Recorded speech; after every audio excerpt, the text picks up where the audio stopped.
The European Cricket League is brought to you by HCL Software, Dream 11, and Andalusia European Region for Sport. Week 2 started yesterday. C is for chaos, and it is Group C action right here. Belgian ball hit a bit of a stumbling block. They went down to the Swiss, who are up first thing this morning. One team will have to go at the end of the day. Can the Lightning continue their streak? I'm Mr. Maximo. This is the European Cricket League 2023, and it starts right now.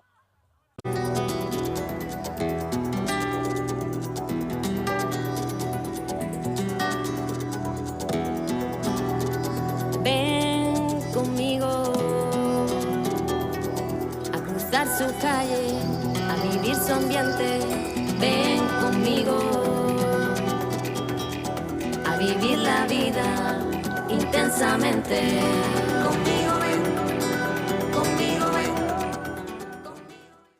Good morning to you, buenos dias, wherever you're watching from around the world. Welcome to another huge day in European cricket. Group C does continue, and we'll have 5 more T10 matches today. And at the end of the day, we'll have to say goodbye to another team. So it's a pretty brutal format. You better sort it out quickly, otherwise you can be going home. So we are starting with Group C match 6 this morning. This is a match between the Lathbury Lightning. They're taking on Alton. Let's see what happens at that coin toss. Rob Kemming has the 2 captains. Oh, that's heads is called.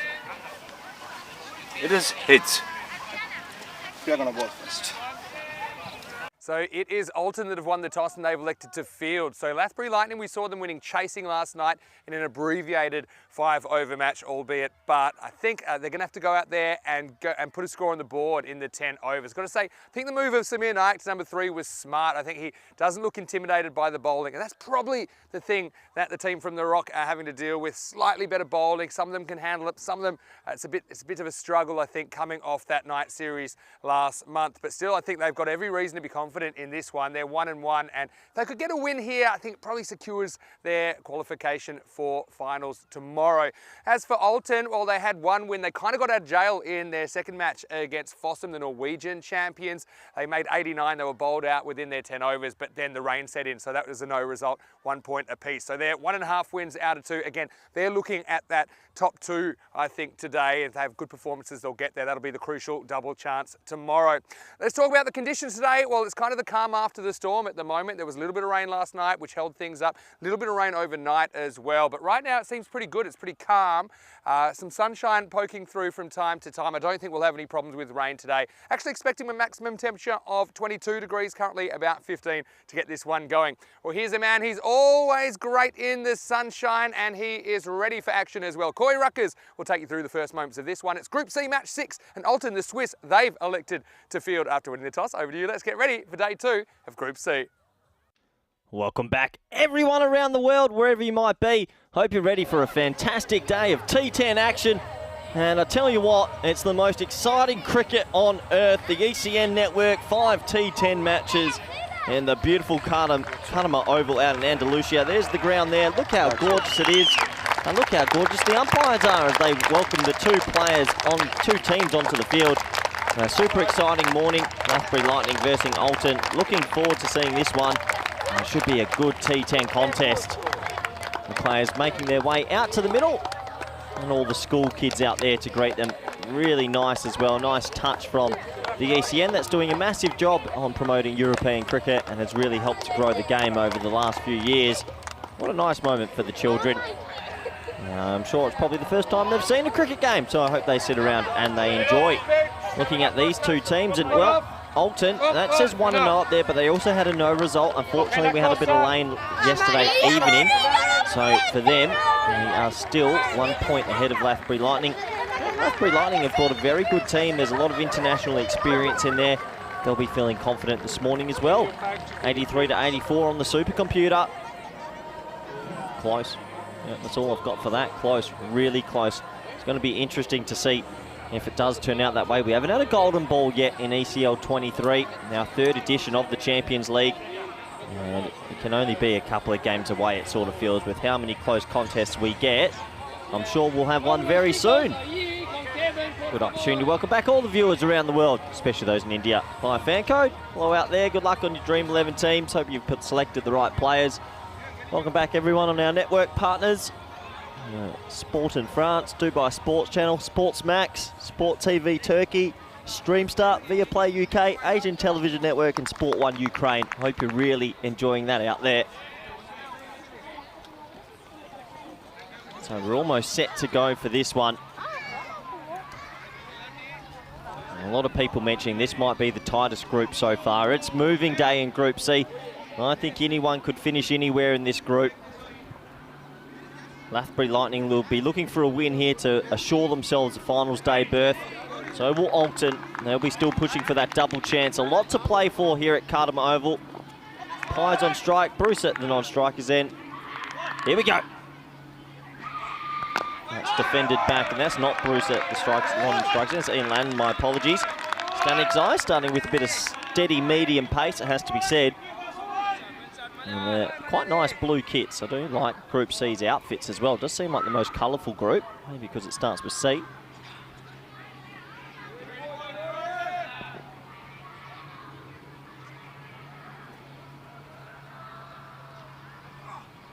That's a wild shot. I think one thing for Avinash Pai, he's tried to overhit it so far in his tournament. And he's a really good timer of the ball. Just needs to keep his shape just a little bit.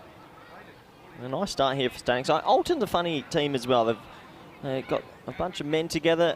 They can be a bit hit and miss at times, but they haven't lost a game yet in this group.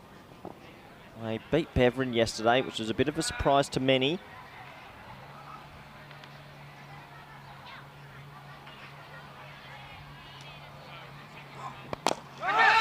Straight to mid-off, and they'll scamper through for a single. So that's the opening run on this Tuesday. Yeah, got that right. I just had to double check my co-commentator, Vinny Sandu, who will be joining us any moment now. First run of the day. There's some of the fellas from Lathbury Lightning. They'll be feeling nice and relaxed. Hopefully they've had a good evening's rest.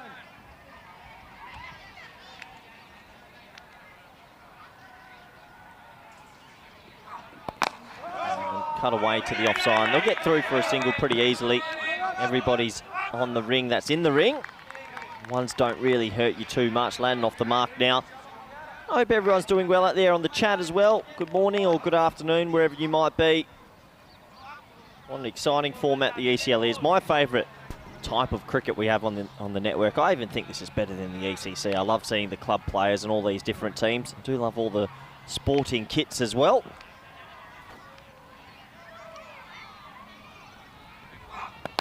Hit down the ground, but there's a deep mid-on in place, so that should just be a one. And it is interesting to see they've got Johnson standing at first slip. Obviously, they feel like there's a chance of an edge early. I'm glad they've put Latin at the top as well. Why not? Look at those forearms. And when he hits it, it does stay hit.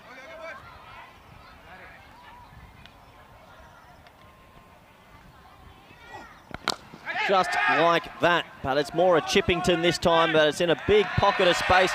And that will be the first boundary on this Tuesday. It's moving day here for Group C. And the score at the end of the first over is 7 for none.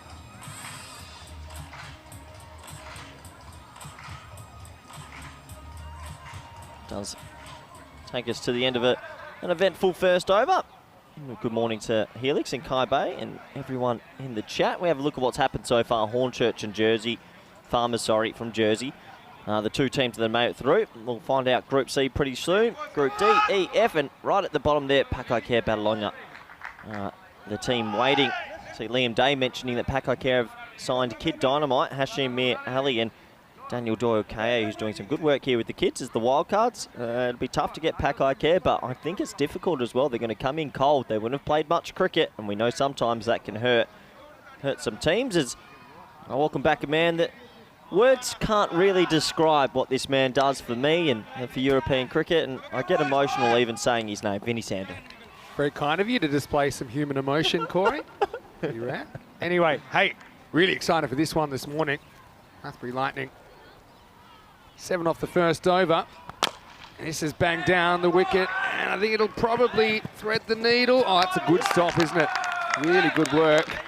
That's Malia Stanik, key player for Alton. Makes the stop. Yeah, good fielding, because they had mid-off, deep mid-off really wide, so that's actually deep mid-on who fields this ball. And he does extremely well to get across and saves 2 runs.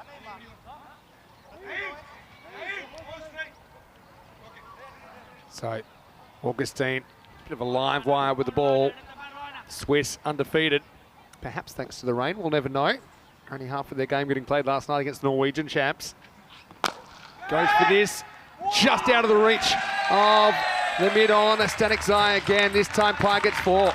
Nice shot, really nice shot. Gets a half volley and he times it. Doesn't overhit it, hits it wide of mid-on. And I have to wonder, was this half a chance, Vinny? Did he want it? I think he wanted it, just couldn't quite go gadget the arm enough. Stanek Zai's a good fielder, you already saw that last couple of balls. Who are you tipping in this one? Oh, I think the Lightning for me. They look like a well-rounded team. Yeah, I mean, for me, I think Alton probably slight favourites. Well, the bat versus ball wall said they were 1-run favourite, so let's just go with that, 51-49. Anybody's game, that's what makes this ECL so exciting. Particularly this ECL. I can't remember one where we've had such an even bunch of teams in every group. I think it's a trend, not a blip. Stay flat bats it, doesn't quite get it, should be gone, is gone. So Pai chances his arm a few times and eventually loses it. Augustine with the breakthrough, the first wicket of day 2 in Group C. It's 13-1. Oh, Pai. He's premeditating too much for me. He's a good player. That's wide of the off stump and he tries to lace it straight. I know he's strong on that upside. I would have loved to have seen him play a cut shot or back foot punch. Instead, he plays a bit of a swat. It's a nothing shot and it costs him his wicket. It does. I mean, you get that right in the middle, and you've got 4 or maybe more, but when you're trying to horizontal bat a shot straight down the ground, it's very small margin for error, right? So many players get caught up in, you can see him practice the shot there. They start thinking about mid-wicket too much. That was wide of off stump. He's a good player. He could have cut that away, but he gets caught in two minds, and it costs him his wicket. And here comes a man that doesn't need any introduction. Good friend, ex-assistant coach to me, Samir. He's played well last night, played of the match in match 5. He's an old wily fox, Samir. 47, almost 48. Recently got engaged. Looks about 22, Samir. Yeah, exactly. Luckily, there's no slight breeze today because he could easily get the deck. Well, I did say hello to his new fiancée. He's very excited about, and a couple of girlfriends, Maria and Danita. Also, Samir wants to say hello to you. Anyway, so swing and a miss first up. In all seriousness, he got engaged recently, so he went to India and got engaged. And, hey, you know what he did as well? What a lovely guy. Brought me back a peacock shirt. So he's come back with gifts. He came back with it. So he had that massive bat that didn't fit through the bat gauge. He sent me a video overnight of this. And I said, I think your bat gauge needs a bat gauge. Bat gauge. Augustine continues. This could be gone. Is there a little edge? Oh, he smashed it. I think I heard it. Did you hear that? I didn't hear anything. Oh, Samir. I'm a long way from the action. I can't wait to have a private chat with him later because I heard that through the effects mic. Spontaneous appeal. But it sounded like a feather edge to me. Well done to Suleiman Said, sticking to his guns. I mean, if he didn't hear it, he didn't hear it. It's not like we can pick up any deflection. Oh, we can't tell by the replay, but I heard a noise. I did. I don't know if you did. I didn't hear a noise. Well, there you go. There's an element of doubt there for the umpire, so it has to go down as a good decision. I'm sure we can get the truth out of Samir a little bit later. To get the waterboarding equipment out. Like it. Aggressive. Maybe a bit of luck, we'll never know. Now he pulls. Does he get past the fielder? He doesn't. But he's off the mark, and that's the end of 2 overs. Pretty entertaining start to this one. It's 14-1. 14-1. What an electric start. Let's have a quick look at the table. And it's a very interesting table because we've had a no result. Yeah. It opens up a lot of permutations. Throws it out, doesn't it? So, having a look at the table, we'll see Fossum and Alton, if they were to win both games today, I mean, there's no doubt. Even if they win one game against one of the lower teams, they're more than likely to get the double chance. The Warriors for the Budapest team, Vinny, if they don't pull off a win today, sayonara. And a bit of talk in the comment section about them as well. Of course, no Zishan for them in this tournament, no Harsh Mandian. Yeah, he's gone back to India, Harsh, unfortunately. So and Zishan's away. But you can only work with the people you got. They're pretty experienced in this form of the game. Here's right-hand Stanek Zai, left arm around. Yeah, tries to flick it to the leg side, misses out. You know who I've been really impressed with? Fossum. Yeah. Fossum, they look like a good unit. And another thing as well, I was on the bus last night when the Beverin guys were going home. They were so down on themselves because they know they didn't play well yesterday. I expect to see big things from them today. That's where you find out a lot about a team. He backs up against the wall. shot. Really good shot through the line, over cover. That's good power play. Batting Samir Nayak gets his first boundary. Yeah, needed that. Hadn't looked too good the first few balls here, but he gets that out the screws, 4 runs. And the funny thing is, the team that's been undefeated after the first day hasn't yet won a group.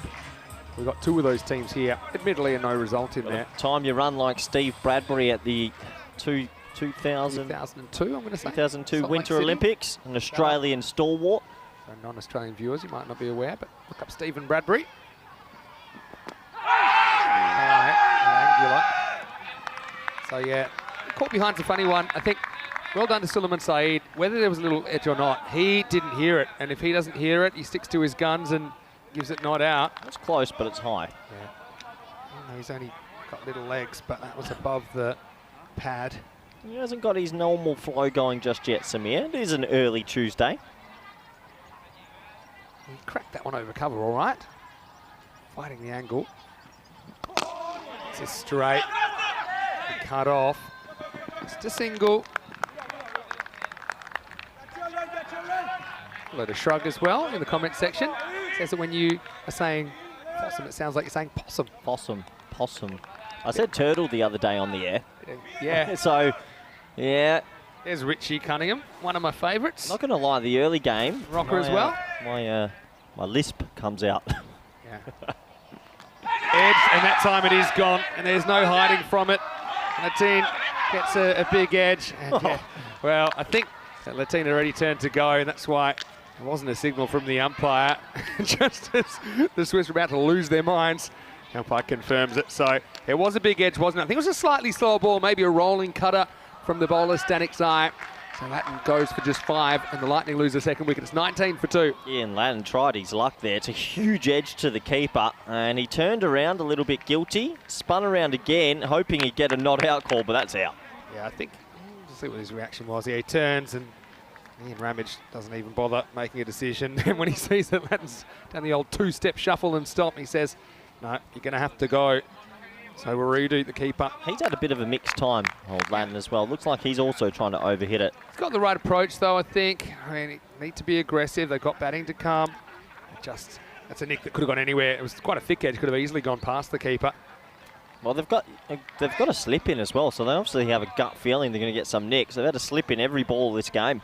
Kind of masters of the educated edge last night, the Lightning. Had a few that went over that fine. I heard a bit of rain was around and that. Yeah, you by the fireplace with your pipe and your whiskey, probably game 4, game 5 last night, but we were out here slogging it out. Yeah. Anyway, here is Julian Freone coming out at 4. So you even take leg guard there. What guard did you use to take? I like leg because I like to then kind of sneak across a little bit. I hated the idea of being LBW. I'd much rather be bold.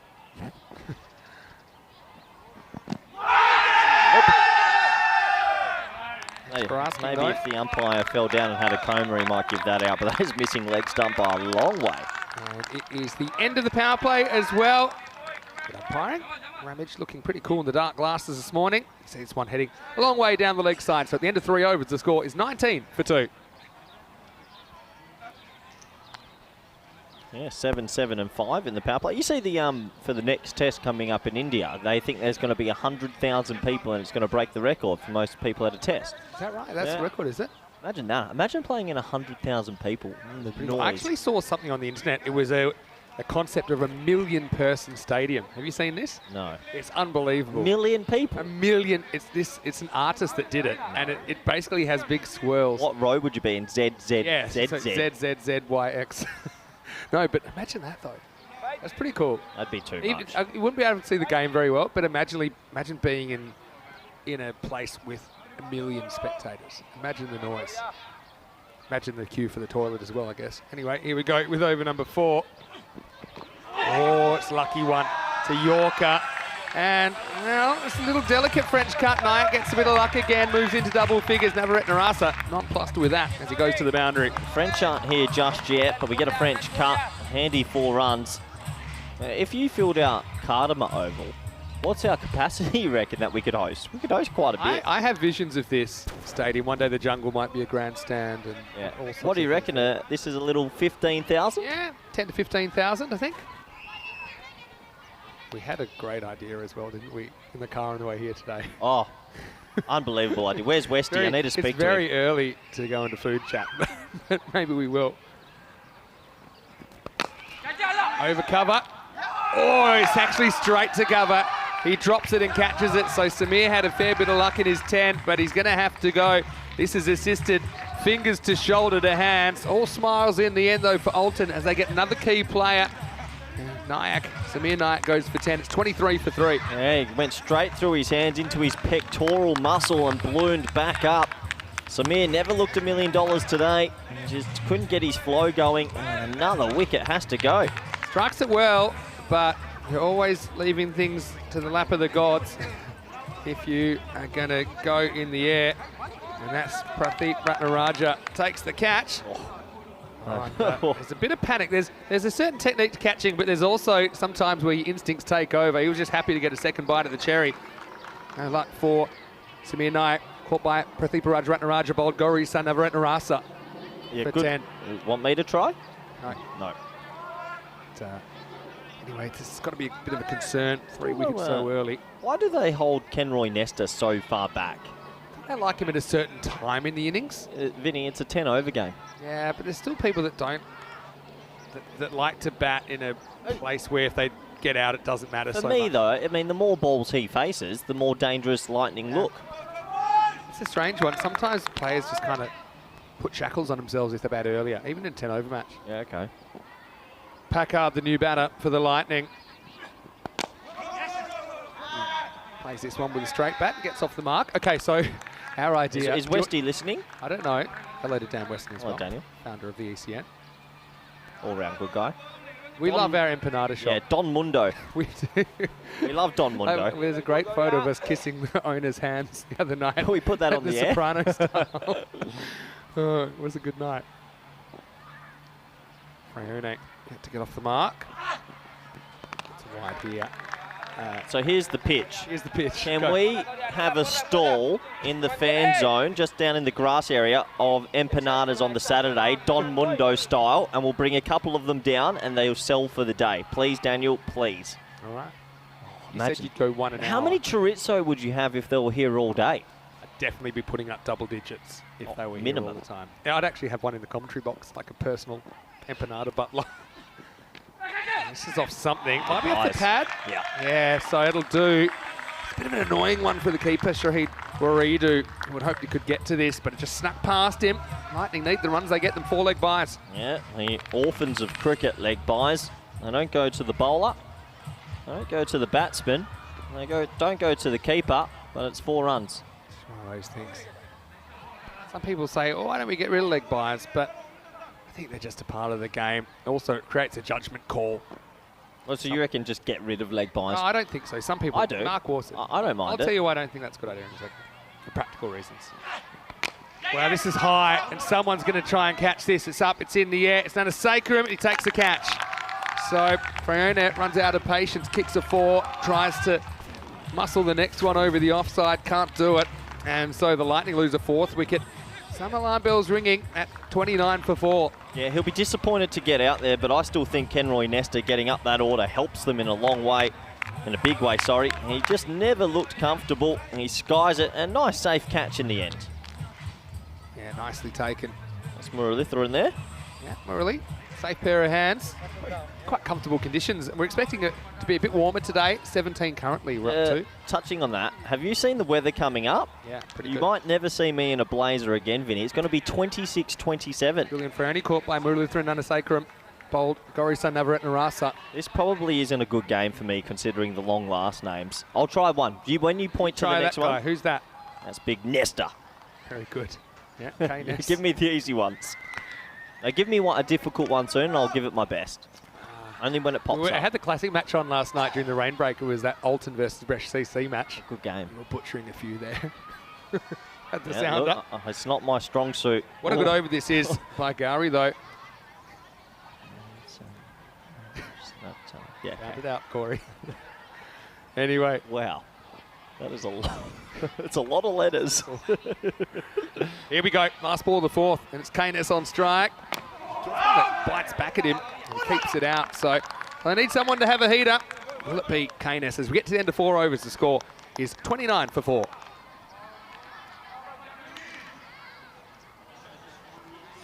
Nice to see the kids from the La Campina school again. Yeah, La Campina.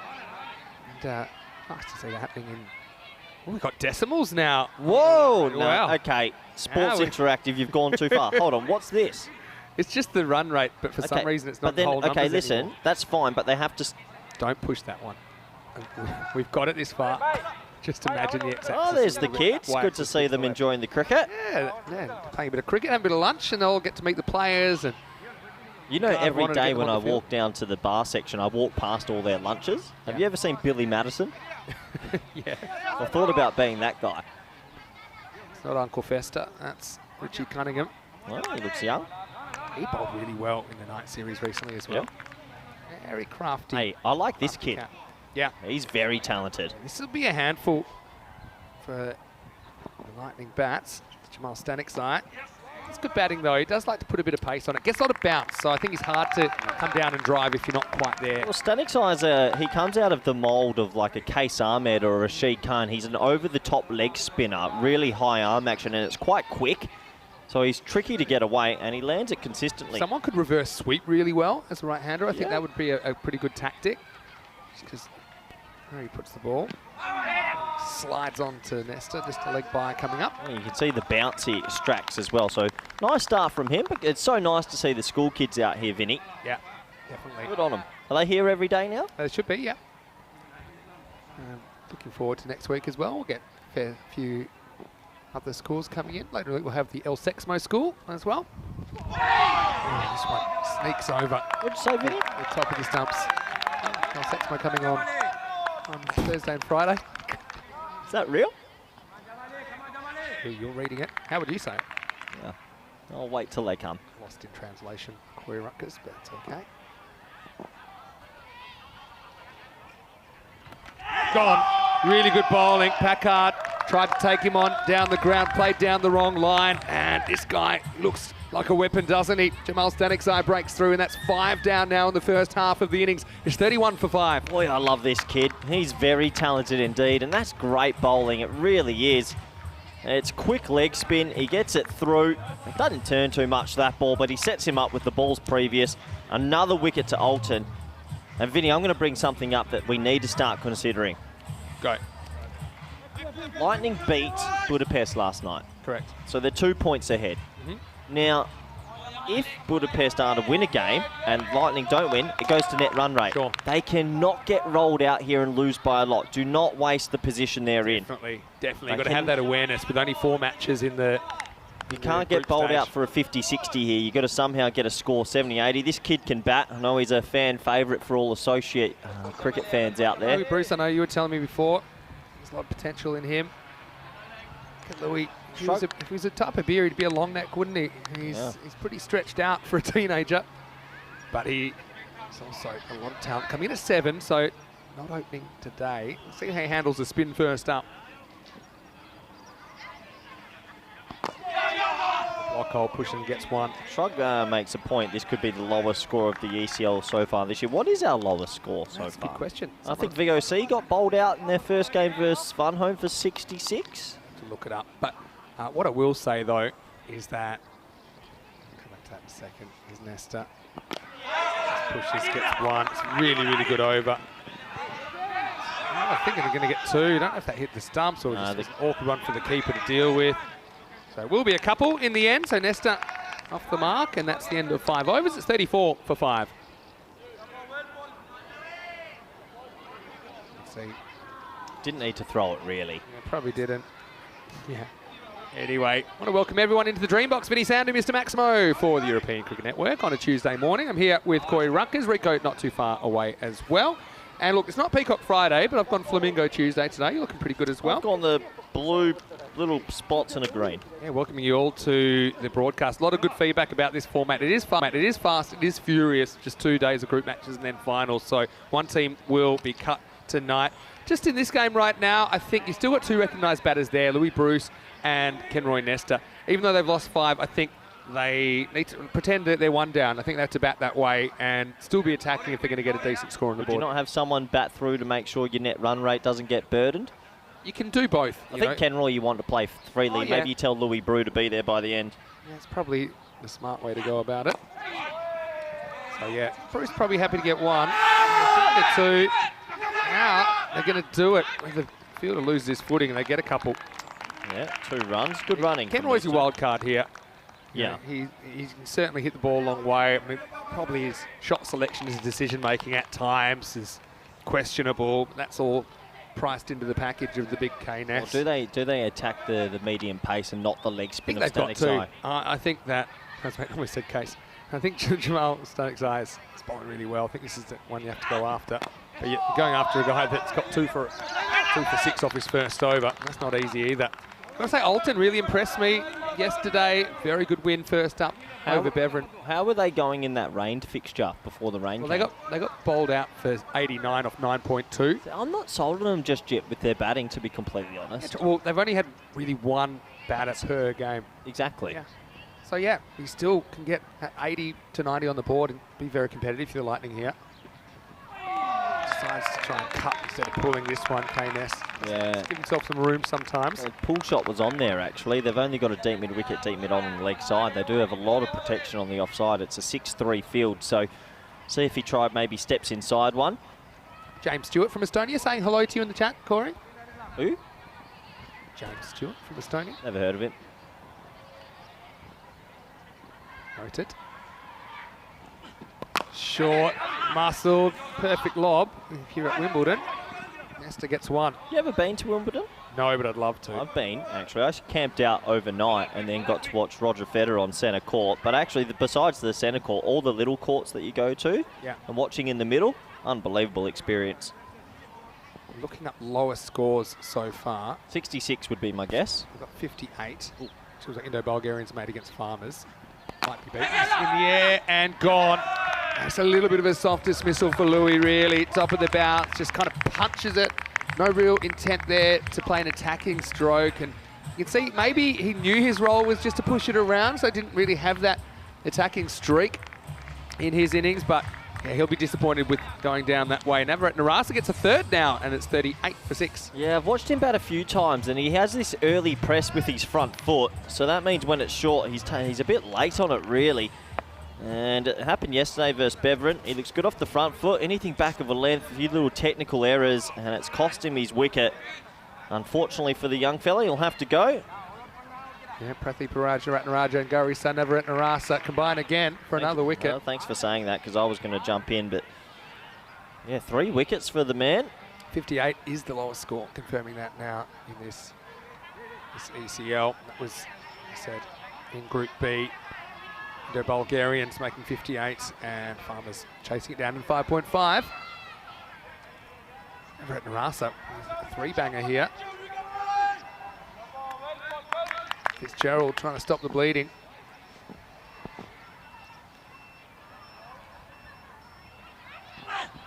In the air, you've got to be kidding me. Another one straight to cover.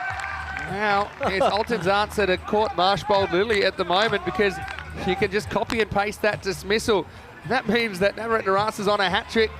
Now, talk about codependency. This Swiss team, you wouldn't read about it. That's the 3rd dismissal, I think.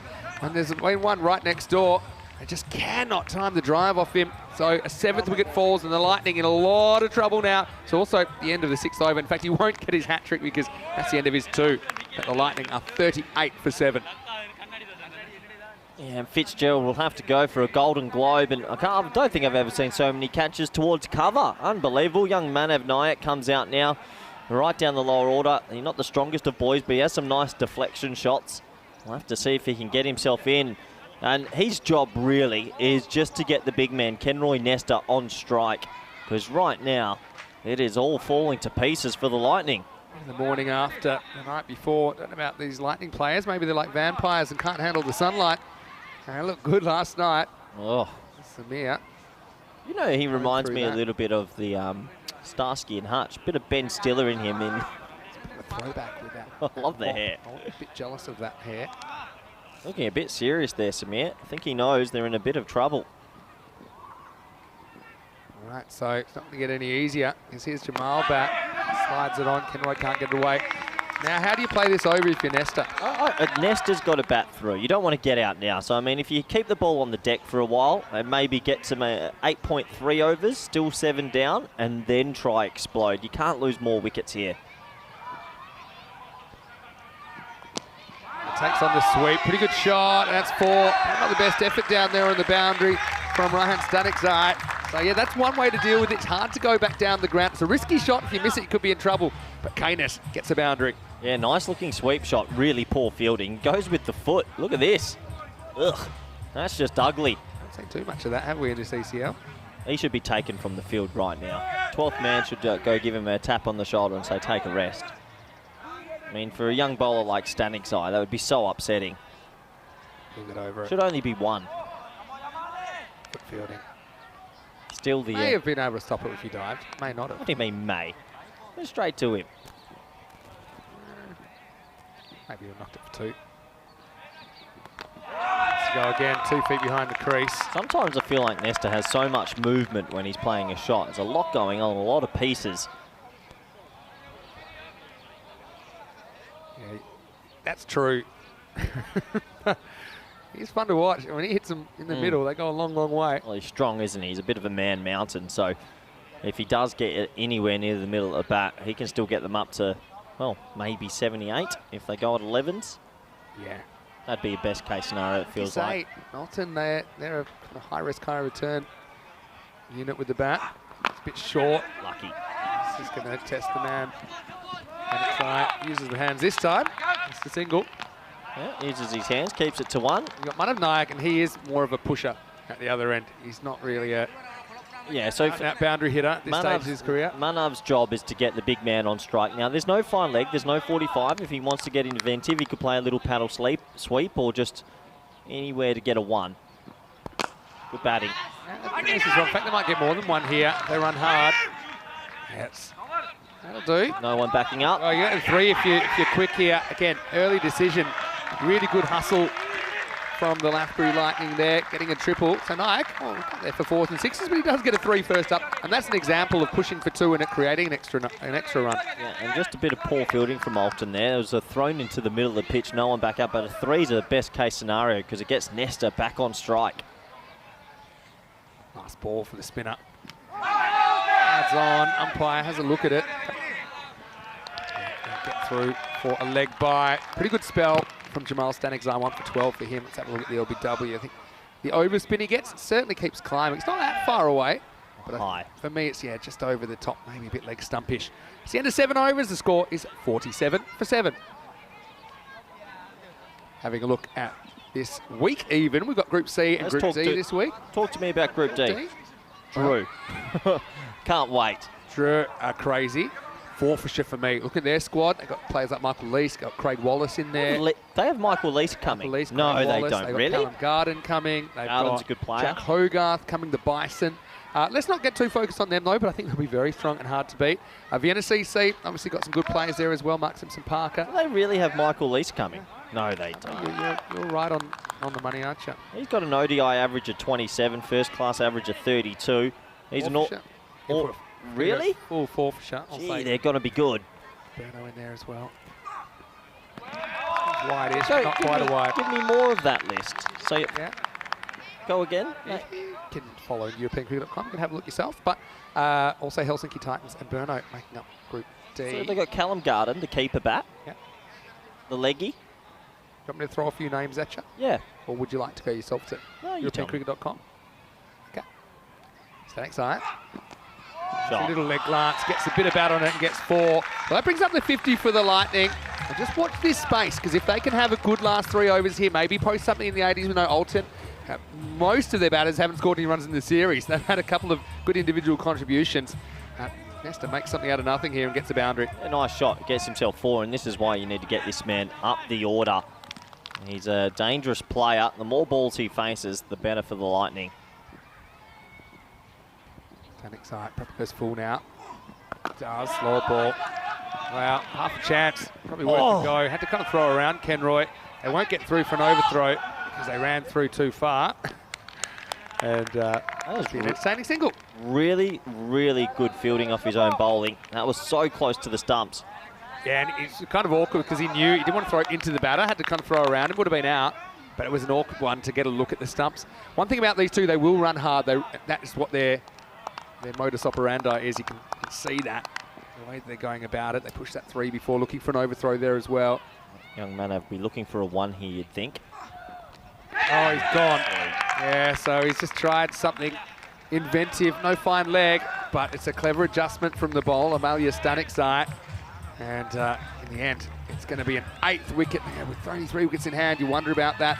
It's 52 for 8. Yeah, I don't want to be too critical on the young fella. I know him quite well, but a bit of cricket education. He's not there to play crazy shots and hit boundaries with 15 balls left in the innings. His job was just to get the big man on strike.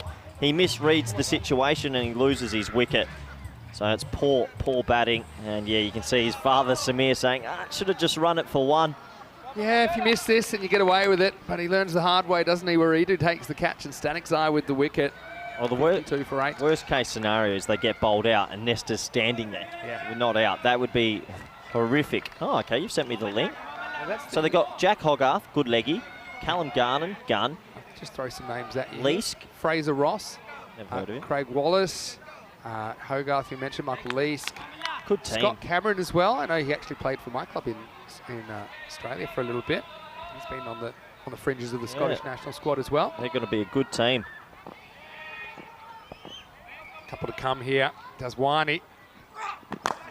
Batting. Stage, yeah, just gets 1. But they're going to go hard, think about it. This is where you start getting a bit shy with the running with 8 wickets down and over 2 overs remaining. They just take the 1. They just need to take a breath here, make sure Nesta faces hopefully 10 out of the last 13 balls, because if he does and he gets on a heater, they could still make 80. Yeah. He's so destructive. Well, they need something here, yeah. 75 even, 10 and 10 would be so good. Shed the hat, and he's ready to swing. This one will beat the fielder. He gets there in the end. I think he's frustrated, Jamal Stanikzai, but he jumps over the top of it. It's also the end of the 8th over, 57 for 8. Very nice shot. Makes something out of nothing. Got to get him up the order for the next game. But he's doing a good solo effort. Gets a bit of a knee plug there. That's a bit of Simon Jones circa Brisbane, the Gabba. Oh, don't say that. That didn't look good. Yeah, using all the resources. See, the run rate's been pretty stable. So At 7.2 and over why are we doing it in 0.8s now, the run rate? every day. What are Sports Okay. Interactive doing? How hard is it? I did prefer the whole numbers system. How hard is it? Just why did they have to change it again? Get onto them. Get the email. The AI that goes into it. It's just robots running the graphs now. Anyway, all happens in the 9th. They need something to happen. That smart batting from Daswani gets the 1 over to the hatless Nesta. Try and carry them to a decent score here. Well, the thing is, Nesta really has the capability to hit some big sixes. He's a powerful batsman. And if they can get a good over here, let's say 12 off it and another 12, they'll feel a little bit more comfortable at the break. Gets this right off the end of the bat. Do you run there? Yeah, probably still taking every run. Probably. You're kind of creating pressure for yourself if you don't. If it was the last over, maybe not. Correct. Yeah, I mean, you got to also realise that if there's a team that you think you could defend about 60-something, remember all the spin options they've got. I mean, they've got quite a good bowling attack. You know, maybe you could defend the score in the 60s against an old team that hasn't fired with the bat yet. As far as a confidence sort of thing going. Tell you what, Daswani looks like he can hold a bat as well. Yeah, no, he's a decent bat. Again, maybe T10, not his preferred format, but Good enough technique. yeah, for sure.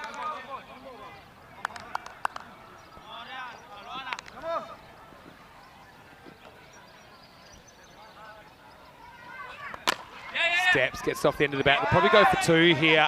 Daswani's ready for it. And it forces a fumble. I think 2's fine there. Almost Good went- result for the Lightning. Almost went for 4. Yeah, I'm looking at all these lists you've sent in. Looking forward to seeing Drew in Group D as well. They've got powerful batting. Yeah, that'd be great.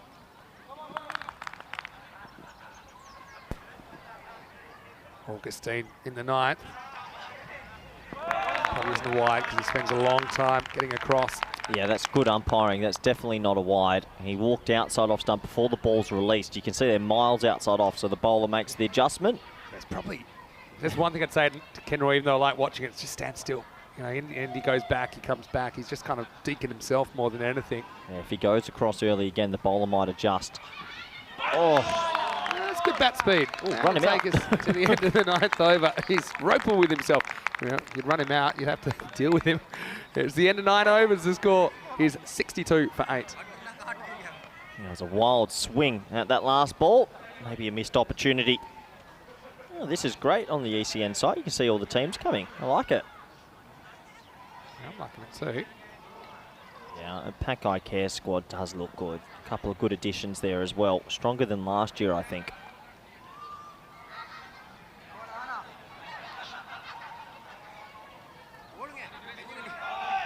Anyway, we're almost ready for the last. 62 for 8. Hasn't been their best innings for the Lightning, but let's say 13 off this. Give them 75, maybe a couple early wickets. We know they've got some very good spinners. You never know. Yeah, big over. I mean, if you can somehow jag a couple of big ones here, you go 75. Yeah, 75 to 80. Stanek Zai coming back with his left armers. Slides in, they'll get the one they want. Yeah, there's only been 2 batsmen for Alton that have shown anything. So Now, I'm setting up camp if I'm Nesta. If I'm not getting 2, I'm not running. I think he's the guy that face 5 balls, hope you hit 2 for 6. Yeah, because Dazwani's looked really good at getting the run a ball, but I think the time's come to Look how fine that throw third out the man singles. is. Yeah, like a floating slip. Does hit straight, and he hits pretty well, and there's the boundary they wanted. So up 67, fighting on the Lightning.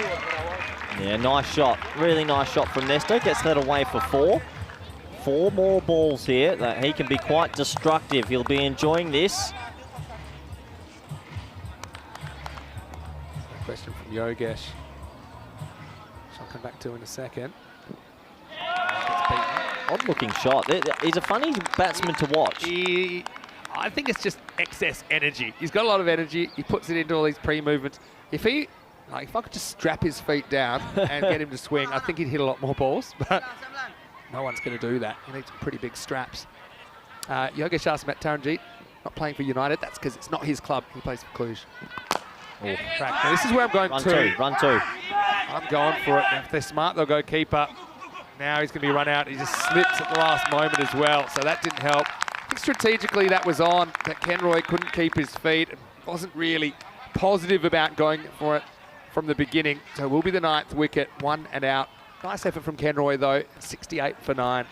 Yeah, disappointing to get out there. He played a bit of a lone hand, hit it straight to deep mid off. I get the idea of going for 2, but he slipped. He slipped at the wrong time, and good fielding just to throw it to the keeper casually. Watch the slip here. Yeah, and see, Once to be honest, Dazwani almost went back thinking, okay, I'd rather be out than Kenroy when he realised what was going on, but they had to hope the keeper might miss it. He wasn't going to. Kenroy, yeah, it's a curious case where they bat him. And so far, he's been one of the bright lights with the bat. He goes for 25, the score, 68 for 9. Yeah, I think top 3, at least, anywhere in the top 3. 25 of 21 with 4 fours. He probably had to play within himself a bit there to make sure they didn't get bungled out too early. As the last wicket comes to the crease. Now, I think maybe 1 here and have a crack at the last one. Horrocks comes out at 11. Horrocks. That sounds like a Harry Potter item. A good mixture for a sore throat, I think, if you Horrocks. I'm enjoying the super fine third man. Yeah. That's super fine. That's taking it to a new degree. Just saying, you're not getting away with a little edge. Anyway, 2 to come. Called it wide, so bonus run. He wasn't really swinging at that either, was he?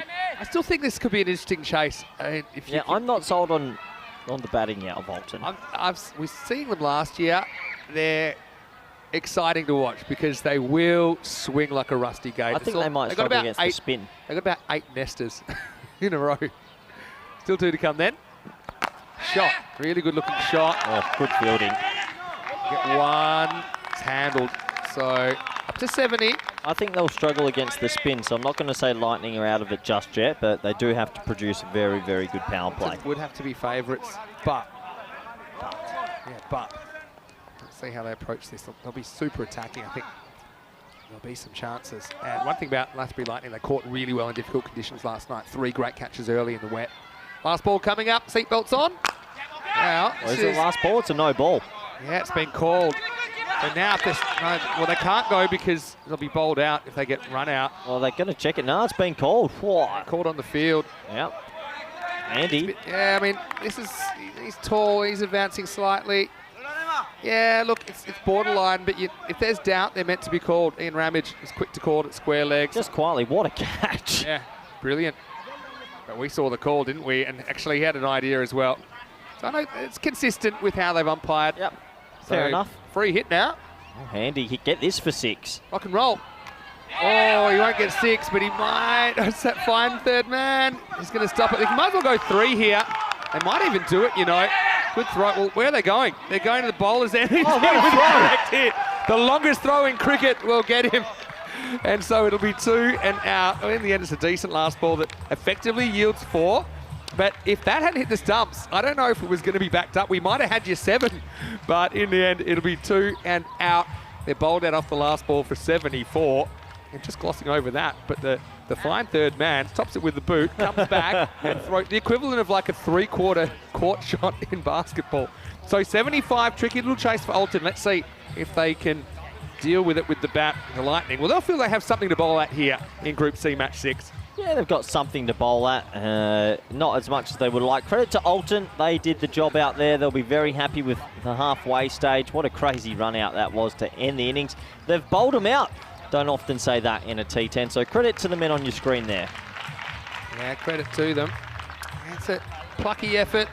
They didn't really click in the top order, but Nesta gets them so far. Obviously, I like the energy, even though things weren't really going for them. They certainly were scrambling for every run possible.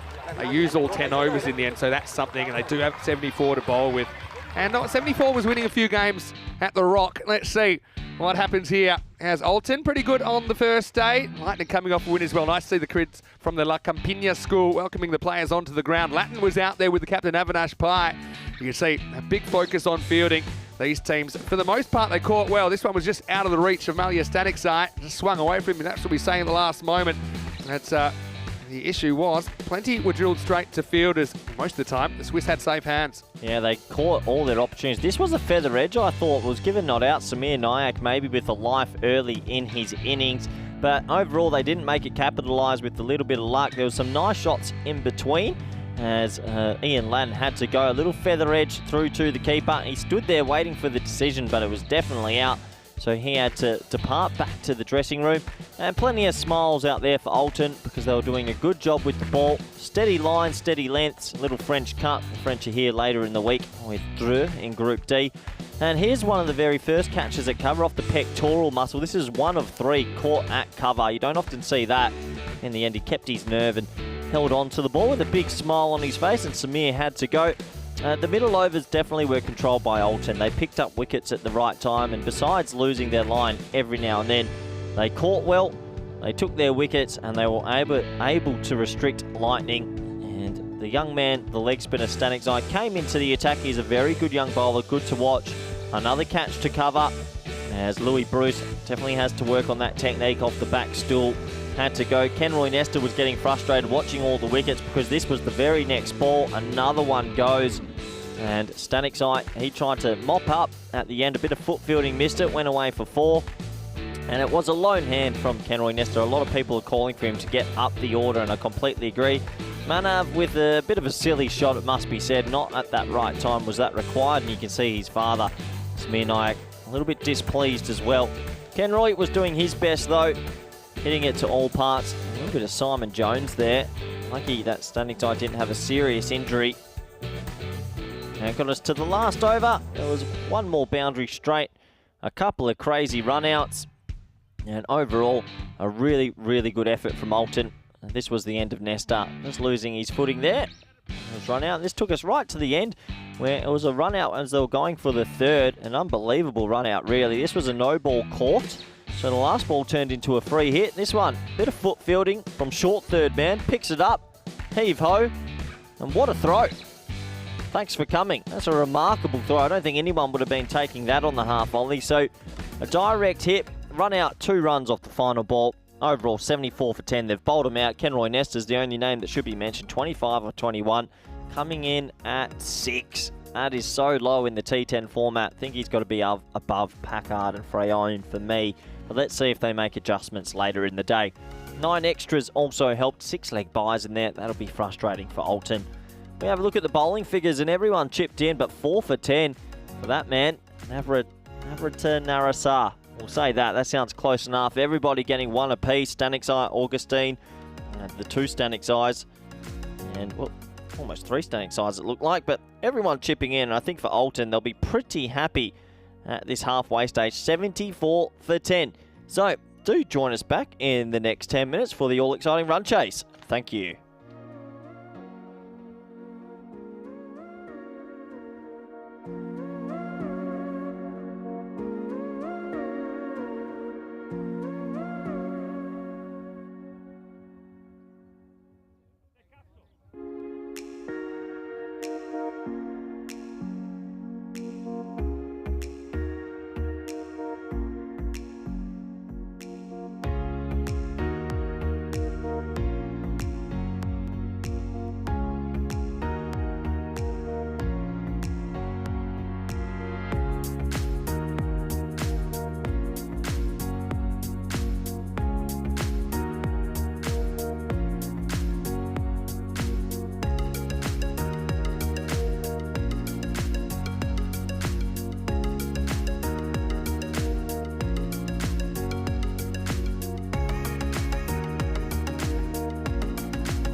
The European Cricket League is brought to you by HCL Software, Dream 11, and Andalusia European Region for Sport.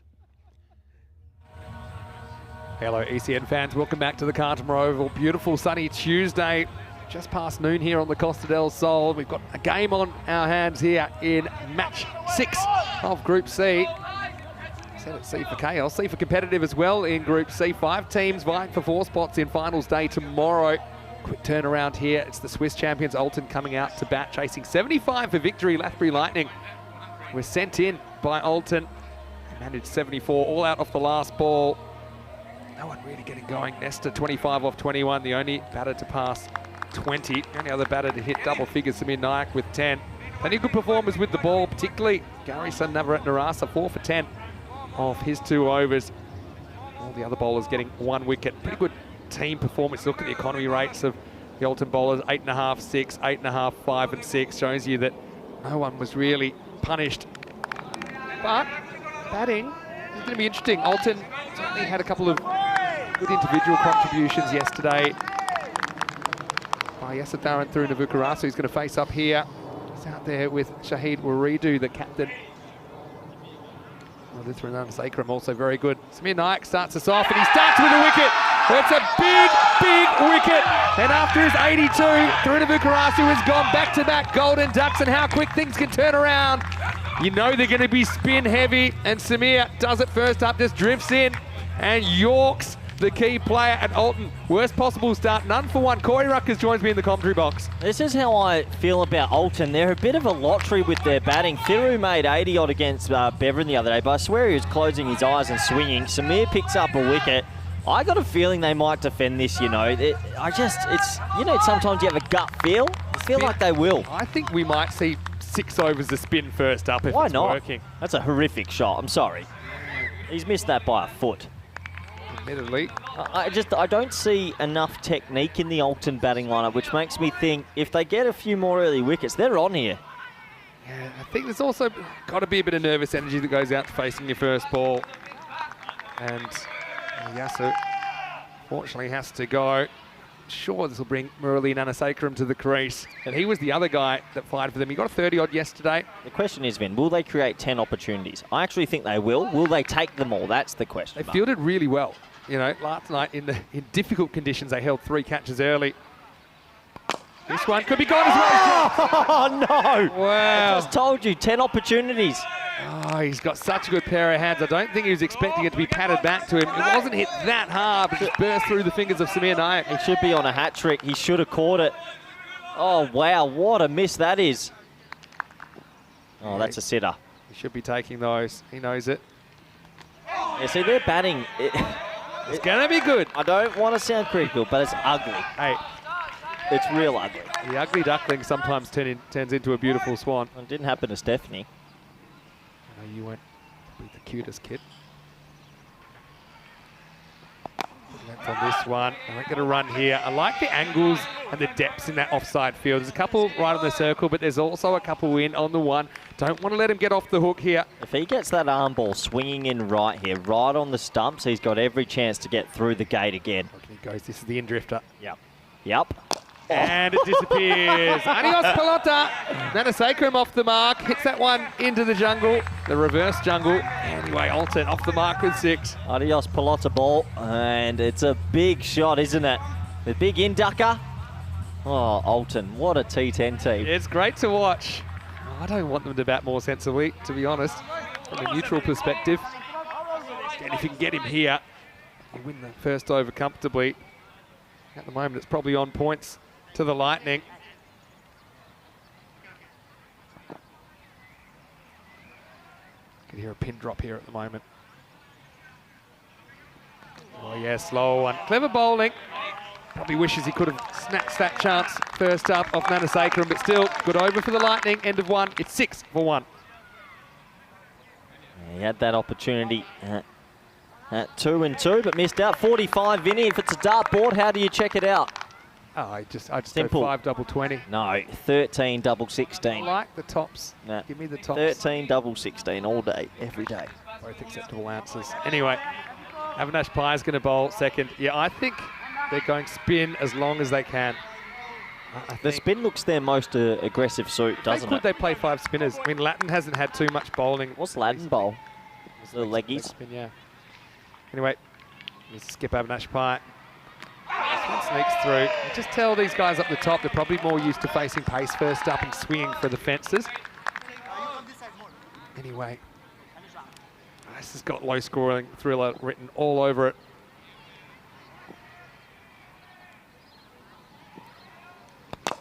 Oh, he's gone! He gets up and he fights gravity and he takes the catch. Pie is able to do what Samir Nayak couldn't do, and Warita, the skipper, goes a duck. One captain catches another, and Alton in early trouble, 6 for 2. Yeah, they're on here. You just feel it's going to be a low-scoring thriller. What a good catch from Pie. It was hit pretty firmly. He did that yesterday as well, took a really good caught and bowled, and he's probably saying to Samir Nayak, that's how you do it. Great catch, and I'm not sure if the umpire saw that because he was taking evasive action. He's still on the way up when he took it. Brilliant work from the skipper, and they mean business. Yeah, and you can imagine. And right now, Leia on top, 6 for 2. Alton, I don't know if they can do it. This is a really, really curious T10 match. Really is. I always felt when they made that 110 versus Bevan the other day, there was a hell of a lot of luck in it. Well, you make your own luck. You're foaming at the mouth, Vinny. You're that excited. Excited. And Dion Johnson comes on. Dion. The name of an NFL linebacker, doesn't he? But Yep, sounds like he's been in a few movies. I'm liking it. Interesting. It's the team from The Rock versus D. Johnson. Box office. Well done, Vinny. Well done. You happy with that one? Yeah, well, it's not Monday anymore, so we're all a bit more awake. Yeah, I reckon we should outlaw Mondays. Yeah, no more Mondays? No more Mondays. Take it off. Company rule. Take it off the calendar. All right, so the spin working early. Not be so accurate, that's the thing. Pie. What's this one go? This field is already, it's crept up, hasn't it? Crept up to about 8 and over required, just over. Up about half a point. Go 6 overs a spin at the top and try get ahead. Why not? More for it. I love this form of the game. Nothing like it.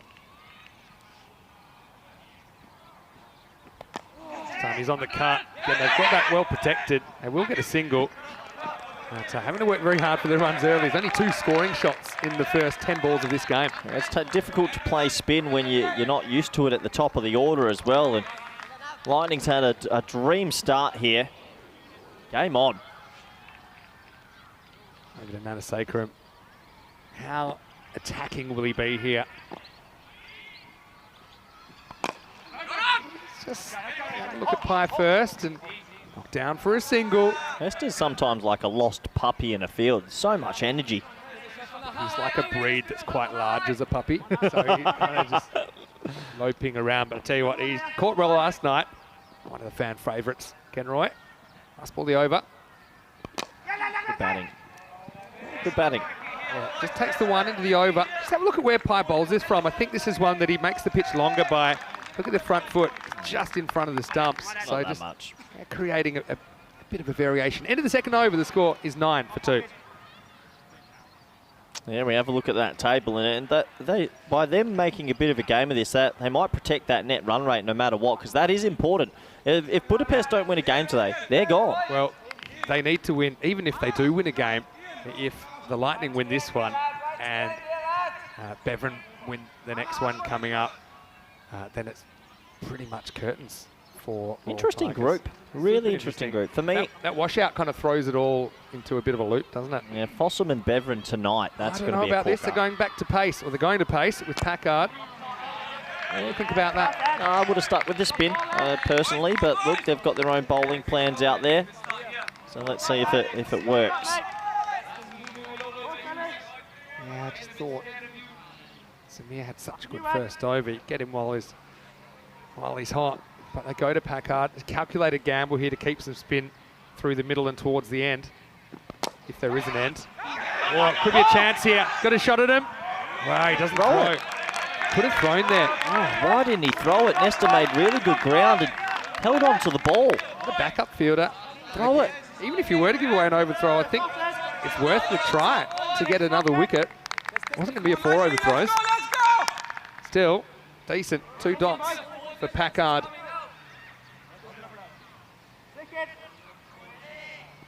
Charles likes the change. I suppose it means you don't get used to spin bowlers. Get a leg by.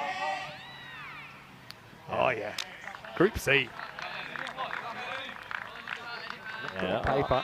It's going to be a low-scoring thriller. Just alternate with the bats. Hard to put a finger on their style. But yeah, that's way too high. Climbing over the top, plus a long way forward. If they can dodge a boundary this over, they'd be so happy, Lightning. Oh, that shot there. I'm sorry. Oh, you say it. That's the Swiss V. It's just It's a slog. the V for Victoria Cerveza, It's which a is rank slog. It isn't. There's no style in that at all. Yeah, that's the beauty of it, though. They're gonna Sometimes get they hit them, sometimes they don't. Ugh. You play with a straight back nick it, or you can just do that. They're going to have a lot of dot balls here if they bat like that. I think he's due. The Swiss V, good. Oh, keeping. It's a pretty good result for a ball that wide. That's only one. It's not a free hit coming up. So, Oh, the old Steve Harmison ball there. that was. It's, yeah, does whiny behind the stumps. Good footwork from him. Spotted it early. Reacted quickly. Packard. He's pretty happy he got away with that just with a 1-run penalty. He will have to re-bowl it though.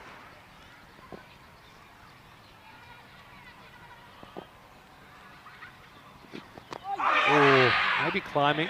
Hit him in the box, I think. What have they got that's going to make these runs, Vinny? They got plenty of batting, that's the thing, but they're all the same. they're all, so you've got Malia Stanikzai listed to come in next. You've got, someone like game winners down the order as well. Like last year we saw their lower order doing the job. Don't see Perumal in the lineup though. He's normally a handy lower order hitter. Time goes over the top. This will be touch and go. I think the ball's winning this one. It is. So 4 runs.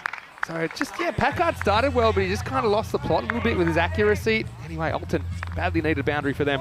Nice shot. Short, wide, and he just climbs all over it. Pops it over the inner ring. And a much needed boundary. Takes us to the end of the over. Yeah, end of the power play as well. 15 for 2. But even with that boundary, you can see not too much damage, but similar to the Lathbury Lightning power play. They scored 19 off theirs. Alton 15. I think that's just a sneak of an over of pace. Now they're going to Manav Nayak. So, I mean, they have confidence in all their spinners that they'll be able to be accurate and can bowl at any time. I'm just kind of thinking if I was batting, what would I prefer to face? And I think I would prefer an over of pace after getting a working over from the spinners in the first 2. Anyway, Manav Nayak, leg spinner, very good young bowler, bowls good lines. Every over's a big over. Bolton could get a magical one. They'll be in charge of this game, but as it is, against the Lightning, I think we've almost worked it back to 50-50. He's over number 4. On this, another dot ball. And Manav's got a real strategy of hunting that offside tram line. Even if he bowls a wide or 2 that he just misses, he'd rather do that than get 2 straight. For various pace as well. 6 balls always a quicker one. Yeah, wouldn't be surprised if he skies one here. He's 2 off 7 at the moment. Johnson, got to get moving. Goes after this, clonks it, should be gone. And taken. And the youngsters combine again. Louis Bruce on the long off boundary. Johnson stuck around a while, couldn't get too much going. So the team from the Rock removed D. Johnson in the end. And Manav Nayak gets the wicket. It's a 3rd down now and only the 4th over, 15 for 3. Brain dead batting happening to the Swiss team at the moment. He made 2 off 8. And Manav's just keeping it outside off. He hits it straight to deep mid off. And right now, they are looking all at sea, the Swiss team. See what happens when you try and play outside the Swiss feet.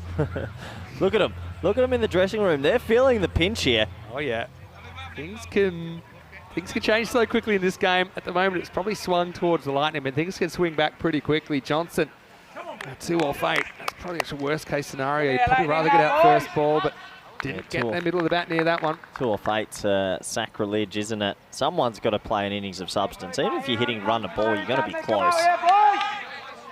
Ivan's got a good point. One of these balls early in this over would have been a wide, but he spoiled it. He went after it. And that's something we've talked about recently as well. Judging a wide and leaving it alone. New batter comes to the crease. It's Naim Stanikzai. Well bowled. These are all helping.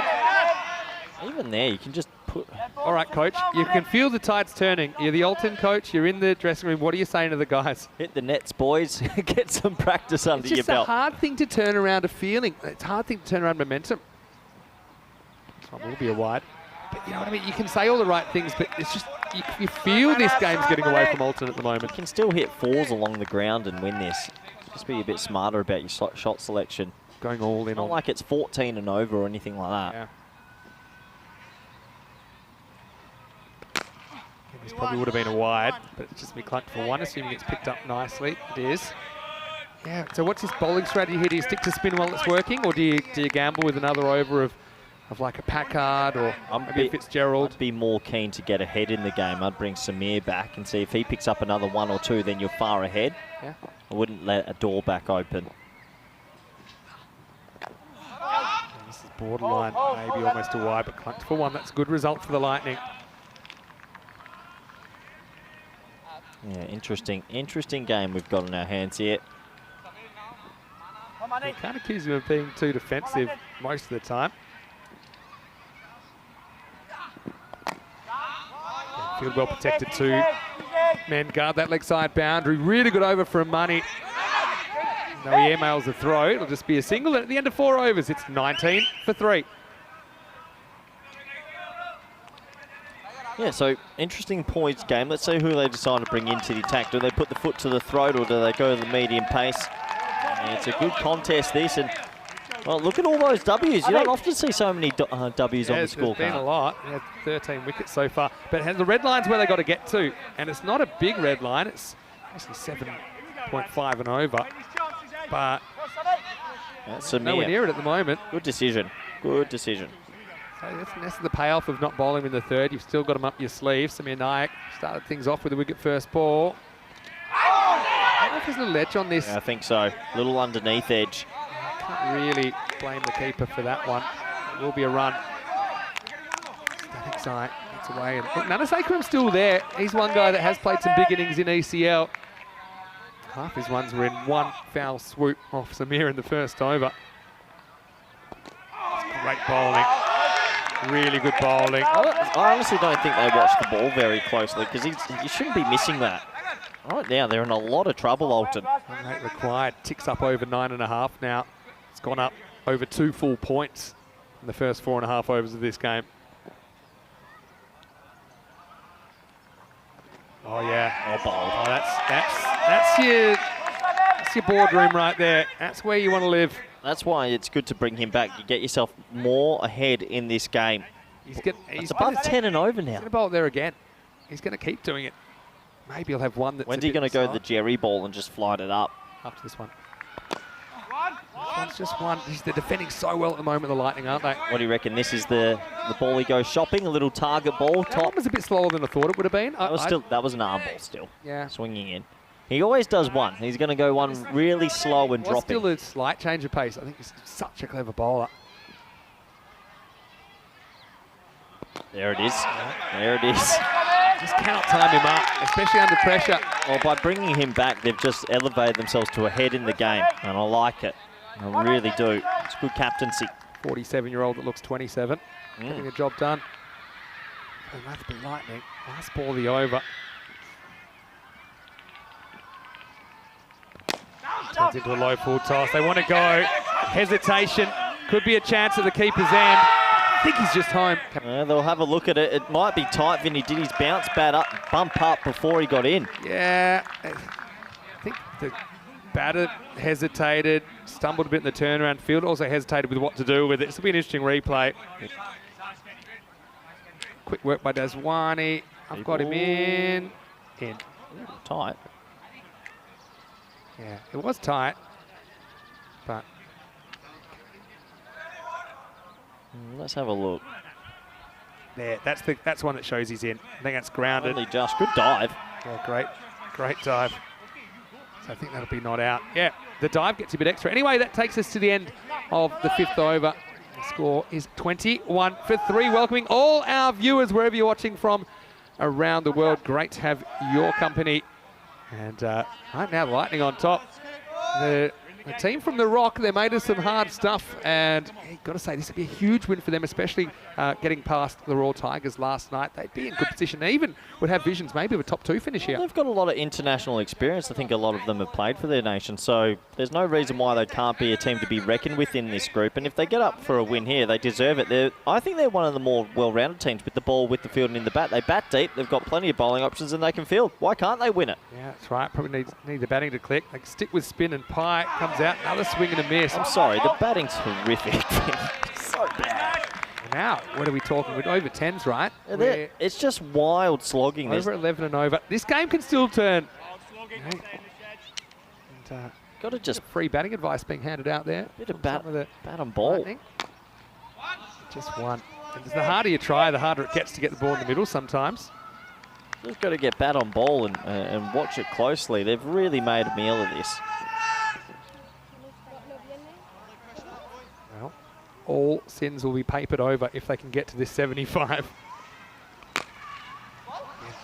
Straight to the outfielder, just one. And ones aren't enough at the moment, as that run rate required creeps up towards 2 a ball. Yeah, if this is the middle order, there's definitely some alarm bells ringing. They have to get a boundary now.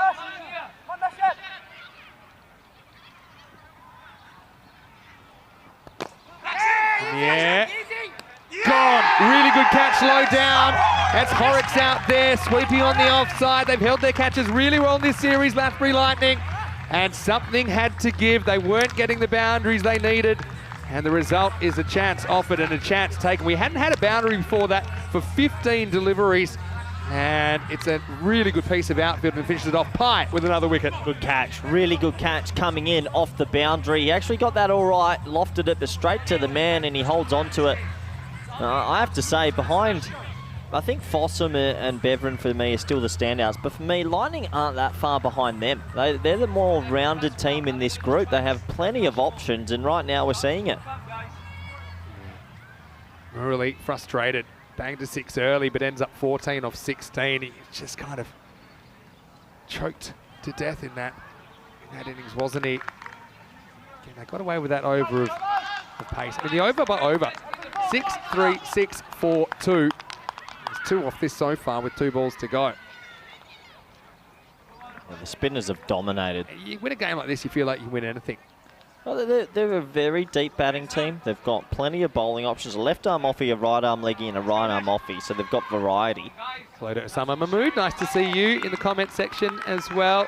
And I'd say they're the best fielding team I've seen so far. So why can't Lightning keep going in it and get in themselves to finals week even? Swiss viewers, get behind your team here. They need something, and that'll do.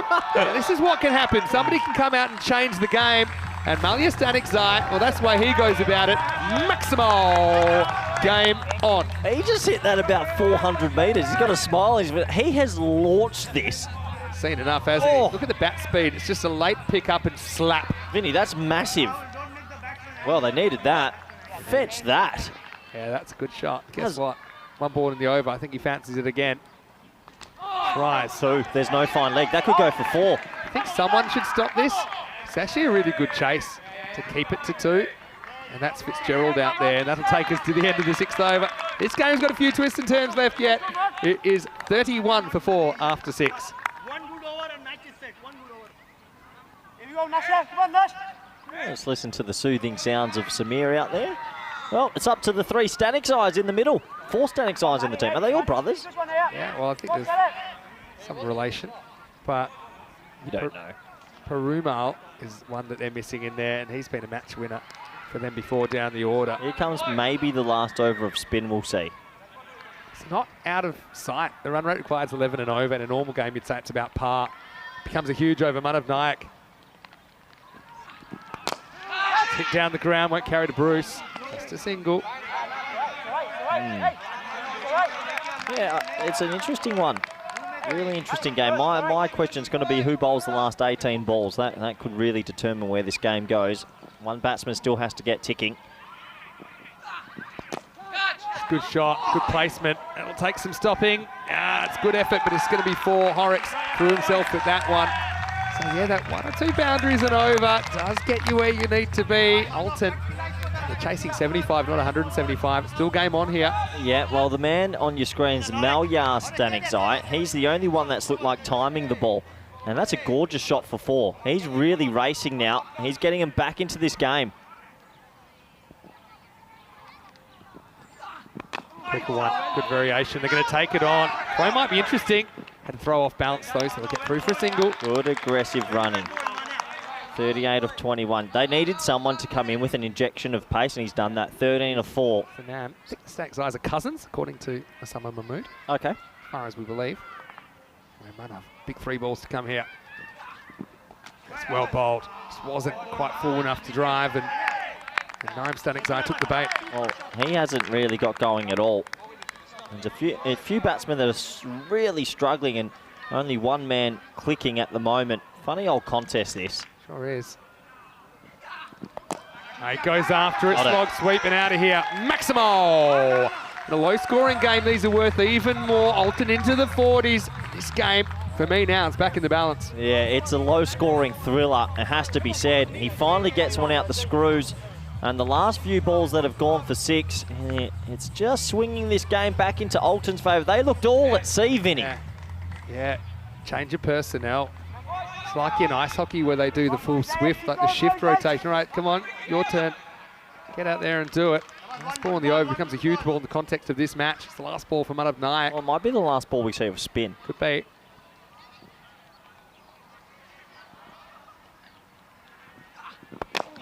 Bowl pushes it up. Just be 1. Yeah, get to go to a 5th bowler as well. So end of 7 overs. Contest. It's 44 for 4. Yeah, I think in a usual standard, you'd say the batting team would usually win this, but I just have a feeling it's a bit of a 50-50 shot. This is what's coming up next, Vinny, and, well, Royal Tigers Budapest got to get a win. Regardless, yeah, Budapest certainly require a win after going 0-2 first day. Beverin 1-1. They were a bit disappointing, I suppose, by their standards in their first game, but they feel that, they were telling me yesterday, they feel like they were at 50%. So we expect to see them better. Big news, Subbers Akil struggling to hold a bat. So that's a just big had loss for surgery them. 6 weeks ago on that shoulder. Yeah, and he's come back a bit fresh. He got told, do not play. There we go. As a result, he is playing. So here's Louis Bruce. Bowled pretty well to death yesterday. Wants to bowl 8 and 10 here. Swing and a miss first up. The bat speed on some of these Norwegians is phenomenal. Swiss, sorry. He has swung so hard at that. Misplaced one very expensive country to another. But anyway, yeah, Louis is interesting. He's got a bit of a slower ball. Also can jam in the York. He's natural in-swing bowler, but the ball's a bit banged up now. Wow, this is up and it's high and it's out of the ground. Maximo straight pulls the sight screen buster. Louis digs it in short and goes the journey. This was always the worry, the 5th bowler, and how would they play medium pace? And that's an incredible shot. I don't even know what you call this. It's like a pull. Did he mean it to go there? It's like a tennis. Yeah, I think so. But again, had to get in the middle, otherwise it goes straight up in the air. How they play the 5th bowler determines this game. He's got to hit the stumps here. He's got to get full. Doesn't, tries it again. This time he gets away with it. This game's changing every ball at the moment. What a contest. 50's up as well for Alton. If there's a wicket, 25 off 15. Yeah, really odd sort of chase. I mean, Lightning would be devastated. They didn't put 100 on the board against this batting lineup. Correct. Let bygones be bygones. Bruce. That slower ball, loses it. Still wide. Yeah, every run's valuable here. We're on for a lot. Look, this is a tingle game. I've got tingles all over myself, and unfortunately it's your game as well, which upsets me. Happy about it. Be a low scoring golden ball if it is. They've got the golden kit on, don't they, the Lightning? Yeah, they do. How are the colours this week? I'm liking it. Bowled in. And Bruce gets the breakthrough. They needed to break the Stanikzai partnership, and he does. I said he needs to hit the stumps. He's right on target. Potentially momentum shifting. Alton lose a fifth. It's 51 for 5. Yeah, he plays all round it. It's a poor shot. He walked down the wicket and tried to play a bit of a helicopter, it looked like. He plays all around a straight delivery, and the wicket will have to go. They said in the 80s, greed is good. I don't know if it applies in this instance. Chancing his arm. Louis tries a few tricks, then gets back to basics. Cracks into middle and leg. And it is game on.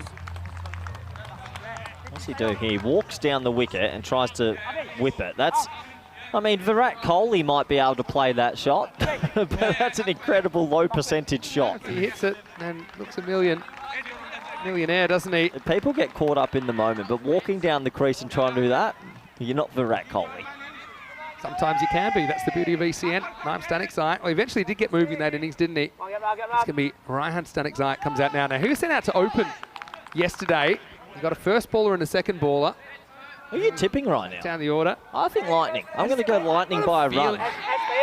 I'm neutral, as you know. I just got a feeling Alton are going to get home here. Yeah? I just got a feeling the other they way. might go bang, bang. And I reckon they're 1 or 2 wickets away. no doubt. 5 out.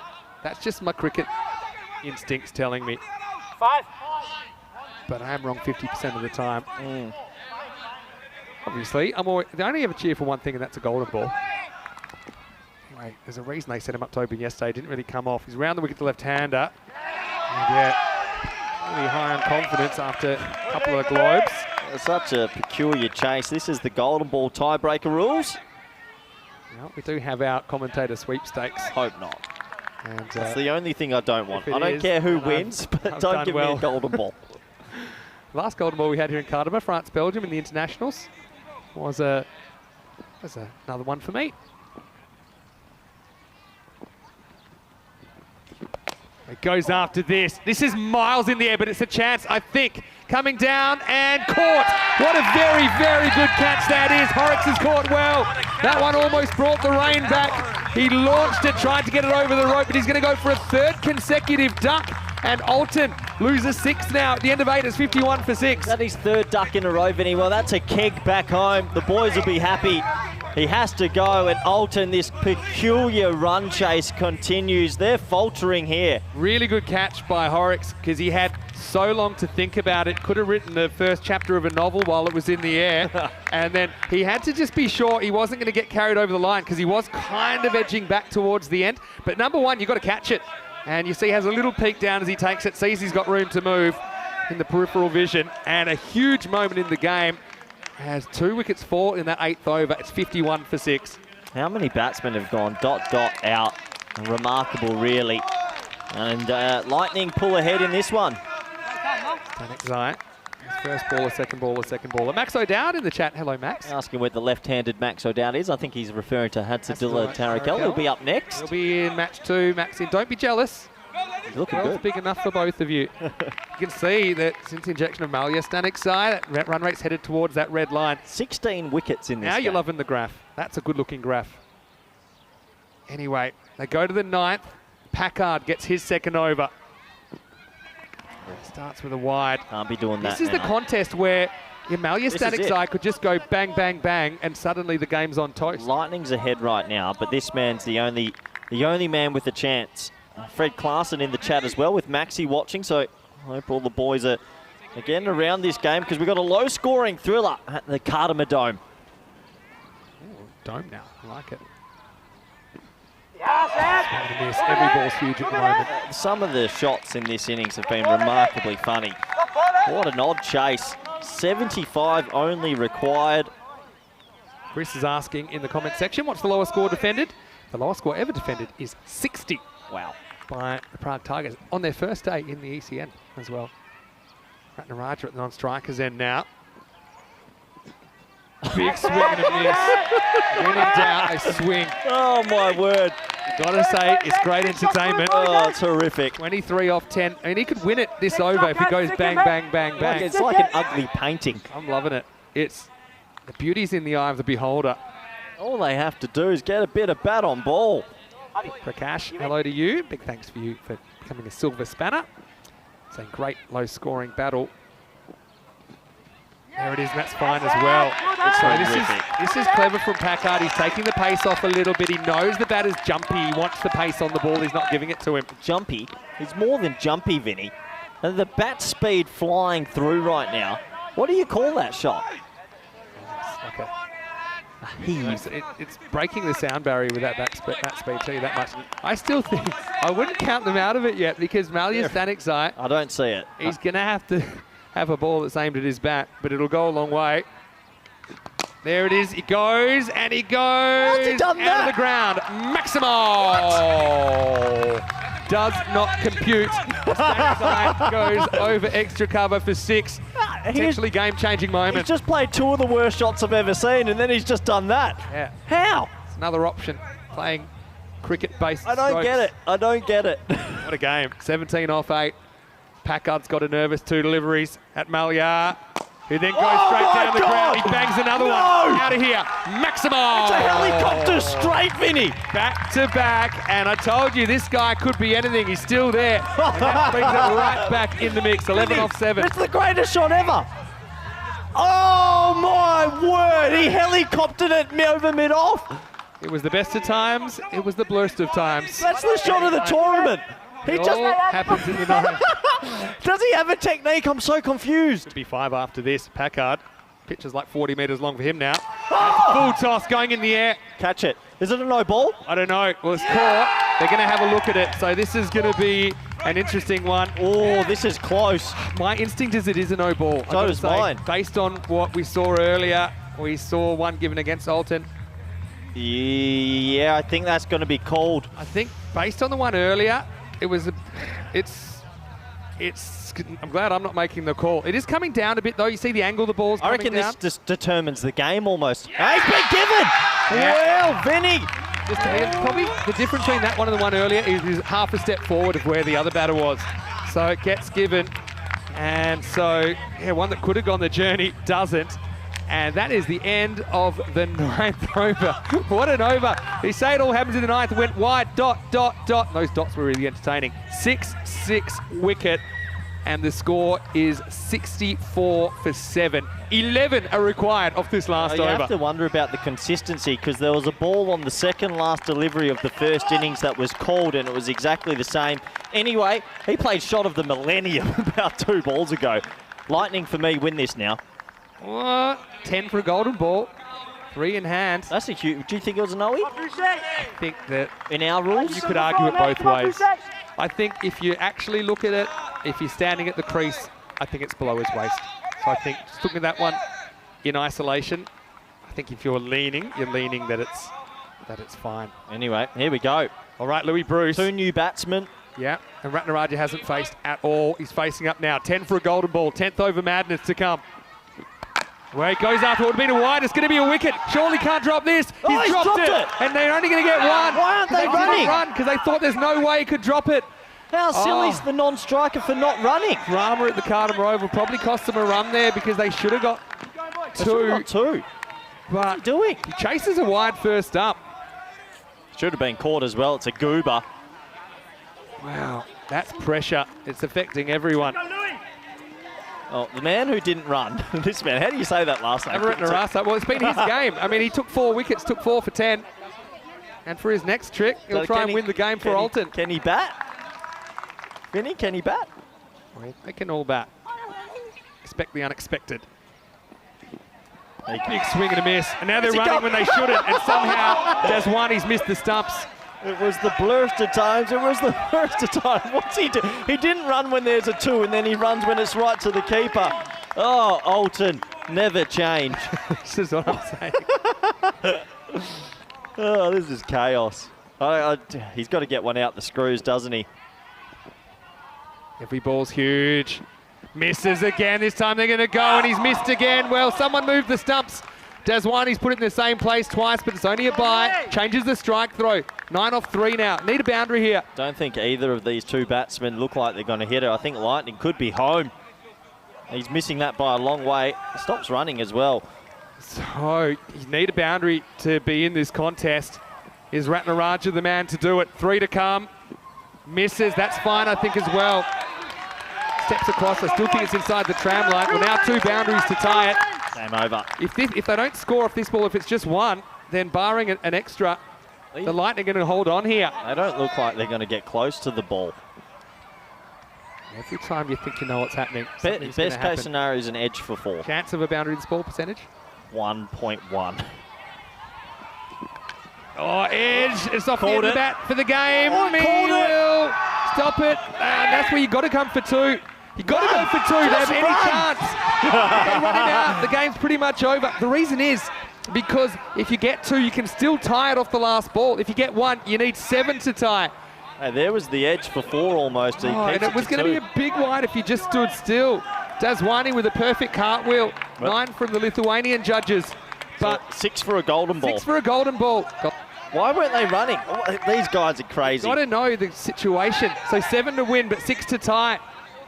Honestly, the way they're swinging, I doubt it, but you never know. Could this be golden ball 43 before your very eyes to start a Tuesday morning? What a game we've had. He swings so hard. I mean, if he gets it near the middle, just keep your eye on the ball. Tigers sweating on this result as well. 6 for a golden ball. He's bowled it. Leg side, it crashes into middle and left up. Bruce gets 3 and the Lightning get the victory. Corey Ruckers has lost his mind next to me. He just lost his bearings, had no idea where on planet Earth he was. And that is a dramatic win, a dramatic game. Alton, they're going to go down. Final score in match 6 of Group C. Lathbury Lightning 74. Alton 68. Corey Ruckers. What's he doing? Well, he's What hoping a that's shot. right. He didn't feel like he could get a swing on the ball. Again, you'd probably try and whip it for 6 down the leg side. Oh, But my word. Come the man. That's and the worst. Louis Bruce hits the timber. What a finish to this one. And Alton, they What are a the lead. ultimate anything team. Any shot, anytime, anywhere, and sometimes no shot at all. Oh, he pressed the wrong button on the PlayStation controller and he's decided to leave it. I'm out. That's the worst chase I've ever seen. Well, you said that a few weeks ago as well. Well done to the Lightning. They go 2-1 after that. There's Kenroy. He was really important, wasn't he, in the first half of this game? Oh, they're loving life right now. And Alton, what a difference 24 hours can make. 24 hours ago, they were beating the Belgians, Beveren, and now they could not chase 75. Credit to Lathbury Lightning. They might be getting a couple more spinners on the highway from the Rock because that was so effective. But they'll get a great ovation from this crowd here. Can't take anything away from them. They bowled, they fielded real well. They had a plan, and I think they executed it. As we go. You talk. My mind's Well, broken. it was a great start, wasn't it? There's a big fish to get, and they got him straight away through to Vukarasu, who went without scoring. And then there was this. Didn't come back to haunt them in the end, as Nanasekaram was dropped first ball. Then he smacked one out of the ground. But really, it was slim pickings, wasn't it, through the first half of this innings? Yeah, keep going, Vinny. Keep going. That was a great catch by Pye, who just had to fight the gravitational pull of the earth. And meanwhile, Horrocks, he fielded really well, had a couple of key moments. Really, it came down to a matter of who'd hold their nerve, and I just think that the team from the Rock, they did it better than Alton, who were feeling the heat a little bit. They brought Nyack back a bit later, as we saw. Bit of chaos. This was almost run out. Really good slide. Got Naib Stanek Zai home, but they kind of just dawdled through these overs. They were tied down by the spinners. That was a great catch by Horrocks. One of a couple that he took that were really good. Also dropped to Goober. But then Malya Stanek Zai came out and he smacked the first ball and it was game on. Yeah, it was game on in that middle section because of him. He came out, timed the ball really well, got it to good areas, and we thought, well, are they getting back into this contest? The two Stanek brothers or cousins got it away pretty well, but some late wickets changed the game again. Yeah, I suppose in the end, even though things didn't go the way the Gibraltar team wanted in the first half, they did get to a fairly defendable total. And the thing about these kind of scores is if you go behind in the first half, it becomes more or less a par score. That was Horrocks, took a really good one. That was a hanger, wasn't it? But yeah, Alton, I mean, where are they at? I mean, that was a classical shot after he played 2 Whitney Wolves. How's and that? then this, the helicopter straight drive, it was bang, bang. And you couldn't believe what you were seeing. If you thought that was dramatic, there was more to come in the 10th. Was that a no ball? Probably not. I understand the call. If you look at where it would be at the crease, probably just below the belt. Show me this last ball again. Yeah, and then this got dropped. I mean, Horrocks had caught everything in that innings. They got a break, but they only got 1. So every run would become crucial in this last over. As a few swings and misses, the stumps were missed a couple of times. And another one. This time, they do get through for a bye. Then there was a one that they needed to get to. They did in the end, and that made it 6 off the last ball. And then, well, don't really know how to describe it. Ratnaraj was hoping it to sneak past the leg stump. Spoiler alert, it didn't. And a dramatic 6-run victory for the Lathbury Lightning to start us off on day 2. Looking at that scorecard, Malia Stanikzai, well, he's probably batting too low at 6. I think you got to sometimes just go with current form. Both openers went for ducks. Nanasekaram started with the bang, but ended up 14 off 16. And then Naim Stanikzai as well at 5, getting to double figures. 3 for 10, Bruce held his nerve at the end. 2 for 13, Pai. Wickets for the rest of the bowlers, but Nayak was important first up, 1 for 8 and dropped another chance. The spin, kind of the choking of the innings, the spin just kind of did the job, made that 74 play a bit higher. What a game to start the day. What a game, Vinny. I'm off. I need a break after seeing that run chase, and congratulations to Lightning. They held their nerve, but that's the weirdest last over I've seen. You go and get a rub down. I'll have Rico Full with me in the next game, which is only 15 minutes away. Hope you're enjoying the entertainment so far. We'll see you very, very shortly for more Group C action. Vinny Sandu, Mr. Maximo, with Corey Ruckers. And like I said, Rico Full, he'll be here with me for the start of Match 7 when we return to the Cartama Oval for more European Cricket League.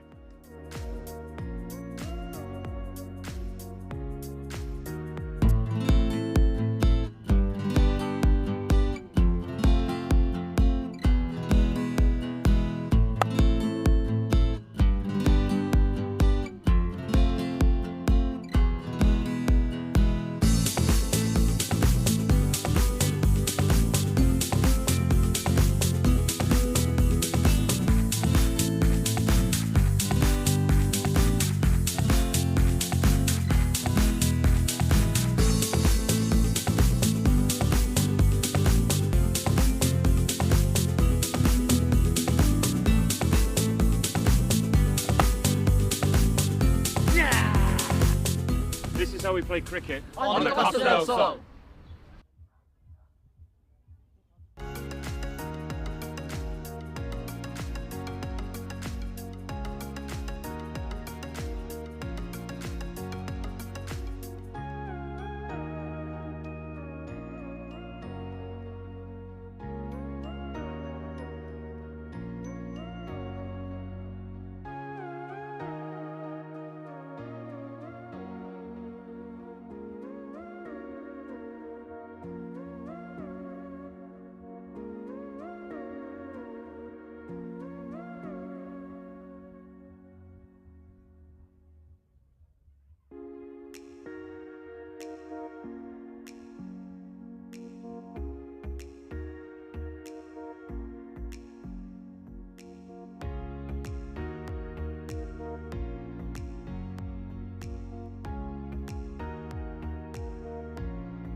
The European Cricket League is brought to you by HCL Software, Dream 11, and Andalusia European Region for Sport. Ven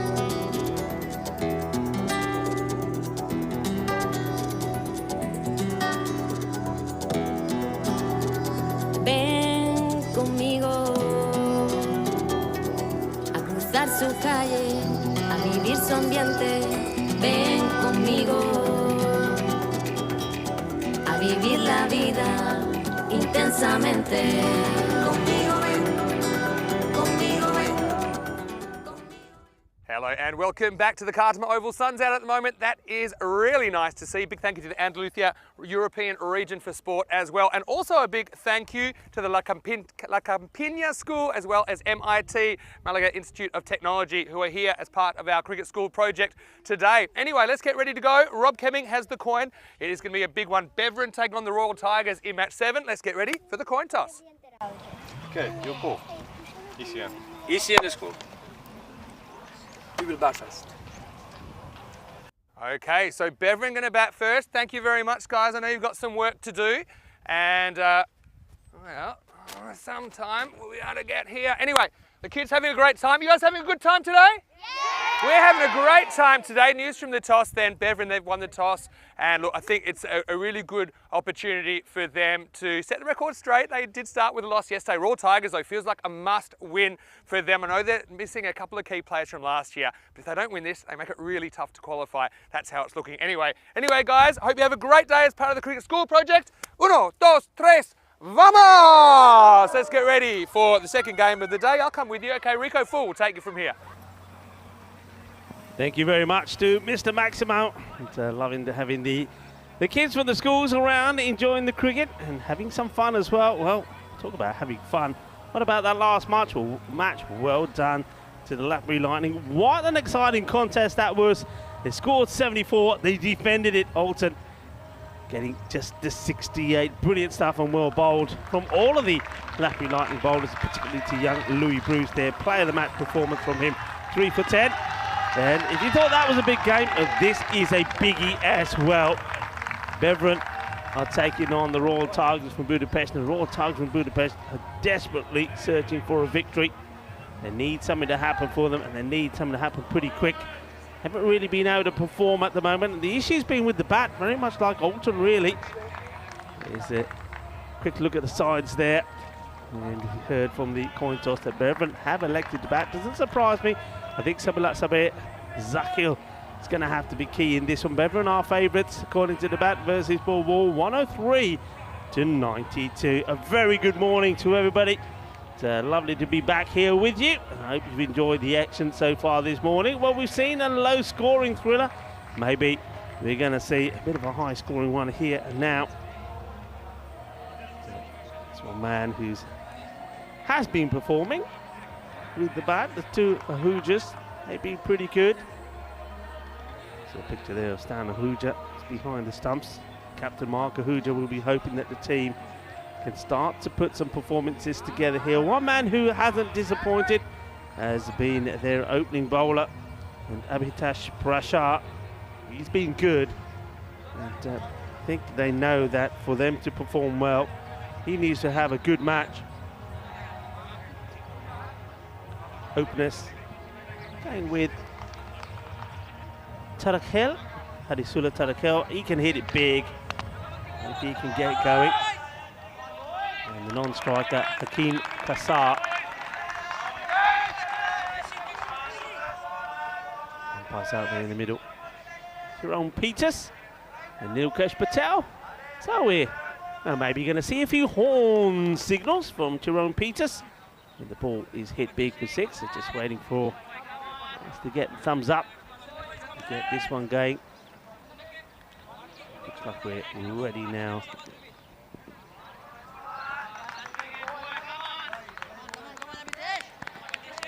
So, strong, powerful left-hander. Here comes Prashar. And straight down the ground first off. Doesn't quite get the timing, so just to be the single, but you can see the intent straight away. These batters are not wanting to be tied down. Loving the kits, loving the design. The Tigers, what we expect to see their colours, resembling the Tigers. Well, have they got that fight in them? Have they got the fight of the Tigers? That's what they need to bring to the occasion here today. Well, bowled. This one doesn't come up as much, I think, as Hakeem is expecting.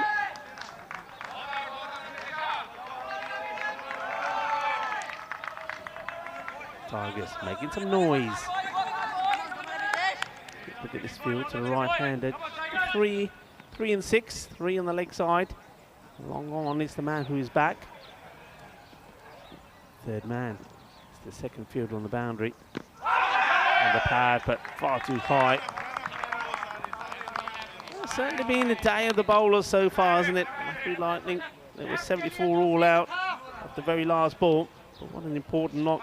Kenra and Esther played 25 of 21. And then Alton just never got going. It was spin to win, really. Amalash Pai taking another 2 for including another sensational caught and bowled. Wow, that was sizzling when he took that catch, and that changed everything for me. And then Louis Bruce picking up player of the match performance with 3 for 10. It's hard over the top off the infield. And it's a chance that you take against these big hitters. Putting the squeeze on the offside, no protection back. If he gets enough of it, he's going to get the boundary, and he does. First boundary of the innings, and it comes from the bat of Hadisula Tarakhel. Moves to 5. 6 without loss.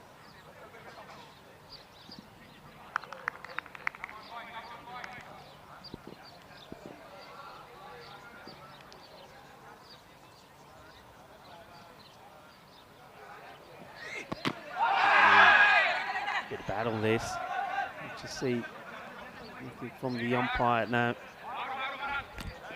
Hasn't quite got that Yorker length going, just slightly short, just allowing the batter the opportunity to try and get under the ball. That's what they'll try and do. Got to get that Yorker in. Oh, man, catching position there as well. Zahir Safi. And third man back. Prashar once more. Good areas, nicely bowled, and that will be the end of the over. So the one boundary from it. And Hadasula is the man who was hit. That's 7 on the board, so 7 without loss at the end of the first. This is what the teams in Group C are trying to do. That's to book their place in the Championship Week, starting on the 20th of March. Hornchurch, the winners of Group A, are there. Farmers, the winners of Group B, and of course the reigning champions, the kings of Europe last year, or Pakai Barcelona.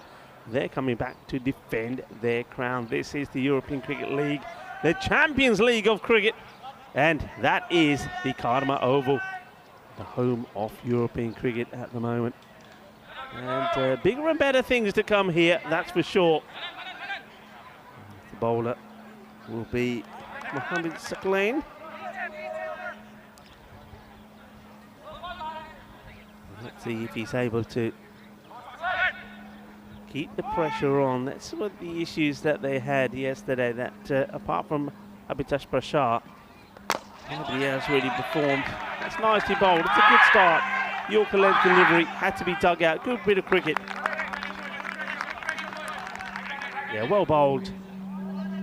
Sakleen hasn't got the pace of Prashar, but the accuracy, and that's right up there. He's just losing his footing there. The left foot just sliding, so not able to be balanced enough to make the stop. Get the single.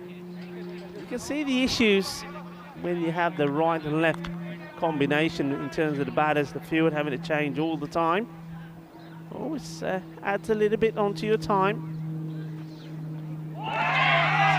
Oh, I think he's lucky here to get away with this one. Yeah, I reckon this one does catch a bit of that line. This definitely should have been called a wide. But, I don't think it was that much of a aggressive movement from the batter.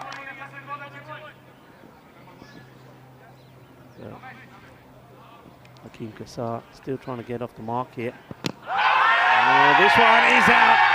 And, well, the least favourite fruit of Kassar is plum, because I think that one is plum. He gets the ball right up there, and the finger has to go up.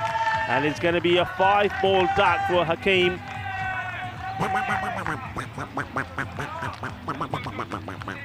Well, we know we're bowling from the lake end this week. This was plum. Just have a look at this again. Let's have a look. He goes right across. It's knocking them over. And the bowler himself, just a very polite inquiry. Everybody else is going wild. So to get the breakthrough, Hakeem Kassar. His poor form continues. No runs. The 5-ball duck. That's it. And it's those 5 balls that have been chewed up. That probably hurt Bevan more than anything else. It's a clean, well bowled, and that's the merits of getting the ball right up there. And like I say, you don't have to be quick. Just got to get your accuracy right, and that's exactly what he does. Royal Tigers of Budapest fighting hard, and they have to. This is a big couple of matches coming up for them here today.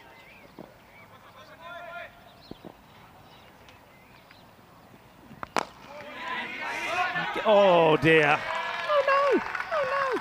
Please don't show this again. Abhishek cuts apart.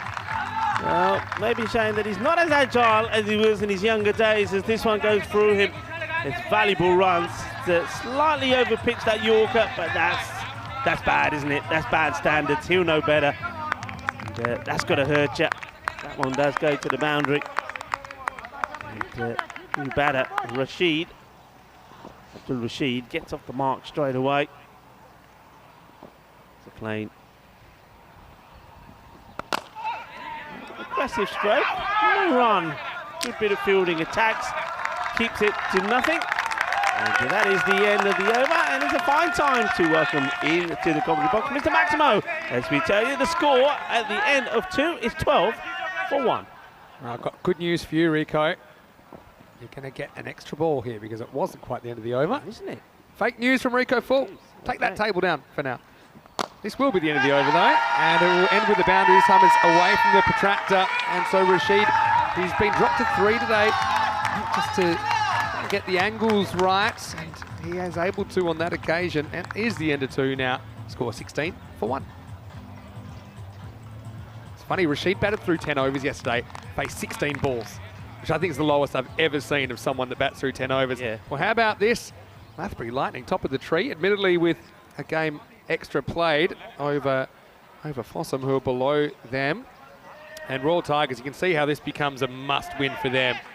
Otherwise, potentially they won't even be in it anymore by the time they play Alton in the 4th match of the day. Stay tuned, of course.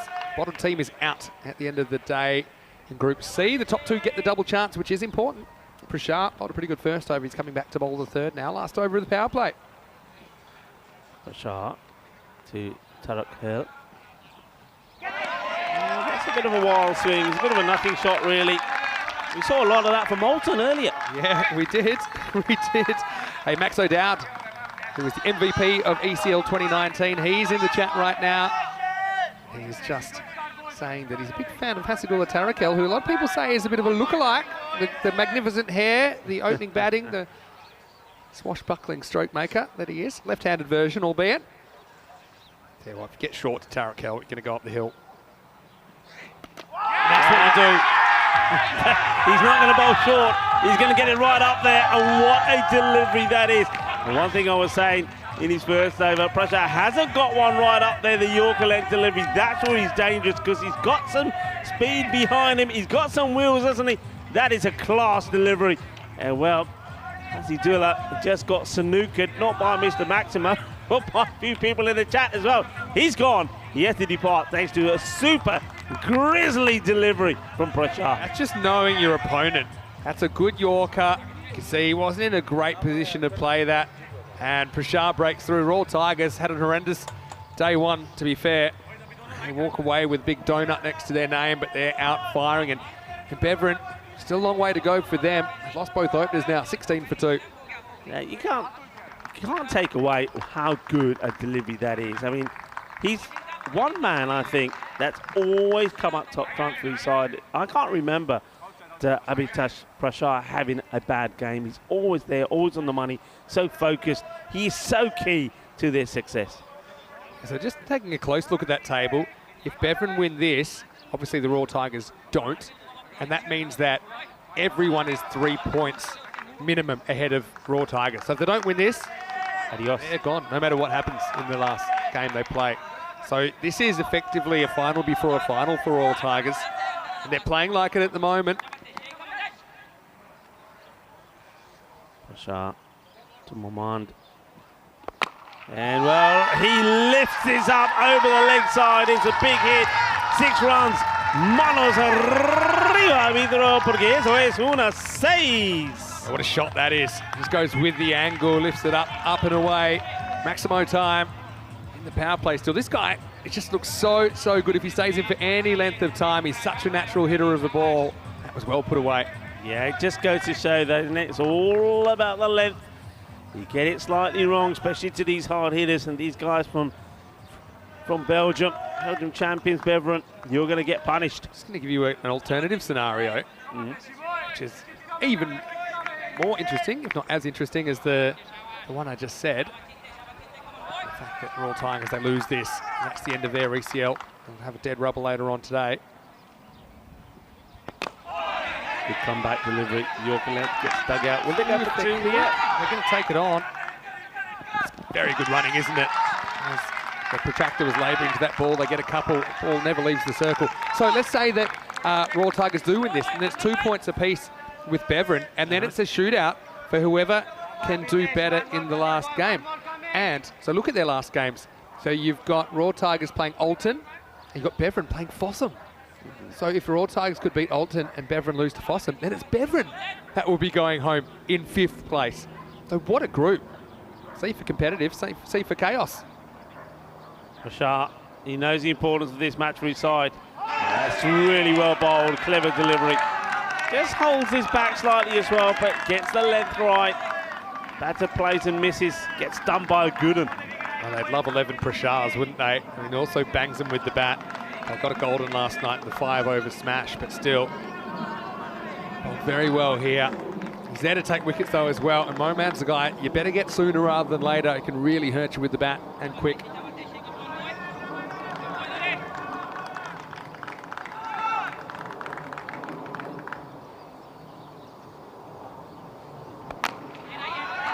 Gets away with this one, and that's what it means to him.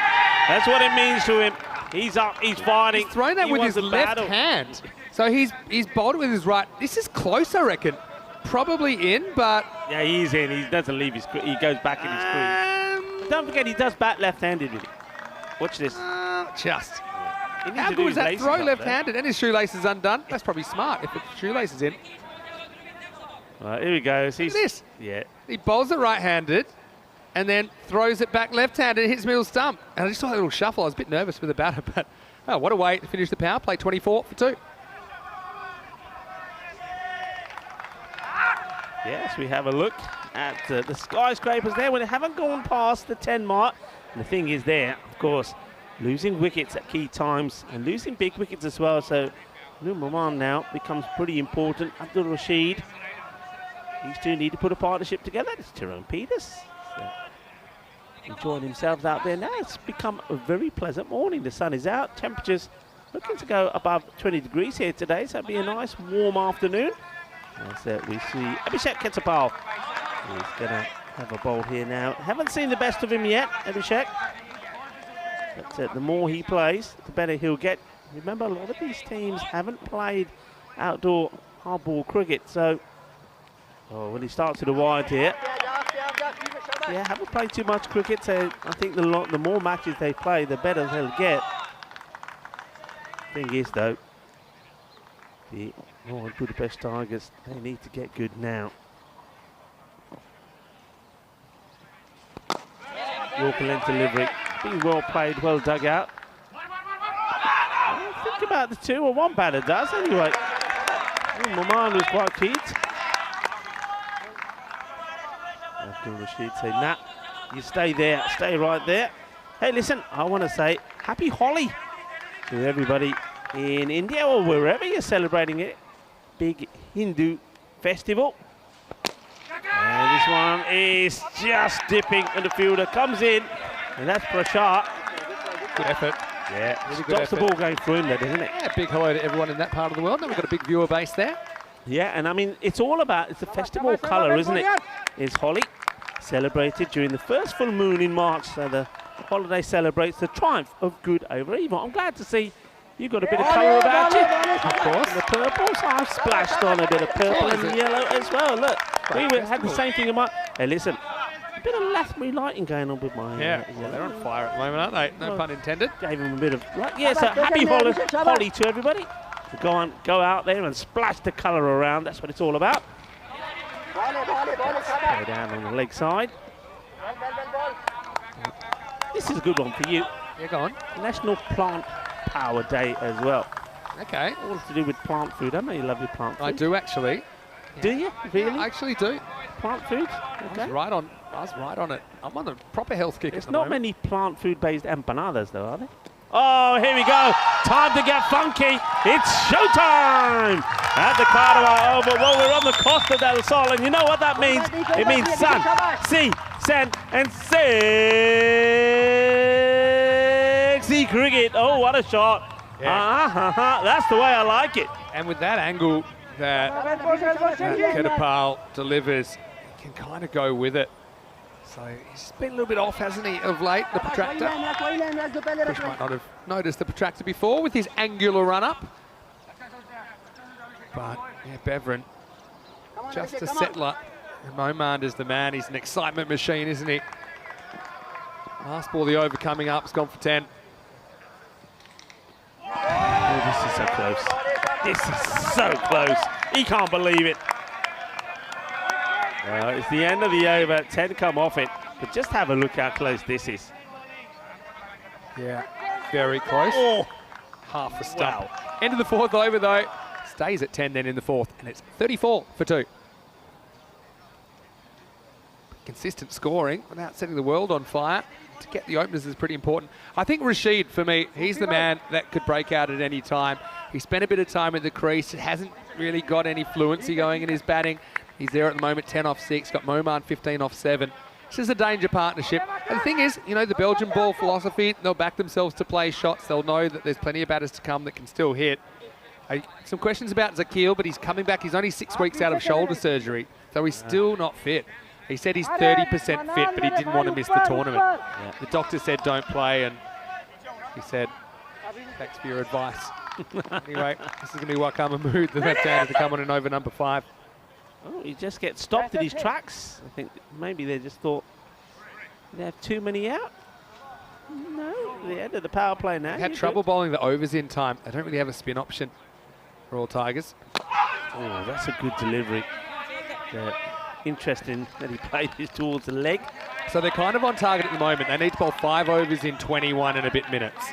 So over 4 minutes and over, you're normally okay, but they're going to have to keep an eye on that. Their biggest problem is they bowled something like 3 full extra overs in extra deliveries yesterday. Yeah, the batter's got to get the other side there. Well spotted by Mr. Horns. We've seen a lot of this today, haven't we? Not just from Beveren, but we saw a lot of it from Alton. But batter just trying to hit the leather off the ball. They're forgetting about the timing of the stroke play. The beauty of the group stage, I mean, Alton 24 hours before that, they were up and about. They'd beaten Beveren, and they lose to the Lightning. Not bold. But I mean, that's the thing. It is such an abbreviated group stage, so you think, oh, there's less chance for momentum changes as, say, an 8-match group stage. But they still happen. They just happen quicker. You know, Alton is the type of team, and you know this, and same as Beveren, and same as Lathbury Lightning. Just the first chance. Oh, the West has hit him. Oh, this is nasty. This is nasty. This is nasty. Oh, I think that he's caught that on the cheeks. I think that's come straight from hands onto mouth. Oh, I hope he slowed that down with his hands. That is nasty. This is not a good look at all. Mahmood, honestly hope he's okay. Yeah. He'll need some attention. He's getting up. There's a good sign. All I hope is that he took some pace off it with his fingers first. I think he does, but Otherwise still, this ball is going really fast, Vin. Yeah. Burst through.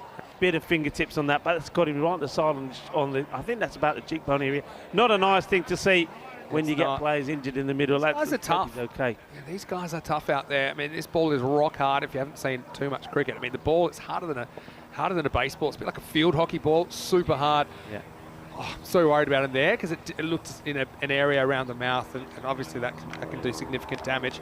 Anyway, I want to say welcome to all of our viewers, whether you're watching on Vanguard in the subcontinent or on ECN or one of our international broadcast partners. We certainly welcome you to the Cartama Oval. Group C, it's been crazy, hasn't it? C for crazy. Maybe that's what it is. You're absolutely right. C for crazy. And what I was about to say before that incident is that if you look at all the teams that we've seen, and all of them have made low scores. I mean, for example, Alton could quite easily go and put 150 on the ball next time we see him. It's the way they play, and that's the one thing I'm saying. There's a lot of swing and missing, but that's the way these guys play. They'll go out there with one thing in mind, that's to smash sixes. But the curious thing with Malia Stanek, he's the example I'll use, is he swung and missed in that 9th over, and then he played a perfect elevated cover drive for 6. Then he played a little helicopter straight down. I was watching from the side where, of course, there's a lot of. It's one thing if you don't have those in the locker, but I think for me, it's easy to sit on TV or sit from here and watch it. I think you've got to understand the pressure of the moment, and when you're out there, you're not.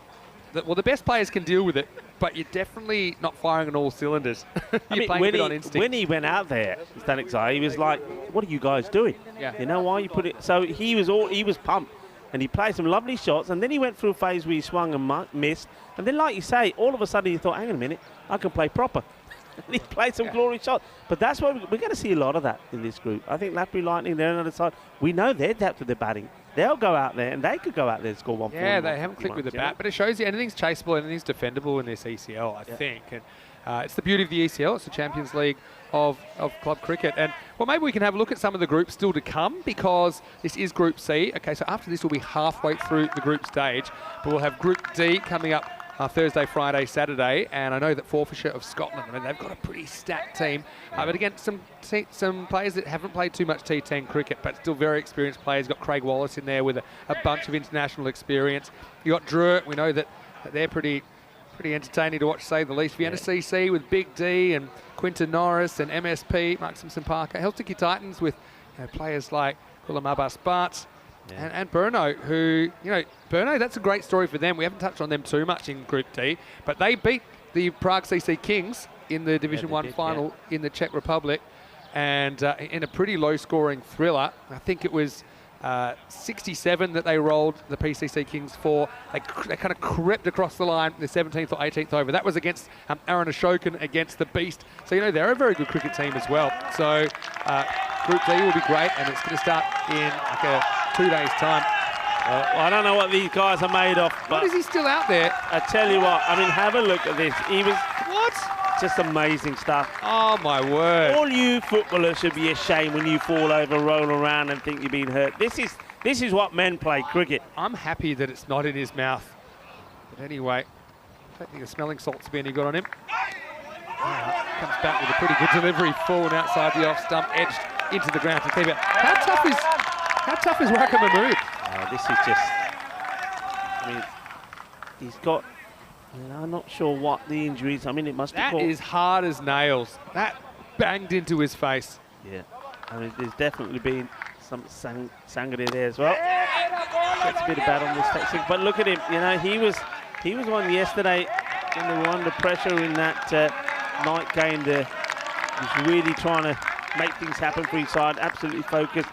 I wonder if is he staying on here now? Is he going? Yeah, he's going to go off.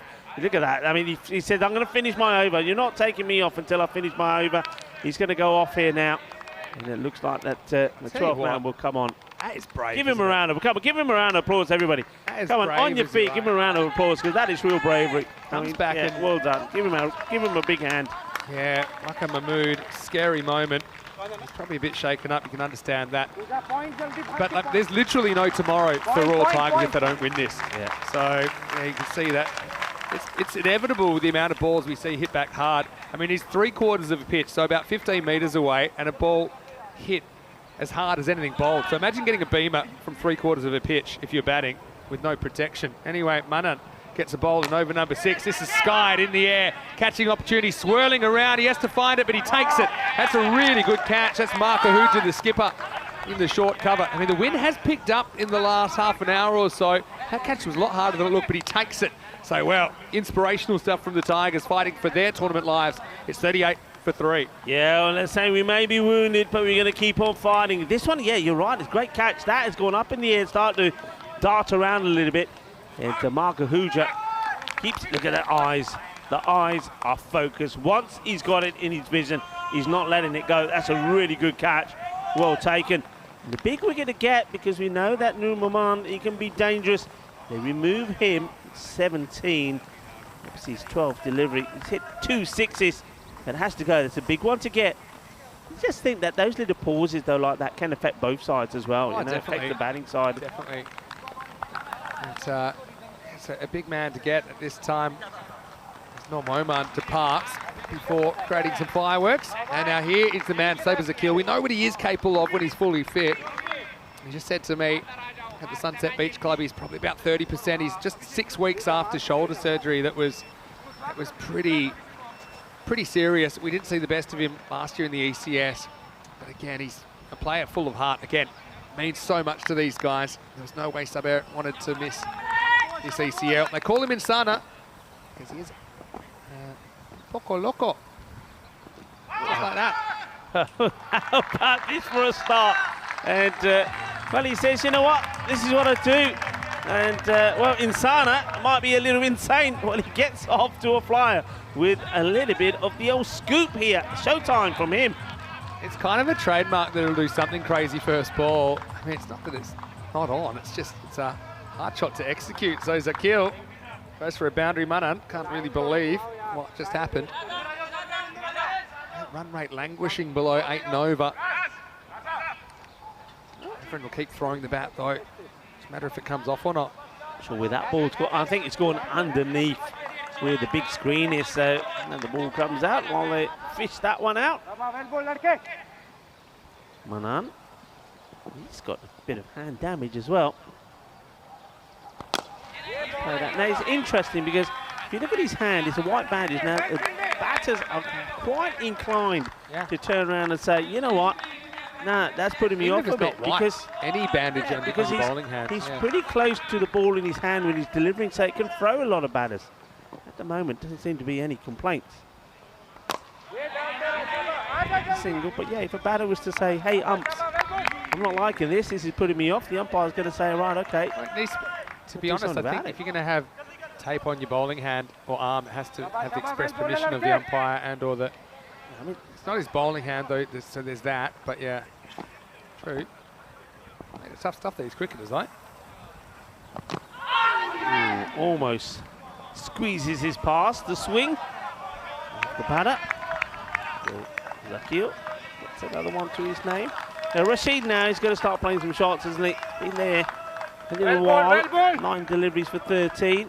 Yeah. It's so funny. I mean, he dominated in the ECS, but just hasn't found his mojo yet in this tournament. Yeah, he's disappointed with himself there. Makes that early movement, but it's well bowled. Take nothing away from Manan. I mean, he's gone just for 7 in the over, and one of them was the old scoop shot from Zakil. So 6 overs down now, and it's 45 for 3. So 6 over check-in time. Ideally, want to at least double your score from here, 90 plus. Remember, the Belgians have a pretty strong bowling attack. Kind of got him out of jail against the Lathbury Lightning yesterday. But against the Tigers, who knows? I mean, Tigers got a couple of players yet to fire. I think Zahir Safi is coming off a king pair yesterday. Looks who's back. Wakar Mahmood's coming back, and I think I want a second over out of him. In fact, he might be coming straight back into bowl. Because he wasn't off 8 minutes. If he was just off the 1 over, if it's less than 8 minutes, then you don't have to incur penalty time, I think. Yeah, and it also depends on the nature of the injury. That it is external, right? Yeah. Your nose is fairly external. Well, you've got the inside of your nose as well. Straight back to bowl. Yeah, that's a good point, actually. Come on, everybody wishing him to get a wicket now. Come on, get a wicket. Wakar Mahmood. All the neutrals are saying, come on, Wakar Mahmood. You're made of hard stuff. Tell you what, There's a fair chance to get another one coming back at his chops as well to Zakil. He gives the ball a real thump. He's got magical wrists, Saba Zakil. Here we go with over number 7. Lovely played. It's timing. He's not going to get it. You can't stick your foot out to these. You got to dive. You got to stop it. If you don't, he's going to go to the boundary. Abdul Manan had to get down. I mean, maybe he doesn't because of the injury that he's carrying. But this is just beautifully timed in the gap. And if you don't go down there, you're not going to fetch it. He sticks a foot out. Adios, pelota. 4 carreras. Mood. Won't be too happy with that. Comeback ball now to Saber Zakil. Good delivery. And he's been beaten a couple of times with this one pitched right up. A good comeback from Wakil Mahmood. You can just tell he's not himself. You know, it's such a shame. It's very easy for people to sit back and judge, saying, you know, he's out of form. He just loves his cricket so much. He wants to be out there, despite, you know, barely being able to hold the bat. Anyway, so he can come up with a bit of magic. Bowled pretty well, though, the Tigers. I think they've been full and straight a lot of the time, and that's how they've restricted the runs. Not often you see the Beverin team only 3 out at this stage and tracking at about 7.5 and over. Very good delivery. Full, straight. And, well, Zakil is trying to make something happen. Oh boy. Wow. This is going to be 4 byes. I'm pretty sure, yeah, it is. Byes his signal, and then this, I think, is the perfect dummy. He dummies the keeper sees it late. It should have bowled him, you think. The thing is, you have a decision to make. Stanahuja covers the angle as if he does ramp it, he might be able to catch him, but he just cheated a bit far to his left, and then when he missed it, he couldn't cover the natural angle of the ball. So yeah, making something happen. Mahmood hasn't really been backed up. I thought the Tooth Fairy was about to give him a bit of a windfall when I saw his first over. As it is, he's come back, but yeah, late 4 there, 50's up as well for Beverin.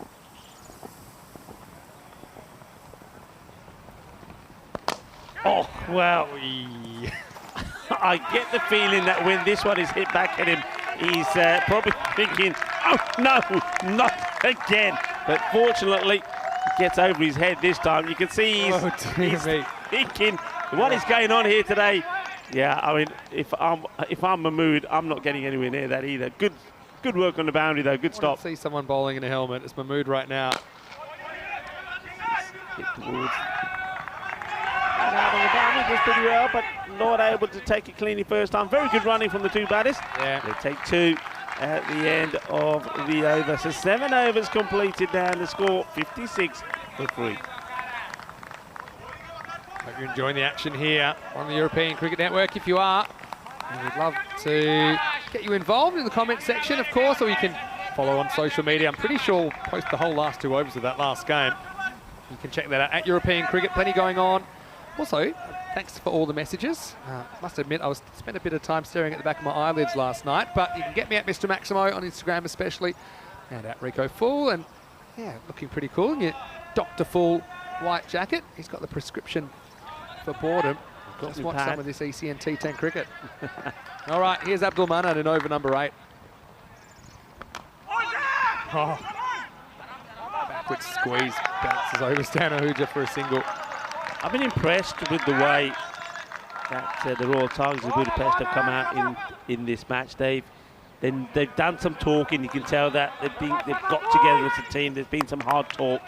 The bowlers have responded by bowling good lines so far.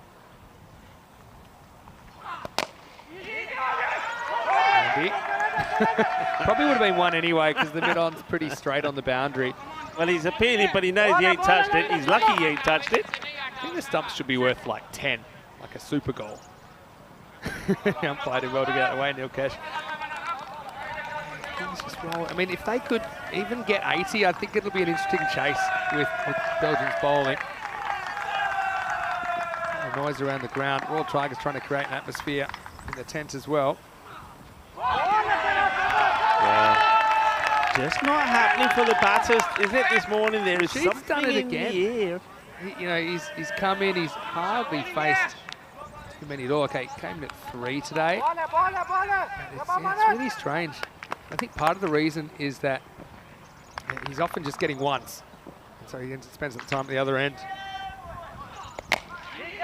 This one was a full toss. I mean, he will get 4 runs from it because there's nobody out there in the mid-wicket area. He's got the man at square-legged mid-wicket inside the circle. So, but again, just not timing it well. Yeah, they're erring on the side of full. Probably check this one, but I think for me, it's coming down. It hits about thigh high.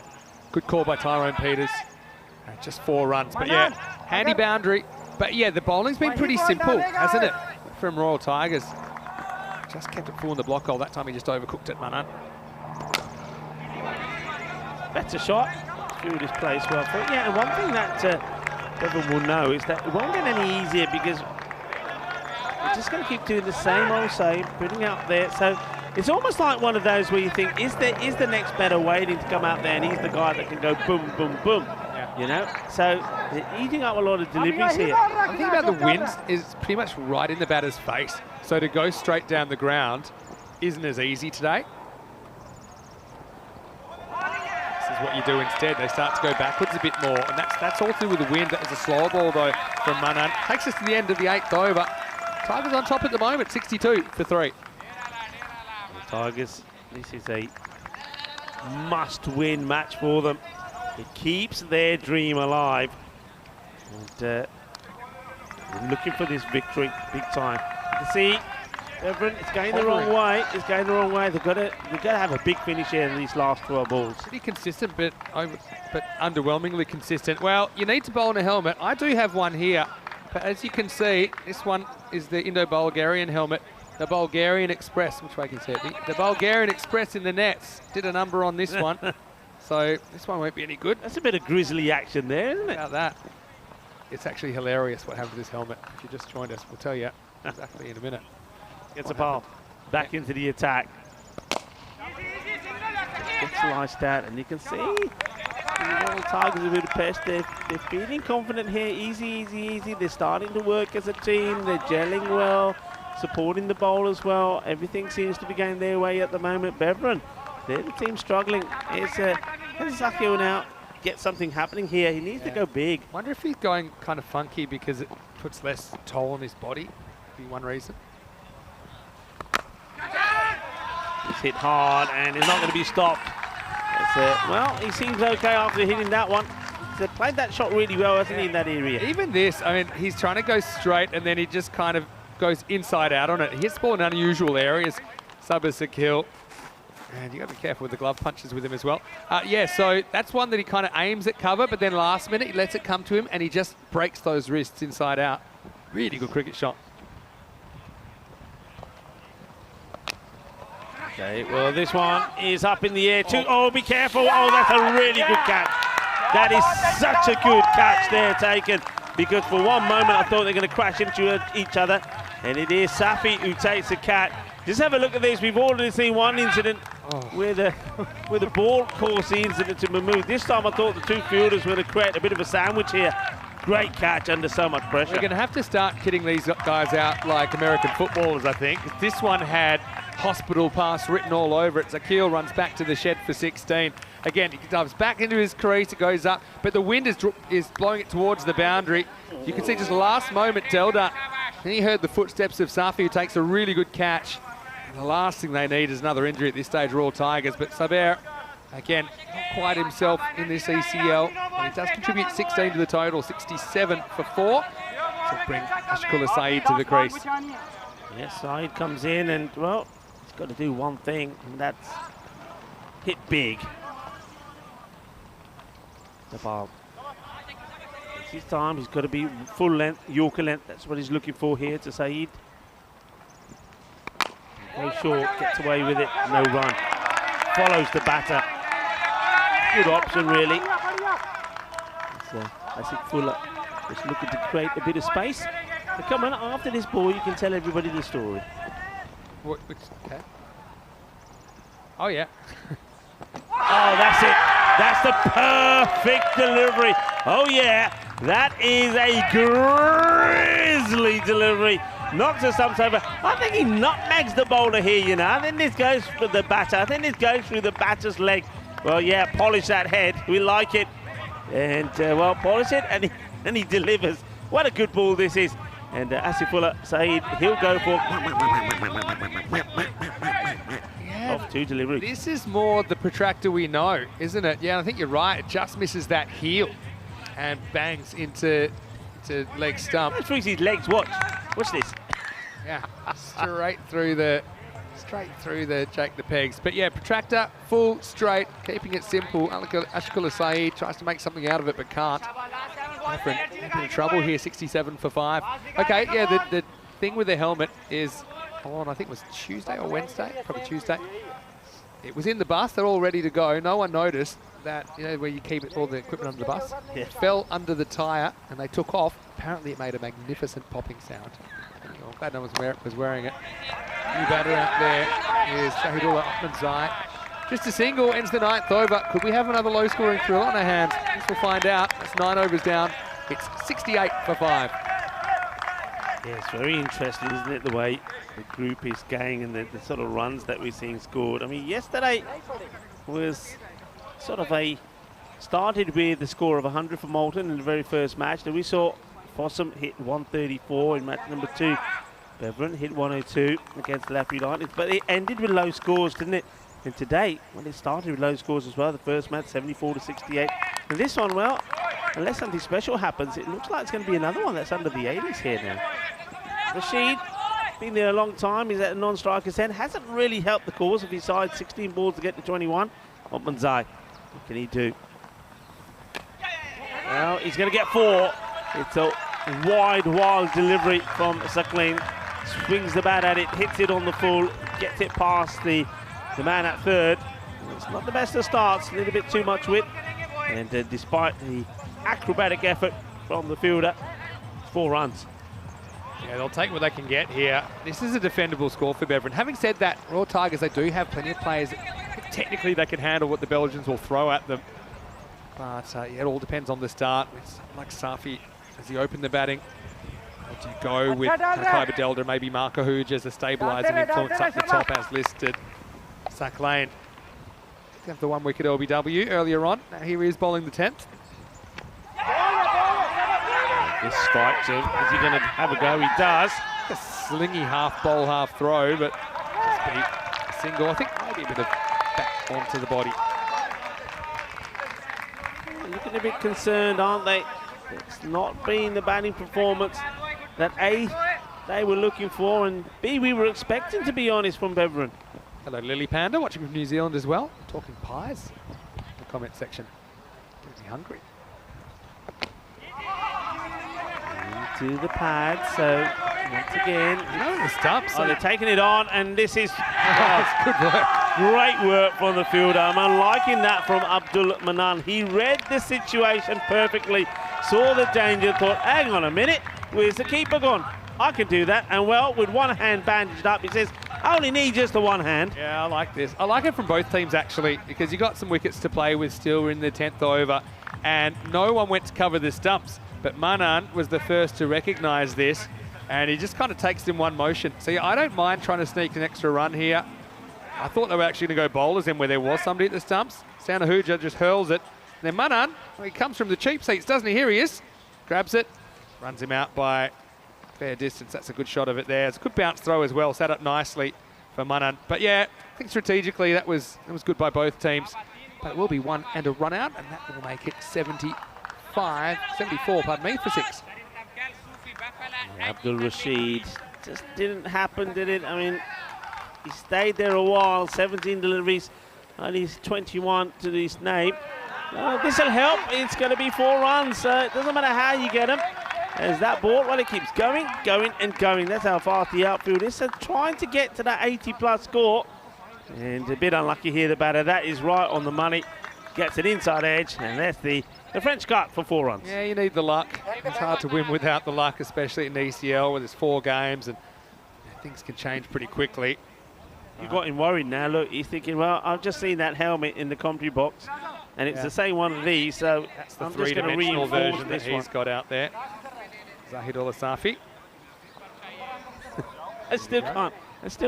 I mean, yeah, that must have made a horrendous sound. Apparently made a massive pop. I bet the driver thought something nasty happened didn't even stop. to the bus. Yeah, of course, a big shout out to our coach partner, Mateos. Mateos buses stronger than a cricket helmet. Yeah. Anyway, Suck Lane, just slide in here.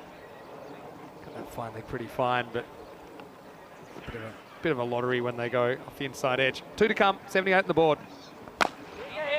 Really full, but it's great. They will try and go for 2. They have to really. Bowler was expecting it the other end. That's good running. I think you've got to put pressure on the fielders at this stage. They do get to the 80. Royal Tigers, they're batting for their tournament lives after the break, so don't go anywhere. They'll have something in the 80s to chase down. Everyone remain calm and alert. Here is the last ball of the first half. Or not. Oh, yeah. It's not. Yeah, you got to run. Ball watching. Don't know why he's ball watching. Get to the other end. You've got to stop saying that. And you can't say, I'm banning you from saying, when the ball's in the air, saying, well, he's definitely out. He's not dropping this. You can't do that. And what happened? He dropped it. Who was him? Who did you? There's a long and proud list of people that I've jinxed. They like it, I think. That's a big time jinx. After the catches they took to drop that one, I'm with you, Lapri Lightning. Don't worry, I'll sort him out for you. You still won, it was okay. Last ball. Oh, no. Go on, have another one. Yeah, that's as good as the boundary plus this. That's 4 runs. Stop jinxing. Go on, say it again. Just wonder if unlucky. I wonder if these runs will come back to bite Royal Tigers, and they're probably conceding 4 more than they should have already. You just said it. That's a boundary already. Hit this ball for 6. They're on 90. Go on, say it again. I'm going to do it again. Tigers need a bit of help in this tournament. Don't need points. I'm going to try it. See if it works. All right, you try it. You're not qualified. Hat trick. I'm on a hat trick here. Go on. All right, everyone, seat belts on. Here's the last ball of the 10 overs. Oh, he's bowled him, and it's almost too wide. But still, they get 4 off the last ball effectively. Beverin, 84 off their 10. Raw Tigers, 85. It's going to be nervy. You're not human if you don't feel a little bit nervous going out there to bat needing 85. You've got to put that out of your mind. You've got to suck it up. This is the big stage. They've earned their right to be here. To earn the right to stay tomorrow, to have any chance, they need to get these runs for all Tigers. Yeah, they need to. It's going to be a nervy one. Is that sort of score? Is the Grady 80s, as we say. You've got to say, though, 84, that's a golden ball sort of score. It is, especially based on what we've seen today. Tricky wind as well for the batters. They wanted to get funky a bit more than usual. I think partly because that wind is blowing right behind the bowler. So with that comes some risk. When you go back to your instincts, you try and hit down the ground, not super easy. You've got to say the Royal Tigers, they bowled really well for me. And it's not often you see the Beverin side with not too many wickets down, but not too many runs either. There's Hercules. Tarakel came out. This was an interesting one. The bowler just kind of half appealed, and everyone else knew it was out, including the umpire. Cuxo had to go. But yeah, they certainly got themselves in a good position, Royal Tigers. Okay, maybe let the Belgians out of jail a little bit, but still, for me, it's game on at half time in match 7. Yeah, Prashar was pumped up, wasn't it? I mean, that wicket there of Tucker was key, getting him out for 7, clean bowled. You know he's a dangerous player. But this one, oh, well, that was dangerous. Takes it right on the side of the face and the nose. And look, how brave are these guys. He came out, he finished his over, went back, did Mahmood, and then he said, right, now I've been patched up a little bit more. I'm going back out there. That's what it means to him. Waka Mahmood, take a bow. You're a sensation, young man. As well, you saw that there was some funky stuff from Sabir Zakir when he went out there and played the scoop very well. He tried it a couple of times, but this time he missed it. But he's snooking everybody. 4 buys, they were valuable. Boundaries were hard to come by, and whenever you got them, well, you make the most of it. This was another one that came out of the middle of the bat, but he needed to get the Yorker, and you just knew it. That's what Kedapal can do. First of all, there was that catch that got him his first wicket, and then there it is. That's the Yorker right through the legs. A little bit of a nutmeg to get the wicket, and that was Zahid that had to go. Once again, though, boundaries just kept coming now and again, and then it was all about the running. This was great work. This is fantastic alertness from Abdul Manan, and he may have one hand bandaged up, but he only needs one to run in there and take the bells off. More fortune. And then right towards the end, there was some good running, a couple of wides, and then the full-length delivery right on the stumps from Mohamed Saklain. So he finishes well, finished with 2 for 24. Abhishek Katapal was good as well, 2 for 16. Just have a quick look at the scorecard first. Abdul Rashid is there too long for me, too long for 21. He needed to get on with it. I mean, who knows? Any one of those other batters could have come in and got on with things. Nur Maman looked good when he was out there, but he went pretty quickly. Nobody really able to get a good score on the board. With the bowlers, I think they bowled really well. There was a plan in place. They came together. They had to come together stronger. I think Sakleen and Kasapal led the way, both taking 2 wickets apiece.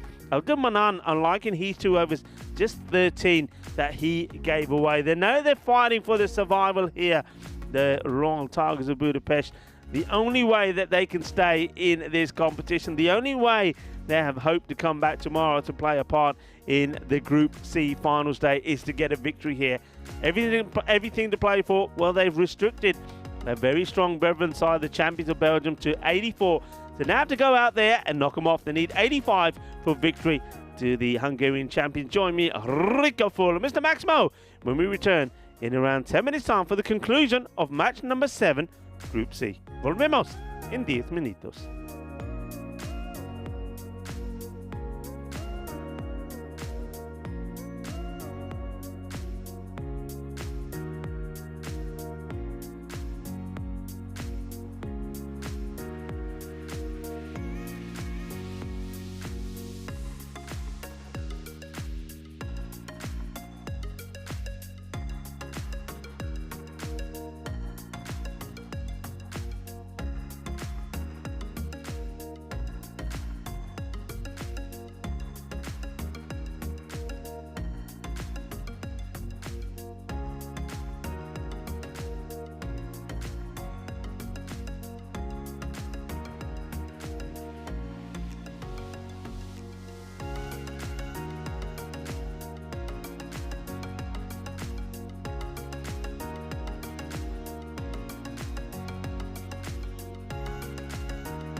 The European Cricket League is brought to you by HCL Software, Dream 11, and Andalusia European Region for Sport. Bienvenidos al campo de Cartama. Hello and welcome to the second day of Group C action. And the day continues to frustrate the batters. Once again, we've seen the team go out there and struggle to get runs on the board. And it's the Belgium champions, Beveren. They've had a bat. They've got into the 80s, 84 to be precise, so 85 required on the Royal Tigers of Budapest if they are to keep their finals day dreams alive. If they don't get a win here, then, well, then it's not going to be possible for them to make it into Wednesday's finals day. Yep, 2 finals days in a week. It's always going to keep us on our toes. Finals day on Wednesday and a Saturday, of course. Saturday will be the time for Group D. But this one, going to be evenly poised. I mean, they're going to be under a lot of pressure, but I just think that the way for the Royal Tigers Budapest to be here is to go out there and just think, you've got to think to yourself, you're chasing 120. That's what I'm saying to my players. Right, we're not, forget 85, think 120. Go out there and bat like you're after 120. That's what they've got to do. See how they get on here. The openers, this one. Be Abdul. Going to make Abdul Rahman see if he can get the start that they need. As he clips away, gets plant that foot right in front, gets away with it. Saeed, like this man's bowling. I think he's got a bit of pace about him. Let's see how the Tigers handle him.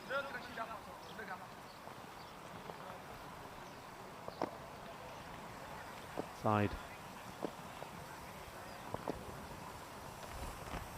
In now to Safi. Who plays a lovely shot. Well stopped though. Really good from the fielder.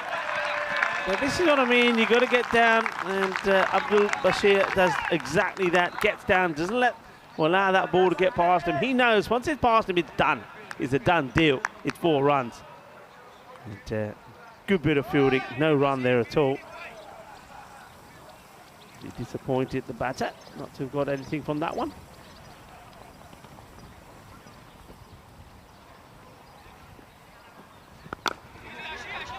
The ball, quick, fast, right at Rahman. The only way you stay in this game, I suppose, with your Beveren, is to get a very good tight power play in. Every time that required rate is not reached, it goes up a tad. And if at the end of 3 overs they can take that to around about 10 required, then they'll feel that they're back in the game. They've got the bowling attack as well to help them achieve this defence. Said supporting that groovy headband. Once again, they take on the single, and you can see there's no throw there at all. And we know why. Remember, he just had that shoulder operated on Sabi Zakil. He's not going to throw anything unless probably he has to. And he's quite happy for them to take a single. That was on anyway. The batters decided they were going. And now there's a slight change. So he's moving himself to backward point where he believes he probably not going to be required to throw. I don't know if it makes much difference. In fact, he puts himself in a position where he's probably going to have to be diving about a little. Let's see how that works out for him. Let's see Bola Saeed once more. And that's a really good delivery. I'm liking this shout. The umpires I think saying he's going down leg. You know, I like to see it again because I think the leg actually, I want to see this again. I want to see the impact before the leg moves. Okay, yeah, good call. Good call. He's definitely missing. Definitely worth an appeal.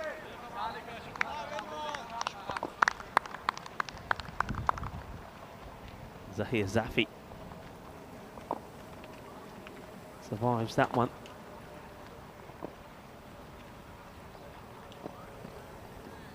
Well, this is pretty full. Catch is taken, but yeah, called straight away.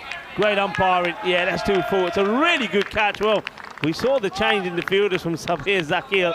makes a change, moves himself away from that position. But look, yeah, this is far too high. Call straight away. There's no need to look at the square leg umpire. A good catch, though, taken by Upmanzai. Also saves 4.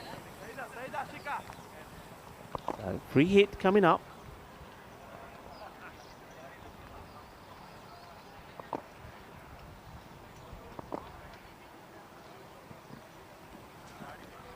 Robold gets out of jail, I suppose. A very good over.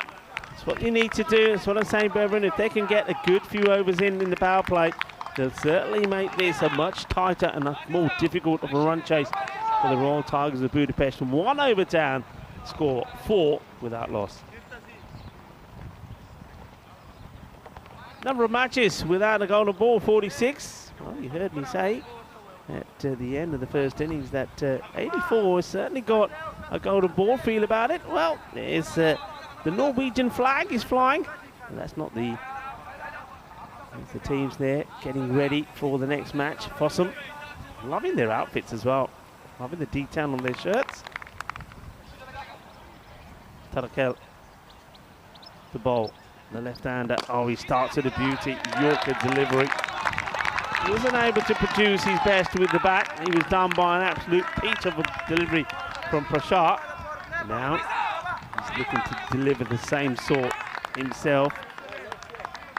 And good time to welcome back into our delightful, lovely room with a view, our commentary position here at the Cartama Oval. It's time to welcome back Mr. Maximo Vinicius. Happy to be back. Another little squeeze shot over the bowler this time for 1.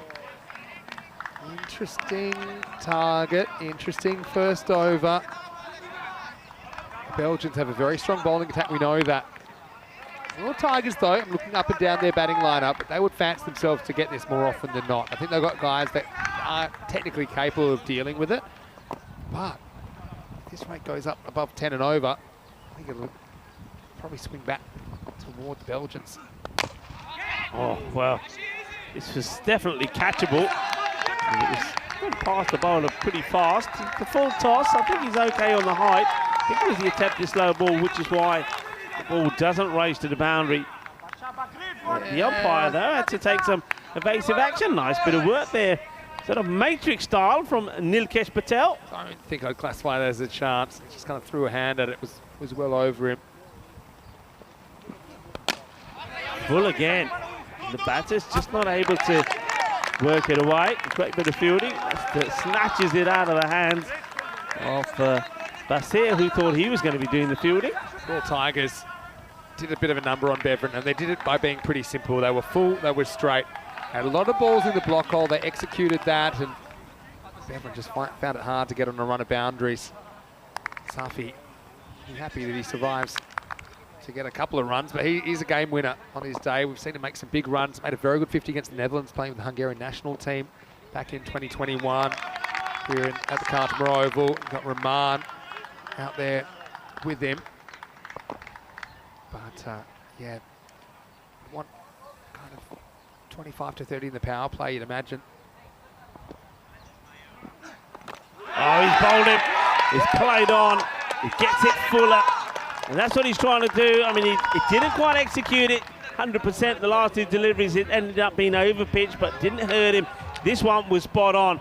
And Safi going for the shot, trying to carve this away in the point area. Gets a bit of inside edge onto it. Knocks his own stumps over. Tarakel gets a breakthrough. 7 for 1. Again, simple bowling. And I used to say bowlers are pretty simple creatures, so you don't give them too many instructions. Full, fairly straight. This block hole. Okay, it's not going to hit the stumps, but look where it bounces back. It's right between the legs, and all he can do is get the bottom corner of the bat. Safi's just having a shocker here. Cannot get the luck, cannot do anything. 2's his highest score so far this week, as he departs at 7 for 1. Yeah, he's not the only batter in the group that's having issues. Top order just isn't performing. And now we go for one of the Ahujas. It will be Stan, the wicketkeeper. He's batted really well. Really well. Has been their top scorer in both games so far. Tough hitting win for the batters.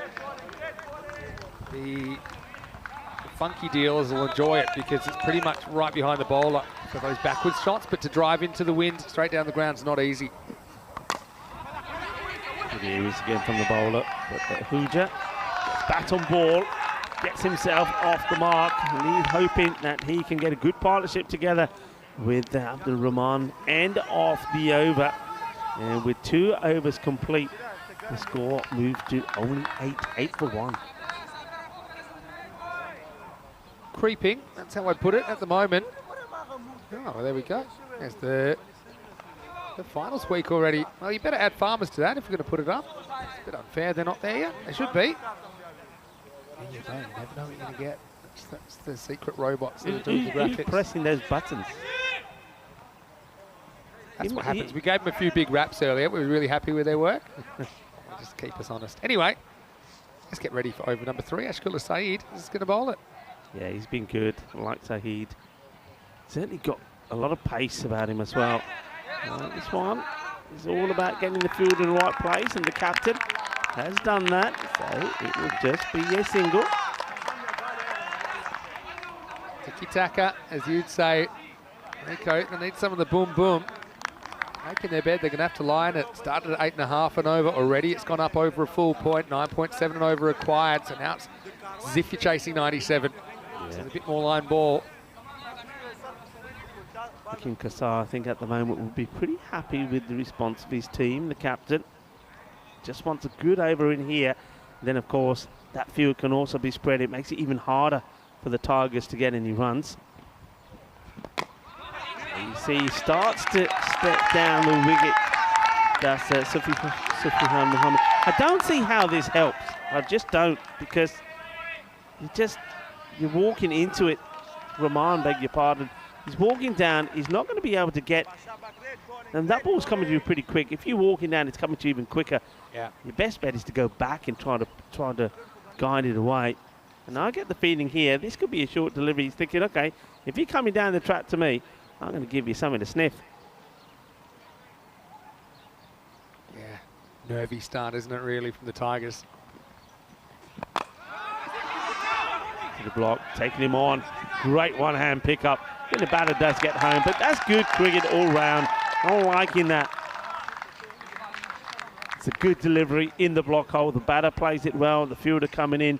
One-handed pickup, shy at the stumps. Quality action here at the Cartama Oval. This is the Champions League of cricket, and you'd expect high standards. We've certainly seen it. Quality standards, now biting dramatic matches. So far, day 2 of Group C. Actually cool, that previous ACL winner with VOC Rotterdam in 2019. As for the slow delivery, once again, this has been the story for the Tigers so far. Even when they're getting bad onto ball on some loose deliveries, they're finding the fielders. Quite easily on other days would have gone to the boundary for 4 runs. Hello to Zishan, who's in the comment section right now. That's Zishan come from Malta. He's watching with Glenn Tavilla. And looking forward to putting on a show next year. Now, Goes we did win the ECS. That was the word we heard. That the winner of that ECS will represent Malta. We'll have to wait for formal nomination, but it would be exciting. Slower delivery, gets worked away. A little bit disappointed, the batter once again. I think he's disappointed that he wasn't expecting the delivery. He's made his mind that he's going to be a different type of ball. He's ready to play a different type of shot. In the end, gets one that he could be a bit more aggressive on, doesn't. So the intent wasn't there because I think he'd already chosen what he was going to be playing. For me, Prashad's guy got to get out there sooner rather than later. And I think that Rahman hasn't really clicked. He better start playing some shots soon. Won't be playing a shot this ball because it's down to Hooja to face the last in the power play. Lovely shot. And this is his go-to shot, really, Stan Hooja. You don't give him some width. We've seen him play some nice shots. That one is beautifully played. And it will be the first boundary of the innings. And it comes right at the end of the power play. So they finally get something. But it only takes them to 16. So it will be 16 for 1 at the end of 3. Yeah, not a bad power play at all for the bowling side. What you want when you're defending 84. 24 is what Bevan got in their power play first up in this game. You can see that 4 helps a bit. Otherwise, Pretty slow going. Just the 1 wicket. Middle overs is where this is won and lost. But yeah, Bevan will be buoyed by that. That run rate required about 10 and over from here. This guy, really like him. This is Jabba Kale, who's going to bowl over number 4. This guy does like slinging him down there. Here we go. Waiting, yeah, good shout. Good early clean shout, otherwise Rahman was going to find himself in trouble. Jabba is on the money straight away. Jabba. Yeah, left armour always creates a good angle against the right-hander. Yeah, Rahman has to get moving here. Ooh, gets a little wide. See this again, I mean the umpire. Yeah, tough one. Pretty I mean, quick. doesn't get any of the line. Probably just. The very left point of that ball probably get some of the blue as it passes the crease, but it's touch and go. Still a pretty good place to miss. The areas there, that's the right areas. That's where you want to be. Use that, the angle that he creates, the left armour, to your benefit. And once more. Up in the air, gets it over one, and in between the other two, it's 4 more.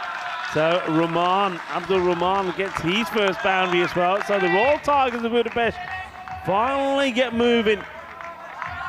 Steadier, isn't it? Again, they go up and over in that quarter. It was Noman who was coming around to his left, couldn't quite make the stop. And whoop, a love tap from the bat on the bowler. And Rahman does hit double digits. This is 50-50 for me at the moment. Well played. The only difference so far, I would say, in this point is that whereas Royal Tigers of Budapest were attacking the stumps, they were full, their bowling was much fuller. We've seen here that Bevan have opted to go a little bit wider at times, a bit shorter, and that's where the runs at the moment are flowing. Well, they feel they've got a bit more pace, so they can get away with it, maybe get some swings and misses. And this one, it's been well hit, but it won't find the boundary. They should look for 2. And good running. well, that's a great throw, but they will get there. That's a terrific arm from Saeed. What a throw this is. I think the batter is in, but I tell you what, this is why you have to make sure and run. You don't want to look around. That won't be a world record throw because it was wind assisted, but still, it was a good bit of work. You can see, seeing quick work from the keeper as well. Norm Oman to get it down on the stumps. Yeah, saw a shot there of Waka Mahmood, the hardest and strongest cricketer in the world. Yeah, look, it's a funny one. I'm trying to think if I was batting in these conditions. I think I'd be wanting to go funky quite often because the bowlers are pitching up. It's so hard to take them downtown. Also, if I was bowling, I think I would keep going full and challenge the batter to hit me down the ground. Not going to be easy. See the flags in the background. There you go. What a shot. This is the way we like it. Oh, yeah. Boom, boom, boom. The Chakalagea. Oh, yeah. Oh, what a shot this is. It's time to get funky. It's showtime at the Cartama Oval. Yeah, great shot. And if you get any length, you can do this. Again, there's a bit of risk to it. I think it's a risk worth taking. These double-digit targets, if you get a 6, it feels like it's worth even more. Yeah, this wind, I mean, the wind's such a factor. And because you play at one end, you don't get to wait till the next over to then kind of play what's more in your zone. I think that Stan probably enjoys this wind because he doesn't have to kind of muscle the ball straight over the bowler's head. He can just do that. That flew miles off the bat. What a cracking shot. I mean, we are in Malaga. We are on the Costa del Sol, and it's all about the sun, the sea, the sand, and the sexy cricket. And this was sexy cricket. This is a great shot. Yeah, and it's not hitting the stump, so it's not that risky in the end. Back to the live action. Here we go. Just losing shape. Doesn't have to do that. Didn't have to do that. He's got what he wanted at the over. They've got started. He's looking good at the moment. 15 now, 7 deliveries. Got a partner out there that's steadying himself as well. So doesn't have to play that shot. And right now, they're where they want to be. 30 for 1 at the end of 4. Let's see where they're at. That certainly helped, didn't it? 14 came off that over. That red line, if they finish above it, then they'll win the game. If they don't, they won't. Simple as that. If they finish right on it, we'll have a golden ball. But the Royal Tigers certainly on the uptick. And I think this is where that wind, it gives you a bit of confidence as a bowler to hit the block hole. It's just difficult to be driven back over your head. Change of bowler, Shahidul Upman's side of bowl. Answer the question, direct hit, he would have been gone. Well, he had time. He aims, fires, missing, and that was Jabba. Big moment in the game. Kastana Hooja would have been run out here. Bit of hesitation. Right, he had probably 2 stumps to aim at. The keeper got rid of it quickly, just not on target. See, it's definitely in their mind. They rather than going straight, they want to go even to that leg side. The wind is pretty much coming kind of left to right on screen and behind the bowler, so kind of from cover to fine leg. So Stan's hoping that he can get any bat on that, and the wind will kind of vortex it to the fine leg boundary, but not easy to pull off. That wasn't quite there lengthwise. I think that's a better option. If the shot's not on, take the single, plenty of gaps, and wait for it. And he's a good batter. He will get deliveries that he'll be able to put away to the boundary. Just got to calm down a little. Stan Hooja getting a few raps in the comment section. So he should. I mean, he's coming under pressure. He's mostly made good decisions. Gone. And, well, he might as well keep walking. He walks into the shot, gets the edge. Upman's eye picks up the wicket. A nice, easy catch taken by Nur Mahmud. And that will be the end of Abdul Rahman. He'll go for 11 off ball number 14. Yeah, so regulation caught behind. One leaving. Abdul Rahman be his second wicket to fall, 32 for 2. You know, I was just thinking if I was coaching, I'd be considering a tactical switch here. I would probably be proactive in the game, so I actually don't mind that wicket because I think you've got Prashar there, and again, you don't want to put more pressure on Stan Hooja. Okay, you can say to Rahman, just throw the bat, but that also can backfire and waste deliveries. So as it was kind of creeping towards 10, I think that I'd want to get Prashar out there. As it is, they haven't gone for Prashar anyway, they've gone for Kai Badelda. So, again, personnel decisions, all important. Rahman opens, he makes 11. It's 32 for 2. Yeah, Kai Badelda, he is their normal opener, I would say, in this sort of situation.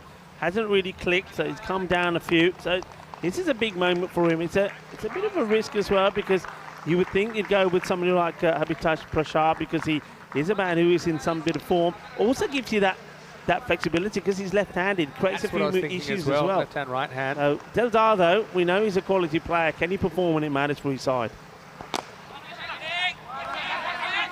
This pass the bowler probably shouldn't have, but Delda's off the mark.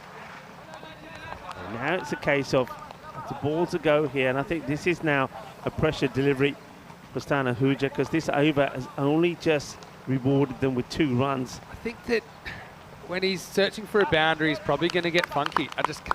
If he's going to go looking for trouble, or does he just play this one out? Interesting ball coming up. Oh, on the lid. It's right on the lid. He ducks into it rather than go for it. I think he's caught him on maybe the back of the lid there. Oh, well, this is why we always say, the European Cricket Network, we always say, please, batters, wear a lid. And I reckon he's shaken up there a little bit. Yeah, he's saying he wants a bit of water. Give me a bit of water. He came back at him, so yeah, you'll see here. I hope that's mostly helmet or all helmet. That's a scary place to get hit. We've seen some awful incidents, and I think Tyrone Peters is doing the right thing, just checking out if he's all right. He'll want to keep batting. And also, the question is structurally, how's that helmet? Because after taking a blow like that, so they're checking that out at the moment. But yeah, it's a scary moment, and it will be the end of the 5 overs. And the score is 33 for 2. Stan Hooja gets checked out. We want to welcome you into the Dream Box. Fitty sound to Mr. Maximo here for ECN. Very happy Tuesday to you. Here with Rico Fool, and yeah, a lot of people being festive around the world today, right, Rico? So we're certainly are. Look, it's all about the colour. It's the Holi Festival of Colour, where you know, it's good, wins over evil, and we've got a bit of colour. We're going the old coloured powder, right? Yeah, it's all about it. I'm liking this shirt. You don't need to do that with me. There's a little bit of peacock about you today as well. Flamingo Tuesday. So it's kind of the little brother of Peacock Friday today. I see. Okay. Good news is, Stan Hooja still up, and he's on strikes in right now because the start of a new over. Kapta, the captain, to bowl. That one's definitely seen back towards Stan. been a few helmet bangers in this. Louis Bruce got hit twice yesterday. It's been a good group for protective equipment, helmets and boxes. Yeah, boxes definitely. Yesterday we saw enough of that. And we often talk about whether umpires, I mean, we had Nilkesh Patel having to dodge one in this match. We often talk about umpires if they should wear protection. Well, we think they should wear boxes as well, because Ian Rubbage, he was in a bit of trouble yesterday with a throw. He's this is in the body. Dodgy one. Might got one in the back if he throws. Yeah, I did say they invented the cricket box 100 years before the cricket helmet, so men had their priorities right. But that's probably the off-pace option that Beverin go for.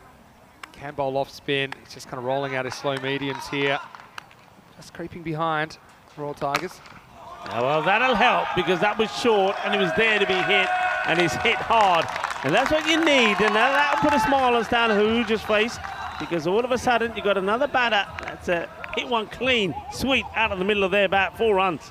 Yeah, really good shot, top of the bounce. Big gap over cover, that's kind of cutting into the wind, but if you're going to hit in the wind, hit flat. And that one does cut through the breeze. Nice shot.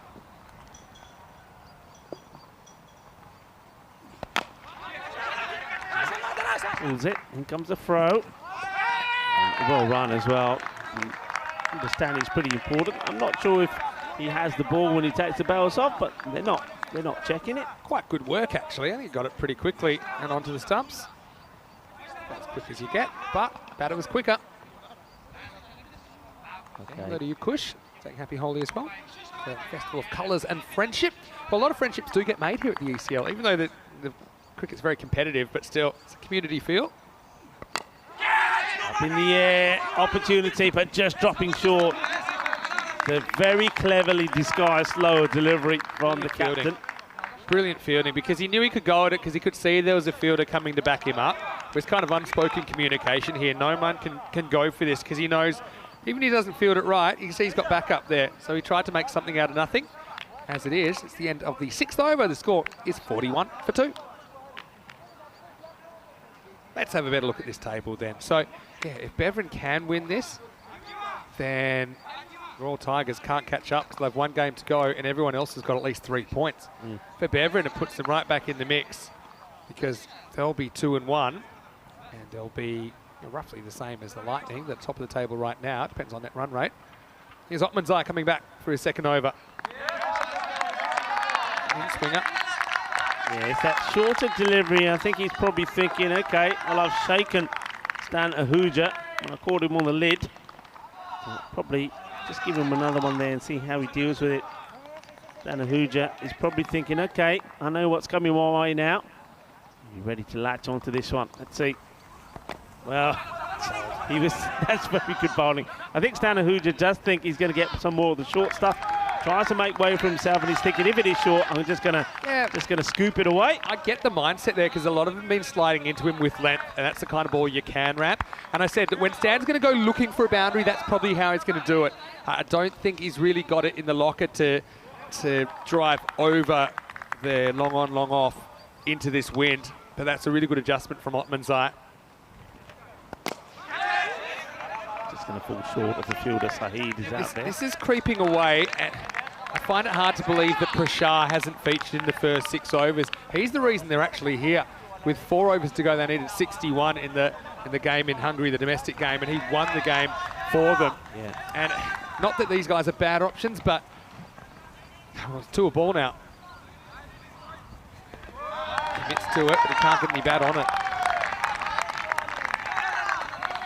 Very interesting fielding position as well. I don't think I've quite seen this from a team. I mean, have a look at the leg side. Yeah, only so the one man the out keeper. on the leg side. Yeah. They've stacked out the offside, and the bowlers are bowling to the plan. You don't often see this. You often see sides automatically putting field, having 3 on the leg side. Here we've got 2 out sweeping on the offside. Their way out of the tournament at the moment. Danahu's has been so good in this tournament for them, but he's run a ball at the moment. You need 2 runs the ball. And really, to be honest, you don't want to die being passive. For me, I'm getting Prashar out there after this ball for one of them. I know it sounds crazy, but you need someone that can hit boundaries and quick. Last ball, the 7th. Yeah, this one had to go to the boundary. It doesn't. It's well bowled. But I think the other thing, just going back to that field, what they've created with that field is they're basically saying to the batters, right, you've got the whole of that leg side, you've got the whole of mid-wicket up to long on who's very straight. Go for it. But they're not bowling that line. And batters, you can see them, they're going across the line but not getting their shots in. It's a very clever ploy from the captain. 43 for 2 after 7 overs. Having a look at what's coming up, and Lathbury Lightning, what a win from them this morning in the first match of the day. They're 2 on the trot. Can the Lightning streak continue? Fossum, they were impressive yesterday, not beaten yet. They had the upper hand in the Alton match they had in match 4 that was ultimately washed out, so they took a point out of that. First chance to see Fossum today. Wahidullah Sahak will be opening up, I believe, because the Lightning won the toss, elected to bowl. So plenty of good players to watch there. Haitul and the Artsy was very good for them yesterday. Join us for that one. It's in half an hour's time. Here's Cucks up over number 8. Early start, just going to be a single. Yeah, are you with me on this? I mean, it's super harsh, I know, to drag one of these guys, but I just feel you can perceive it slipping away. These guys haven't been able to get those boundaries. This might help though. Yeah, well, this one will go all the way.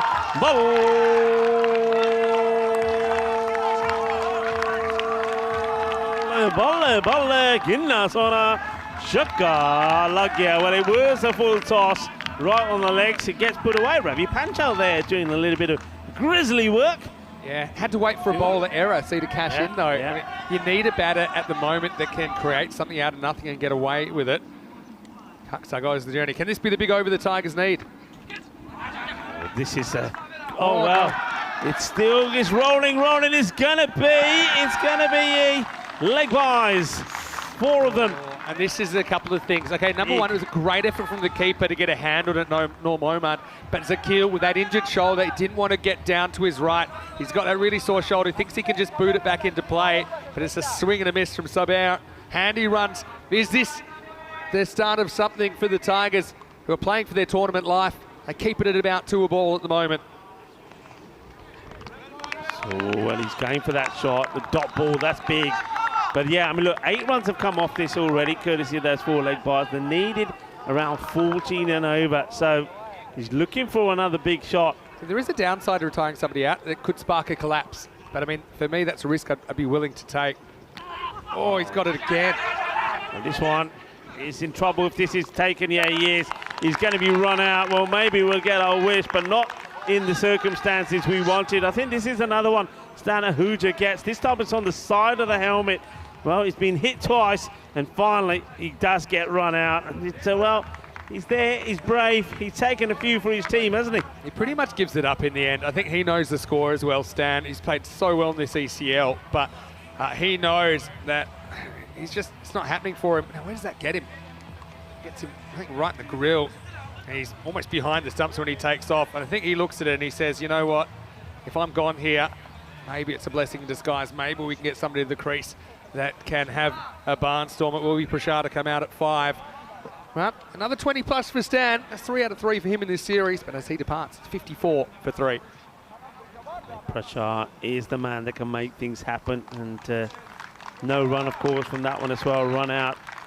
So he's going to be going to the non-strikers then. And I think what he should be saying here is he's good round of applause from Stanahuja. Batted well, and he's been the one batter that has been on song for the Tigers. Yeah, Prashad will be saying here to Delta, hey, 1 ball, smack it to the boundary. I don't really want to be not on strike. Well, he will smash it to the boundary, and that will go for 4 runs, 4 carreras. Well, they've had a little bit of fortune in this over. That gets them where they want to be. So they're not falling too far behind. And with Prashad out there now, if he gets a good over, anything can happen. It all happens, Vinny, in the 9th. Well, you say that, and we're about to have the 9th. So that's the end of 8. It's 58 for 3. Let's have a look. Kind of heading up, but will they get there in time? That's the question. The uptick. Only 3 wickets in this innings. It's a remarkably similar kind of innings to the Beverin innings. Remember Beverin, they thought last ball, thought it was going to be over. Then we had 2 wides, just a handful of extra runs. I think could go down to the wire. For me, it's simple. If Prashad comes off, they win. If not, they don't. Yeah. That's the way I'm looking at it. Yeah, you got pace back on, and I think Prashad would like the pace. It's the way he plays. Left-hander. So it's the first time they're bowling to a left-hander as well. That's why I was calling for it. Game on here. 27 required in 12 deliveries. Yeah, so it's not going to be easy. He's come out under immense pressure, Abatesh, but he was good under pressure in the domestic league last year when ECL qualification was on the line. Jabba Kale, he'll be bringing the heat. So left-hander to start the night. Biggest over of the game so far. And for the Royal Tigers, it's the biggest over of their tournament. Let's go, 12 balls to go in this one. Good hit. Work to do for the fielder. Ain't going to get there. 4 runs. Bring it on. Bring it on. Habitat pressure. Bring some cheer to the Tigers. The Tigers, are they ready to pounce? Oh, Abatesh, where have you been all my life? And they dawdled through the middle overs. They couldn't deal. And he's one guy who cuts that into the breeze and still gets a boundary. Can he rescue this innings? 23 off 11 now. Got to get full and straight to him. Cannot give him length to work with. Some very confident shot first ball. Go same area again. This time, he's not going to find the fence. He's just got a free and easy swing of the bat, doesn't he, Pritchard? He's got a great eye.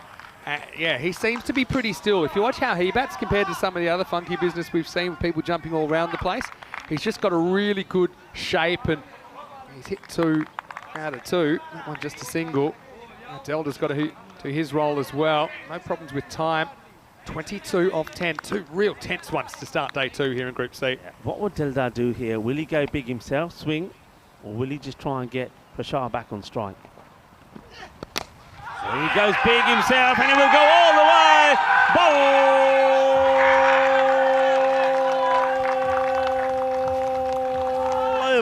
Bolle, brrr, shaka, Great shot. They have the length to work with. Again, cuts it into the breeze, but doesn't matter. Maximo time. And that one brings it back to a true 50-50, I think. And Jabakau's got to find the block hole here. Again, they feel like they're 1 wicket away from breaking this wide open, Beverin. It's a big game for them as well, because if they lose this, then they risk an exit tonight, which would have been unthinkable. Everyone's watching very, very intently. Lot of interest. I'll tell you why. Oh, that's a good delivery. Where's it going? Yeah, well, it's been stopped. Well, when he had to throw himself at it, he makes a stop. Don't forget the one he tried to stop with his feet. Yeah, I know. I felt that for Sabir Zakil. He knew he couldn't throw the boot at that one. He just almost on 2 knees praying the ball would stick to him. It did. Look, they're watching with intent because they know there, the Lapri Lightning, that if this doesn't go the way of the Tigers, they are through to final stage tomorrow. That is big. That is big. So they're watching, all of them standing and watching, thinking, hey, this is a big match here. Can Beverin do them a favour, or Royal Tigers of Budapest? Well, big moment. It's short. You don't want to bowl short. If you bowl short, it's going to be put only in one place, and that's to the boundary. It goes again. Yeah. Shaka! Look out. 6 more. Good ball from Jabba Kale. It just comes into the wheelhouse for a shot. Again, free and easy. Pressure. What pressure? As Abatesh goes bang with the angle, with the wind. Really, they're in the box seat now, Royal Tigers. 9 off 7, Vinny. Well, you're saying pressure, no pressure. Pressure. It's all pressure. They look like geniuses if they win this, but I think they made a tactical blunder, leaving him out for this long. Oh, he's gone. He's gone. Catch is taken. Well, he goes off the last ball of that over. Now, big. That's a big wicket. It's a big. But I mean, Delta's still there. Don't forget, Delta just smacked 1 big 6 as well. Pressure will go. And well, you're talking pressure. The pressure is back on now. 9 required off the last over. We finish over number 9. I said it all happened in the 9th. 9 overs down. 76 for 5. That is huge, because if that goes around him, that's 4. And then they'd only need 5 off 6. As it is, okay, yes, Delta's on strike, but if he clunks a 1, let's say, then you've got a new batter on strike, 8 off 5. Hey, put the golden ball graphic up. Consider it done very shortly. It's tingle time, everybody. How important with the 4 balls he faces, though? He gets a 4 and a 6 and a 1 and out. This is why we say sometimes captains and coaches, they don't understand that if you got a batter who is on here, you got a player that's performing, you don't hide him.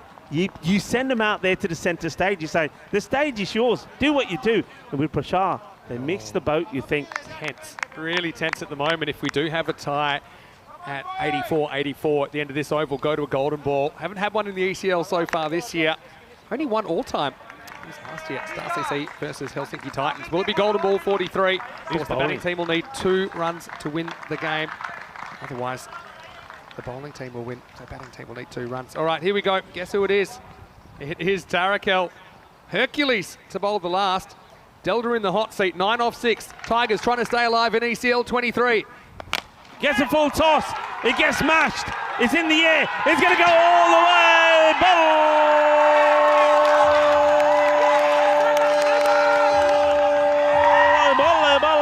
And that is a 7-up as well. It's a Man U. He goes all the way. That is 7. Oh my word. They've gone from 9 required to now just 2. Called for height. And now you got a free hit at winning the game. That's a disastrous start for Tarakel. And you can see how much it means to Kaiba Delta in the middle order. So yeah, you got a free hit. You can just sky this and probably run 2 and win the game. Tarakel. Oh, he's got a field it himself. He does. There's going to be a run out here, surely. Okay, there will be a run out, but Delta is not the man who's run out. He's still on strike. Mark Ahuja. Well, he's going to have to go for a diamond duck. Yeah. Look, it doesn't hurt them so much, except they do lose another batter. But they've got wickets to play with. More importantly, it's the dot ball. I'm just thinking of the field here. I think your only way back for Beverin is to stop singles. I don't know, but if he gets a single, then you've got a new batter on strike. Maybe you're more likely to dot him up. It's a very, very interesting finish. Everybody's watching. All the teams are watching because they know that if this goes Brevern's way, that they are all through to Wednesday's finals. I keep trying to say Saturday, don't I? I mean, have a look at everybody around the ground. Look at the teams watching, because it's the next match. Look at them. Is the next match going to be that important or not? Still double chance to play for, obviously, but yeah, just something secure about knowing you'll be here tomorrow. Yeah. And then you can worry about getting the double chance. So first things first. What a match. Protractor, pretty good guy to come in this situation. Just got to get bat on ball here. I think you just keep testing him.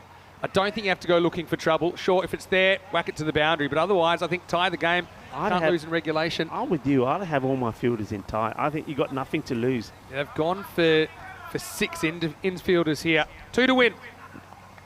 Oh. The dot. 2 now or 4. They're gone. Yeah. 2 or 4. Look, a wicket here. Not with that too. He's not. You can see him there. He's saying, calm down, everybody. Calm down. We got this. Calm down. Don't worry. Well, have you? Those seats might as well only have edges. Delta is waiting for that one ball. You can't see how they can pull this off. Delta's waiting for that one more thing. This is not the one. He leaves it. If I'm Delta, I'm not greedy. I'm taking one here. You've got 3 chances to win the game. Trust your partner to do it. 2 to win. Oh, see, that's the other way. And you're just building the pressure every ball. Clever bowling by Tarakel.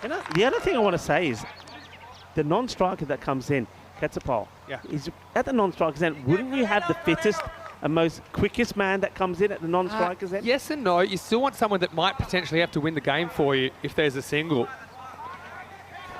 Oh, the tension here. Oh, this is 100% going to be a slower ball. I don't see how he's not bowling a slow ball again. It's kept him in the game, and Delta hasn't shown he can hit it yet.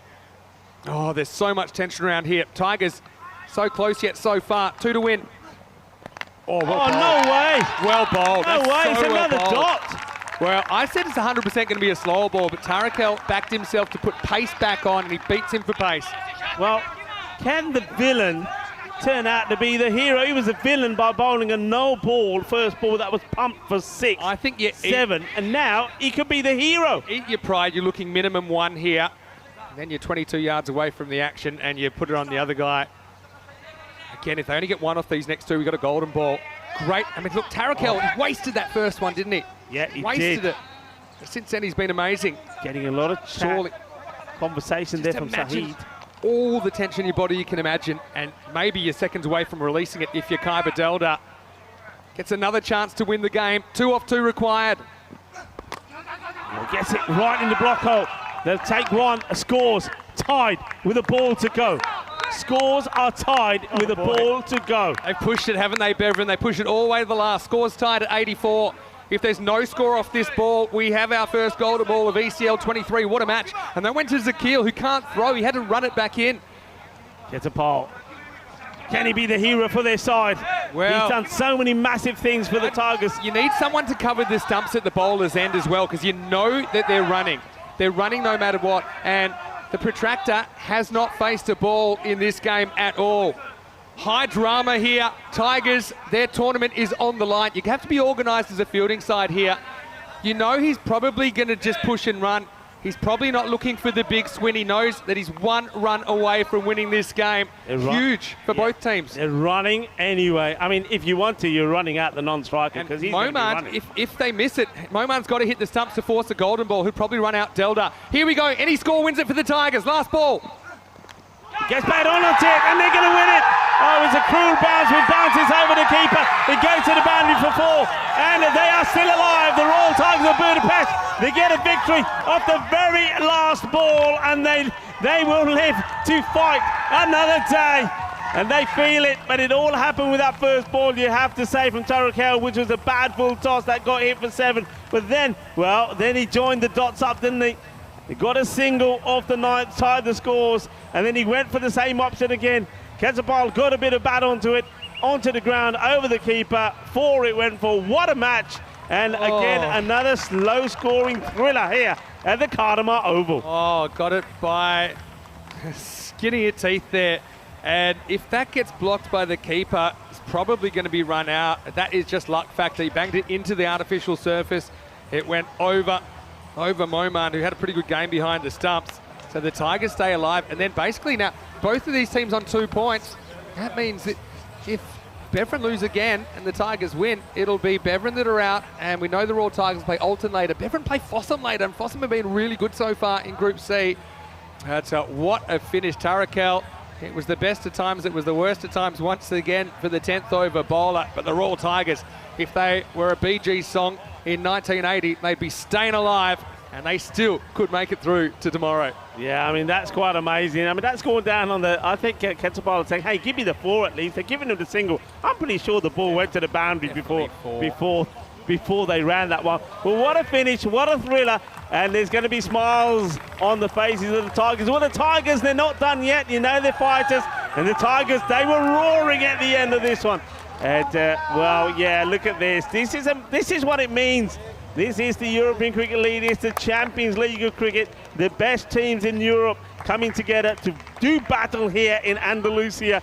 And the Royal Tigers, they were 1 ball away from being knocked out of this year's competition. But they hung on. And they had to weather the early storm, though. But Stan Ahuja, well, he was the first man to steady the ship, played some really good shots, and he took a few blows for his side as well. We did. He say it's brave, but also, I mean, the introduction of Prashar kind of changed this game, and then Delta finish it off, and then Quetzalcoatl really finish it off. But early on, they certainly made things hard for themselves. That was Rahman, who kind of laboured, couldn't quite go run a ball pace. But, you know, Beveren, good bowling unit, just couldn't quite get it going with the bat. And that was a bell ringer for Stan Ahuja. Luckily, he was all right. He'd fight on. Again, played some nice shots in there, but there's plenty in between. We just kind of struggled with the conditions and the particular wind that we're dealing with today. But, yeah, really, you'd have to say it was tense for both teams, and both teams have more tension to come because they've got 1 more game tonight. And basically, whoever plays better will qualify. Yeah, absolutely. I mean, you know, there's a lot of, when it's a close game like this, there's a lot of things that you look back to. You know, you look back at some great bits of work in the field, you look back at some good catching, then you look back at some sloppy stuff. And I have to say, you know, I'm a firm believer that if you've got a guy on your side who's not 100%, then that will long-term cost you. And I go back to that effort there from Sabir Zakil when he's trying to stop the ball with his foot because he can't dive because he's got that injury. That cost them 3 runs. That cost you 3 runs. Micro-analyse little things. I mean, that could have been trouble as well. You can see the Tigers. It's a bit of eeny, meeny, miny, woe, got the Tiger by the toe, but the Tiger gets away off the last ball. That one went the journey. You can see how much it means to the Tigers. They worked so hard to get here. They were so close last year. And, yeah, this was the run out of Mark Ahuja. It meant that he wasn't in the hot seat. I mean, who knows what would happen if he was facing the last ball. He would have been if he wasn't run out there. Right. And, well, then Delta, he just chewed up a few balls, eventually snuck through for 1. And needing any score off the last ball, it just bounced over the keeper. Oh, look at that.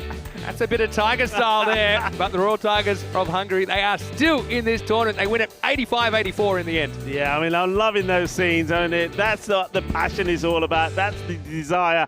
Passion, desire, all in one. And the team, well, they are so happy. And you know what? Something like that, a match like that, could change everything round for you. The Royal Tigers of Budapest haven't really looked the strength that we know they can be. They haven't really clicked, but that win will certainly spark some life back into them. The Tigers, they're still up and about. The Tigers, they're still fighting. Look at that scorecard. Stano Huja, well, he's been fantastic, 24-22. I think Kai Badelda, a good choice there. They moved him low down the order. He was able to come out with the goods. He played some really nice shots, 2 4s and 2 6s to his name. But you have to say, that very short, yet very important knot from Prashar, 11 of 4 balls. That got them back in this contest. Brave effort from the Belgians, and you see Otmanzai 1 for 4 off his 2 overs. Outstanding economy. Same for Said, who didn't take a wicket. Wickets to Tarakel and Chubba Kale as well. Guns, they didn't do too much wrong. Tense stuff, but they do get there in the end. It's 88-84, confirming 4 runs off the last ball of that contest. Well, I can't handle this anymore. I've had 2 really close games. I'm going to leave you and Corey to take us through the next one. We'll be back in only 10 minutes to take you into the 3rd match of the day. It's going to be Fossum of Norway versus the Lathri Lightning.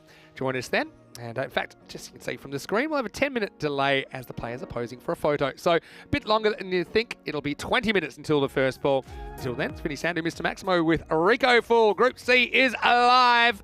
And anything is possible. We'll see you after the break for more European Cricket League.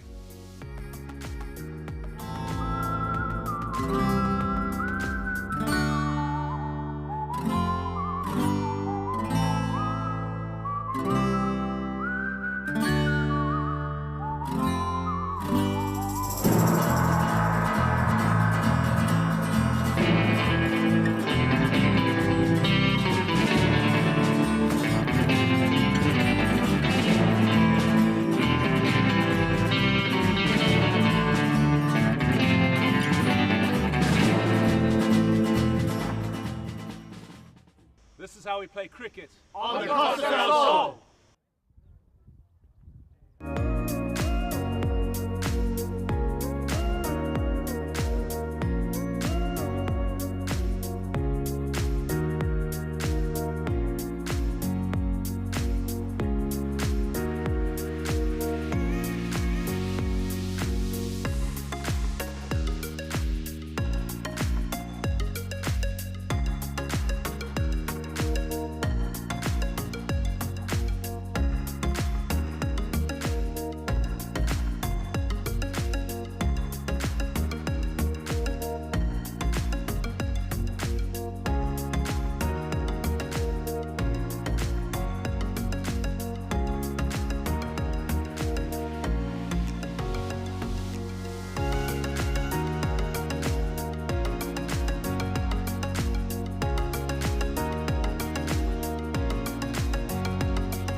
The European Cricket League is brought to you by HCL Software, Dream 11, and Andalusia European Region for Sport. Ven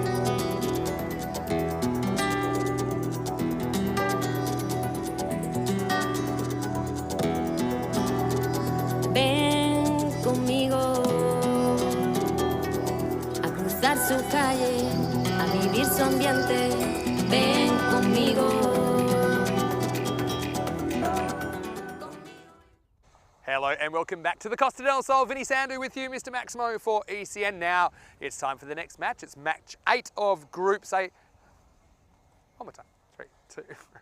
Hello and welcome back to the Cartama Oval on the beautiful Costa del Sol. Vinny Sandu here, Mr. Maximo for ECN. Very exciting day so far now. We're rolling into the middle match of the day. It's match 8 in Group C. We're going to see Fossum from Norway, their first appearance today. They're taking on the Lathbury Lightning. Let's see what happens at the coin toss. Rob Kemming is with the two captains. Thank you. You too. Thank you. Your call. Heads. Heads is called. It is heads. We would like to bowl first. So Avinash Pai of the Lightning, he's won the toss. He wants to bowl first. Interesting this one for me because they defended a very low score in their last game, a thrilling game in match 6. And they've been a bit of a lightning bolt up the table, haven't they? And with a good performance here, they could secure a top 2 spot in that double chance. This is their last game in the group stage, the first team to finish their 4 matches. I think that spin has been so important for them. I think they've got 3 genuine spinners. I think they may even try a couple of things because they know that they're safely through. But I think the incentive's there to get a win here and push for that double. In the first one, in their victory over Alton. Lathbury Lightning only made 74 all out of the very last ball, but restricted Alton to 68. Louis Bruce, 3 for 10, was the player of the match. Fossum, what can we tell you about Fossum? Well, Fossum, they looked the business, didn't they? And only the one match that they've had completed. Waidula Sahak, as you heard Maximo say, was in good form, 29 of 21. Haitula Niazi also performed. He scored a quick fire 20 with just 10 balls, but Javed Khan was the player of the match with 43 of 25, and then also picking up 2 for 21. They looked good, and they looked like they were going to do Alton as well yesterday after restricting Alton 89 all out, but then the rain came and got that match abandoned. It's surprised by what the bat versus ball wall is saying there, and pipping Lathbury Lightning to be the victors here. That surprised me a little bit though. Lathbury Lightning will be on a bit of a high themselves. They've won 2 matches, playing their last match in this one. There we go, get ready for the first delivery. Everything to play for here for Fossum, of course. They need a victory here. They got the 1 point for the abandoned game. Numan Butt will be the striker with Waidula Sahak, the non-strikers then. And to bowl the first ball will be Edmund Packard. Rico Full here, and alongside me, my good friend, fellow commentator, Corey Ruckus. Corey, welcome back. Hello, Rico. And it's almost hit the helmet first ball. That would have been exciting. And well, what an open Group C is. This could go either way, any way for all the teams out there. And I don't think it's easy to tell who's going to win this group. Every team has shown glimpses of how good they can be. My gut feel with this one, though, the winner of this one almost guarantees the double chance. Here comes Packard. Good areas. But it's not often we get a group like this, though, is it? Usually there's always teams that race off ahead and some that don't get a win. But I think with that shortened 5-over game and then this rained-out fixture and a couple of upsets, all of a sudden, anything can happen this afternoon. It's one thing that we said, though, with this new format, with just the 3 matches. You know, that's all you get, the 3 days, I should say. That you don't have the whole week. So if you do get one bad performance and you get a match which has been washed out, all of a sudden, you've got to perform. Yeah, you do. You do. You can't slip up too much, and this is why it's wide open. I'm looking at the table on my little screen in front of me. Though these 2 teams are at the top of the table. It does feel if you get a win here, you've got that double chance sewn up. Card. Goes down the leg side. To the Sahak. Oh, it's going to be another one. So overcompensates. I suppose what they're thinking here, really, Lightning is that they can always revert back to that spin, and it's an opportunity to maybe get some of the seamers done and out of the way. Interesting to see if they make any changes in who they use as well. Lightning, there's no Kendall Nesta in the starting 11, so he looks like he's being rested. Yeah, there's a few people in the chat asking us, and we don't always have all the info. You can't imagine they would have rested him, though. Maybe he's picked up a little niggle. Yeah, it could be. I mean, he's listed as the 12th man, so...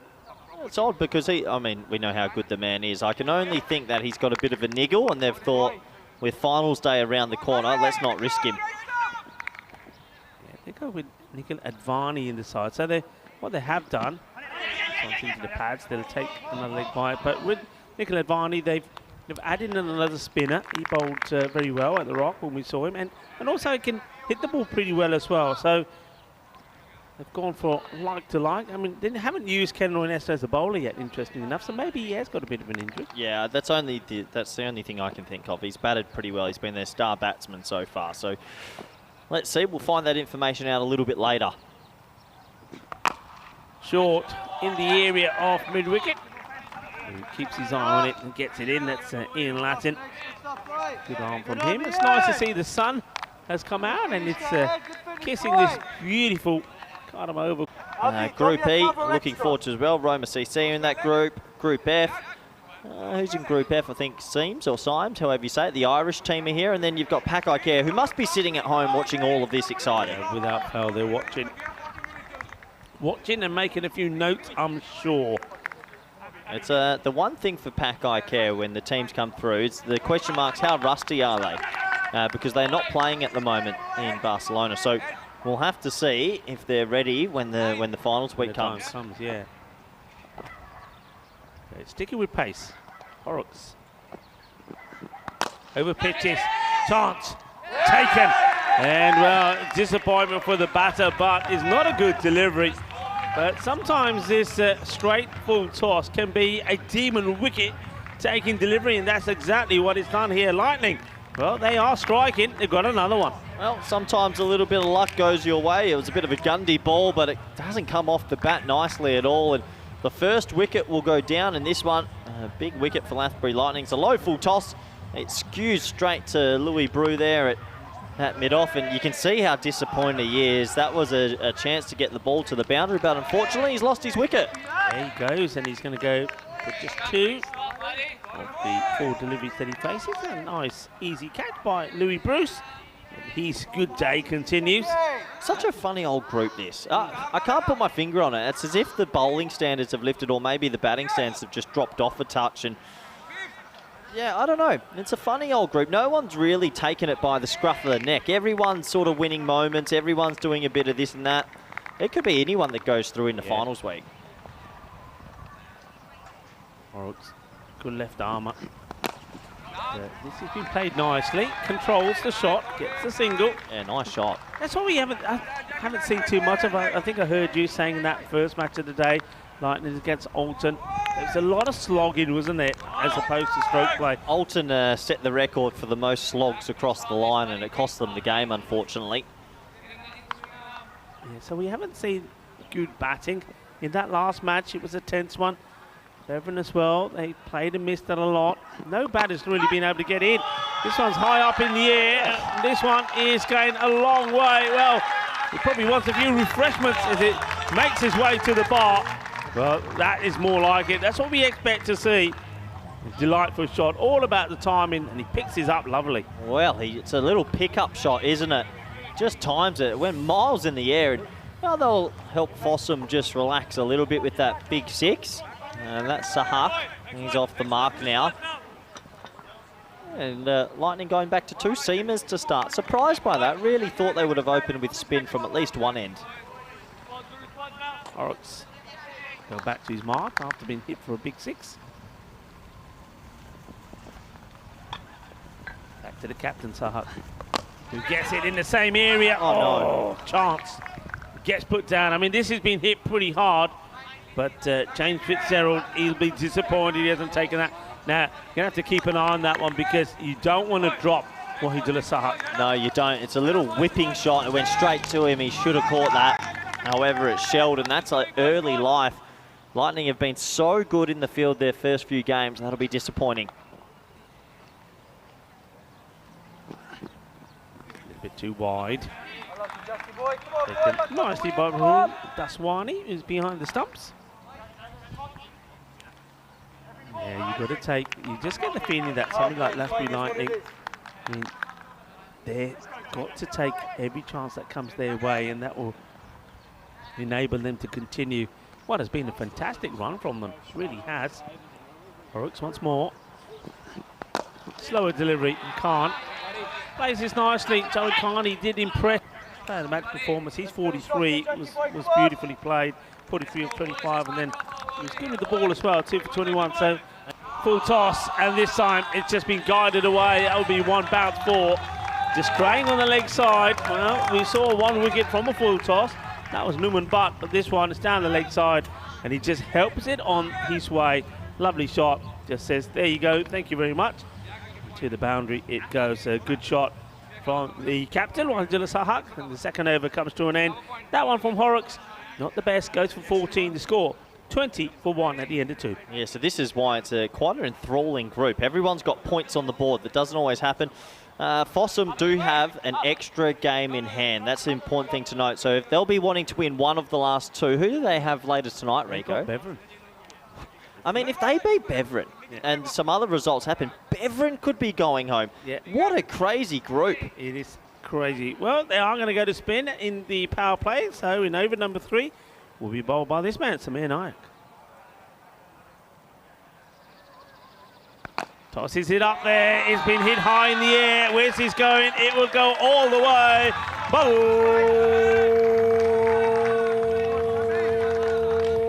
Bolle, bolle, Ginnasona, Shakalagya. Yeah, surprised to see Samir toss the first one up. Usually he bowls these little arm balls and it costs him 6 runs. Nice shot. This one out and take the singles at these two. Where's this Javed Khan from? Because I can just tell from his technique and the way he hits it. He's a cricketer. He's a cricketer. He looks like he's played decent level. Sahak. On strike. And he'll go after this one. Oh, what a delightful shot this is. Well, we've been missing some of this in the last couple of matches where the batters come on top. And this is a beautiful shot. Ah, this is a glorious shot through the covers, 4 runs. Yeah, nice shot. What do you know his middle name by chance? I found a Javed Khan, but I don't know if that could be him. I'm just looking on Crick Info, trying to find some information. Sure, maybe somebody on our chat will know of him. Maybe Rhino, if you're around. Rhino knows a lot about somebody playing. Oh, this could be out. This could be out. It will be out. The finger goes up, and it's a straight delivery. It looked like he's played all around this, and the captain, Wahidullah Sahak, seems to be surprised. Let's see this again. It just looked like a straight delivery that he walks around and gets hit in front. Yeah, it's the arm ball from Samir, who comes back well. Yeah, that straightens just at the end. Maybe it isn't the arm ball, just straightened enough. And that looks like it's out for me. Good decision. He played all across it, didn't he, Rico? And he's lost his wicket. Yeah, the only thing I'm looking at is whether it was going to drift down the leg. But as you say, you think it's come back. And it doesn't, remember, it doesn't have to hit middle. So to see again, you see where the leg stick is here, there. It is going angle across him, but it does look like it does come back. So, yeah, I think I've got no issues with that one. So they get the breakthrough. So Wahidullah Sahak, that's a big fish to get. And we saw him play some couple of lovely shots. But after 2 4s and a 6, he made 15. He will depart after just 8 deliveries. So the spin, it's been spin to win, hasn't it, for Loughborough Lightning? And that's what they do again. Now making a change to the field. That's the left hand that has to come in.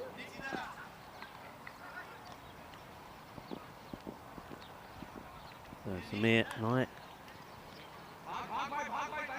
wants his field set and taking the time to do it. So it's right. So okay, big strong field set to the lefty. Well, was there a bit of bat on this? Not so sure. Difficult to tell. It was a quicker one from Samir, who's come back well in this over. Niazi's the batter. We know he doesn't like to hang around. Samir looking to finish his over well. 11 off it so far, but has got that prize wicket. And that's well bowled again. So end of the over, and they just seem to have issues to the opponents that play the Latbury Lightnings with the spin attack. And I'll be very inclined just to keep that spin going here now. A good over. 11 comes off it, but he gets the prize wicket off Wahidullah Sahak, the captain of Fossum, at the end of the power play, I should say. It's 31 for 2. Yeah, very nice power play for both teams. I think they'll both be feeling pretty comfortable with their position. In comes young Manav Nayak, the son of Samir. Bowls leg spin compared to his father's left arm off spin. This will be a good test. Javid Khan's on strike, who I've said a few times looks like a bit of a player. Trying to find some more information on him because he's got a lovely technique and hits the ball well. I think Fossum would have watched Latbury Lightning batting a few times. They'll be happy with maybe 110. I don't think they need to go much more than that. Yeah. We'll have to wait and see. It looks like the batter wants to do away with his helmet. Probably realises that there's going to be plenty of spin to come his way. So Javid Khan. Yeah, I can understand that. Some players do enjoy a hat better than a helmet once the spinners are on. 12th man doing his duties well there. So here we go. Young Manav Nayak, lovely young man, a good cricketer as well. Got a very promising, bright future. Glided away, good movement from the young man as well. Gets the ball in the right ears to start off with. Yeah, so Manav had 3 backward points there. He always bowls it wide off stump to the right-hander. Would have been tight maybe with direct here. No, he's safe. This will be a test for young Manav. Bowling to the left-handed batsman here. Niazi. I'm sure he'll be trying to tee it up. Interesting to see him come around the wicket straight away. Yeah, he's very confident young man, isn't he? He's watching his field, setting his field, moving players around. So here he goes to Niazi. Niazi goes after him and he hits this pretty well straight. It will get cut off. Good fielding. Nice work. Louis Bruce already taken one fine catch in this match. That's the work. You see him bowling, no doubt, probably towards the end of the innings. That's where he does his work pretty well. The match the last time we got that win against Sultan, picking up 3 for 10. Floats it up once more. And the young man, great work, well fielded. Been the key to their success, Rico. They've got 6 overs of spin. Samir, Manav and Avanesh Pai will bowl his offies, and it's really worked well for them in this Group C.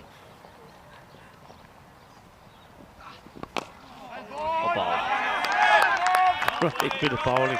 You see the batter showing all his stumps to young Manav, but Manav still doesn't get put off, still gets it right up there.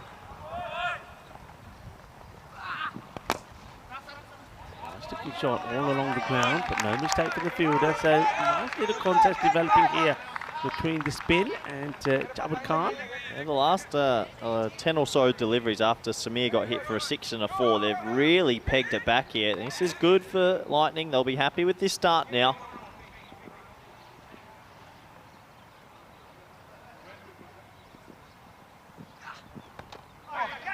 Straight through, and the keeper, he's hustling to try to get there. He doesn't know what's happening behind him. Doesn't know that the batters have decided, no, we won't take any run there. Another over comes to an end, and well bowled, Manav Nayak, only just a 3 run from it. And Fossum, well, after a pretty decent start, they're starting to slow down a little now, 34 for 2 at the end of 4.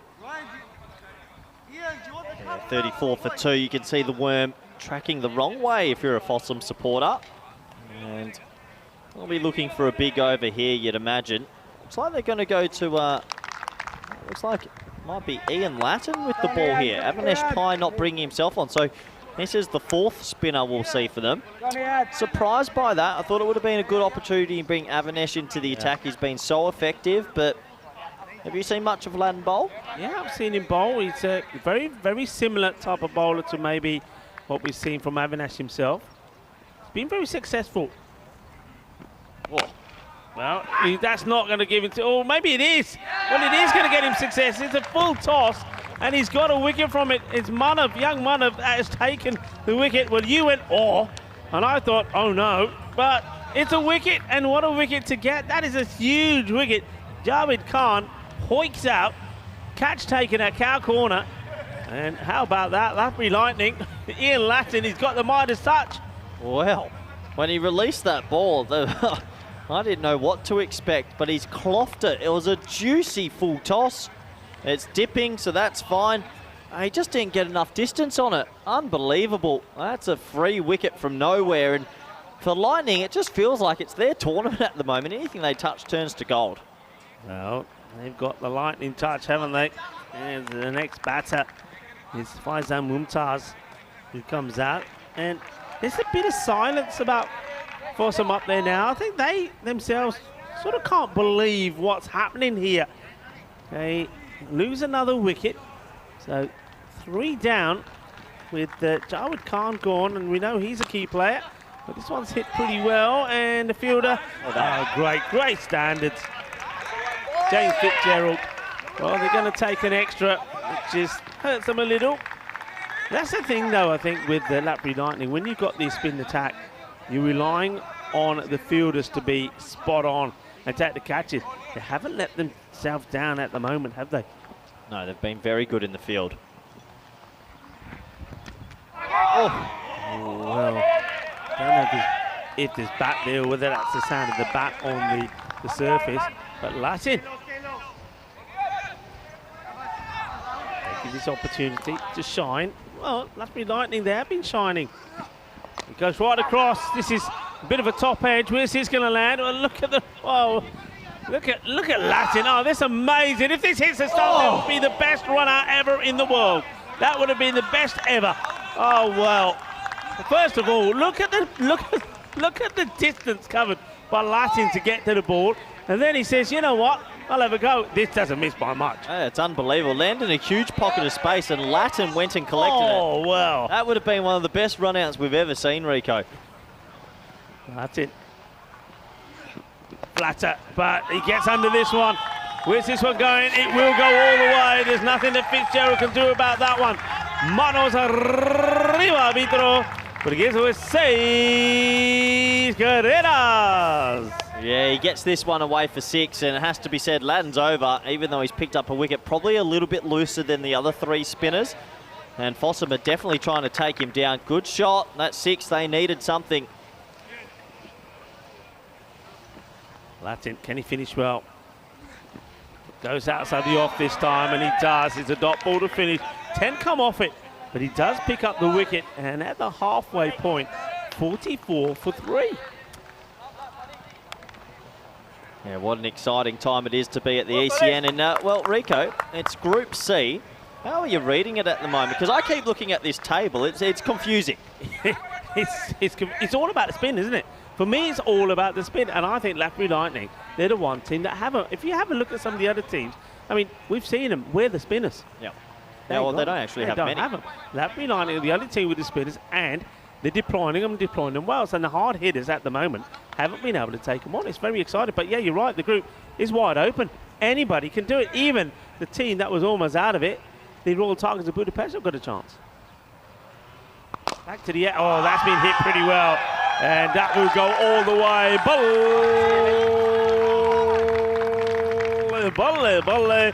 Ginna Sona. Boom. Shaka Lagia. Well, Samir comes back into the attack, and he gets attacked. Hayatullah Niazi gets his first boundary. Yeah, what a nice shot that is. Yeah, what's remarkable about this group as well, Rico, Royal Tigers Budapest could win their game later today and sneak into second. I mean, people are still fighting for double chances. Relegation as that is crunched into the leg side for a single.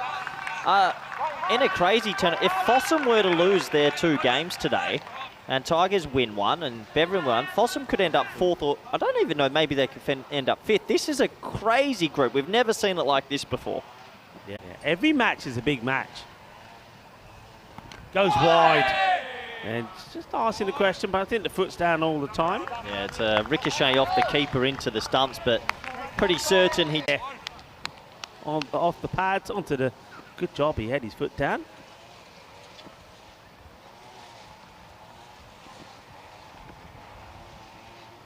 Got him. Right on the money. Oh, he's pumped. Isn't he pumped?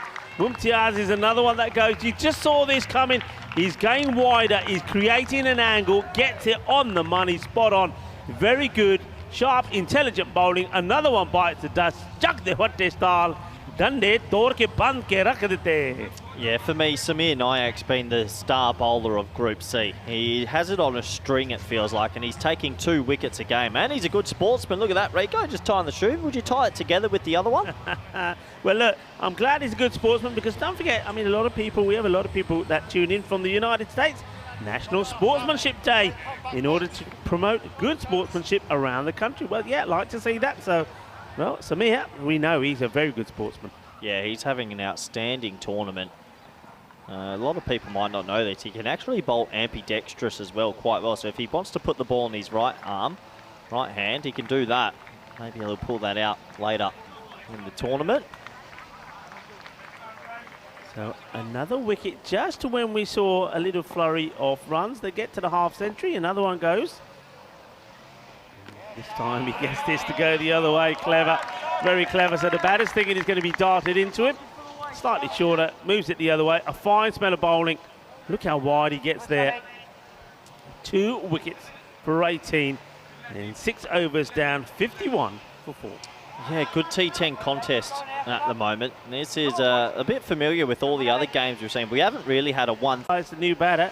Can him and Niazi get something again? Still Niazi's there, the left-hander. We know he's a hard hitter. But Avinash Pai, he's been in very good form. Avinash Pai has taken 2 ball and bowls in this group that have been absolutely outstanding.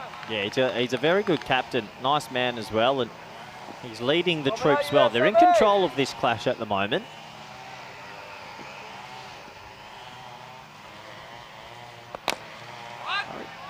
Nice looking shot because he controls that. I like that.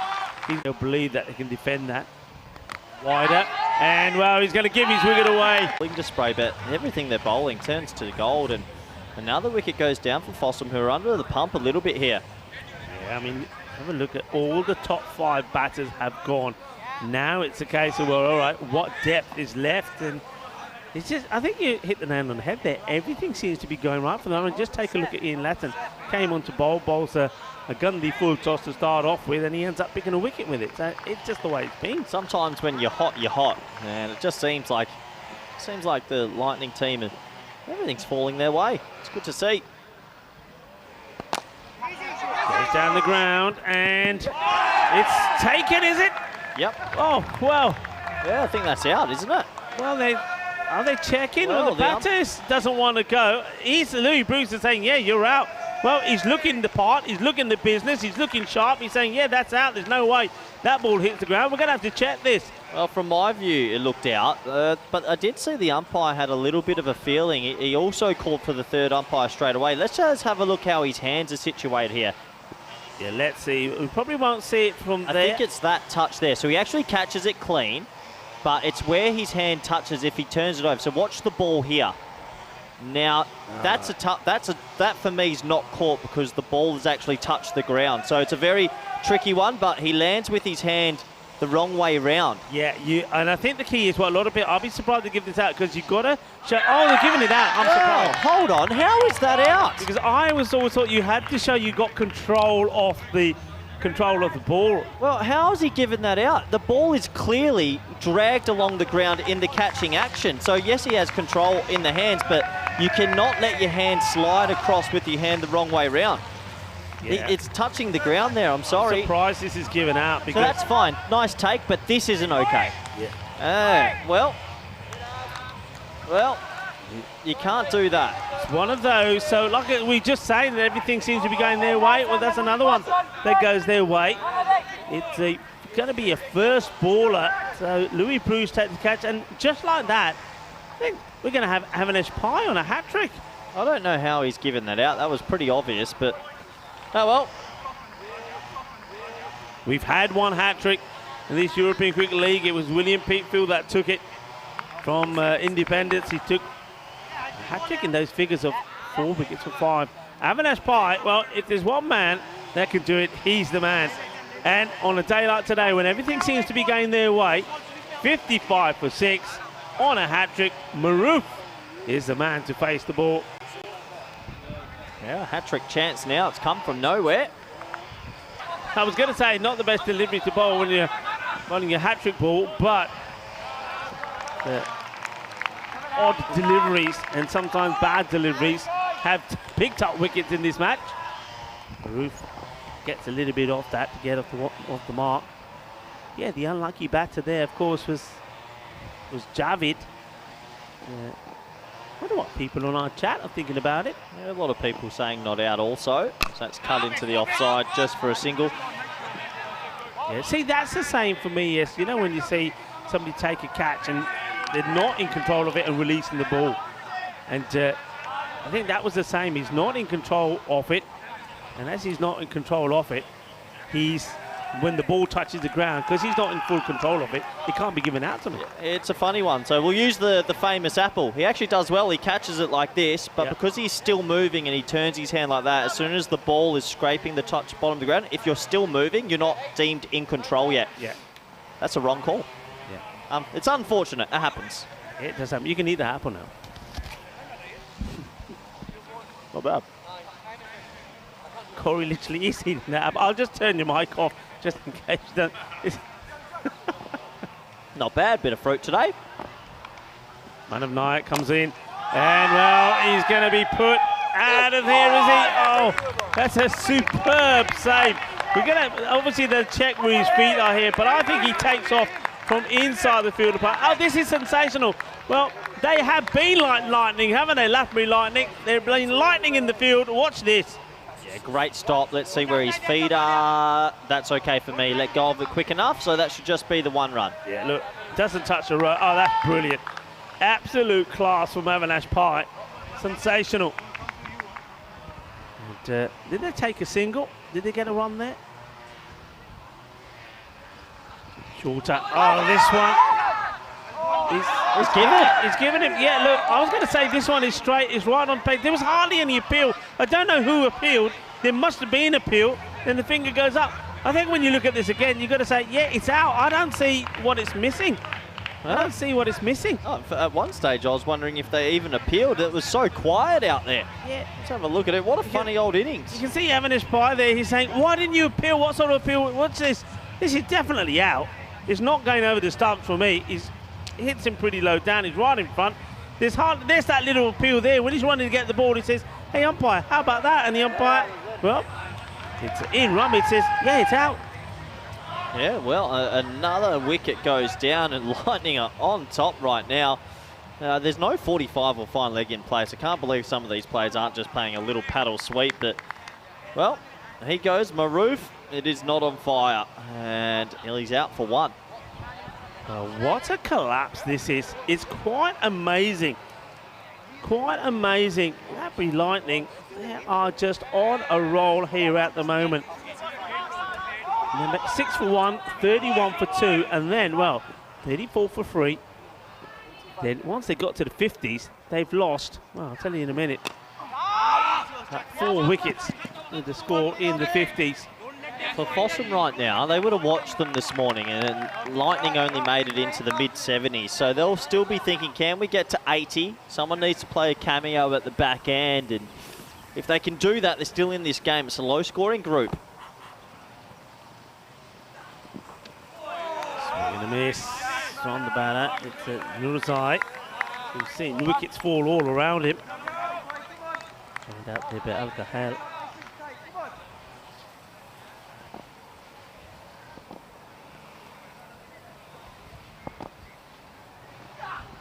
Not a good delivery down the leg side, will be called a wide. Not sure if he was looking for that stump in there. Good work from Holden Swani though. Got a paddle sweeper. There is no one even close to backward square leg, fine leg anywhere. Be brave. Get any battle, it goes for 4. Just taking his time. Come on, Butcher, I like that. Come on, son. Come on, kid. Well, yeah, he's not doing bad for a kid. Big swing.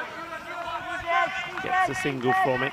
So in the 60s here now. Once again, are we going to get another 80s sort of dramatic game here? Feels like we will. It really does. Lightning, if they bat well in the power play, though, they could kill the game. Pretty well. But once again, I'm liking the field that's been set. I mean, because the batters aren't, as you say, looking to play any shots sort of behind the keeper in that big open space, sort of fine leg area, they can put the bodies out in that sort of triangle, if you like, and at the moment it's working. The trade end of the over, and the score now with 8 overs gone is 62 for 7. Yeah, it just feels this group's a combination of better bowling, better fielding, and a little bit less cricket sense with the shot making. A lot of heaves and slogs across the line, whereas in Group A, Group B, we saw a lot of good shots through the offside. 2 overs left. They'll be telling themselves that if they can go 10 and 10, 82, Rico, they can defend 82. This group's been low scoring, as we've touched on. Yeah, I think it's one of those groups. I mean, Pay's coming back on now. So this could work in the favour of the batters. They can swing, maybe get the odd edge. He does swing, but doesn't get anything on it. A lot of people in the chat saying young Manav's a star for the future. They like the look of him, and they think that he has a lot of potential. Yeah, definitely. Higher honours, maybe. Yeah, well, a few people are saying that he's very similar to the young man from Farmers, Toby Britton. So that's a really... I think he qualifies for Spain in about a year, young Manav. Yeah. This is a wide delivery. It's a good job he doesn't continue this swing, because I think he was in danger of maybe knocking his own stumps over. Yeah, he's a very, very good player, though. He's Manav. I've seen him grow up over the years, and of course, having Samir as your father, coaching you all the time, it's just going to get better and better. Well, this has been hit big. My Lord. This is huge. Oh, well, that one, well, the Maximo's after this. Well, forget it, Maxi. That is a Maximo. That one is literally attacking Lee, the DJ. There he is. Keep your glasses on, son. Keep your glasses on. Oh, it's not a great arm from him. That was massive. Oh, what the noise off the bat then. Well, Wow. when they say give it everything, well, he gave that everything, including the kitchen sink. Well, what a big hit. Can he do it again? I would have been tempted. I know it wasn't the perfect. I would have been tempted to go Latin again. For whatever reason, Lightning seem with their spinners to have a slightly bit more of control, and the other batsmen in this group seem a little bit more comfortable against medium pace. Yeah, I agree with you. I think spin, you could just keep the spin going. It's working for you. Slower delivery. It's well bowled. Clever. Well disguised. I'll tell you, Alakel, he might be up there for biggest bat speed in history at the moment. Concerned looks on the faces of Fossum at the moment. What are we looking at? 85 if best case scenario? Yeah, To a ball?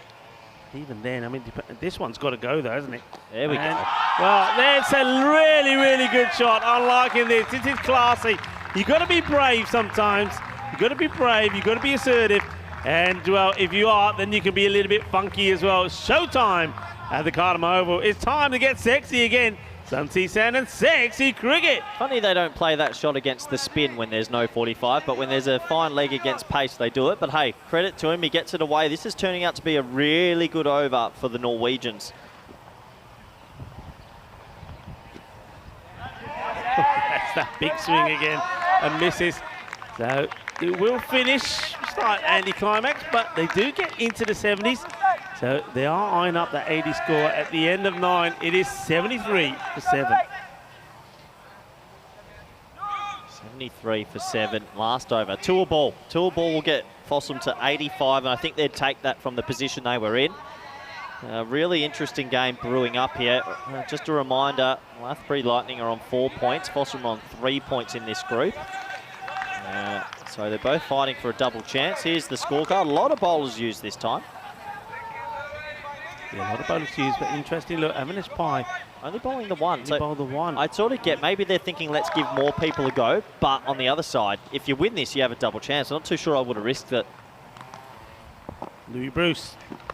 Oh, he's hitting it hard, but it's up in the air. It's a chance, and it's so well taken. Ian Latin has got such safe hands. Not an easy one. That wind is pretty strong. You can see from the way Latin is chasing after this. He's moving a lot as that ball is swirling in the air, gets himself into position, takes the catch.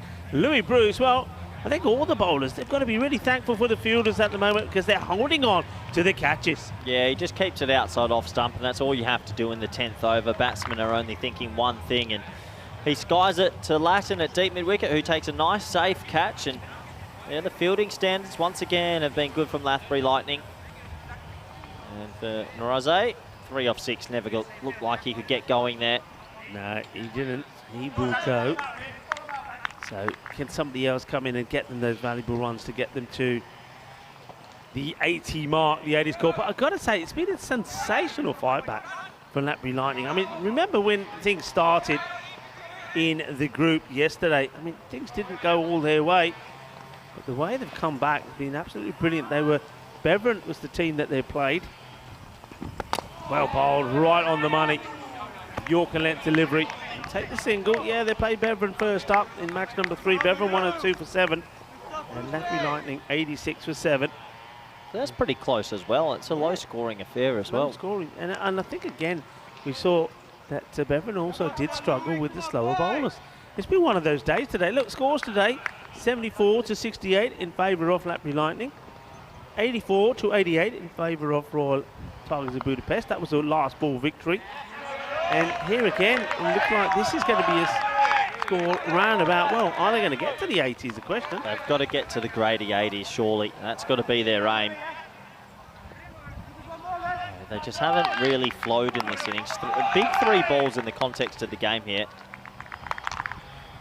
Bruce will be making sure he gets the Yorker length in. Anything short, can have a big swing at it. Well, he goes to get funky, and he gets the toe end of the bat. He couldn't do that again if he tried. It was a bit like a snooker shot being played with a cricket bat. Yeah, it's just the one, so good last over this.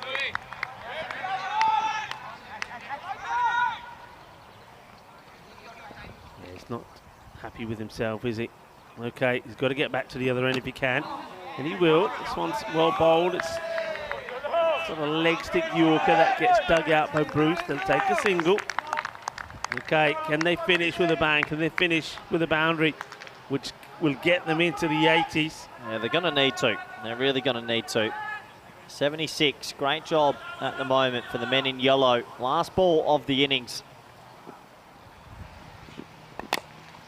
It's sliced up in the air. The fielder takes a catch. Easy as that. As Louis Bruce, he finishes the over and finishes the innings. Well, he's picked up 2 for 3, and it will be 76 for 9, and that is not what we were expecting.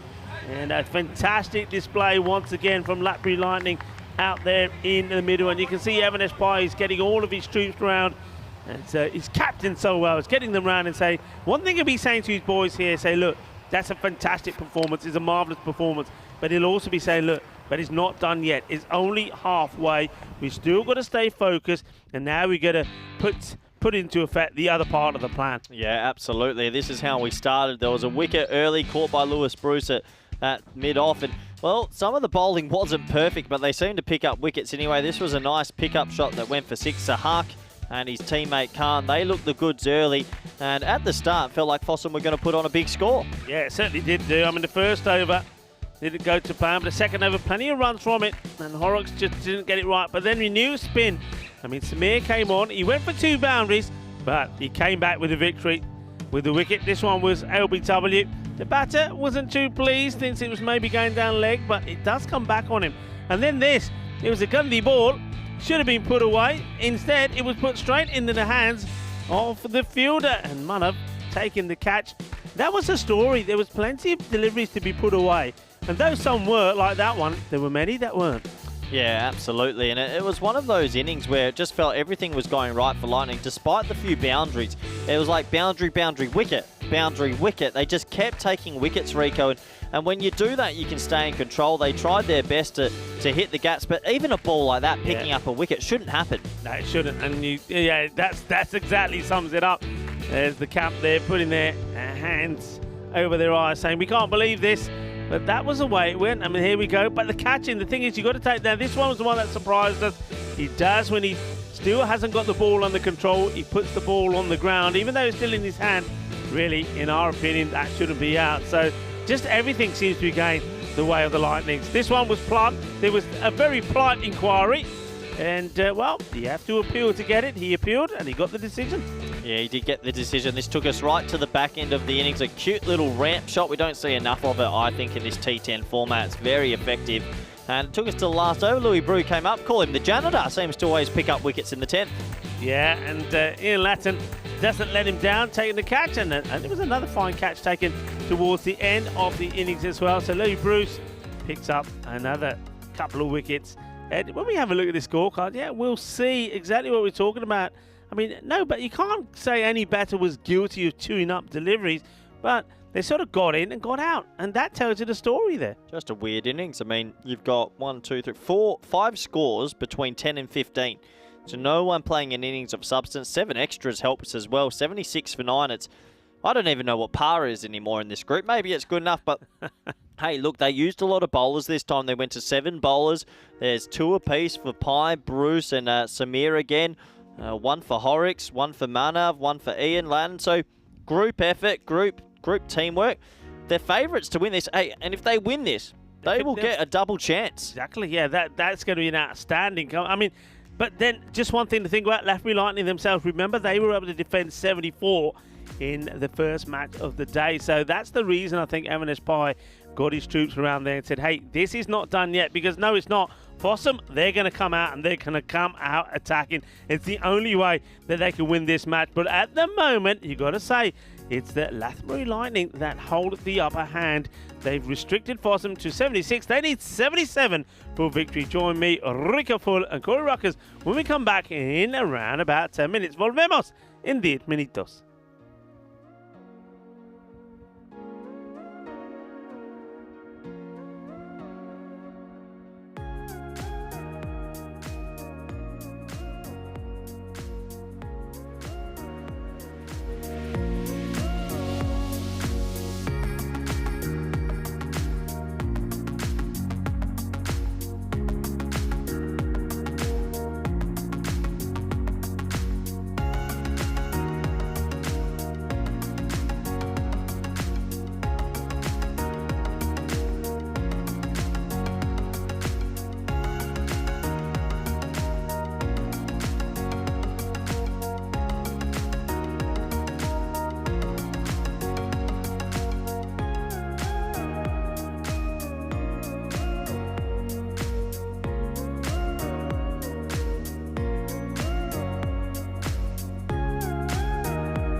The European Cricket League is brought to you by HCL Software, Dream 11, and Andalusia European Region for Sport. Hello and welcome back, and happy Holi to millions of people around the world that are celebrating the festival of Holi. It's the festival of colour in India, of course, celebrated during the first full moon in March. The holiday celebrates the triumph of good over evil. So go on, splash out on the colour. You know what I'm talking about. Have a good festival. I know that it's caught on in all parts of the world as well. So if you're celebrating Holi tonight, have a good one. And, well, one team that so far are having a good day is Lathbury Lightning. Well, they've got a splash of colour about them as well. I like it. Well, I've got a bit of the yellow and gold on as well. And they're going with Louis Bruce at the top of the order. And Louis Bruce, they're probably thinking, well, the young man, he can't do anything wrong. Louis Bruce and Ian Latin. Going to open up here. A very fine young cricketer. And have a look at our social media as well. Facebook and Instagram. I had an opportunity to have a bit of a chat with Louis Bruce and M&S Pie after their last victory. Can he be the hero for them again this time? It's going to be Niazi, who's going to try and get the early breakthrough for Fossum, the Norwegian champions. Everything to play for here, so just to recap. You can see there the target, 77. After, once again, a fantastic bowling display from the Lathbury Lightning. Once again, their spin came into play, and, well, don't change what's working. Spin to begin, then go with Bruce at the end, picking up the wickets. Now Bruce, hoping to get some runs on the ball with the bat. Places out on the offside, and you can see they'll take every run that they can. And that's what's going to be, I think, the plan out there. Just take all the singles. Let's try and get there, the rate that they need. It's just going to be around about just over 7.5 and over. Rico Full here. And of course, I'm joined by Corey Ruckus. Welcome back, Corey. Yeah, thank you, Rico. Interesting game on our hands here. Lathbury Lightning, 77 to win. It's a quick delivery. This gets through Latin before I think he has a chance to know what's happening to him. That's too fast for him, too quick. Yeah, interesting to see him coming around the wicket as well. Left arm seamer. He's got some decent pace about him. A lot of people in the chat. Lorne Burns in the chat. Spanish international, good player. Hello, Lorne and all Harness, and Dave and John. Hope you enjoy this run chase. Right there. See that fielder in close. I'm liking that field positioning. That's Addison Millside. They know they want to. The only way they can win this match is to attack, take wickets. So you got fielders around the bat in catching position.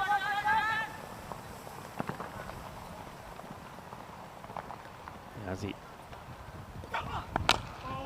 Quick. Once again. Oh, well, they want to take it on now. A bit of hesitation. A good throw would have him in trouble. Well, direct hit would have had him for sure. Just had to throw it to the keeper, it felt. Keepers just saying that. Jawad Sadat. Yeah, they run on the missed field, but a good throw to the keeper, and I think he'd strangled him down. That would have been out.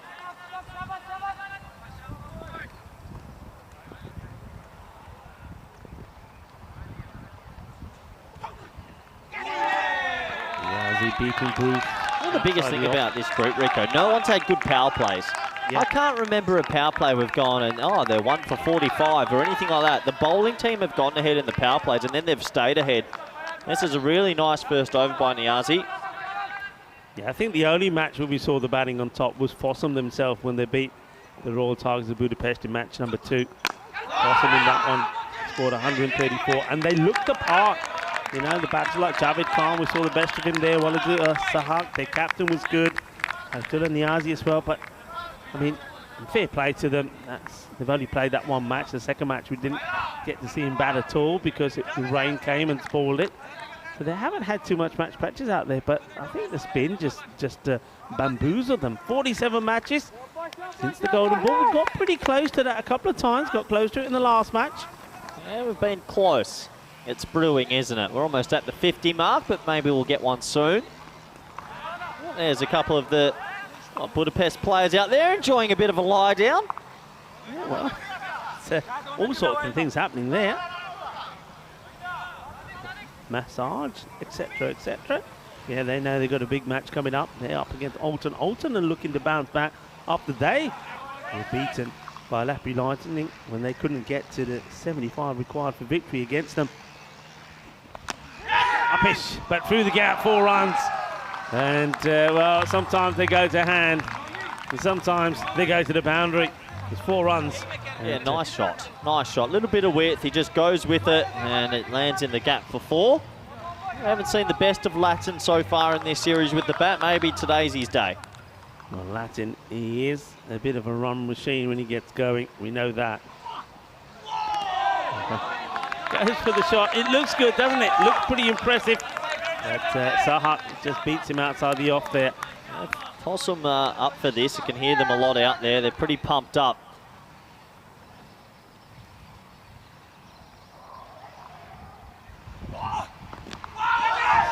It's a very good delivery.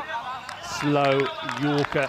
Look how quickly, I mean, Sahak, he's not messing around. He runs back to his mark. I mean, there's no issue with the time here, but he literally runs back to his mark. It's like... It's called good energy. It's called massive energy. He's not want to put his team under any pressure, the captain. Just took his shot. Oh, that's class. Off the back foot, through the gap. 4 more.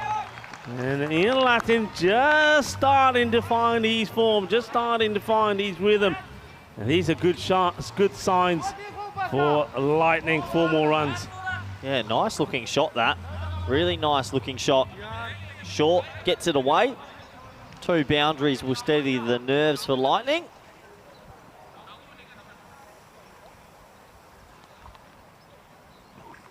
Goes for the Yorker once more. Good bit of cricket. Yeah, liking that. A little nod of appreciation from Ian Latin as well. It is National Sportsmanship Day in the US and around the world as well, so it's good to see a bit of sportsmanship out there.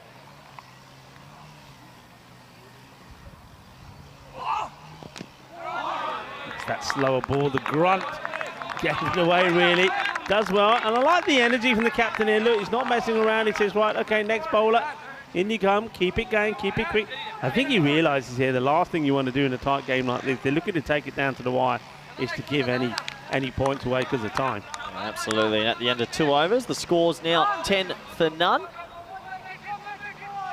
So it looks like they're going to go back to Niazzi, the left arm seamer, their spearhead to close the power play. A very dangerous left arm ball. This is the table, and it's chaos. It's all over the place. It's all over the place. Anyone could finish anywhere here.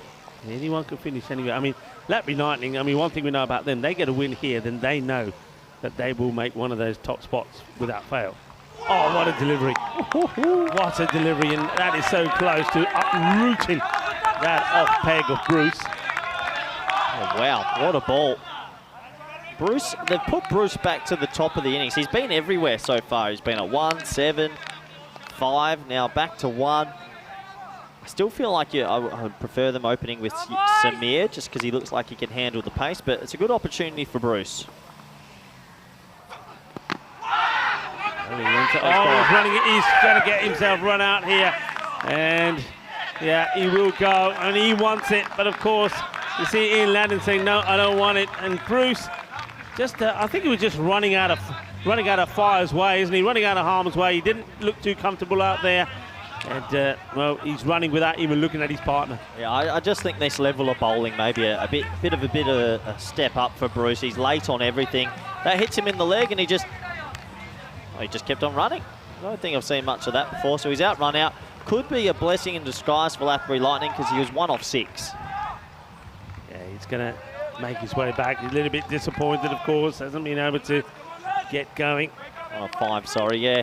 It brings out Samir, and... Oh, no, that's young Manna. Sorry, that's the younger one. Oh, okay. I get the fit. What's going on here, Rico? I get the feeling they're thinking, you know, let Ian be the aggressor and let somebody like Bruce, who's gone, and that Manna just be somebody who just strokes around. That can backfire. You don't want to put yourself too far behind. That rate, I just tell you that rate now, it's gone to about 8, over 8.5. If you play too cautious, it'll go up to 11 and 12. Then you find yourself in the back foot. You've got to go with either Samir here or one of the or Avinash Pike for me. Oh, there. Oh.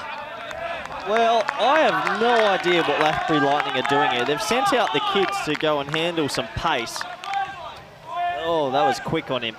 I get it, the young kids have talent, but I would have rather to have seen Samir Nayak and Avanesh Pai opening at 3. I think you got to go with your normal lineup.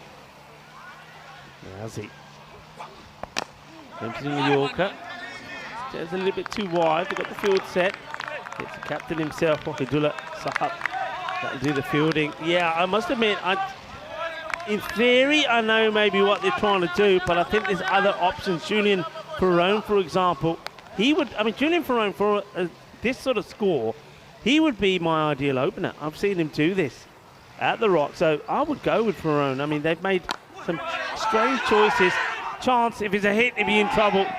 Doesn't hit, gets there. And fighting for every single run at the moment, Lathbury Lightning. They just need to steady things down a bit. You just get the feeling that if Latin gets going, plays a few more shots, a few more boundary shots, that will calm their nerves. But at the moment, they're putting pressure on themselves. A ball to go in the second over. Well, maybe they want to try control the middle overs a little bit better with some senior players. That's all I can think of. Yeah. Maybe they want to control that middle period. Last ball for Niazi. Yeah, the second over from Niazi, and it's a good one, right on the money. And it will be a dot. What a spell of bowling. Well, when you've only scored a low score, when you've only got 76 on the board, well, you need a bowler to do this. 2 overs, just 4 runs. Yeah, brilliant spell from the left arm seamer. We look at the power plays, and 31 for 2 plays, 12 for 1, but this is where it started to go bad for Fossum in the middle overs. So, interesting contest still. Lightning just need one batsman to click, get themselves in, play a few aggressive shots, and they'll be right in for it. Yeah, look, hello to Prakash Mishra. He's on the chat. Hello, Prakash. And looking sensational in green as well. Of course, Prakash, you know him from Indo-Bulgarian. I hope you're well. And, also, hello to Dave. And a lot of other people on the chat. Kush from Butt is there as well. Hello, Kush. Just returning your hi from earlier. Johnny Gray. We're going to have another low-scoring thriller. Suraj there as well. Hello to everybody. Yeah, it does feel like it, doesn't it?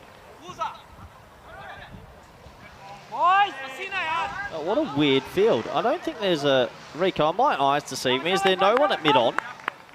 There is nobody at mid-on. What is going on? There is nobody... Where's the extra person? You've got 2 men. You've got a... Okay, so you've got a deep backward square, a deep mid-wicket, and there is no one at mid-on in the ring or on the boundary. This is going to be 4 runs. And the thing is here, so even though that field is probably set just for this, and when it still goes to the boundary, it's got to hurt you. Yeah, you've got to have third man fine. I think I've said it a million times already. That should have just been a single, but he's too wide. But this is the weirdest field I think I've ever seen. There's no mid-on. No mid-on at the ring and no deep mid-on. Mid-wicket Tell square you what, leg if I'm a back. batsman here... Yeah, you're going for it. Of course you are. And this is a tremendous hit. And this is what I'm talking about. Well, he may have got lucky with the 4. There's no luck with this one. This is pure class. Boom. Shaka Lagya. And Ian Latin is in the house. Yeah, that's the nicest shot he's played all week. Really nice shot through the offside. And that helps them. They're back in control now of this chase. Yeah, that's the over. That's the couple of deliveries they needed. Couple of boundaries, settle the nerves. Good Yorker. Gets well dug out. Latin focused. Focused to stay. Focused to deliver. Yeah, well, if he bats another 13, 14 balls, you imagine he'd see them home. He's very powerful and very destructive. And this is out on this one. Slightly slower maybe, but Latin, bit of a false shot. So, after a couple of boundaries, couple of dot balls. He's 20 off 14. And when he hits it, he does stay here. He's one of the strongest members in Group C, it has to be said. Interesting contest still. Abdul Rahim Zai wants to get the breakthrough. He just gets respected by Latin. He's not tempted to play the hook or the pull. Quite happy with what he's done in the over so far. The real question will be, how do they go at the other end? Will they be able to keep young Manav Nayak controlled, or will he do something to get the singles to get Latin on strike?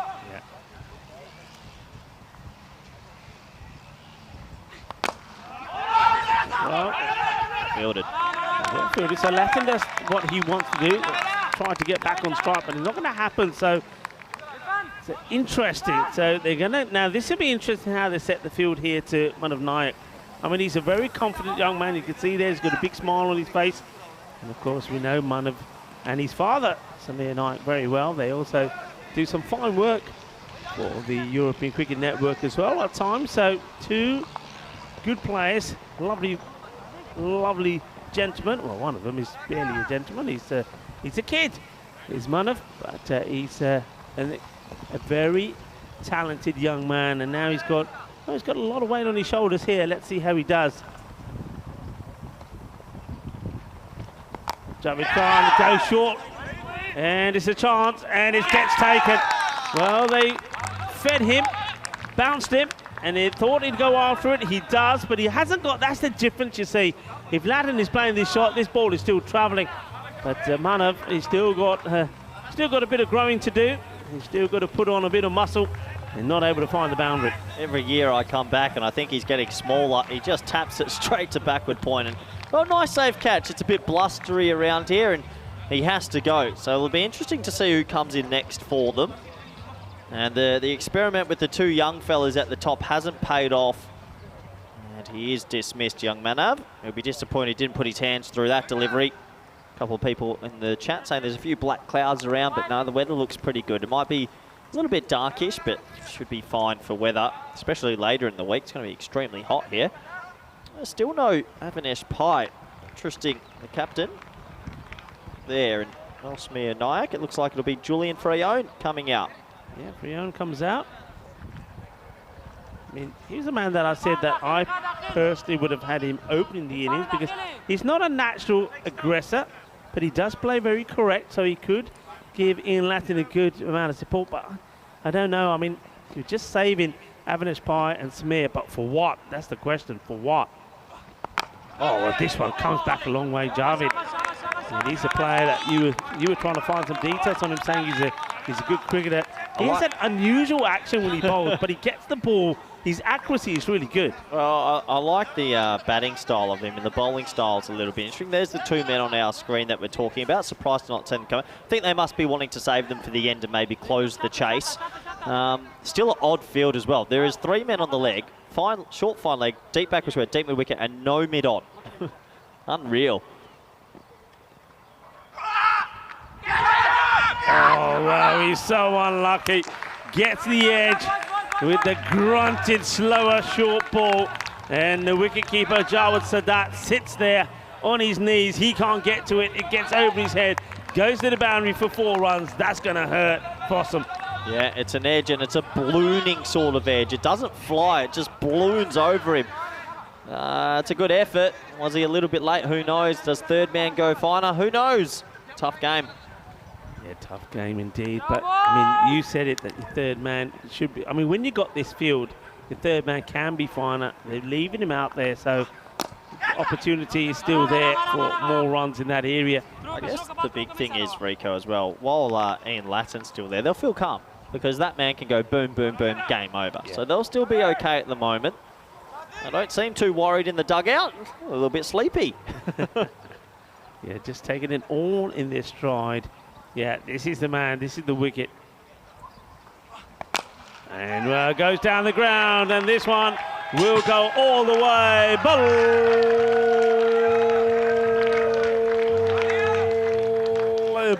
Balle. Ginna sona shakka lagya. Well, that is sweet out of the middle of the bat. Sweet at the bowler, Rasmalai.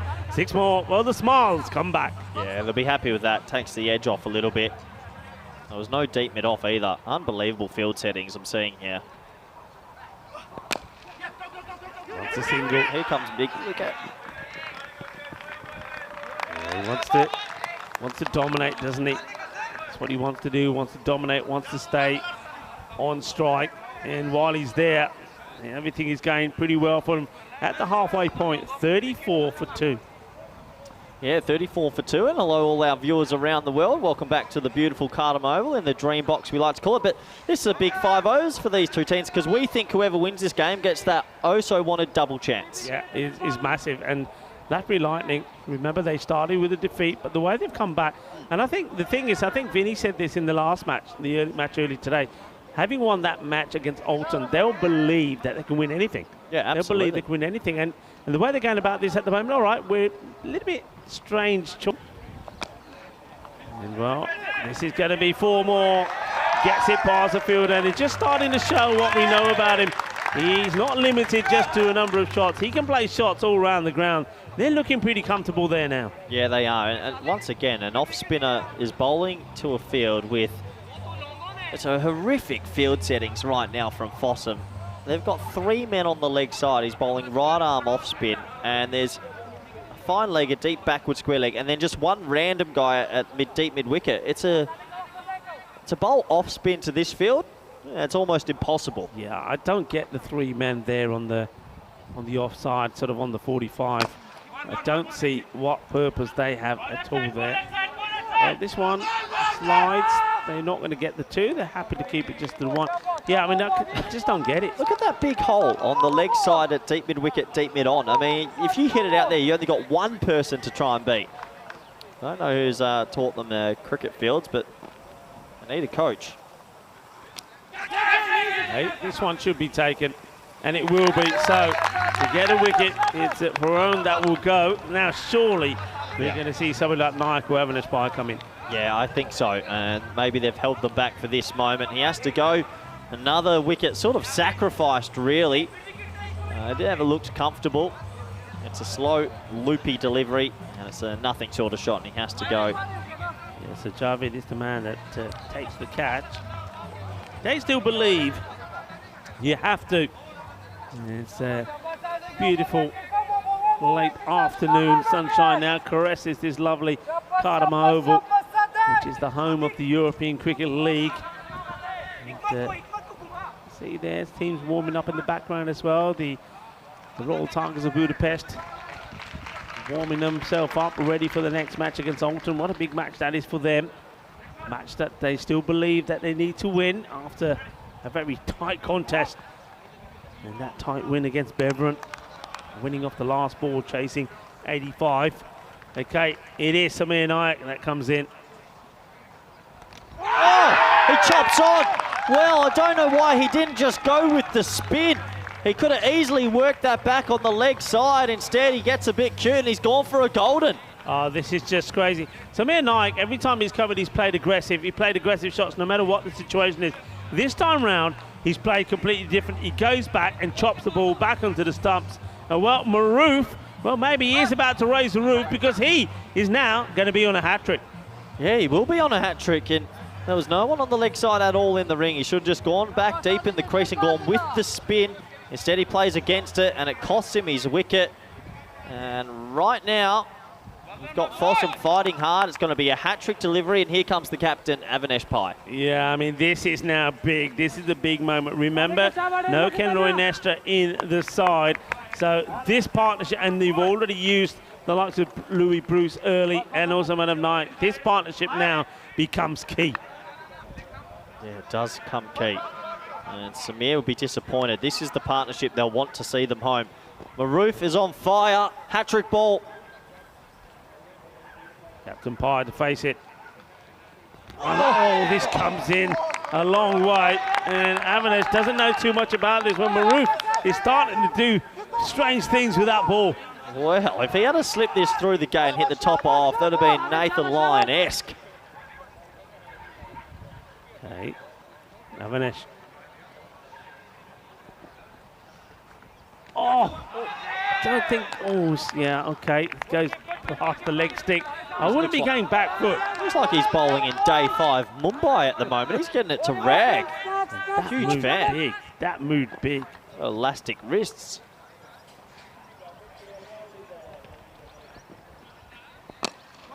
Fuller darts that one in. That's a quicker delivery. Well bowled, clever delivery, looking for the LBW decision, but well watched by Avinash Pai as well.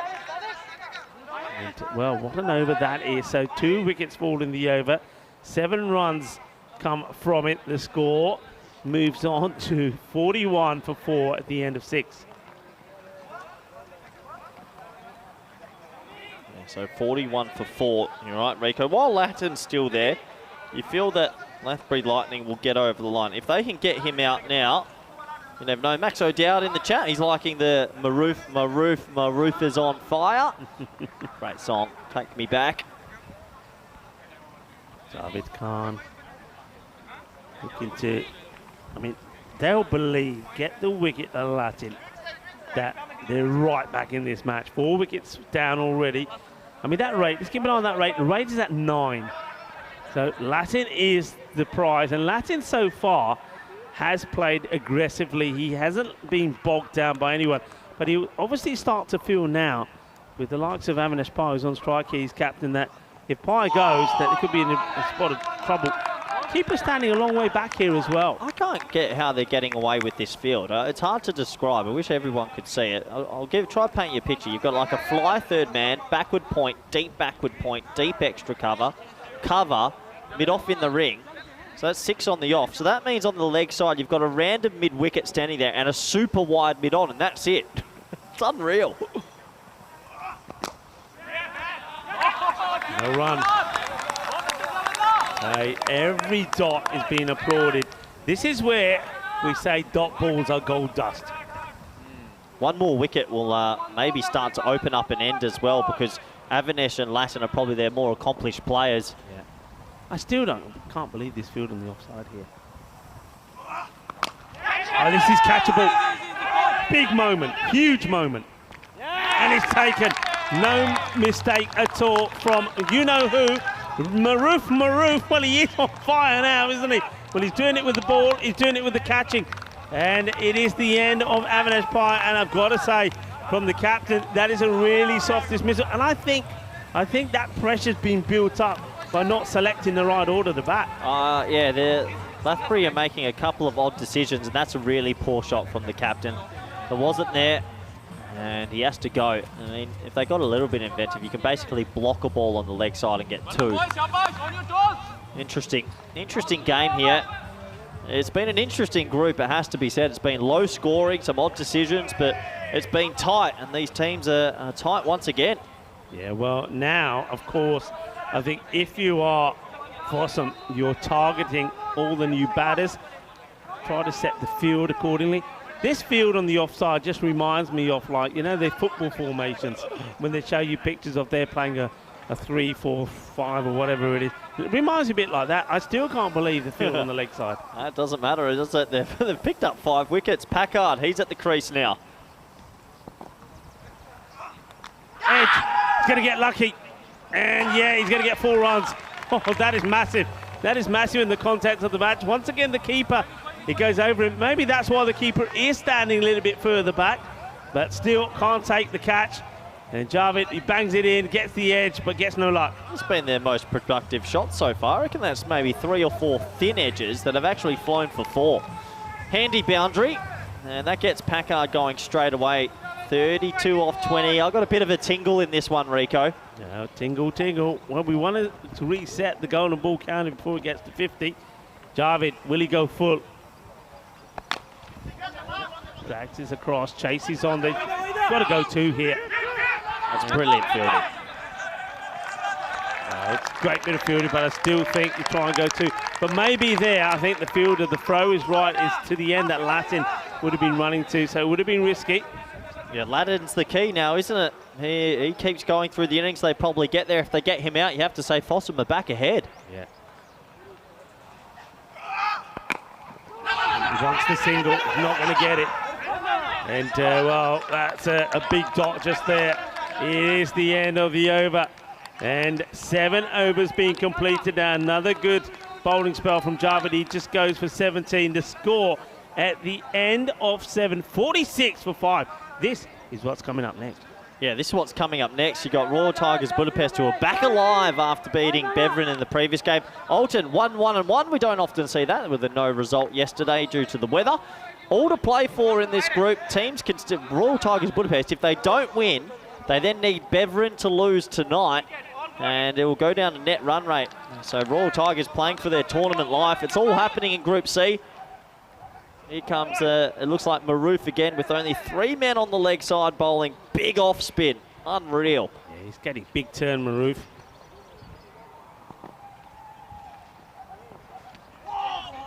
If you're going to come down the wicket, make sure you get something behind it. But he's not hanging around Packard. He knows what he's doing. He's taking it on. He needs to make sure he's at least getting singles a minimum. At least. Just get Latin back on strike, because I think Latin's going to want to tee this up. Well, Latin's getting a bit cold, isn't he? He's not had too much of the strike lately, and he's seen batters come and go. Oh, how does this? This is going to be 4 buys. And, oh, I can't believe it. The wicketkeeper, I mean, extras could be the key here. First of all, how does this miss the stumps? How does this miss the stumps? Packard, well, he hasn't read the script. He doesn't realise that this ball is moving big. Oh, this is valuable runs. It's great keeping. Keeper, oh dear. Oh, 4 valuable runs. At least he's getting inventive. He missed it by a mile. Hey, they'll take it. They're getting a lot of runs behind the wicket at the moment, the Lightning, and they're staying in it. What a weird game this is. Yeah, extras goes up to 9 now with those 4 buys. Oh, he's got hold of this, and this will go all the way.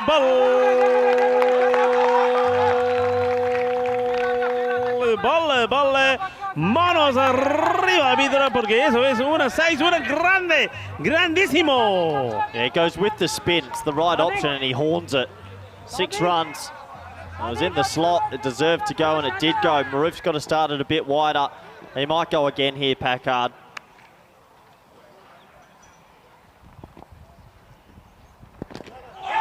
Good delivery. They take it on. Good running. Don't throw it. Oh. Keeper's having a bit of a shocker there. That should have been a dot ball. Yeah, buy signal. Yeah, those extras is what's going to cost them here. Well, it's 20 or 14. You take out the 5 buys this over, it's 25 or 14. Different game. Yeah. Ladden's going to try tee this up, you'd imagine. With the spin, with the breeze, a 6 kills this game. He tries to get funky. You're going to have to explain that to me, because there's 3 backward points. Oh, my head. There's 3 backward points he's bowling, ragging off spin coming into you. Why would you try reverse Malachi it? Oh, my head. If you just play a normal sweep, you've only got 1 person to beat. Packard, I think he's got the license to go for this. Latin probably doesn't want the single. He's probably said, go for it, hit it big, get a boundary, make it easier for me. And he hits it well. He's not going to get the boundary. Get the single, which I suppose backward, the way he's batting at the moment, Packard is probably thinking, no, I'm all right, Ian, don't worry about me, I'm okay. Look, that ends up being a pretty good over. And the score at the end of 8 moves on to now 59. So where are we at here? So 59, 5 wickets down, 19, oh no, hang on a minute, let's wait for it up there. 18 required of 12 deliveries. Well, it's all starting to come together. They're starting to get past the red line. But they've made hard work of it. But you still just get the feeling that Fossum are 1 wicket away from getting themselves right back in this match. Yeah, let's have a look what they're doing with this field now. Looks like they've called mid-on in the ring. So no one back on the leg side. Okay, Brave, got to keep it very wide of off stump. The hell. Oh, well, it's been whacked, and this goes for a big 6. And that's exactly what they needed. So Packard, he's packing a punch, isn't he? He's packing a punch. Yeah, it's in the slot, and it goes, and that really breaks the back now. Fossum, it's straight, it's a Gundy ball, and it gets the treatment. Yeah, good hit, 6 more. And now really, you got to say, it's, well, Lapbury Lightning's to lose. It's got to be a good end to this over to try and take whatever they can into the last. 12 required of 11, so every ball has got to be absolutely perfect. And if there's a sniff of a chance... Rico, I don't want to say it too loud. They've only got 3 in the ring, so if he bowls this ball, they're in trouble. Yeah, they've spotted it, so now they're bringing mid-off up. So mid-off and mid-on are in the ring now. Okay, high up in the air. Away. What's a keeper doing? What is a keeper doing? I mean, the catch has been taken. That's a really good catch. That is going up along. That's come down with snow on it. But if you're looking to take this catch and you've got the wicket keeper running right at you, well, if you need somebody to put you off, there's the man for you. Well, he's taken a scream. They went miles in the air, and the keeper decided to run 40 metres to get in his eye line. Oh, brilliant. That just went so high. He ends up taking it, and you can see the keeper there. Oh, brilliant. Jawad Sadat probably hasn't had... Good innings. Yeah, I mean, look, that's the perfect innings, 18 of just 9. He puts his team right in pole position.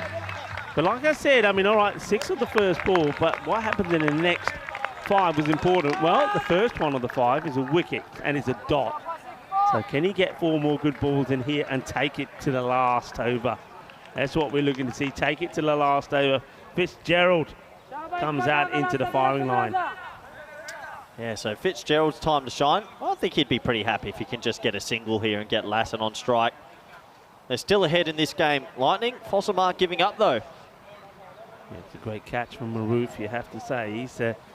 He's been pretty good for them so far. Okay, here comes Al Kahel. Shot delivery, but a lovely shot.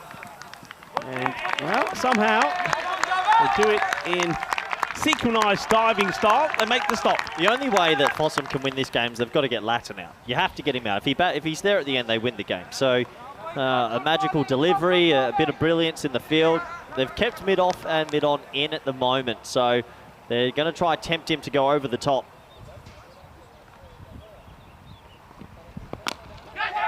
Just pushes his out. He's quite happy just to take a single. Acres of space there on the leg side. So far, it's been, after the first ball was smashed for 6, it's been a pretty decent comeback from the bowler. Yeah, that 6 really hurts them though, doesn't it? Fitzgerald here, you throw your hands at it. You hit a boundary here, you really kill this game off. Wide ball doesn't help the cause. Al-Kahel with that one. Yeah, sacrilege. Can't happen. Just can't happen at this time.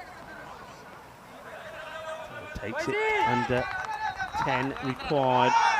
So run a ball will do it.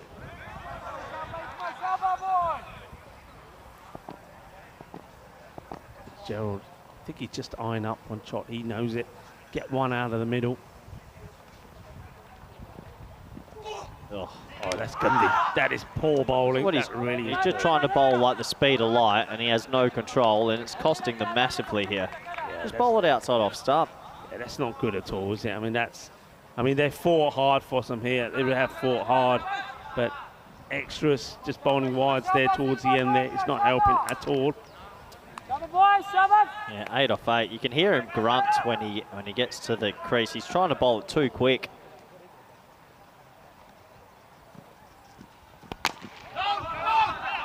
Going nowhere, top of the bat. Who's got the last, do you think, Rico? Who's going to bowl the last one? Who's on that list that hasn't got bowled one? Interesting one. I mean, Javed Khan has bowled both these, and Abraham Zai has still got one to bowl, so... I reckon Latin's just said to Fitzgerald here, hey, look, a 1 doesn't really help too much. Back yourself. Hit a 6 this ball, we probably win the game, and then I can keep the strike. So, bit of a free swing this one for Fitzgerald. Back your ability, deep in the box, and see if you can hit it to the moon.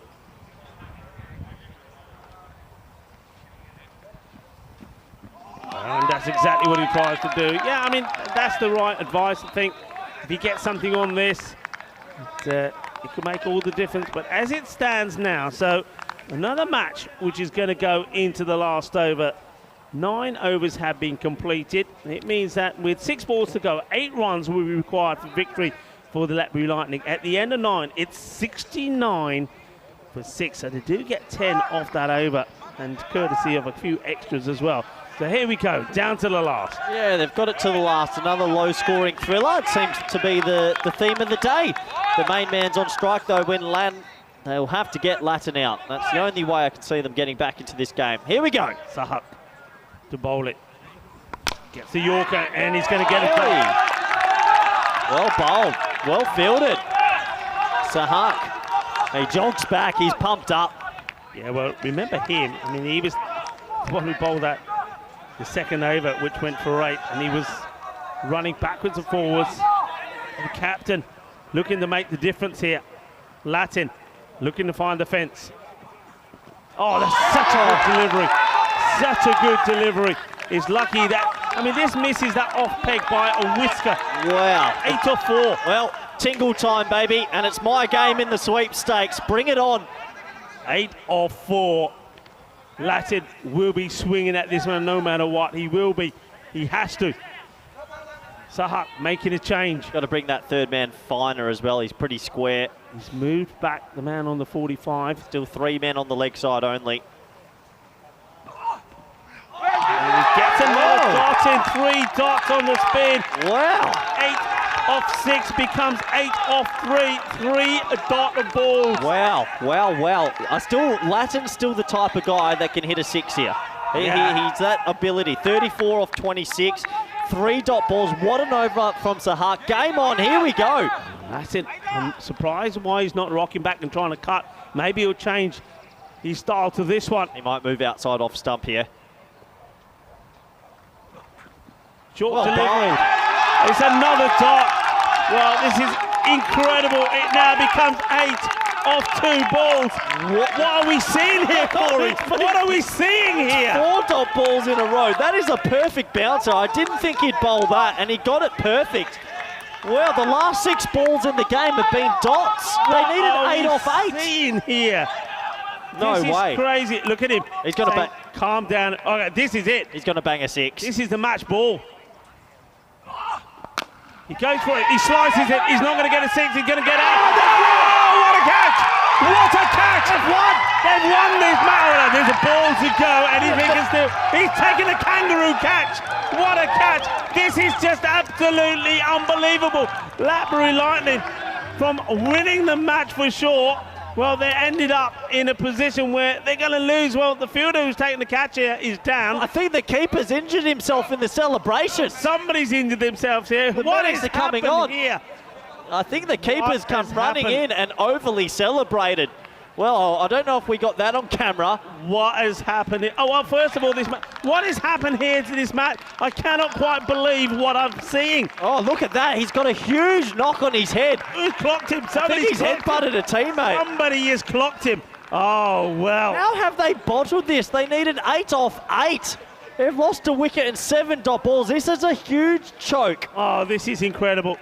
I mean, they got the 10 of that last over. Look at the bump on this man's head. What's he done? Has he gone running into the pack or... Yeah, we got to see what happens here. Somebody is giving him a real... I mean, what's happened here? Let's see the catch. This is the catch. First of all, he catches it to win the game. Now, let's watch the keeper. Oh, we're going to stay on number 6. Yeah, what happened to the keeper? Follow the wicket keeper if we can. That is the catch. It's a kangaroo catch. It is an amazing catch. And is that our man Maroof? No, that's Jarvid. What a catch. Where's the keeper? Where's the keeper? That's a ball. Hit him on the way back. Something happens. We got to know what happens there. Somebody tell us what happened to the wicketkeeper.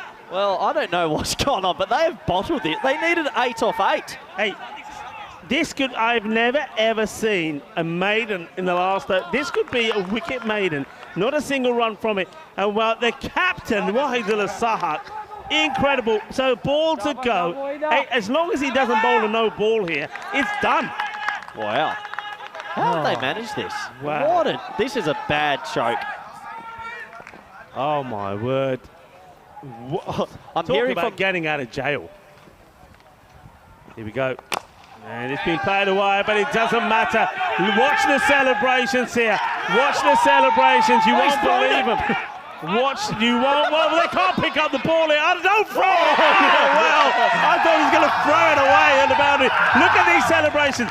That is the biggest comeback you've ever seen. What a defense.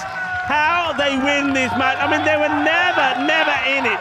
All the way to... Oh, no, don't do it. He said, keep me out of it, says the keeper. Keep me out of it, Jawad Sadat. I don't want to know, and I like the way the umpire there... The directors told me in my ear the ball was thrown in the air and it hit the keeper in the head during the celebration, so we're going to have to try and find that.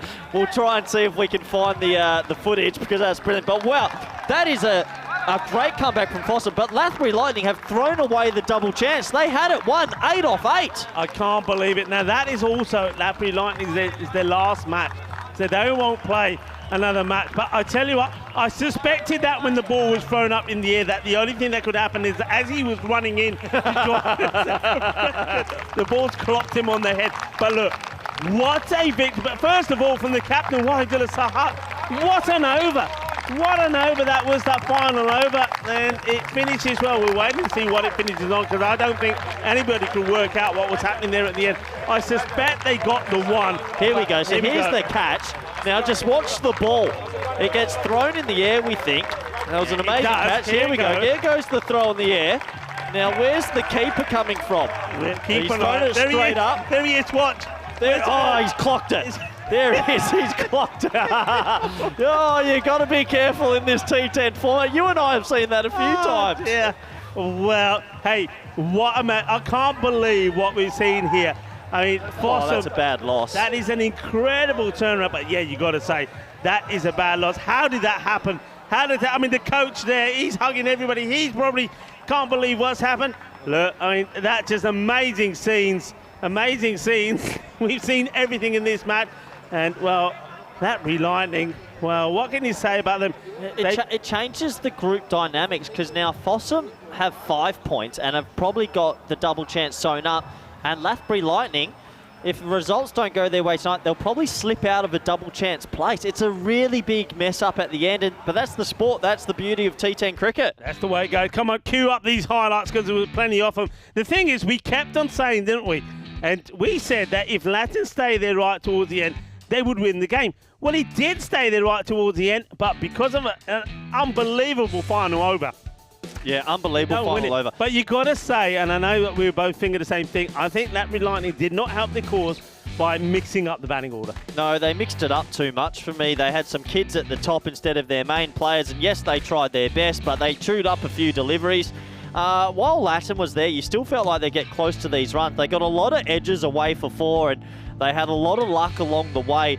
But while he was there, he was playing some gorgeous strokes, and you thought they would get the runs. Yeah, you did think, because, I mean, the other thing was that, okay, he was out there and he was doing it solo, but then I think we saw very important innings from Edmund Packard. He came out there, didn't stay there too long, but he got valuable runs, took all the pressure off Latin. I think also the big moment, of course, there was, of course, Samir Naik coming out, getting out first ball. But this is what I'm talking about. I think Packard just going out there, swinging the bat, just helped the course a bit. I mean, that one was just amazing. I mean, extras alone probably could have cost Fossum the match, but that big hit there was important. And you can see at this moment of time, here's another one. That goes to the fence as well. Everything looking hunky-dory. Yeah, that catch swayed it. Yeah, amazing catch. It got us to the last over with 4 dot balls in a row. Then this catch killed it. He throws it in the air. Do we see the keeper? Fingers crossed. Oh, it was pretty funny. What a catch that is, though. What a catch that is from Jarwin Carr. He throws it straight up. Watch the keeper coming in the picture. Keep it going, keep it going. Watch the keeper. Oh, there it goes. Oh, he cops right it. on the head. And, well, I like the way at the end he said, even this, look at this last ball. Just hold on to the ball. Yeah, look here. And he throws it at the stump. Can you imagine if he misses and he goes all the way to the... And they kept running, would have been phenomenal. Running.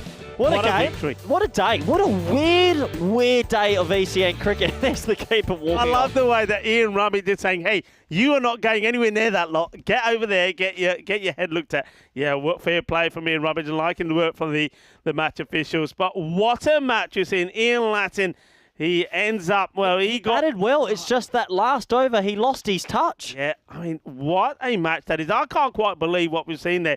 It is, I said at one point, this is now Lathbury Lightning's to lose. They do lose it. But look, that last over from Wahidullah Sahat, the captain, just the one run from it. I think you could get man of the match for that over. Oh. He defended 8 and he made it look easy. Yeah, what an over. Look, only goes for 9 runs, picks up the wicket. There was the run out there as well. Well, folks, we have just seen an absolute humdinger of a match. It is, well, Group C, Day 2. It's all about low-scoring thrillers. And, well, I said at the time, don't forget Lathbury Lightning, they were a team that defended 74 themselves. And now, well, you see Fossum defended 76.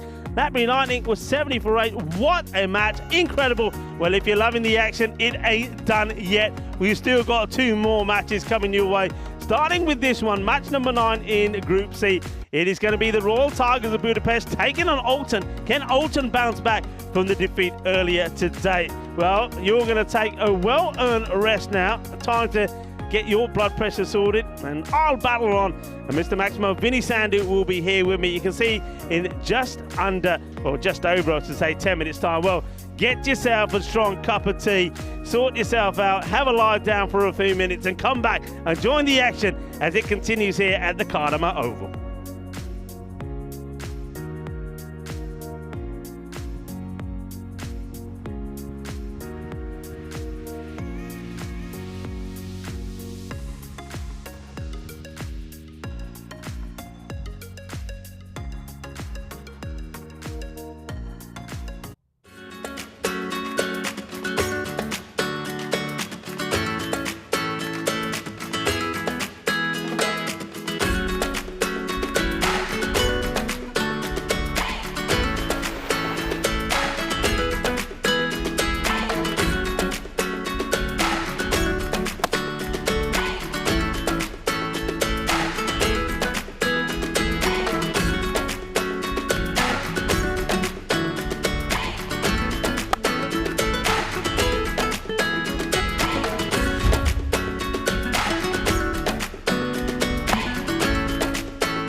This is where we play cricket.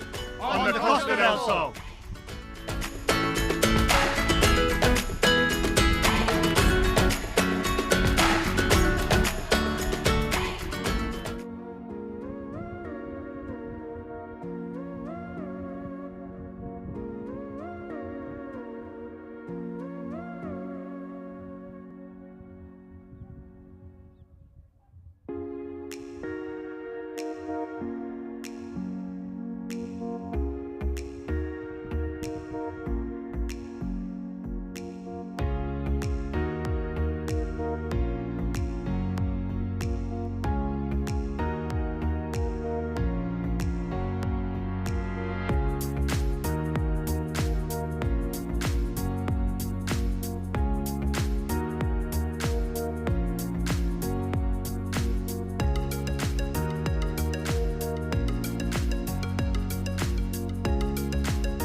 The European Cricket League is brought to you by HCL Software, Dream 11, and Andalusia European Region for Sport. Ven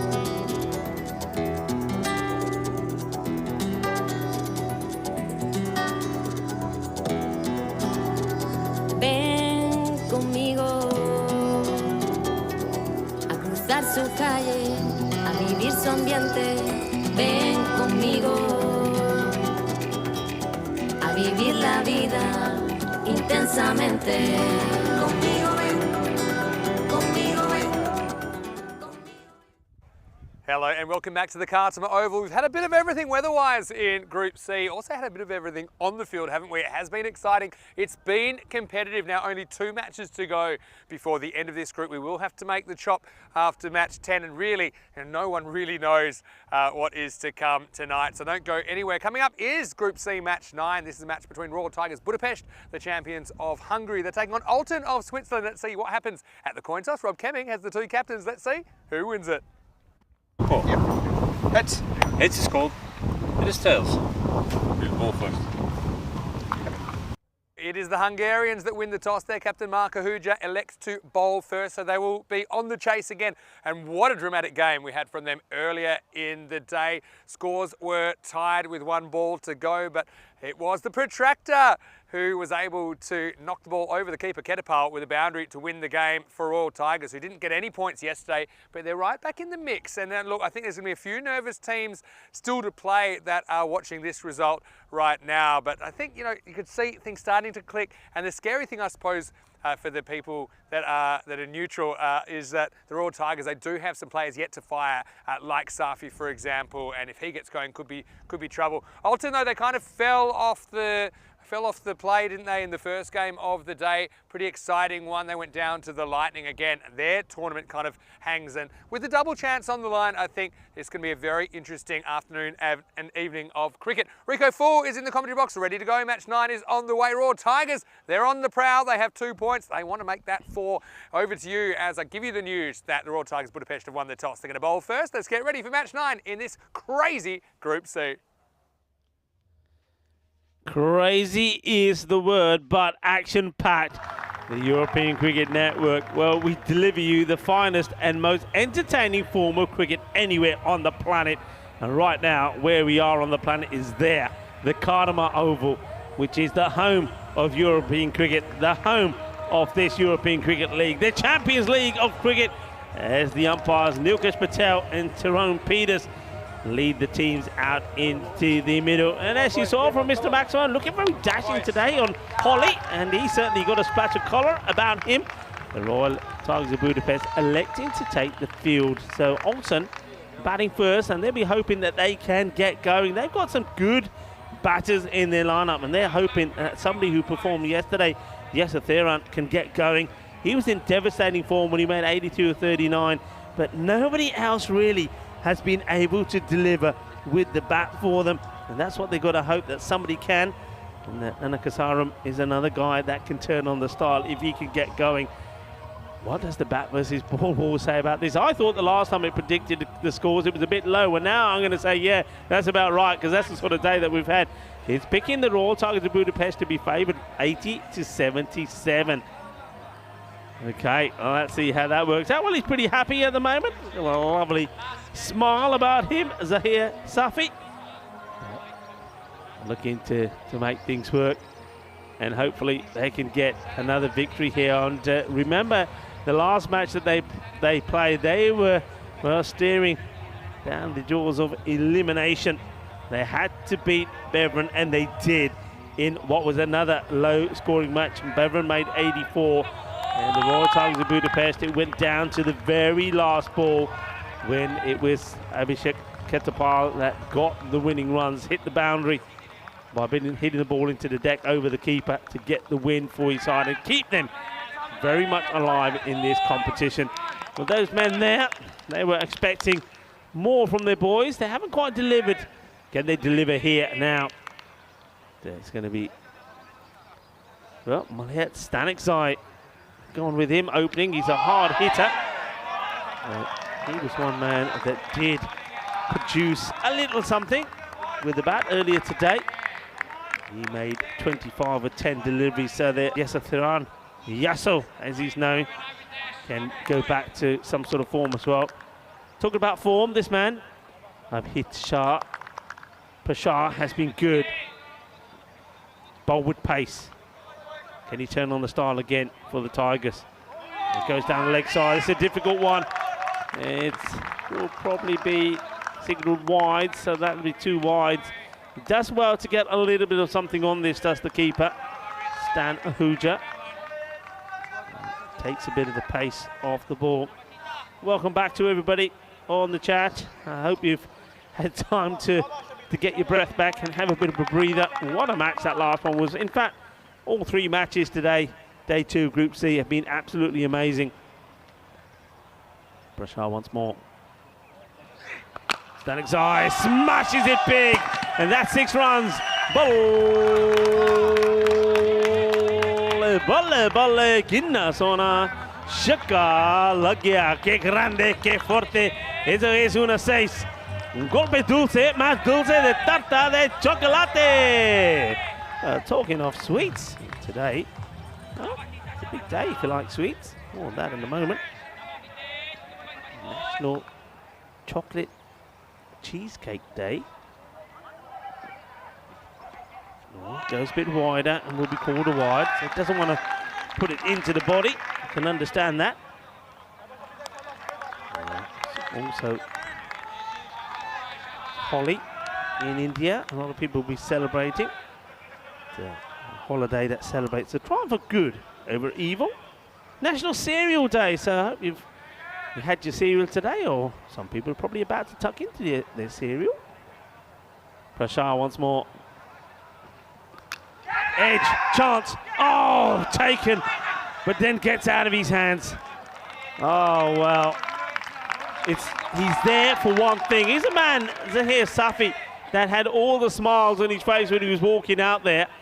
And just watch this, it goes straight in and straight out, and he's trying to get there second time round, he can't. Opportunity missed. Well, Prashar, he can't believe it.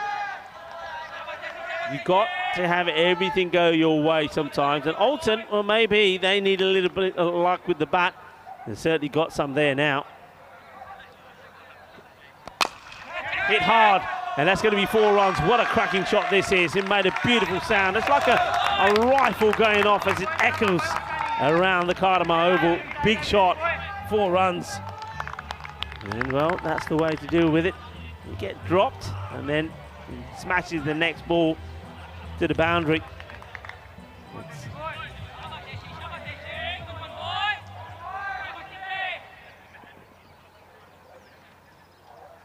Well, Stanikzai was the one man that did produce something in the last match, and he's looking to do the same here now. Gets beaten outside the off of Prashar. So ball to go in the first, and it's a good start. I mean, they don't want to lose a wicket here now, Alton. They need to rebuild. They need to get their batting clicking. This is a big match for them as well. They need to try and pick up a victory here, put them in the safe zone, and then that will put all kinds of pressure going into the final match of the day. We still can't tell you how this group is going to finish. We still can't tell you who we're going to see tomorrow. We still can't tell you who we're not going to see. Oh, that's glorious. This is absolute pure class. I mean, Mana Stanikzai, when he's playing shots like this, you just have to admire. And look, even Prashar saying, what a shot this is. Look at this. There is you don't see a better shot, a better cover drive than that. That is absolute epic, pure class. And yet, the same batter sometimes swings blind at everything. It doesn't make any sense. Well, today has made no sense. That's what the European cricket is all about. And let's have a quick look at this. So this is what the teams in Group C are playing for. We know that Hornchurch, winners of Group A, they booked their place in Championship Week, as have Farmers. Pakake Badalona, the reigning champions, they'll be there. Who will join them from Group C? Well, maybe this man is looking quite dashing. Mr. Maximo comes back in the box. What do you think? Who's going to join him? Here is what I make of it. Got no idea. Get out all the calculators and the permutation supercomputers. Anything is possible still in Group C with 2 matches to go. Vukarasu coming off a couple of Goldens. He'll be happy to get that one away. Sparkling 82 in the first match of the series from him. I like the move of Malya Stanikzai. It's like putting all your chips on the table, pushing him in the middle and saying, all right, let's go. When you got somebody who can hit the ball like that and play the helicopter shot the way he did in the last match, there's no point keeping him lower down. Use him in the power play. Yeah, why not? It's a bit of a calculated gamble, though. It's a clean. Well bowled. So, yeah, I'm just going to touch on where Zahir Safi's fielding. This is something that teams are learning, and just by experimentation, trial and error. There's a fielder right pretty much at a first slip or a second slip, but right back on the circle. And he's there for two reasons, to save runs and to take catches. And you saw him put down a pretty tough one in the first over. But yeah, a lot of teams are adopting that because it's not just a defensive position, it's also an attacking position. You kind of don't mind if they get more bat on it and get a boundary, but it really gets your goat if a little edge gets past the keeper and goes for 4. Yeah, the thing is though, I mean, as you said, he got a chance and he put it down. That's going to get your goat as well. He's there for one thing and to take it, and you usually have a guy who's got good safe hands. Because the edges carry further because people are swinging harder. Yeah. So it's rare. It doesn't carry. And that's just a bit of innovation. Here he is right now. Hey, what was the atmosphere like towards the end of last game? Come on, who could have called that finish? It's tense. It's really tense. Let's have a look at the bowler running in and happy to get away with a single. Yeah, it's been tense all day. I mean, all the teams have no idea what's going on either. And there's all sorts of numbers flying through your head. I think at the end of the day, you've got to go out there and just try and play your best cricket and win, and then let the dust settle and see where you end up. Sack lane. Sliced away into the gap. Don't think it'll go for 4. 2 if they go quickly. A bit of an assist from Manan. But yeah, anything's possible. And you saw that Lathbury Lightning, 6 consecutive up balls, maybe more than that in the end. More than that in the end. Yeah. And like I say, people think it's easy to go run a ball. If you think that's easy, grab a bat, get in the middle of the Cartama Oval, have a bowler steaming into you with the wind at his back as you're facing a gale. Yeah. And try and get pat on ball. It isn't so easy, and the more you miss, the more it seems like you're batting with a thinner and thinner bat. Yeah, the team just fell off the pace in the end, but give credit to the bowler. Anyway, I'm a bit worried about Shahid Waridu in his head because he got a bump. Last ball of the over. Shot as he just slices this one over cover. Maximal! Well, every time this guy's made 1 run, he's made 82. So just remember that. Taruna Vukarasu finishes the second with a bang, and it's 28 for no loss after 2. Yasso is back, and he's back with a bang as that one crashes into the boundary fence. All right, let's try and make sense of this table. Hope it stays up for a while. Okay, so if Royal Tigers lose, then Beverin could lose by a certain amount and still qualify. If Royal Tigers win, then Beverin have to win. And if they do, then it'll be Alton that miss out. So there's a lot going on. But yeah, it's a very exciting group. The easiest way is to say, stay with us, stay tuned, because there's plenty of action coming. And by the end of tonight, we'll be able to tell you for sure. But yeah, I mean, what a day this has been. I mean, it's just been tense. It's been dramatic. There's been a frenzy of action. This is what European cricket is all about. Okay, the man who also took a bump earlier comes in the bowl. He's got something about him, like a Mahmood. He really has. I mean, look, he's bandaged up. I don't know if we managed to record and save what happened to him earlier. Maybe Spring Productions may be able to bring it up for us. But he took one on the head. Well, I didn't think it hit him on the nose, but obviously it done damage to his nose as well. But he's out there. He's brave. He's strong. It wasn't his mouth. I thought it was his mouth straight up. This one's full. Knocked down for 1. So yeah, just looking at this, Lathbury Lightning finished 2 and 2. They're currently second. It's unlikely, but it's possible they could still hold on to second if Royal Tigers win this game, Beverin win the last, and they still have the best net run rate, which is pretty unlikely. Anyway, there's something that is likely to be out of the ground. Maximal! Now, he was a one-man band in match 1, wasn't he? Won a game off his own bat right now, spelling danger for the Tigers. He hits the ball so well. I don't know anybody who hits the ball cleaner than him. He absolutely smashes it. And this one, well, it almost bounces and goes into the well. What a big hit. Bit of an update with Lathbury Lightning. A few people saying, you know, if they played Nestor would have made a difference. He's nursing a bit of a slight injury, so that's why he didn't play that game. So they knew they'd secured qualification. Obviously, they would have liked the double chance and take an opportunity to try a couple of things, you know, with the batting order and whatnot. Still not impossible they would finish second. Unlikely, though. More likely we'll see them in the 3 versus 4, but Kenroy should be right to play it tomorrow. It's all on the line. Slow ball, and this is hanging a long time. Has to be caught. Big moment in the game, and it is caught. Oh, I was halfway through saying it was drop. Suck Lane knocked it up for the second time. We see it juggle, but he gets it just in the nick of time, and Yasso has to go. Life doesn't always give you second chances, Rico, but that time it did, and Suck Lane grasped it. It's 35 for 1. Oh, what a moment.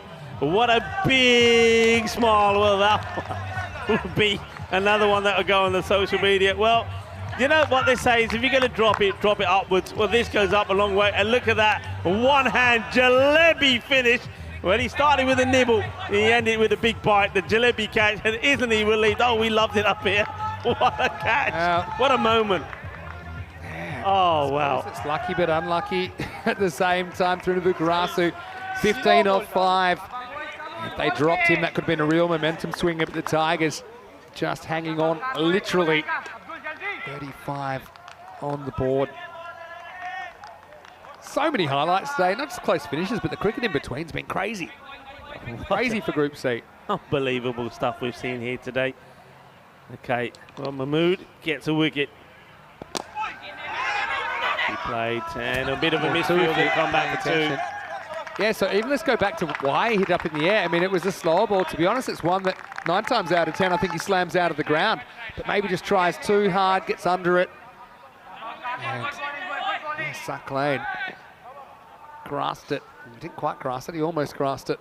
Last ball of the power play. Oh, pretty high. Going to be called. So just when you think you're out of the power play, they always draw you back in.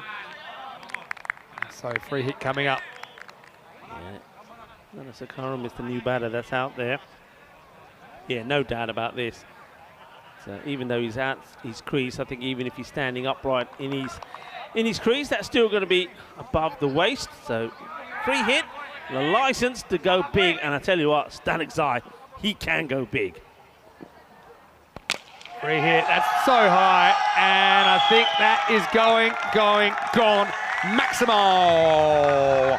Like I said, gave another chance, and Alton were up to it. Stanek Zai's the danger man. End of the power play as well. Alton get a bit of a bonus there. 45 for 1 after 3. Yeah, he launches at it. It goes a long way up, comes down with a little bit of Nieve on it. Well, Corey was saying it's been a strange day. The power plays have been really low. He's expecting to see scores of around about 45. Well, there you go, Corey. 45 for 1 after 3. It's like when you're holding an ace in a poker game, whether you keep it in your back pocket or you just throw it out on the table and say, right, let's roll. That's what they've done with Malia Stanek Zai here. He's always looked dangerous, hasn't he? Open with him, I like it. He's 22 off 12. Really, Nanasakram comes out there as well. Just faced the 2 balls so far. Tigers need to break this partnership and quick. Manan comes out to bowl the 4th. Starts with a wide. I want to say a quick hello to Danny Hudacek, who's in the comment section right now. Dobry den, Danny. And he's also in a lesson with Sophie. So hello, Sophie. Hope you're enjoying it. And what better way to get an English lesson than watching ECN? But what I will say is make sure Corey's not on the air. Anyway, this is going to be 6 more. Seis carreras más. Nanasakram gets something outside his front knee, swings it away over fine leg, and that also brings up the 50 for the Swiss champions. Yeah, delightful shot. And it goes all the way for 6. Just watch this. Here we go. Boom.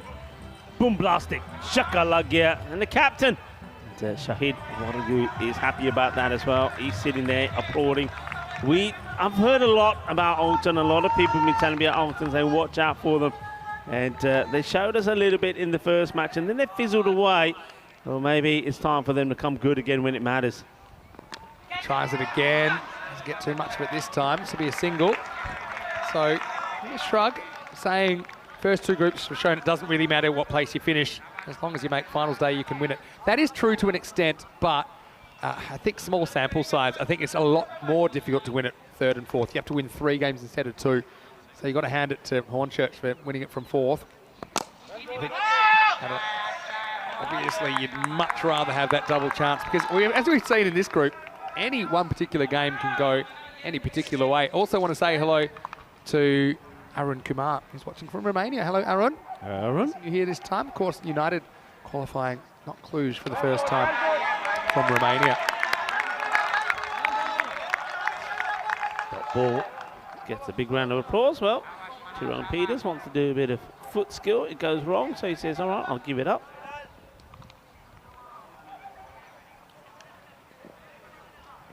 There's that fast off. He hits into a gap, you know, that could be 4.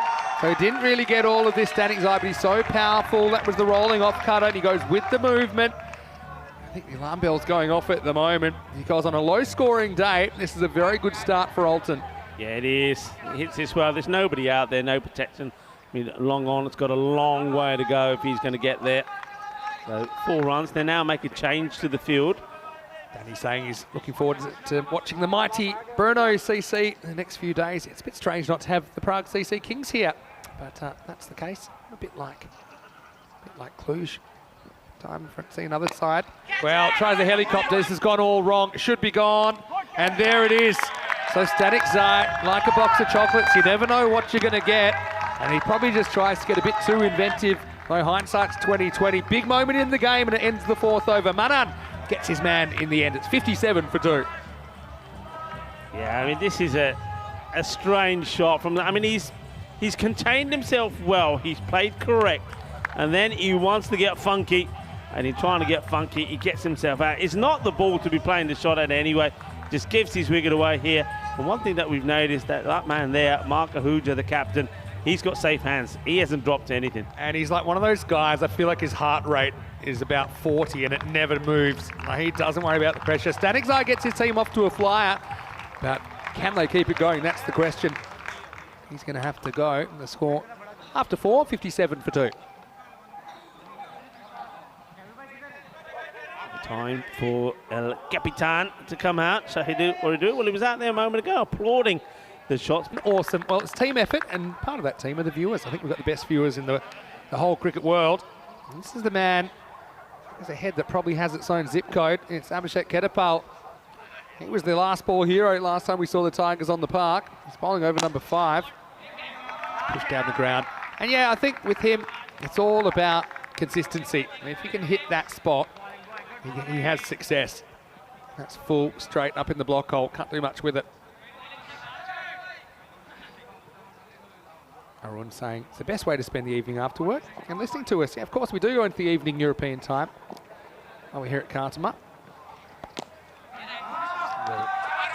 Dab and run. Waridu's off the mark. Let's go back to that last game for a second. It had everything, didn't it? Had the keeper getting clonked with the ball. It had sixes, it had dots, it had pressure, it had good catches, had really good catches. Tell you what, do you think we can get 5 out of 5 close finishes today? I think there's, yeah, why not? Burn the place down if we do.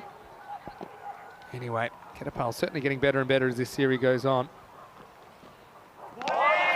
Beats him for bounce.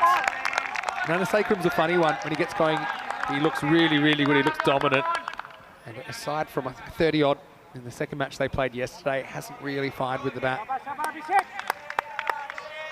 Sven just noticing Kedapal, the man we call the protractor. His run-up is so angular. Yeah. But it works for him. This time they go with that angle and they get it pretty good. Murali goes large. Maximo as Alton swing their way into the 60s before the halfway mark. Yeah, manos arriba, arbitro, hop Swiss, as this goes all the way. 6 runs. Well, I've got some exciting news from the media front. Oh, yeah. So all our Swiss viewers, they will be going hop Swiss. And we're actually on 2 TV stations at once in Switzerland right now. Wow, That's what's going on. Well, let's say hello to them. Yeah, hello to all of our Swiss viewers. Yeah, hello.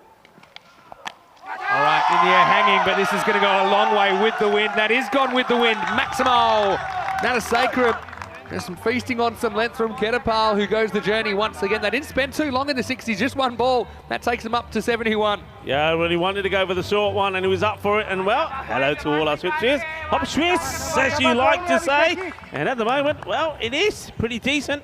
There's plenty of hop Swiss going on there. 6 runs, shaka time. And Alton, well, they're racing along pretty well. I mean, look, the ball to go before the halfway point. We're into the 70s here, Vin. Will be a single unless this hits. It doesn't hit. All action all the time. It's the European Cricket Network, and that is the end of 5 overs. 72 for 2. Yeah, it's a brilliant start for Alton. You know, I just had the feeling that, not just them, but all teams, they've all had a few blips with the batting. All of them can do this. All of them have players that can give them the start. And, of course, one thing was interesting there, Waridu, the captain, having a real chat with these partners, say, look, it's a good start, but don't give your wicket away. Let's stay there. Let's put this partnership together. Games can change quickly. We've seen that today, haven't we? Yeah, everyone watching on Swiss Sport in Switzerland, and also you might watch on Viaplay. Hopefully you're enjoying the game. I love this group. It's the most unpredictable group we've seen so far, and we have seen pretty chaotic groups A and B, and a lot of upsets. But as far as people moving around all the time, I haven't seen anything quite like this. This time it's the slower ball again. It's heaved away. Does it have the journey? It doesn't, and gone. Nana Sacrum the next to go. Nicely taken by Kai Bedelda out on the deep mid-wicket boundary. So Alton lose another key player to start the 6th over. 72 for 3. Yeah, very good catch there, taken by Dildar. And, well, Nana Sacrum did not want to listen to his captain.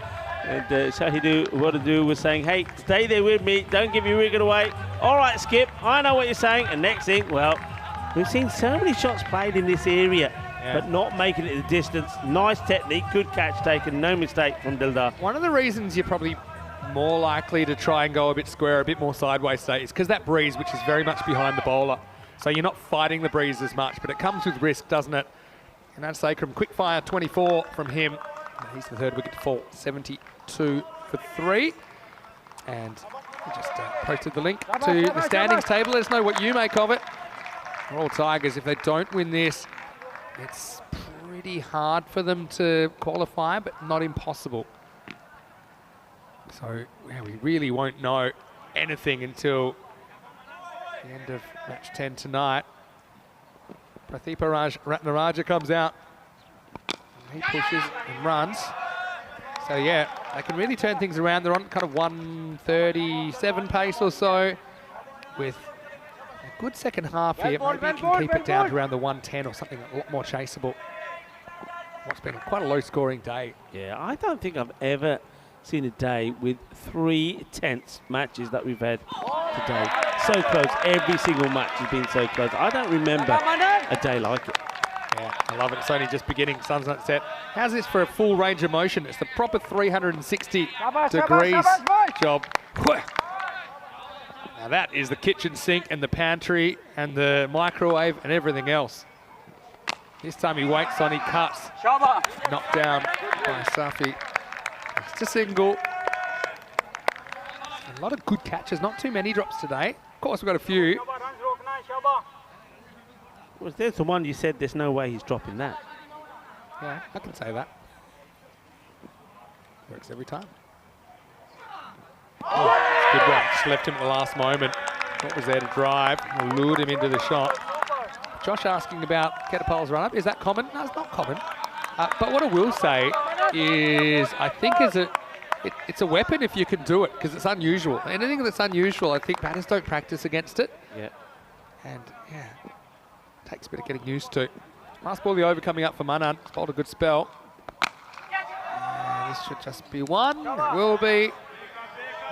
And that takes us to the end of 6 overs. The score is 75 for 3. Good over. Just 3 runs that come off it. Picked up the important wicket as well. For Nana Sakaram, I think he's a good wicket to get. So, important little partnership here. I think Shahid, the captain, is desperate for Ratnaraja to stay out there with him. And if he can, then they should be, well, minimum, they should be looking to at least bring up to 110. But as you saw there, they're wanting to try and get to around about the 130 mark. But you just get the feeling that the big hitters maybe have departed now. So we're back to more more orthodox type of batting. 6, 7, 8 are going to come in and have a real dip as well. You've got someone like Perumal there.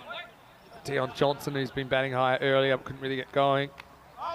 Beats him for pace, off the hip for a leg bite. So you look at the next 3. You've got 3 batters they'd be pretty comfortable to have out there. Naim Static side, Dion Johnson and Jayakanthan Perumal. Then 9, 10, 11, I think you're getting down to the tail.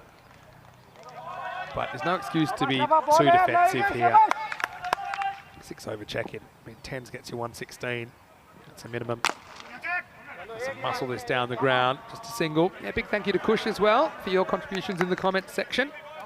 And if you're asking about the Tigers, any differences between last year and this year? Obviously, Zishan Kukakel is a big out. He's in Pakistan at the moment. Hasn't travelled back there for a long time. So he's there. Obviously, Harsh Manjan not in the lineup either. Pitched up and dispatched. And that is going to go all the way, I think. Well, I'll have to have a look. I think it does. Yeah, my instinct was it goes all the way. It's given 4. Ooh, okay. Yeah, it was a long way from us. Let's have a look. It wasn't game to call it. It is 4. Just. What throw? Can't hit us. It'll do, though. That's a pretty good shot because it's kind of fighting the wind, which comes and goes. Yeah, Ketapal, for the most part, when he's got the Yorker right, doesn't get hurt. When he bowls more of a length like that, it's a bit more of a mixed bag. This is better. Well, some hesitation, but they'll get the single. Yeah, it's good understanding between the batters. At least they're looking at each other, and in doing so, they do make and get the single. So once again, important partnership. But what I will say, obviously the Tigers, they plan to win this game. If they lose it, they need to lose it by as little as possible because their only chance to get in is on net run rate then. That's their only chance if they lose this game. And so it'll be Beverin to play last, and they'll be hoping Beverin lose by a certain amount. Yeah. So Beverin almost certainly will head into match 5 of the day, or match 10, with superior net run rate to Royal Tigers. Royal Tigers lose, that is. Anyway, this is smashed away to the side of the field where Abhitesh Prashar will do the fielding, and it will take us to the end of the 7th over. The score is 84 for 3. Just a reminder, there's plenty happening in the world of European cricket. Hopefully you're enjoying the action, and after this, we're halfway through the group stage. After Group C finishes tomorrow night, then we welcome Group D on Thursday, Friday and Saturday. Plenty of teams to watch there. Haven't talked too much about Group E, but that's an interesting one as well, with teams from Italy, Spain, Romania, Croatia and Luxembourg there. And Group F still to come. Again, every group has its own little storylines. We're talking to Danny Hudacek from the Czech Republic about Brno. It's their first ECL. Same with Vienna CC, their first forfeiture. First they'll play. Well, that looks like it's smashed, and it is out of the ground. Maximal. Well, they say attack the ball. And it's nice to see that the players not playing are still enjoying it. That's a really good hit. It was kind of in the slot, wasn't it, from Wakar? Wasn't quite the Yorker, and it disappears. Yeah, lovely shot. Just gets right underneath it. They're liking it. They're up and about. Oh, yeah, making some noise. Dave's talking about Zishan Kukakel in the comments section. He's not here this year. Oh, this one's a little bit shorter. That's really good running from Waridu. Now they won't get to here. But, yeah, I think I love the backing up here. How the non-striker's looking to sneak an extra run. Don't know if I'll have time to show it. As soon as he fumbles, he goes. This time he goes straight. Does he have it well enough? Fielders converge. And make the stop. Great running. Yeah, excellent running. Again, it's reading the play while you're sprinting. That's not easy. I think you read that between 2 fielders, and it's probably not going to be a clean pickup. Yeah, it's really good. Watching all the time, putting the pressure on the field. And of course, when you're putting the pressure on the field like that all the time, every time the ball is coming to you wherever you are, you're wary of the fact that the batters are trying to steal a second. So it puts you under pressure. I think so there like you've got one eye on the ball, one eye on your teammate coming towards you as well, because you don't want a collision. Good looking shot, swashbuckling, hits, he's gone. No, it wasn't the best throw. They probably get 2 if they go straight away. Again, lack of hesitation. This is gone. Unbelievable fielding. Well, can you believe what you're seeing here? And it's going to be a direct hit, and they've probably gone to it, but this looks like this is the end of the line. Oh, what a throw. What a throw this is. I mean, look, there's good running, and you got to, sometimes you're taking a chance, sometimes you're not expecting something like this. And this was absolute brilliant. What a throw it is. Pick up and throw, knocks them over, sensational. Oh, it's such good fielding. I mean, I said that they'll make it if they go straight away. That was barring a direct hit from side on. Oh. And there you go. And it's the old foot first slide attempt as well, baseball style from Oridu. But have a look at the whole thing. I mean, they make a decision to go straight away. And he once more, as you said it, bowls right hand, throws left, and hits them. Prashar in the action, direct hit. What a player. that is unbelievable. He's ambidextrous, fully ambidextrous. So Mark Hoods will get half a run out for throwing an overthrow, or what looked like an overthrow. That's unlucky for Oridu, but I think strategically it was the right thing to do. It's got undone by a brilliant piece of fielding. Now, new batter comes out, Perumal.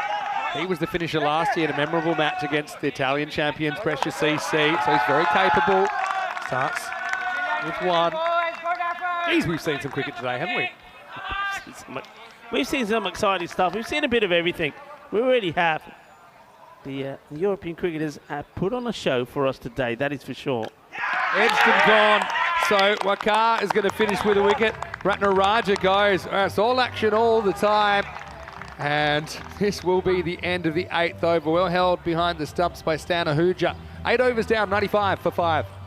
Yeah, now that's an important wicket because just all of a sudden I was talking about the partnership between Warridu and Ratnaraja, how important it was. Warridu gets run out and then that one slipped behind for Ratnaraja. He now goes for 14 off the 10 balls that he faces. So now all of a sudden he got all the top 5 back in the shed. 2 new batters literally out there. And it's going to be interesting. Pramul, we know what he can do. If he gets going, he's able to hit the ball well. I haven't really seen too much of Johnson. And they're at that score with 12 deliveries to go. At that score here where they want to try to push on to the 120. But the Royal Tigers of Budapest are wanting to try if they can get 2 good overs in here and keep them to about the 105 mark, they've come back into this pretty well. It ain't going to be easy because it's going to be the bowling of Prashar. And hold him back, I like that. I think when you bowl him out in the power play, you haven't got this ability. He can now come back and really sort of close the shop, if you like. But he's got to be good and he's got to cut out the wides. What happens in the 9th? Well, gets this wrong. It's way too early. Chance taken. Wow, that man is everywhere. It shows you don't need a good nose to be able to play a good cricket. And Wakar, he's a bit of a ball magnet at the moment. That's just a glance gone wrong. I think if you time that right, it probably flies away for 4 or 6. But he gets it wrong, and the night starts with a wicket, 95 for 6. Yeah, I don't know which part of the bat this hits, but it's a wide ball. You don't play at it. You don't play at this at all. I said this about Prashar. I mean, look how wide it is. We don't see it from this angle. It's at the end of the bat almost. Yeah. It's right down towards the toe. And Wakar, he judged it well. Again, wouldn't have expected it to go in that direction. Yeah, I mean, it's going to go. Pramul, it just gets the 1. But yeah, I mean, it's not a ball that you want to be playing at. Sometimes you've got to play smart cricket. You're up against the best bowler that they have. If he's going to bowl a wide ball, take it. Leave it alone, take the wide. It's a funny one because it was also... Mood takes the catch. Team hat-trick, Chads. Swing and a miss. They've really roared back into this contest, the Tigers. No pun intended. Alton, all the good work. Remember where they were at the halfway point, 72 for 2. And then straight after that, it just slowed down. Manam bowled a great over, Katapal as well, Wakama Mood. They've all bowled well. Having pressure coming back here certainly is applying the pressure. 4 balls to go in the 9th. All happens in the 9th. Pitched up. How do we get under this? Staniksai gets a single. Yeah, that's Naeem Staniksai. He's out there now. And he's out there with Johnson. So Johnson, see what he can do. I think both batters here have to be saying, look, we're better off getting something, even if it's single, than nothing. That's what you've got to be thinking here. That still gets you to a decent score. They're not thinking that. They're not thinking. Sometimes you've got to think cricket. You've got to think smart. You're up against the best bowler, probably one of the best bowlers in the group. You're not going to smack every ball to the boundary. Get bat on ball, take the single. Look at the gaps. Look at the gaps. I mean, even if you were to take 6 runs off this over, that would have taken you past the 100 mark. Then you got a chance in the last over to try and get to the 110, 115. Johnson needs to get back on ball.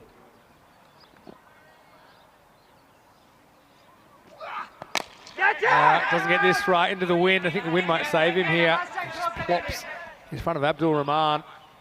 It shows you how quick an innings can turn around. I mean, we do say it all the time, don't we? But they were kind of flying through the first half of this game, and then you look at how it's gone since then. I mean, after 5 overs, they were 72. So far, we've just had 25 in the second half. Okay, 7 balls to go. Prashar, the last ball of his match, beats him for pace, and that is a really good spell of bowling from Prashar. Starts with a wicket, ends with a dot, and after 9 overs, it's 97 for 6. Yeah, sensational bowling figures. I mean, he went for 18 in the first, but that's mainly because he was bowling to the likes of Yasso and Mela Stanik's side. But that one there just goes for 2, so he finishes with, again, very good bowling figures. 1 for 19. And it just puts the brakes on here. It's quite extraordinary how the tables can turn. I mean, the first 5 compared to the second. And you said it, Vinny, they really need to get as many as they can in this one. Still, though, there's every possibility they can finish with that sort of 110 sort of score. Zaclain, he's been very good as well. He bowls a very good wicket-to-wicket line. I just think the way the bowlers have been used here by the Royal Tigers of Budapest has been very good. They've absorbed the pain early on, and they've come back and they've shut up shop pretty good. Here comes Zaclain. Yeah, let's be safe. Last over, you probably take it on here. Yeah, you got to. Look at the throw. You might even get 3 if you're super quick. Maybe not, because they're going to be close enough to run the ball back. But yeah, I think you've got to do that in this case. Now we're looking at more or less a par total on, I think, given these conditions. Yeah, it's exactly what I was talking about, that with that wicket going in that over, the 8th over, Prashar was going to keep it tight. So 120 could be a 105, and if it keeps it to less than 105, I think the Tigers are going to be up and about, you know. Knocks that out. It's good defensive bowling from Zaclain. That's what Zaclain does. You know, it's any young bowler watching. I know it's always, you always feel good when you charge in and want to bang the ball into the deck, but if you bowl a good line, pitch it up at the stumps, very few batters are going to get you away. That's what Zaclain's doing here now. And goes for this. He's going nowhere. Should be an easy catch for Zaclain. This time he doesn't fumble. So Alex Zaya trying to make the running, but he only pops it back to the bowler, and that's 100 for 7. Yeah, well bowled. Exactly what I'm talking about. Keeping the ball right up there, keeping your line tight.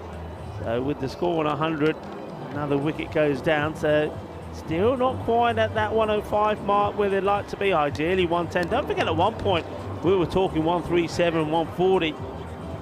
And that just goes to show just how well the Tigers have come back into this. So another one bites the dust. The new batter goes out there now. So with 3 deliveries to go, 100 for 7. Valuable runs they're looking for the last 3 balls. If they can get to the 110, they'll feel they've got runs on the board. That makes a huge, doesn't sound like a lot, but 10 more runs on the board here. 100 compared to 110. 10 runs, but it sounds a lot more. And it's that mental barrier that you then have to overcome if you're the Tigers. Question about the highest score so far in this group, and it was Fossum 134 in match 2 yesterday. Royal Tigers, in response, got 105 on that occasion, but we've only seen 4 scores of 100, and now we're into match 9.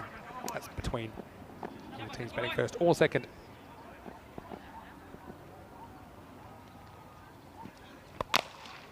Well, that's well hit, that's 4 runs. Well, gets a little bit of width, and he carves this away. Well, how valuable could this boundary be? Nicely done when the new batter comes out and says, well, you know what, I'm going to put this away. Never a saw. Beautifully played. Yeah, what a good shot. Really good shot. And just what you need at this stage as well.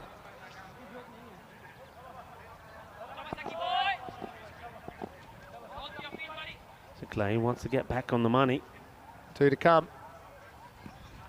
Low full toss. I think you probably go 2 here and test him out. Keeper's on. Good throw, should be gone. And he will be gone. A smart work by Stanahuja. Knew he had time. Got it on the bounce. But I don't mind that at all. I think Navarrete Narase did hit a boundary. They wanted to try and get him back on strike. They had the wickets to play with. Be 1 and out. 105 for 8. Yeah, good work. Good work for the fielder as well. I think that's Deldar once more. Hasn't he been good out in the field? He'd be hoping that he can continue and impress with the bat as well. But he knew exactly what he's doing here. Aims for the keeper, aims for the glove. Keeper taking it on the bounce. And here we go. We'll see it again. Good pick up, good throw. Neatly done. Thank you very much. Another one bites the dust. There we go. Just has to wait for it. And an easy decision there for Nilkesh Patel. Once more, a big shout out for the match officials. Of course, talking about not just the umpires, but of course all the scorers have been absolutely fantastic. On field, Nilkesh Patel and Tyrone Peters and Suleiman Saeed, the Italian stallion, doing the third umpire duties, led well by Sir Rob Kemin. Three results so far today. 6 runs decided it, 4 runs decided it, 6 runs decided it. Here's the last ball. Now, chops out. It'll be 4. That gets into the gap. Well, that's really handy. But Augustine comes out. That turns out to be a pretty productive last over. They're going to set Royal Tigers 110. And so it's not necessarily for their tournament life, but they'll be breathing a lot easier with the safety of the 2 points, Royal Tigers. As for Alton, if they don't win this, they're potentially there on the chopping block tonight. So every game is tense in this form of the game. This tournament structure, Stanahuja's batted really well. What do they do? What do they do with their order? I think we'll probably see Safi up front. And where do you bat Prashar? You don't want to leave it that long this time. They're not just chasing something in the 70s or 80s this time. 110. You need to get moving sooner rather than later. But, you know, credit to Alton. They do get a couple of boundaries in that last over despite being 7, 8 out. They get 12 off it.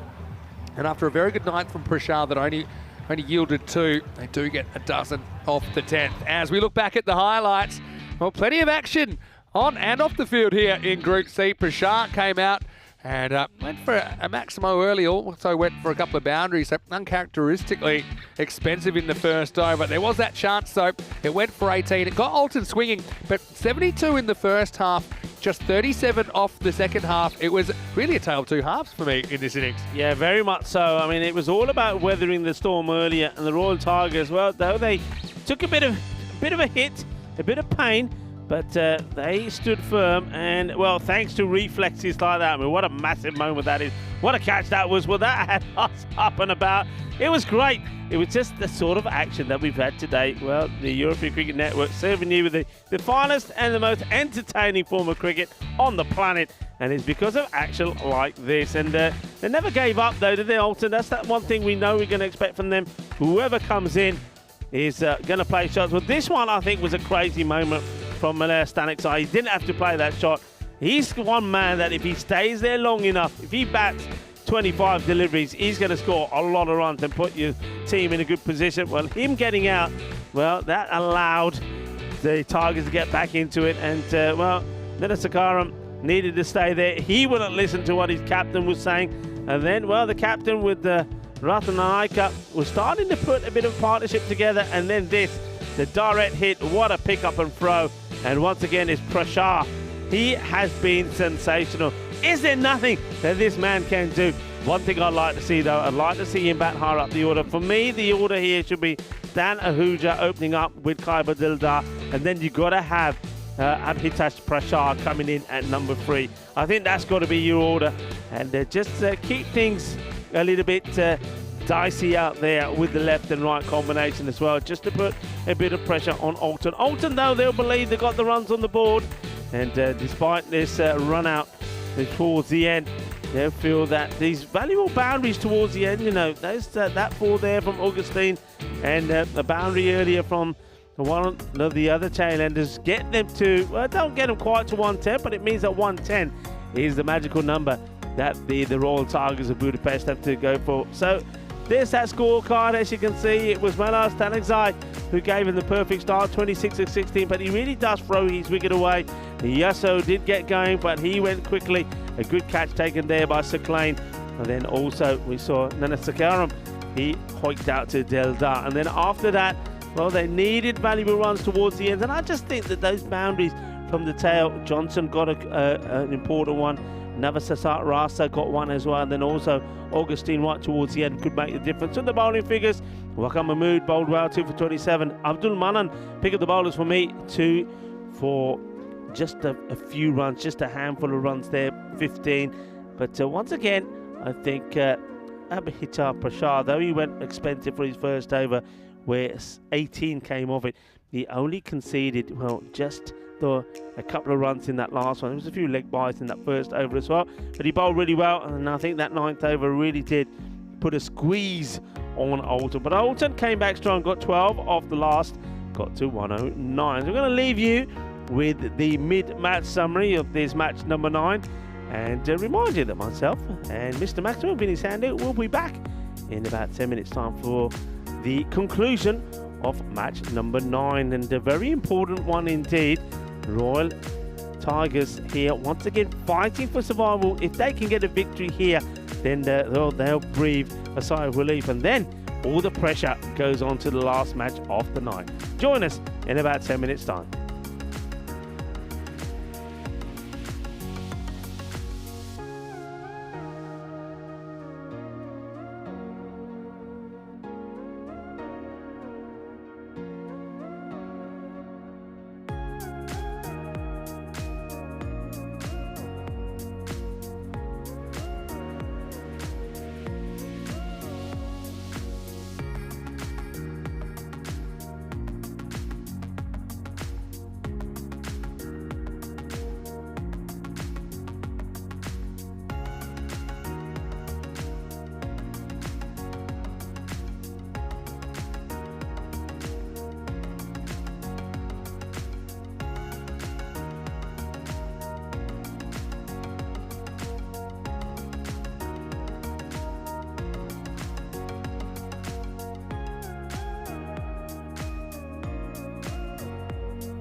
The European Cricket League is brought to you by HCL Software, Dream 11, and Andalusia European Region for Sport.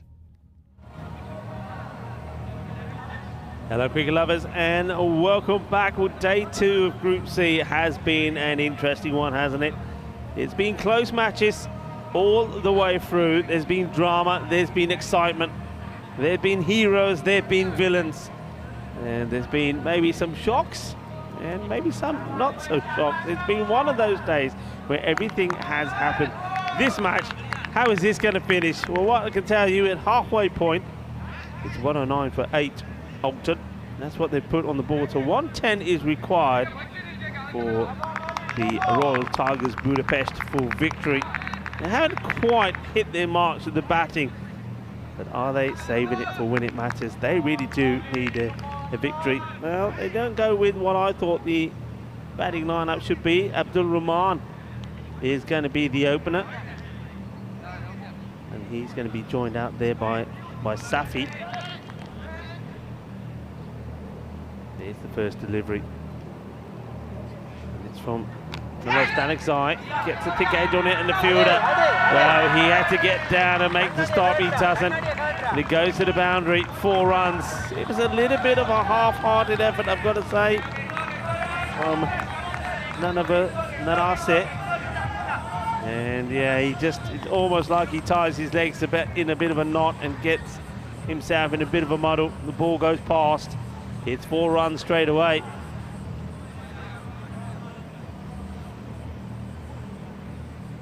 I think one thing that they have to do is play their shots. I don't think they can get into a shell. Play your shots.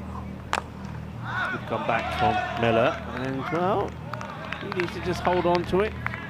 Probably a little bit frustrated about the first one going to the boundary. Yeah, you've got to play your shots. You've got to look for a good power play. Remember, in terms of power plays, Alton got off to a fantastic one, 45 for 3. There was 72 or 5, and then the last 5 overs, well, only rewarded them with 37 runs. That's how well the Royal Tigers Budapest came back into this side, into this match, I should say.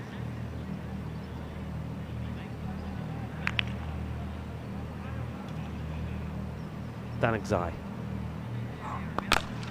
Firmly hit, trying to get in the gap. Fielder gets down, gets something on it. They'll take just a single.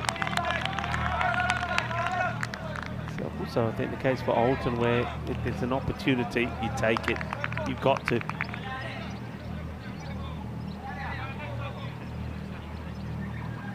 Big hello to everybody that's on our chat. Dave there as well. Hello to you, Shrug. A lot of chat from a lot of people. Numan Ahmed is saying hello. Hello to you as well, Numan Ahmed.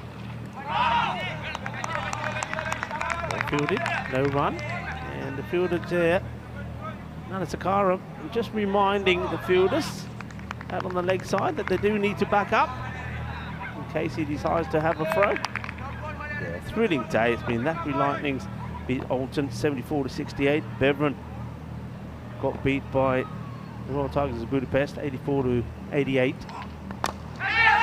Gets pushed out in the air, will just be a single.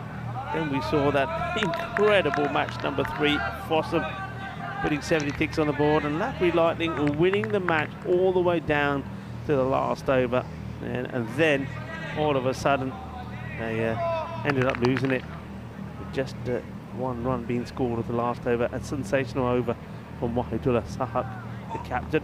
This one, wow! This does touch the pad, because otherwise it would have been called a wide. Let's have a look at this. And, okay, yeah, I mean, if it's hitting him more full on the pad, I would say, yeah, go up for it. But, I mean, you can see there, it's not missing by much, is it? Not missing by much. It just sort of glances the pad. Not that far away. The over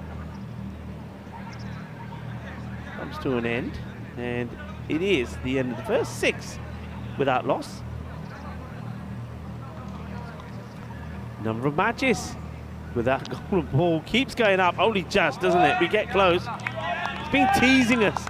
Surely today, this sort of day, has to give us a golden ball. It has to. We've come close on a number of occasions, Augustine, to bowl. Swings hard, straight to the fielder. They think about the run. But it's not to be. They don't go on the misfield. Well, you don't call it a misfield, really, actually. It's a bit harsh. I think it was a good stop. The ball rebounds away from the body, but the batters still decide not to take it. Being a bit cautious. Just the one boundary. Last over. Wild swing. He swings and then goes down. I mean, he needs to be down before. So, just losing his shape. Just watch the shot here. I mean, if he gets down on one knee before, you'd say, yeah, good positioning. Plays the shot, then goes down. He needs to be down there, then playing the shot to get right under the ball. Couple of dots. Gold dust so far. Well, gets hold of this. How high? How far? All the way. 6 runs. Manos arriba from the arbitro. And a little bit of the old horns from the horn man himself. Jerome Peters. Thank you. Gives the signal. Okay, so that's the boundary. That's what they need to do. Keep attacking, keep believing. That shot doubles the score.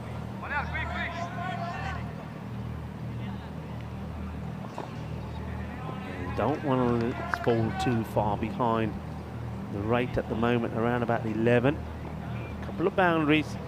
Takes it back to where you want to be. This is in the swing zone, and it's going to be 4 more, a little bit too short, as that one gets hammered away into the mid-wicket area. This is more like it. You need the power play to count. Needs to be productive. Yeah, that's far too short. And not enough pace there. That's Alistair Priddle. Looking, still searching for his first catch. Wide ball. This is the over that the Royal Tigers of Budapest wanted. They've been waiting to feast. The Tigers, well, they had a bit of a nibble in the last match. Now, well, if they can win this one, puts themselves in a good position going into tomorrow's fixtures. Swings hard, chases on. Ball probably favourite to get there. And a little back heel. And 2 runs taken.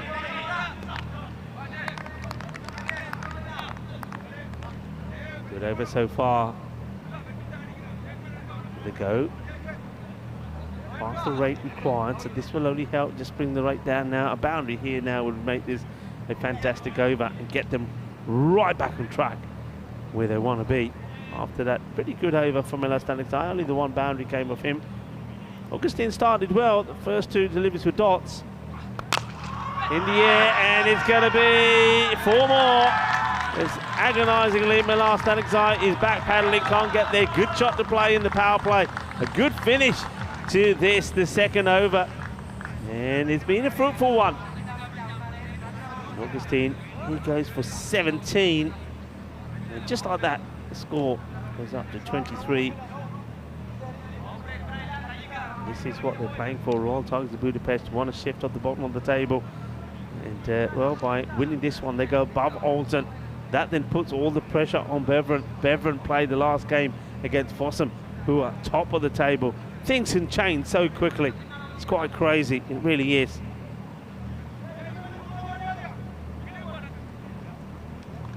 Good start. So here, Safi certainly has got going. Abdul Rahman. Have to face. Oh, gets an inside edge, chases on, and they can't stop it. Well, you've got to have a dive, and if you don't, it's going to go all the way. Well, Maximo holds the pose, throws the bomb. Oh, well, that's a couple of times the ball's gone through the fielder. I mean, he's just got to dive here. There's no point, I mean, by putting the foot out here, that's poor cricket. I mean, this outfield is like a mattress. You dive on it. And, well, Dion Johnson doesn't want it. The ball goes to the boundary.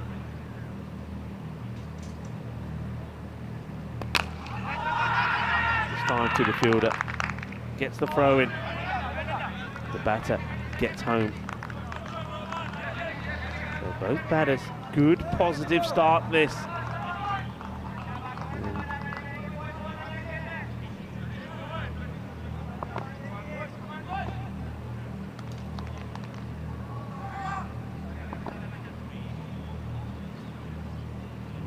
Sanase comes in once more.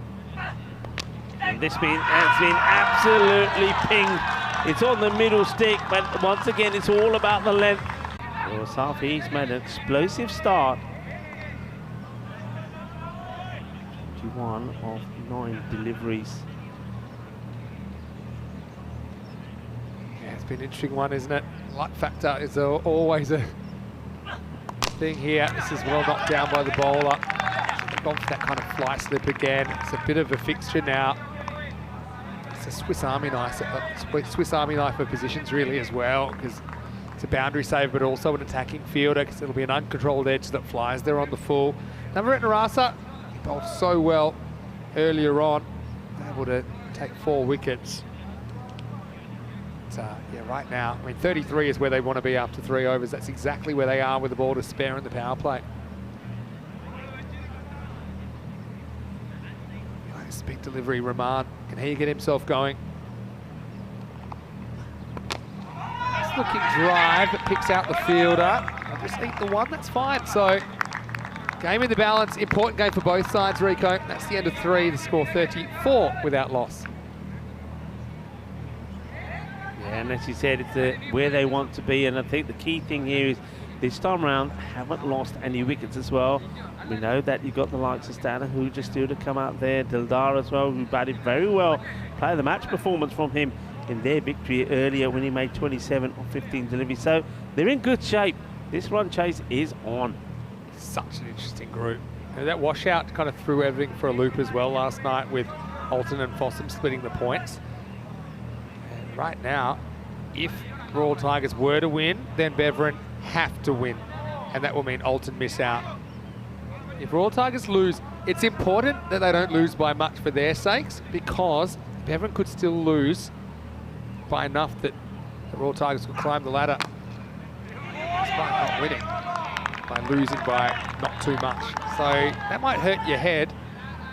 I got a pen and paper out, tried explaining it to Corey Rutgers on the way up here, but I failed. Jump off Stanek side, bit of spin. Good player. This is a long hop, and it should disappear, and it does. Maximo! Rare bad ball from the leg spinner. Now the Tigers, they do the hitting and they do the fielding. 6 runs. Yeah, it's too short, isn't it? I mean, the ball before was short, he got away with it.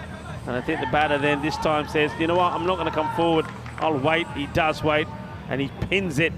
And, well, he's attacking his own boys. Better.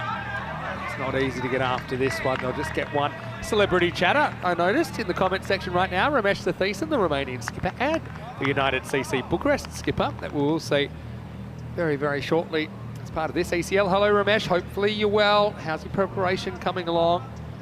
We say very nice things about our moderators. Jamal's a handful, isn't he? Another good ball, but this time he goes across it, backs himself, and he gets the result. Maximo! Well, Safi is on. We've seen him make big runs against quality opposition, and he smacks this one sideways out of the Cartama Oval. Yeah, I mean, look, he's just bowling. Look where he's bowling. He's bowling right in the swinger. I mean, you can't, the length is good, the line is not good. He's got to be outside the off peg. He's bowling, he's aiming at the stumps and basically allowing the batter to hit it big. Safi, well, he's going to say, you keep bowling it there, I'll keep putting it away. Takes it on again, he might have found trouble, and he's gone. Great catch. We've seen some really good cricket today. Naim Stanekzai takes the catch, and that's a big moment in this chase, because Safi, he was up, he was firing, but Jamal gets his man in the end. The Royal Tigers lose their first wicket at 47. Yeah, this is a good catch. I mean, he's hit it flat and hard, hasn't he? Has Zahir Safi, but the catch still needs to be taken, and, well, Naim Stanekzai takes it. When the Stanekzais come together, Jamal doing the bowling, and Naim taking a good catch. That was not an easy catch. Because it was pretty flat. Okay, you got the wind behind you, so it's not really blowing around. Safi played some really nice shots in there too. Maximo's 3 4s, but he has to go for 28. And Royal Tigers will need someone to take it from here. 47 for 1. Stanahuja is the ideal man, I would say, to be coming out in this position. He's been very good for his side. He's been the only consistent batter. A good time for him to come out. I mean, Abdul Rahman will be pretty set. He's on 18 of 11. He's got a good foundation laid for himself now. So he's got a bit of time to just get himself in with a few deliveries. One thing about Stan is he plays the cut shot really well. Yeah. And that's why I think they've got this field set to him. 3 guarding the cut at the moment in the circle. Instead, he goes flat bat, and he'll get 1 to get off the mark. Into the over as well. Static side, bit of everything, but he does remove the danger man. 4 overs down, it's 48 for 1.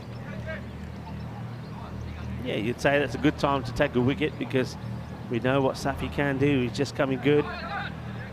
Well, we can have a look. I love this worm now. Look, they're ahead. They're ahead, yeah. They're ahead, but for how long? Stay above the equator. That red line is the required run rate throughout the innings. Great graphic. Thanks, Sports Interactive. That's another one I need to get. You're trying to win me and Corey over with that one. I mean, It's a good one. I know you like it, but You don't get it? I get it. But I don't see why it's so dynamic or sensational. Better than the worm is what we're saying. Yeah, the worm needs to stay back down Let's below set the bar. ground. Let's leave the worm The there. worm, that's what's replaced the worm. Oh yeah. I actually think that's pretty much one of the better graphs you can get in a limited overs game because it shows you of how you're going against what you need to be doing, right? Yeah, that's a bit crazy there. I mean, he's been asked to take a little bandage off, a little plaster that's white on his finger. We saw a bowler earlier today bowling with a whole hand bandaged up, but okay, fair dues. This is bowling hand. Perumal, the new bowler in over number 5. It's a thick edge and gone. There's that No position. ball called. Well, okay. Oh, what is the issue here now? How many there? Surely he was inside there. 1, 1, 2, 2, 3. Yeah, what's that? I don't see a 4th. Is there foot fault? No, it must be. Let's have a look. What have we got here? Well, there's 4 inside here. They were always inside. Yeah, foot fault. Yeah. Foot fault. So there Great you call. go. Free hit. And the free hit's going to be French cut for 4. So, overstep at your peril. That could be costly as Royal Tigers bring up the 50. How are the French? They'll be here later in the week, but the French cuts have been pretty frequent throughout this tournament. There's 4 runs. Yeah, I mean, this is, you know, when it's not going to be your day. I mean, a lot of people say, look, you know, no bowler to bowl a no ball. Well, sometimes you just want to get the extra margin here. It's not running in at any pace, but they get lucky and maybe, well, that's what they needed. The Royal Budapest Tigers, a little bit of luck going their way. So basically 5 come off the first ball. Now it's a deliberate edge and it's going to be patted around the post, but it's still 4. Stan Ahuja, Ken, he's quite industrious, isn't he? He just uses the pace and tries to create an angle and he gets away with it. Fielder couldn't deal with it. Back-to-back boundaries. Yeah, this is classy. I mean, the boundary before was all luck, but it was a free hit. This one was just a little bit of class from Stan Ahuja. That shot was tailor-made. Batting. Fielder will be disappointed he doesn't get more of a hand on it, though. Now, see, he's kind of premeditating that sometimes. I think he knows it's difficult to drive 6s with this wind. Although it's still pretty heavy. It's not as heavy as it was maybe earlier on. You see Stan's got a big gap about where the square leg umpire is. Was kind of determined to fetch that one. Now tries to get funky and misses out. I think his role is interesting as well because doesn't want to hang around. I think he'll take a few more risks earlier because you've still got someone like Prashad to come. Haven't seen him yet. Same with Rahman. I mean, no excuse not to be going for your shots here. Yeah, he's played that one pretty well. The old scoop gets it wrong, went now straight away. You can see that the captain, Shahid, what he do, wants to put the fine leg back. How many men's he got? Who's he balled up though? There you go, and that time he nails it. So Sydney on the bush really with that sideways strategy from Stan. He moves into double figures, hits this one pretty close to the middle. Yeah, hasn't he batted well in this group? I mean, he's been the one shining light with the bat for their side. And as other batters are starting to come good as well, we saw here Safi is trying to find getting his form now. Rahman is starting to get their little darts, so maybe they're all starting to get good at the right time. Well, that'll do as well as he goes aerial this time. Maximal! 4 and 6 pick up sixes. Ahuja picks up the pace. That's the end of the 5th over. 67 for 1. And right now it's advantage Royal Tigers. Yeah, certainly is. Sort of great hit. Boom. Shaka Lagya. Well, you say the advantage. Don't forget at this point, Alton was 72. Welcome to the Dream Box. Now, let me just work this out. So, if Fossum win, but then Alton don't get the points, and there's 3, and then the 2 comes, and then the Tigers win narrowly, but then Beverin need to win. And if they don't, then they could lose by a certain amount, and the Tigers, if they lose, well then, let's just agree that we don't really know how this is going to work out, but you better stay to the end to find out tonight, because there's a lot happening in Group C. It's pretty competitive. And what's this? Pick up Corey's laundry. Okay. Anyway. Oh, why not? I'm going to give up and just watch the cricket anyway. Let's get back to the action. This is just can go either way. Even this match, you just get the feeling, like we know already, one wicket, anything can change. And one thing we've learned today, especially with some of the matches we've seen, is it ain't over till it's over. It ain't over till it's over. Just have a look at that match. The Lathbury Lightning taking on Fossum. How did Fossum win that one? Somebody still hasn't told me how that happened. 43 required off the second half, and that equates to about 8.6 and over, which is roughly what's been about normal today. So, yeah, I think it's very much game on. I think the wicket of Safi was huge. I love this group. It's chaos. I knew it'd be chaos. Slow ball, clever. Stan just works it for 1. Naylor Staniksai being brought back on to bowl this 6 over there. The captain's asked him to come back earlier than he would have liked. I think he senses that he needs a wicket. If failing the wicket, he just needs a good tidy over. Ramesh is pretty clever. He's trying to win over the comment section so they get his full support. United CC. Swing to miss. It's there for the shot, wasn't it? It was there, but he should be looking to go straight down the ground. Such a funny one. Look, I'm not nothing against Rahman at all, but I think I'm yanking him at the end of this over strategically. You got a lot of batting to come, and he got 1 wicket out. And for me, I'd rather be proactive than reactive, and try and get Prashar out there to get you closer. He can win you the game with time to spare. Gets clunker 1 this time. I know. I mean, am I crazy for saying that? I just think. I think with the score, with the rates at around about 8 maybe, because there's still a lot of time to go in the game. If the rate starts to go up and he starts to chew up deliveries, I'm with you. Yeah. I mean, at the moment, okay, 20 or 14. He's just giving a hood to the strike. Delta as well. This will just be a single, imagine. And every time there's just a single, that rate creeps up a little bit. Up at the 9.2. Watch it go up here. Now, this is a big ball in this over now, I think. I mean, the other thing is, though, don't forget, Staniksai's been brought on here to get a wicket or a breakthrough. These 2 batters don't want to fall into that trap. So if they see him out and just take another single here, they'll think that's okay because he's at the attack now. That will help. It's a wide. Well left. Spotting a wide and leaving it is quite an important skill, which I think I've really seen before, but it is quite important. Yeah. I don't know. You don't want to focus on one guy. There are risks to doing that because you'd lose a wicket and then there's a chance it can all go pear-shaped, but I just think strategically it's worth a thought. Anyway, he goes up anyway and he should be gone. 2 fielders collide. No, they don't. And it's going to be caught and bowled.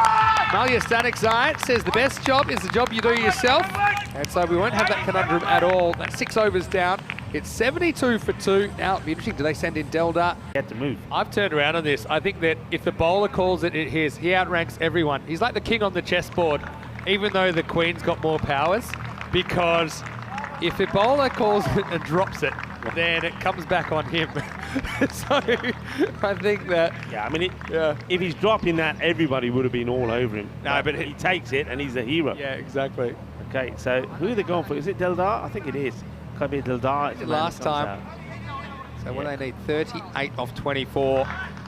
The Tigers could lose and still sneak through, but it's not an easy path, given their run rate situation before this game. Here's Jamal Staniksai. I would have thought maybe if you knew this was the bowler, then maybe you would go Prashar, because the left-hander just throws the leg spinner out a little bit. Yeah, he's better areas just outside the off stump. When he bowls at the stumps, then he gets put away. He's got to get that line. He's got to be pitching about just outside off. A bit short worked. I want to push for 2 here, but bowler does well to get on it. Just a single. Oh, you know what we're heading for here, right? Another cliffhanger. get my stress ball. And I think this is going to go down to wire. I'll meet you there. If this day doesn't produce a golden ball, then, well, I won't believe it. It just has to. It's had everything. Placed, but doesn't quite have the power just to single. And the thing is, look, both these two can play attacking strokes, but I feel that you need a chance taker out there. You know, they're quite similar in the way they play, although Delta probably a bit more comfortable elevating through the V.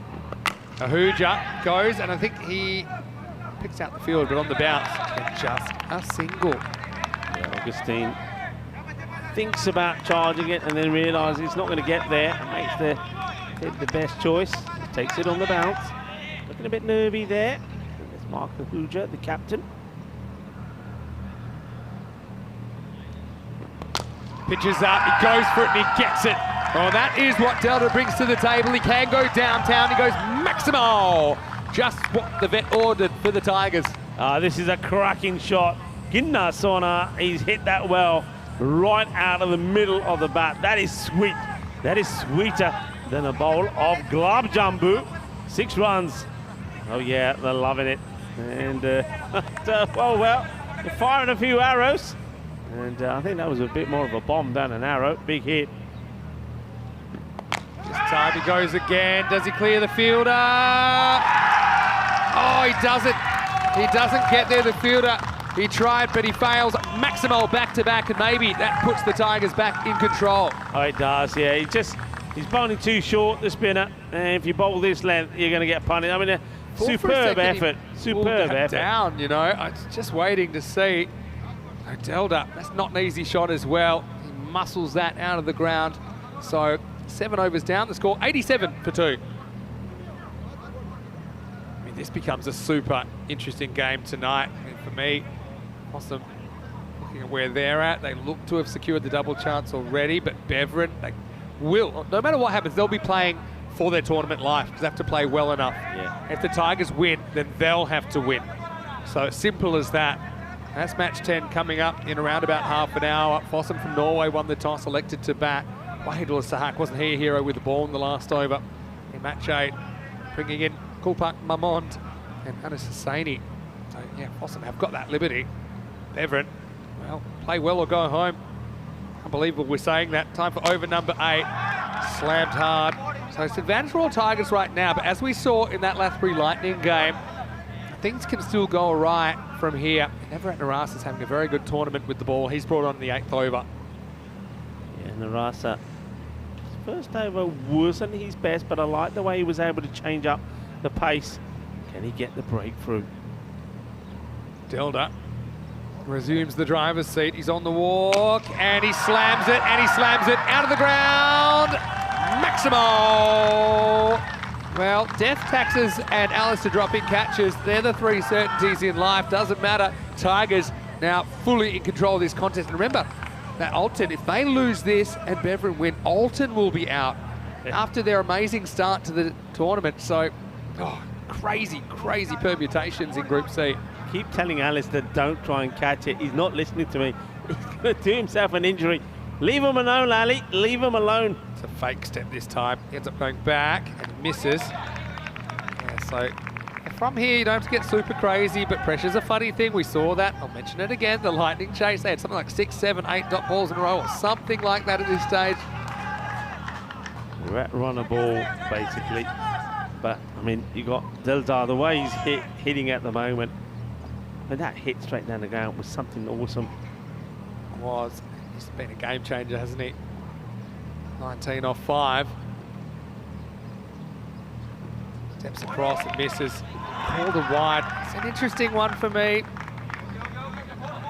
How early does he go? It's not a wide. Yeah. It's not a wide. No way. They've been very good in this series. That's one I think that's a little bit unfair on the bowler. Yeah, you can't. The batter, I mean, batter moves, the line moves, and it's only just catching the line. Probably straight over the line, in fact. But anyway, here's what it is. Narasa gets another crack. Yeah, does he get the wicket? Okay, this is a must catch for Alton. And he does. Yeah, cool as you like. This game's still alive. Don't you worry about that. Murali Nanasakram takes the catch. So Delta goes down swinging in the end with 15 runs required, 14 balls remaining now. Alton looking a bit flat there. I don't think there's a need to be flat. You can get a new batter out there. The game will change again. The Tigers lose Delta, but not before a very handy 19 runs, 95 for 3. Yeah, but it's got to be Prashant who will be coming in next. Yeah, it is. There he is. Number 4 on his back. So he's not a bad guy to be coming out when you just need, what do you need, 15 or 14 balls. And both these batters we know, Ahuja and Prashant, can knock these runs off pretty quickly. But Yeah. it's always a chance, isn't it? He'll always give you an opportunity if you take it. But yeah, you're right. It's been very flat in the autumn. Prashant's the kind of guy, he's not wanting to take this deep. He's going to take some chances. He's going to try and hit boundaries and finish this with time to spare. No doubt about that. I mean, it just shows you how much your fortunes can change in 24 hours, because the Tigers, without any points yesterday, Alton got 3 points yesterday. Yeah. But with this, if the Tigers get over the line, Alton will be on the chopping block, potentially. Anyway, 2 balls to go. Let's see if Prashant goes straight away. He's got a free and easy swing of the bat. Big gap at deepened wicket. I think he's looking there. He's looking straight. Just hits it off the front foot. They're alone to get a single. Ahuja face the last ball in this over. Navarat Narasa, he has so often been the man for Alton in this series. Does get the crucial wicket, but still, I think, danger men at the crease for Alton. Yeah, still very much in the driving seat on Tigers of Budapest, but then so were Lapbury Lightning. So it ain't over until it's over. Last ball of the 8th coming up. Clock setting a dot. He's frustrated there, Navarat Narasa. But that will be the end of the 8th over. Now, they're not great poker players, but they're pretty good cricketers out there at the moment. 8 overs down, 96 for 3. Well, I don't know what's going on with the bowler, but he's having a little bit of a debate about something with himself. Okay, there we are. They're pretty much in the same position.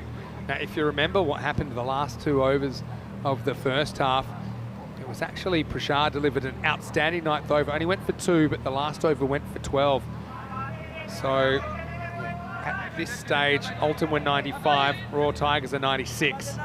So anything can happen. I think Prashant's the main man for me.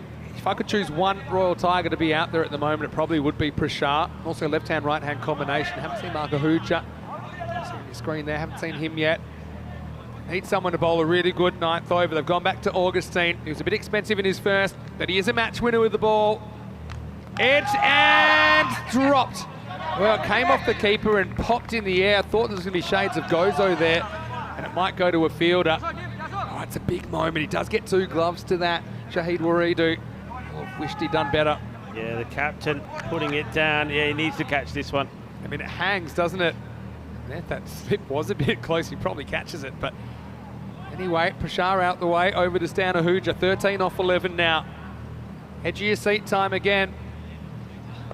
Oh, what a shot. And come the moment Stan was equal to it, he goes Maximo. And he has been so consistent for the Royal Tigers in this series. Brings up the 100, just 7 required now. Surely they can't lose it from here, but you probably said that about 2 hours ago. Did. This is an incredible. Hey, take it easy, Mahmood. Take it easy.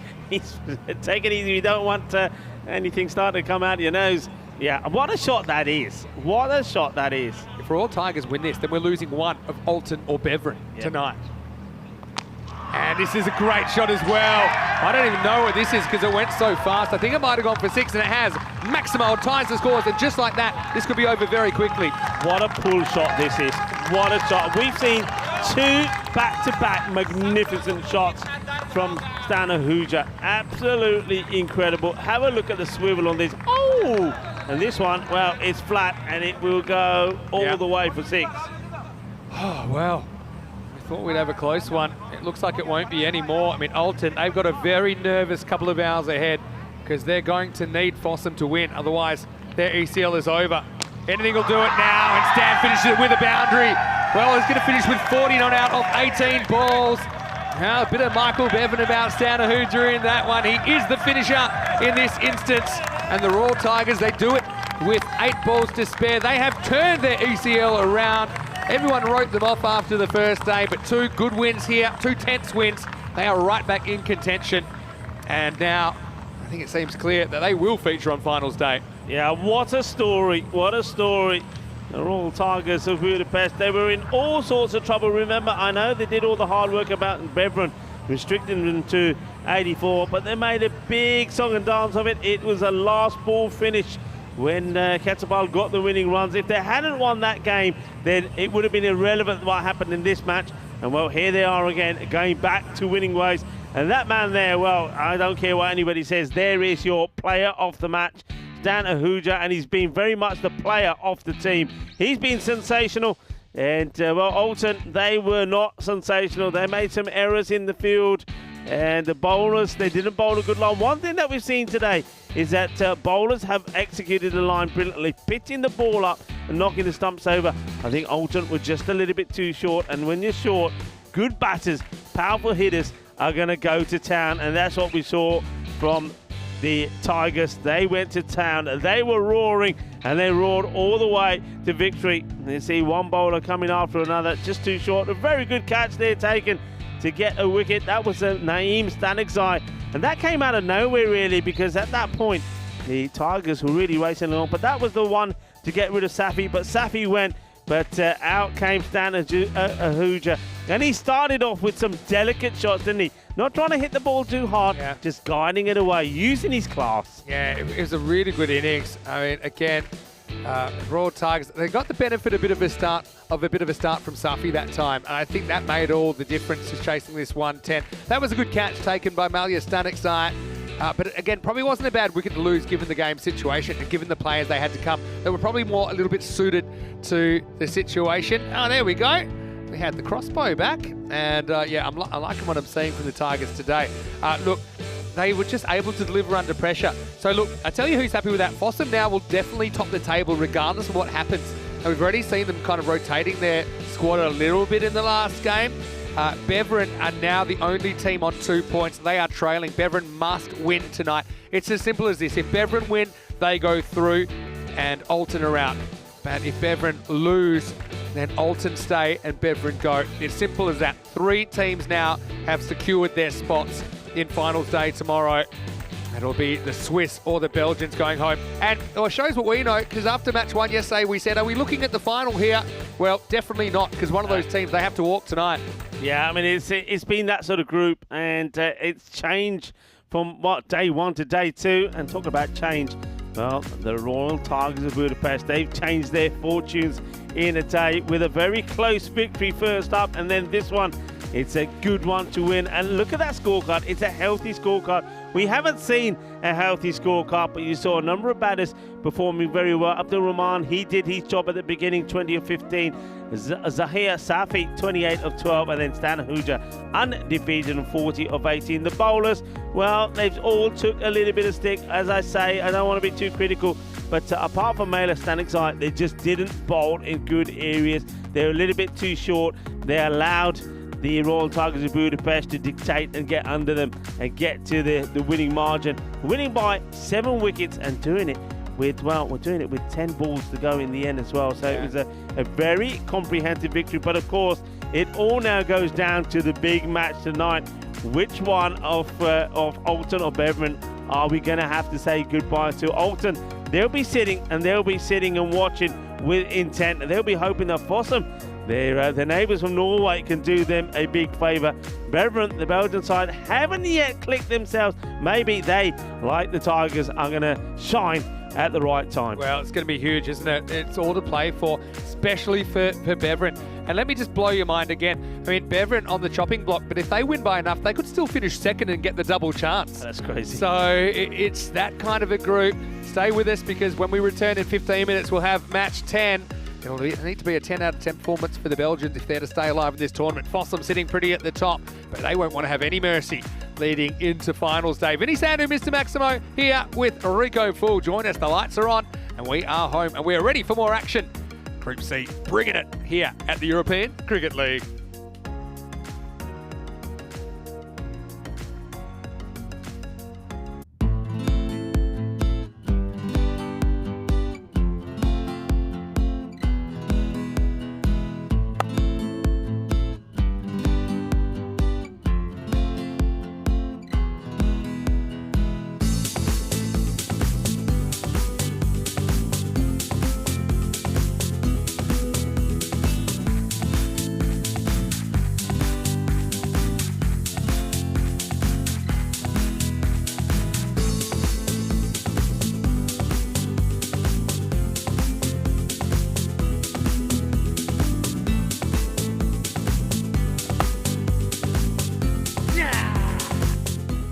how we play cricket. On the Costa del Sol.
The European Cricket League is brought to you by HCL Software, Dream 11, and Andalusia European Region for Sport. Ven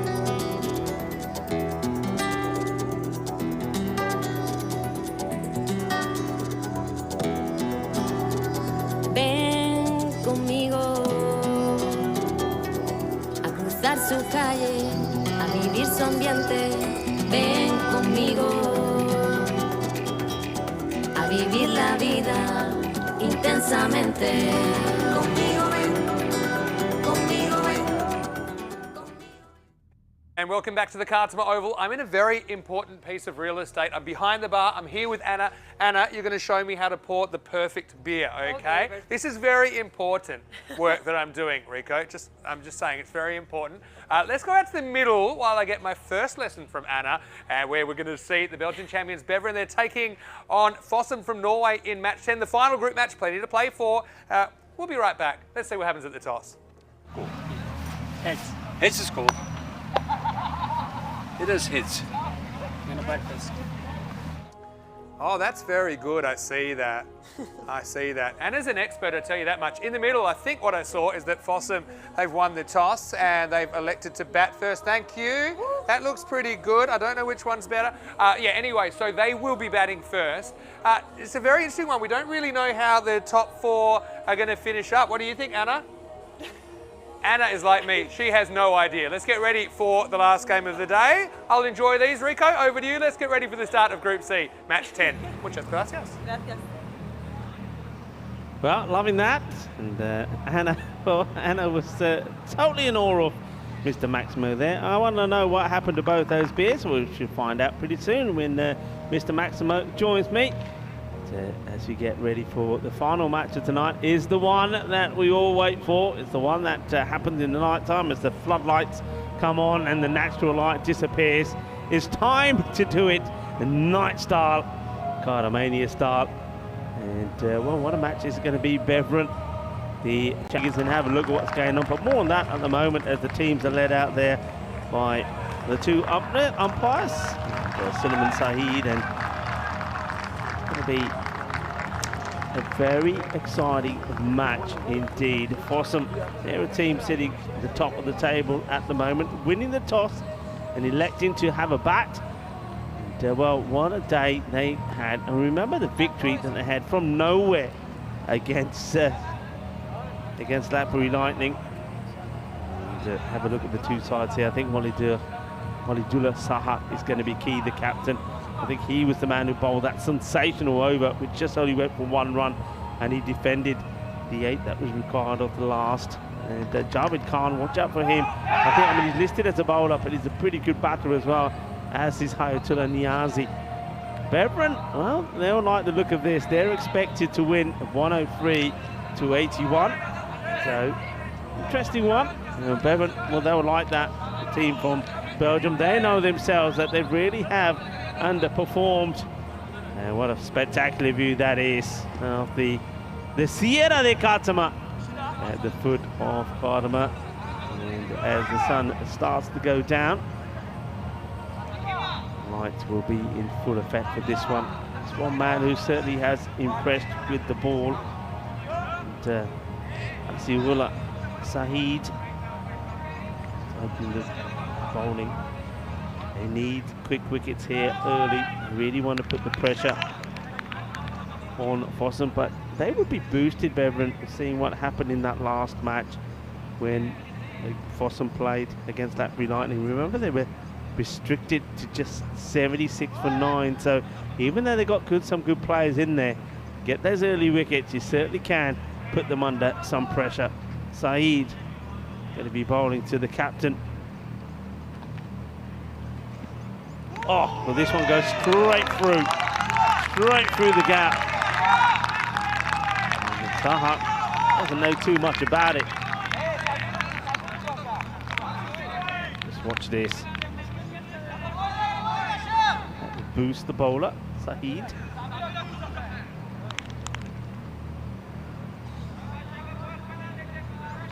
But he's at the non-striker's end.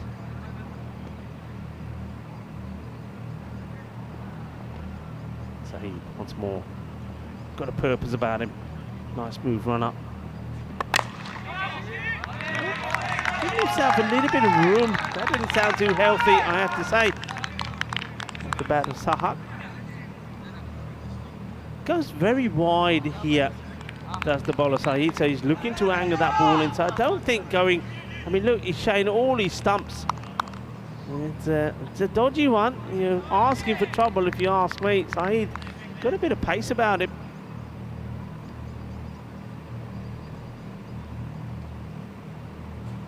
And that's the danger. And he gets his man. Oh, he's absolutely pumped. Zabardast bowling right on the money. Knocks him over. That was always the danger. If you're backing away to somebody who's coming wide and darting the ball into you, well, you're going to be in a fair bit of trouble. And Walidur Sahak, he's going to be, well, it's late in the day. Normally we talk about food this time of night. Well, we're talking duck, because that is one. Beautifully bowled. And the captain will depart. Depart without a run on the board, and that's what it means to him. That brilliant bowling. And Sahak, well, just didn't seem to fancy it, did he? And that ball being angled into him. Disappointment for the El Capitan as he departs. And Javed Khan comes in.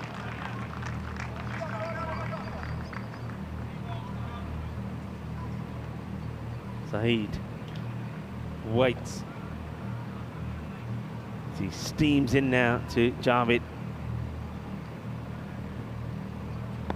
This one's pretty high, gets worked away. I think it is dipping, but it's still worth having a look at. Not sure how far the batter was when he plays this. It's on a downward trend. Just over pitches. Beautiful view off the skyline now as the sun just starts to creep its way down the Sierra de Cartama mountains. The Twin Peaks, they're known as. That's a cracking shot, but it's straight to the hands of the fielder. And that is out. What a catch that is. And Mohammed Numan takes a great catch. This is struck really well, but it's straight to the hands of the fielder. It's going to be a second duck, and it's Numan Butt. He will go first ball. Well, duck is going to be popular on the menu tonight because this is another. Yeah, well, yeah, that's what they're feeling. That is a big wicket. Really is. They need a win. They know that, and this is the perfect start. Well, you got to feel for the batter. Sometimes, well, you hit these and they stay hit and they go to the boundaries. But other times, you get unlucky, and that's exactly what's happened to Numan Butt there. He's played a cracking shot. But what a great catch taken by Mohammed Numan. But it's a slow walk off. Both openers gone for ducks. That one is a golden. A very, very good catch, though.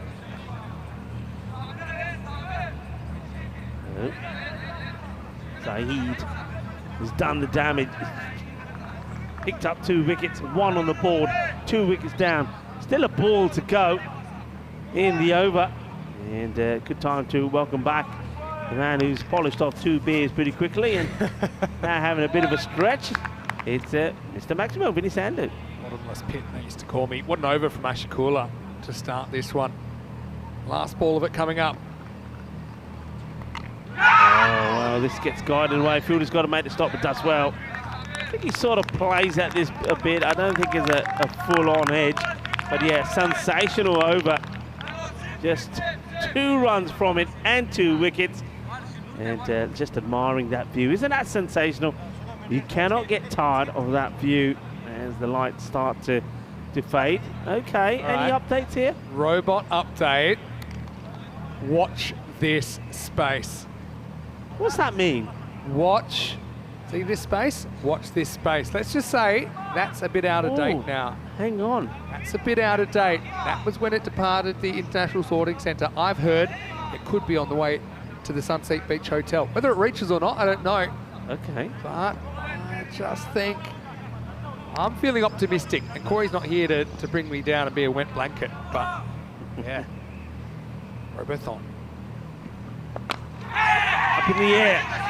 Well, this is not easy. And, well, it comes off the hands, and now, oh, that's magnificent. Well, this is just sensational stuff. There's Keystone Cops all over the place, isn't it? I mean, first of all, the cat, if he holds his cat, it will be unbelievable. Hits his hands hard, and then the stop. Brasier has the ball following him in the field. He took 3 catches the other night, dropped a 4th that was tough. This is pretty tough as well. He's running with the flight, but how about that for a second effort? It's a crazy bunch of scenarios. I'm going to walk you through it at the end of the over when we see the standings, but there's a lot riding on this, particularly for Belgium. In a way, there's nothing riding on this for Fossum because they are guaranteed top. And there's a bit of the Belgium versus France for those of you fans that were watching last year in the ECC and the internationals, where Belgium were guaranteed the top spot, or at least top 2, and France were just battling to stay alive. And it went to a golden ball, and it rained cats and dogs that night. I remember will we have unexpected rain tonight? Is Tarakel. Plays his way a little bit more cautiously. So it's actually not too difficult to understand from here. If you're a Swiss fan and you're watching this, and you probably are, and you're probably biting your fingernails, if Beveren win at all, what you got to know is Alton are gone. There's only 2 teams that can be gone now. Yeah. Either Beveren, if they lose, they're gone. If Beveren win, Alton are gone. So that's pretty simple to understand, right? So Beveren win, they stay alive. If they don't win, Alton stay alive. Tarakel, good Yorker. Puts the back down on it and take a single. So then the question is, let's say that, so it's actually quite simple. If Beveren do lose, then the top 4 stays just like it is right now, which is Fossum playing Lathbury Lightning 1 versus 2, and then Royal Tigers versus Alton in the eliminator. Okay. There's some bats flying around here. I don't mean in the middle of the field, I mean around us. They're not coming here. Wuhan. Oh, Todd's got him! Oh, what a catch! What a jalebi catch that is! Tarakel, well, he just takes it all in his stride and says, that's nothing special. I do it all the time. This has been absolutely cream-crackered. And, well, Niazi, he has to put it pop. I mean, this has been thumped big time. What a catch this is! Oh, my word. It's catch it or broken ribs time for Adesula Tarakel. What a fantastic reaction. This man, he might have superhuman looks. He's also got superhuman reflexes as he takes that clean as a whistle, and Fossum hitting the skids for the first time in this tournament as a 3rd wicket goes down now. Hayatullah goes for 4, 7 for 3. Oh, this was absolutely rocketed. What a catch that is. That is just amazing. We've seen some cotton bowls in this group.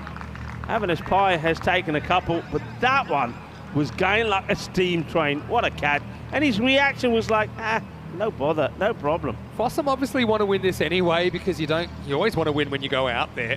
But you know, you can tell even with their team, they've kind of tried a couple of new players, playing a couple of players out of position, I imagine. And so it's not a must win. Oh, he's gone! This is out! Unbelievable stuff. Mamon's going to be gone first ball. They've gone upstairs, but I'm telling you, this is out. This is sensational. What a bit of fielding was. He's taken the incredible catch, which was an amazing enough, and then, well, is this the most sensational back-to-back bit of action you've seen from a bowler? I'm saying yes, it is. I'm going to give him from here. He hasn't made this. And can you believe what you're seeing here? This is Tuesday night cricket at its very best. There's the stumps. They go down. He's gone. He's gone by half a metre. And there's the decision. And look again, didn't get any response. And then he got the cold shoulder, didn't he, from Javed Khan. Now, I suppose that would have been Javed, but right now, well, got to feel a little bit for Mamond, who comes in for his first game. He gets turned around and rock and rolled, run out first ball, and it's 7 for 4. That is sensational. I don't care where you watch the cricket. I don't care what you see before. You've never seen that before. You've never seen a bowler, Tarakel, take the most sensational call on board, and then very next ball, do that. That is sensational. Long walk back, got to feel for Mamond. Depending how they select the team tomorrow, that could be his only action that he sees with the bat. But have a look at these two. Oh, first that is amazing in itself. So that's wicket one. The very next ball, this.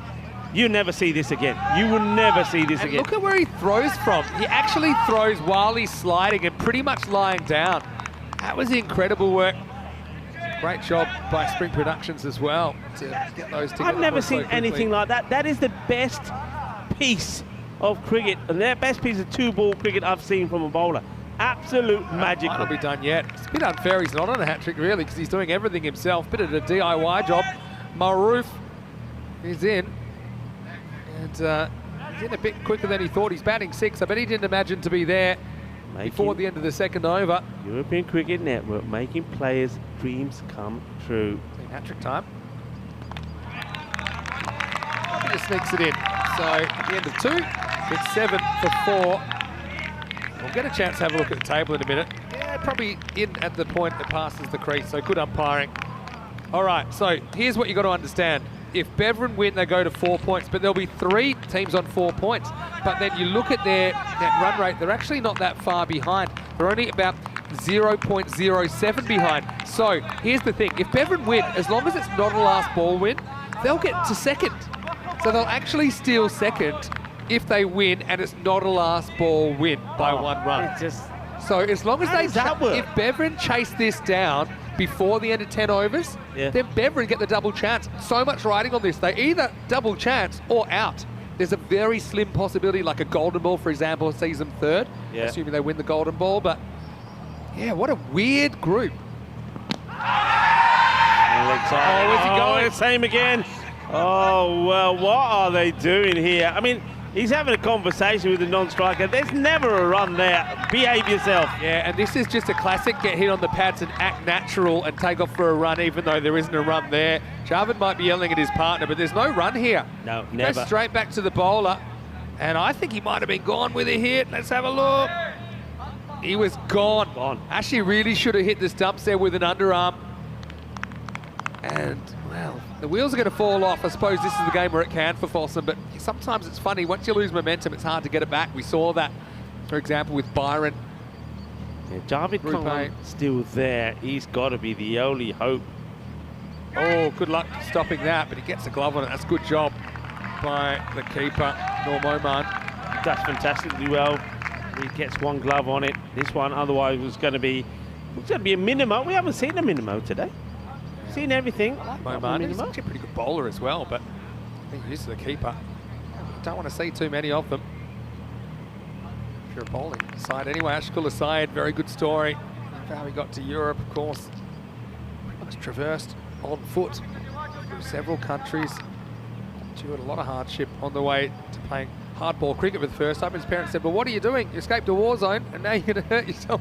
Oh, but there's no hurt here. He's feeling good. Maroof goes for a duck. It's 9 for 5. It's not a Dolly Parton song. It's match 10, Rico. Incredible, incredible bowling. You know, we were just saying in that last match that I don't think that the bowling from Oldham was that good. It was a little bit too short and they weren't bowling full. This is the difference. You bowl full, you knock them over. This is sensational bowling from Saeed.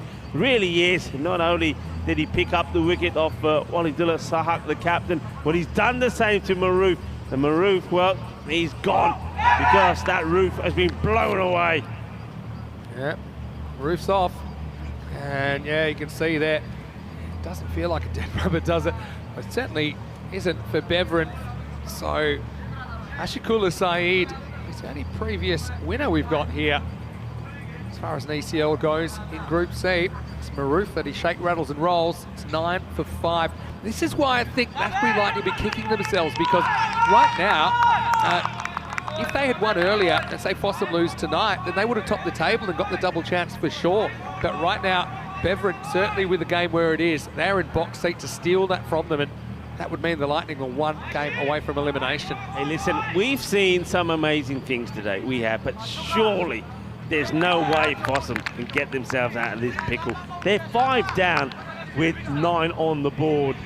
And it's, well, you've still got the likes of Telekill, got an over the bolt. Saeed, he ain't finished yet for sure. I'll tell you that. He's still got 4 deliveries here. He is fired up. He's going for these Yorkers. Tell you who's not enjoying this, Alton. No. Alton are not enjoying this. Remember, not even worrying about the net run rate situation. They need Fossum to win, Alton, otherwise they're gone. Ashkul Saeed is red hot right now. Here he goes to Norzai. Look at the pace. Yeah. I mean, it's better. Yeah, it's easy to play the shot once the ball's gone past you, but he doesn't want to play it when he comes up. He just leaves it. Then afterwards, he's playing a little bit of a fake shot. I think, well, yeah, I mean, you've got Khan out there who needs a partner to stick around with him. At the moment, you've just seen them all blown away. This is a sensational bit of bowling from both the openers. Trying to work out how you get out of this. And I've got to say, I don't know. I suppose Javed Khan is the key, like you say, Rico. Absolute peach. Absolute peach. Has no idea, Norzai, no idea at all about this. Well, lucky they banged those stumps in, otherwise just could have knocked him out. But it's just incredible bounce that Ashkula gets. Incredible bounce, incredible shape into the right-hander. Incredible bowling spell this is. 3 for 4. What you want from a match winner, isn't it? Yeah. It's one of the bowlers of the tournament back in 2019, playing for VOC Rotterdam. Well, he's watching all from the other end. Oh, watch out, stumps. This is on them. Norzai, better watch out. That's the swing. Not getting it past that man. He's in a good fielding spot. I like that as well. Short mid-wicket. When the pressure's on, keep it on. Norzai does get back on the ball, but no run. And I can hear those bats. I think one of them might be in here. They need a few bats, don't they, Fossum, at this stage? Can you hear them? They've earned the right to kind of drop this game, I can hear them in my headset. Can you hear them? I can hear them. Just try not to think about it. Corey wants a robot update. We'll go back to the end of over 1 and have a look. Corey, maybe you've got a robot update for us. Have a check. Last ball coming up for Saeed. This one's going to test the fielder. Watch this, can't throw. Runs in, hurls it left-handed. His teammates helping him out. I like that, like a wounded soldier. And trying to compensate for him. End of the power play, only 10 runs, but 5 wickets in that power play. 10 for 5 after 3. That is not a misprint. Quite sensational, and you're watching there. One of the men's responsible, and he figures 3 for 5. And Hadisula Tarakel, well, 1 for 5, but you've got to give him the second as well because it was all him. We've seen some sensational cricket being played here today, and it has to be said, most of it has come from the bowlers. 2 wickets in the first, 2 wickets in the second, and a wicket in the third. Only 2, 5, and 3 on the scoreboard in those 3 overs. I mean, it's crazy for me to think. I mean, I think I did game 1 with Corey yesterday, but it was Beverin versus Alton, and we looked at that game and we said, and Alton really impressed us. We said, is this potentially a preview of the final? If you told me that about 34 hours later, it would be one of those 2 teams missing out, I would have said, yeah, absolutely crazy. Yeah. But anyway, I like the way they're going for the kill here. Tarakel coming back for his second over. Oh, he's been hit pretty well. Well, that will give him something to cheer about now. It's a nice hit, and his Manos Arriba, it actually goes all the way. That's 6 runs. What a shot by Norzai. Yeah, 10 for 5, no worries, as he goes bang over extra cover for a Maximo. And, well, again, the only consolation for Fossum here is that they are going to top the table no matter what. So for them, it's a bit of batting practice under pressure for sure. Yeah. But, you know, Alton, I feel like Alton should be here cheering on the Fossum guys, saying, come on, guys, you can do this. Yeah. Look at the chatting there from Javed Khan. He's talking and talking and talking to Norzai, just saying, hey, come on, stay with me, just stay with me, don't get carried away, stay with me. Places down the ground, he'll take the single. Now let's see how Khan goes about this. I mean, he's a class player, we know that. Let's see if he can turn on the style here and try. Once again, we know that there's not normally too many high scores in night games. So once again, I mean, it seems unlikely 5 wickets down, but if they can still get anywhere near that 80, game on, you know. It's a funny one, isn't it? I mean, he came out in the first over. He's only faced 3 balls, Javed Khan. Here he is now. Sneaks that inside. I'm a bit worried for our colleague Andrew Ryan. I know he's filling in for you in Group D, and he was looking forward to coming down, having a couple of Victoria Surveyors, watching Alton on finals day. The Swiss representatives. Right now, he might be having a beer with them, the way things are going. Yeah. It's never easy when you're not in control of your own destiny in a tournament. Right now, Alton are spectators. Can't. Have to go down to the Tigers. On strike. You know he's useful, but he's running out of partners. This is nice. He wants the single, takes the single. Beautiful cricket ground at night, though, isn't it? Cartama Oval. It's been a really good innovation, I think, to flick the switch and get the lights on. Great experience for the players as well. I know the fans loving it. But the Belgians making it a home after dark here on the Costa del Sol. Very dominant display early on in match 10. Oh, well, he's going to take it. One-hand delight. But what a jalebi catch that is. Well, he only has one hand. We know he can't throw with the other because of the operation he just had. What a catch this is. Oh, it's all going right for Bevan here and all going badly wrong for Fossum. Oh, that is just sensational. Sabir Zakil, take a bow. Well, he says, you know what? I know I'm injured and I know that I'm more or less just sort of one hand when I'm in the field. They're all helping him when he throws, etc., etc. But when it comes to catching, he says, one hand will do. Look, he flicks it up and then takes it on the rebound. How about that? We've seen some catching. It's not the first time that we've seen this. And, well, look at him. He can't even celebrate with the other hand. He can't even celebrate with it. He's a natural right-hander, Sabir Zakil, but he's just had surgery on that shoulder, so he cannot throw except for underarm. He tries to throw left-handed. He has to catch left-handed. He literally cannot get that right hand up above his shoulder, but he knocks it up and he takes it at the second attempt. Norzai played some nice shots out there, but he's the 6th wicket to fall, and within 4 overs, the score's 18 for 6. I've run out of space on my highlights page so far in Group C. It has been crazy. Oh my, what is going on here? Here we go. New batter comes in, just strokes his out, and he gets told not to take the single because, well, Khan is saying, I've got to do something here. Don't take the single. That is the end of the over. We're seeing some crazy stuff here. It is 18 for 6 at the end of 4. Beautiful shot of the moon, where a few balls have been sent towards during this tournament. Here at the Cartama Oval. Well, let's have a look. Looks like it's heading up, but here's the bad news. That only goes to 5, that graph.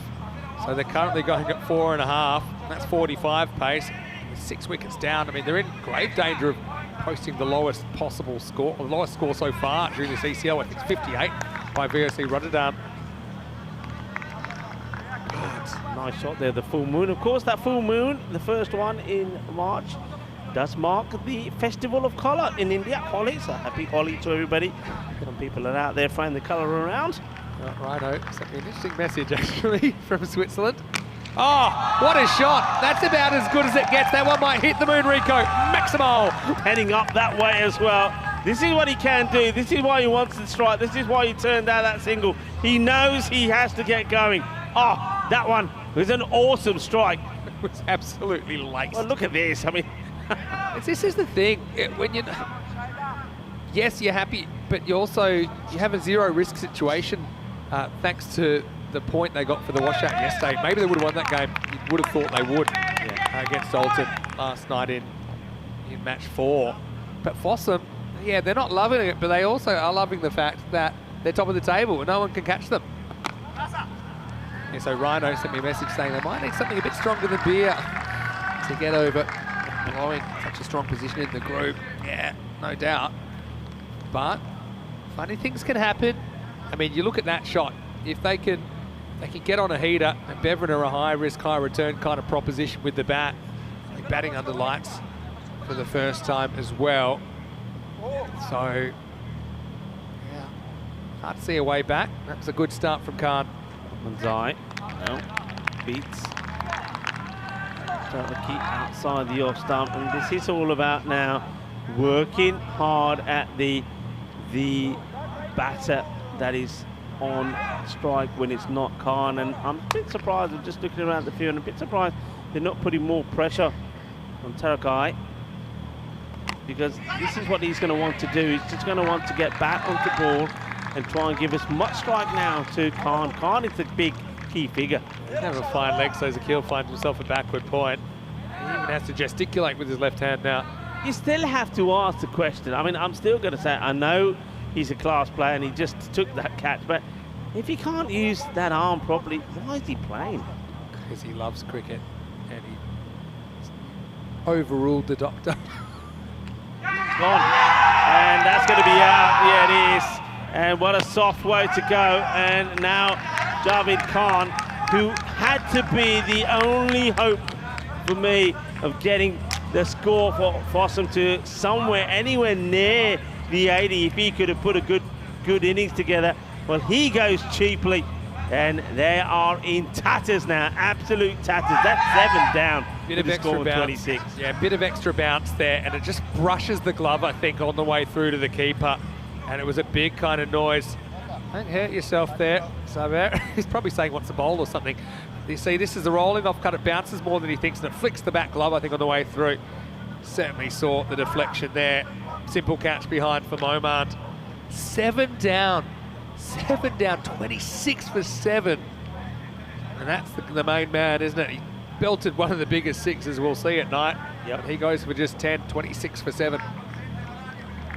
What have they got? Where can they finish with? I mean, this is the thing about this is, I mean, I know what you're saying about Fossum, they're already there, etc., etc., but you don't want to be going into matches tomorrow with a defeat like this under your belt. That's true, but it's almost, sometimes in these tournaments, there's a game where it goes all wrong. You'd rather get it out the way, just draw a line under it, get the men in black glasses out and forget it. Oh, spicy. No run. This is the end of the 5th over. And well, I don't know what they're thinking about the Sunset Beach Hotel, but Alton, they're the ones in real trouble. It's 26 for 7 after 5. Yeah, and welcome to the night match, and it's an exciting one. It's been one of those days. It's a day that has been basically all about the bowlers and the fielding. Yeah. And look, the only reason Fossum are in this position are because they were able to do that. They pull off a miracle defence, really, against the Lathbury Lightning. It's quite in match 8 sensational. today. They were never, I mean, they won the match, but they were never winning it. They were never in a winning position. And the last thing I said, well, this is for Lathbury Lightning to lose. And if they I didn't had know how they could, but they this did. is how crazy it is, that if Fossum had lost badly to the Lightning, they might have been 5th and gone home. Yeah. Okay, so it's a crazy table, and in the end, assuming Bevan win here, you'll have 3 teams on 4 in the middle, 1 on 5 at the top, and 1 on 3 at the bottom. So literally 1 win between top and bottom. I don't think I've ever seen a table like that. We've had well over 100 of these kind of stages now on ECN. Good is Jabba Jabba Kale. Shot. The closest one I can think of was when we were in Portugal in 2021, just before the ECC. We had a 7-team tournament, so they each played 6 matches. And the middle 5 were 1-3, lost 3. So you just had top, 1-4, lost 2. You had bottom, 1-2, lost 4. And the middle 5 were all 3 and 3. So you had net run rate at 2nd, 3rd, 4th, 5th, and 6th. Of course, the top 4 went through. So really shows you tomorrow's anyone's game. And if everything is so even, that's what makes that double chance so important. And like I said earlier, if Bevan chase this down and it's not off the last ball, so they do it beforehand, then Bevan will get 2nd. That just, yeah, it's crazy, isn't it? How you can jump all those spots, and of course, if they don't win this, they're out. It's just strange, isn't it? Strange. Never known that to be the case in the group. And they're trying to get every run possible. Well, Corey's in the bus with the Alton players. They're watching right now. The bus has had to pull over to help calm them down. It's quite an emotional situation there at the moment. Again, it means so much to these players. Spent a whole year working towards this. Screen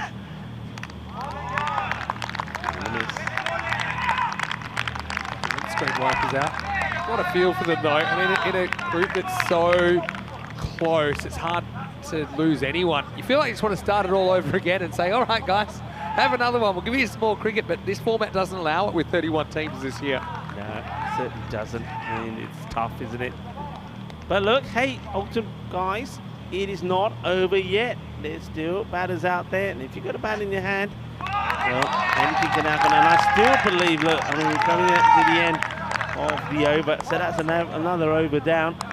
And at the end of 6 overs to score 29 for 7. But just think, if they can, 60 and 70 has won games. Yeah, count the Ducks on that. There's a lot of... And Belgium, the national team anyway, kind of in this exact situation before under lights in the ECC. Tied a game that was in the 80s. Look at that. Isn't that Beautiful fantastic? shot of the moon. Ah, that is beautiful. One day maybe we'll do ECS, the moon. You know We're what's still missing going. on that? The ECN logo. And, well, this has been guided over one man, but not quite to the boundary. Yeah, let's have that moon again. I reckon we need to put the European Cricket Network logo on that moon. That looks stunning. There you go, boys. That's something you need to work on. For Alton, it had to be the worst case scenario of worst case scenarios for them to miss out after getting 3 points yesterday. They even had the rain save them one game to get them an extra point. We don't know what would have happened. They were defending 89 when the rain came off the 10 overs. Well, when you see the sort of defences we've seen, maybe they think that they, that they were robbed. Yeah, I mean, okay, let's talk best case scenarios. And it's not easy because you look at the batters there. They're a combined 5 off 12 at the moment. Yeah. Wait for this ball from Ottman's side. It's that rolling cutter. Might want to think about two, but it's only a thought, just a single. So let's say, you're defending 60s. That's your best case scenario from here. You have to go kind of 10, 10, 10 and a bit. So yeah, 60, 60s, high 60s. Beverin are the kind of team that they could get 60 in like 3 overs, or they could just all hit them up in the air. Well, they are playing for their tournament life though. Yeah, they're a team. They are like, they're like their kit all over the place. That design is up, down, across, this way, left to right, to the top, to the bottom. And that's the way this group has been. This group resembles that design of that kit very well. Sometimes it's up, sometimes it's down. It's all over the place. This group has been all over the place. And still, we don't know how it's going to finish. I'm an emotional roller coaster and I'm completely neutral. I just can't handle these swings. Can't imagine how the players are feeling. Guys is away. It's going to take some stopping, and it's been well done. Standards have just been good. Now we could run out. A better throw would have been gone. Better throw, and it would have been the end. That was under the radar, but yeah, it was a bounce. So I still think he had time to take this, Norm Omand. It was just kind of a test match style deflection, wasn't it? He grabbed it, got up throwing, and look, it's a bat plug, it's a mess really, but Omand couldn't gather it. Yeah, it just wasn't great technique. Had to choose one way or the other. I think it's a bat that boots for his trouble. Probably the first thing that's gone right for Fossum in this 7 overs we've seen so far. Yeah, let's just talk about some of the... when you have a look at the highlights, you'll see the wickets the way they fell. Haven't had a lot of luck. Just see his delivery more on that. It's pretty well. Okay, trouble. And they're asking the question. They're going to go upstairs here now. He gets the dive in, but my first reaction thinks he's going to be short here. I feel he probably is too. It was quick hands from the bowler, wasn't it? Ottman's did really well. Had to decide whether to ping them or to go to the bowler. It's a split-second decision. They don't look that confident, but I think it's going to be an interesting replay. He is gone, I reckon. Yeah. Oh, well, I said something went right for them. It went wrong pretty quickly. And it's going to be Alakel who's run out for 2. And, well, Fulton are feeling a little bit emotional. That's not going to help. It's also the end of the 7th over. The score is 33 for 8. Yeah, more disappointment. And thing is, though... look at Ottman's eye turn and go. And he calls for it. He says, yeah, I'm here. And gets him just. You can see right now, Beverin there. Business as usual now. That up and ticking. But it was a really smart bit of fielding. Okay, obviously the direct hit would have been out, but he didn't need a direct hit. Hepmatullah Alakel goes for 2. 33 for 8. Yeah, thing is, though, as we keep saying, Fossum, this is probably them thinking, right, let's get it out of a system. I'm glad we've had it now, because they're here tomorrow. They get the second chance. Bevan, this is what is big for Bevan. This is hurting Alton more than it's hurting Fossum. So now what you're likely looking at is what that 1 versus 2 match looks like tomorrow. And it's also the kind of mental scars of getting rickrolled by your opponents in the 1 versus 2 tomorrow. As you can see, Kutsa coming in to bowl over number 8. They've held him back. They've gone for the jugular and it's worked. They've got 8 wickets now. And Bevan skipper is going to bowl over number 8. He's bowling to Hosseini, the new batter. Oh, he's very slow getting the bat back down here, you know. What a group. Okay, there's been a fair bit of players losing their minds in this group, but it's been entertaining and it's been super unpredictable. It's another scenario, which is a good point, saying that Buford saying only rain can save Alton now. But then again, if that happens, they won't get through because Beveran's net run rate is better than theirs. So it'll be 3 points each. So it rain's no good either. Plus, I don't think it's going to rain. It ain't going to rain as swinging and missing. You can leave at it that's out there. Husani. Let's say force majeure, like an earthquake or something. But even then, like I said, doesn't help them. This is pretty well, and well, that's the standard for you. It'll help. There's nothing really, as he said, that keeps going the way of Fossum here, and the fielding from Bevan has been outstanding. They needed to put, I mean, remember, they're playing for their survival here. We're talking about them finishing top, but if they don't win this, they're not in it, they're out of it. It's really strange.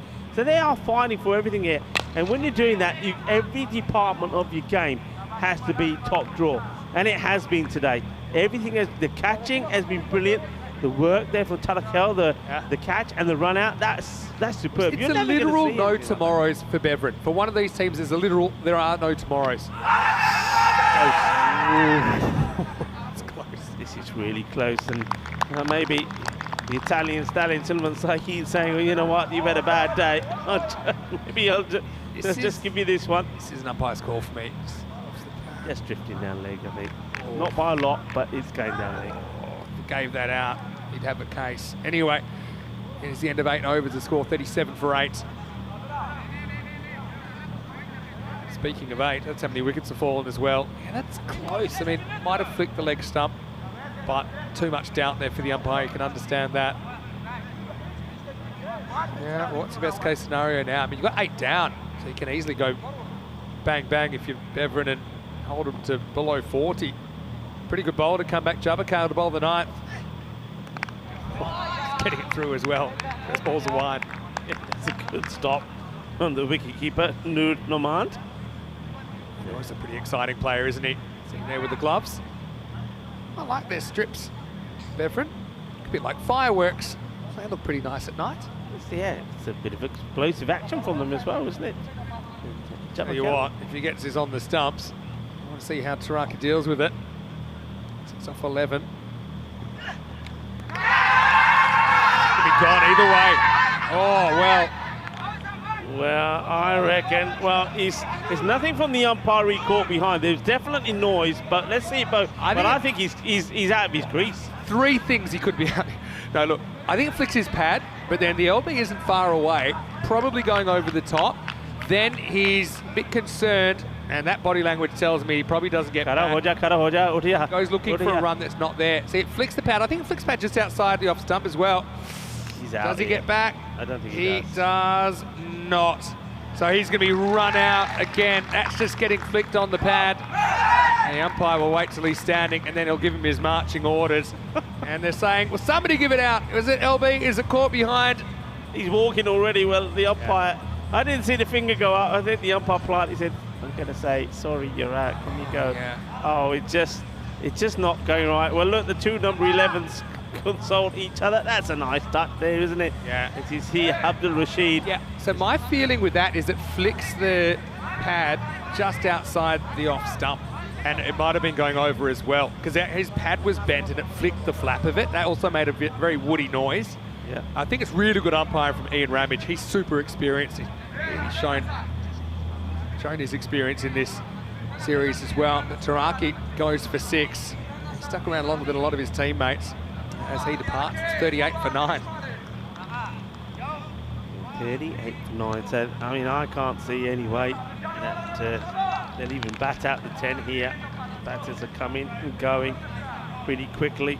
It's been, well, Jabbar Khan is doing the bowling. It's been a Jabardasti performance, you've got to say.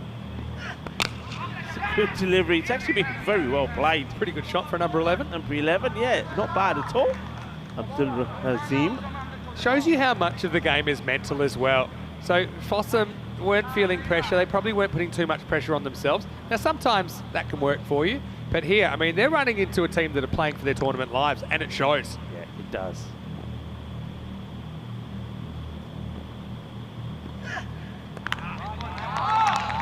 This is going to be such an interesting highlights package to watch back as well with some of these dismissals. The run-outs. How many run-outs have we had? We've had 1, 2, 3 run-outs. 3 run-outs. We've had a single 4 in the innings. We've had 2 6s, and that's it. We've seen an exceptional catch taken at point. We've seen an exceptional quarter bowl, and we've seen a brilliant bit of work from the bowler to do create one of those run-outs. You're looking at the team that's going to top Group C right now, batting at 40 for 9. Still 8 balls left. Yeah, you know, Corey's messaging me as well. He's saying, he's doing the numbers. He's saying it's like 1,000 to 1 shot at last night that you think Alton could be out. Everything would have to go their way. Even margins would have to go their way. It's like a perfect storm. But they're right in the eye of it right now. Oh, great delivery. Well played. Oh, no, more trouble. And, well, he could have. I think he's hurt the keeper. A throw to the keeper. I think he had a split second to make up his mind. Go for stumps, go for the keeper. In the end, I think he did right in the middle. If you're going to the keeper, you go underarm and you just take a bit of pace off. He kind of does neither. It's like a little sidearm flick here, or pretty much overarm. So you can't really blame the keeper there, who maybe spends it before he gets it. That's one of those ones. It's a reaction catch, but you've got to catch it first. It was a tough one to take, though, wasn't it? I mean, it was whizzed at him. He didn't look after him. Underarm would have done the job. If I was in that situation, I'd hope that I would know, I don't have to go to the stumps yet, just catch it, because it's a hard catch that you're trying to take. So you've got to know when you've got time and when you don't. That's a kind of an instinct thing. Anyway, Hosseini doing his bit, and that's the end of 9 overs, 42 for 9. Ben, you've got to say that's been a solid performance from Beveren. They really have. I mean, they came out there knowing, I mean, they were the team going out there knowing they're fighting for survival. They need to win this match. Simple as that. Yeah. Don't win it, you're out. And at the moment, everything seems to be going their way. And this looking to wrap things up. Having said that, even though I'd never say anything negative towards my teammates, you can be sure Jabbar Khan would have got a pretty strong eye roll from me if he threw it back that hard from about 6 metres. All right, this could be it. Would be the 10th wicket down and gone. So they make it to the 10th, but not that deep into it. And Fossum have been rock and rolled for 42. And basically what that means, if Beveren chase this in 9.5 overs or less, they're going to steal second spot. If they chase it at all, it's the end of Alton. Yeah, I mean, they're coming together here now, and I think it's going to be difficult if you're Beveren inside that little circle, because basically they're saying, hey, great job, well done, yeah, good, this, that, and the other, but saying it's not done yet. Still going to go out there, finish the job, and that's the mindset you've got to have. They've got to forget about the 42 and just focus on getting the runs. But I'm pretty sure that for some, they'll be thinking, they'll be saying to themselves, well, look, if they can do it to us, we can do it to them. Have a look at these highlights. We're going to see some sensational action. You say that, and that's what I would be saying as well, but look what they did. I mean, it's not usual, this 10 overs. And yeah, a lot of balls drilled to fielders, a lot of run-outs, a lot of mental errors, kind of compounding the problems for Fossum, who, to this point, they've been pretty flawless in the series. But also Beveren, they played like a team fighting for their lives. Yeah, well, this was a moment of magic. First of all, this caught and bowl from Talakel, that was superb. Well, if you thought that was brilliant, watch what happened the next ball. I mean, this is outstanding. This is world class. Yeah, and he even had time to turn, look over his shoulder and see trouble coming. And trouble is what he got, Mamon. Maybe the only ball he'll face in the whole tournament. We'll have to see tomorrow. And then, well, Saeed, I mean, he's the one that really gets a lot of credit for me. I mean, along with the human Hercules, Hadasula Tarakel, they really did a number on Fossum. And the first 4 overs is where it really hurt. They could never quite dig their way out of that hole.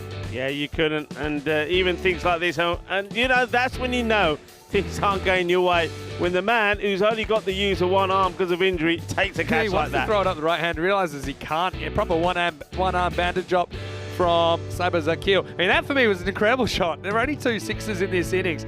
Don't think we got a 4 in the end.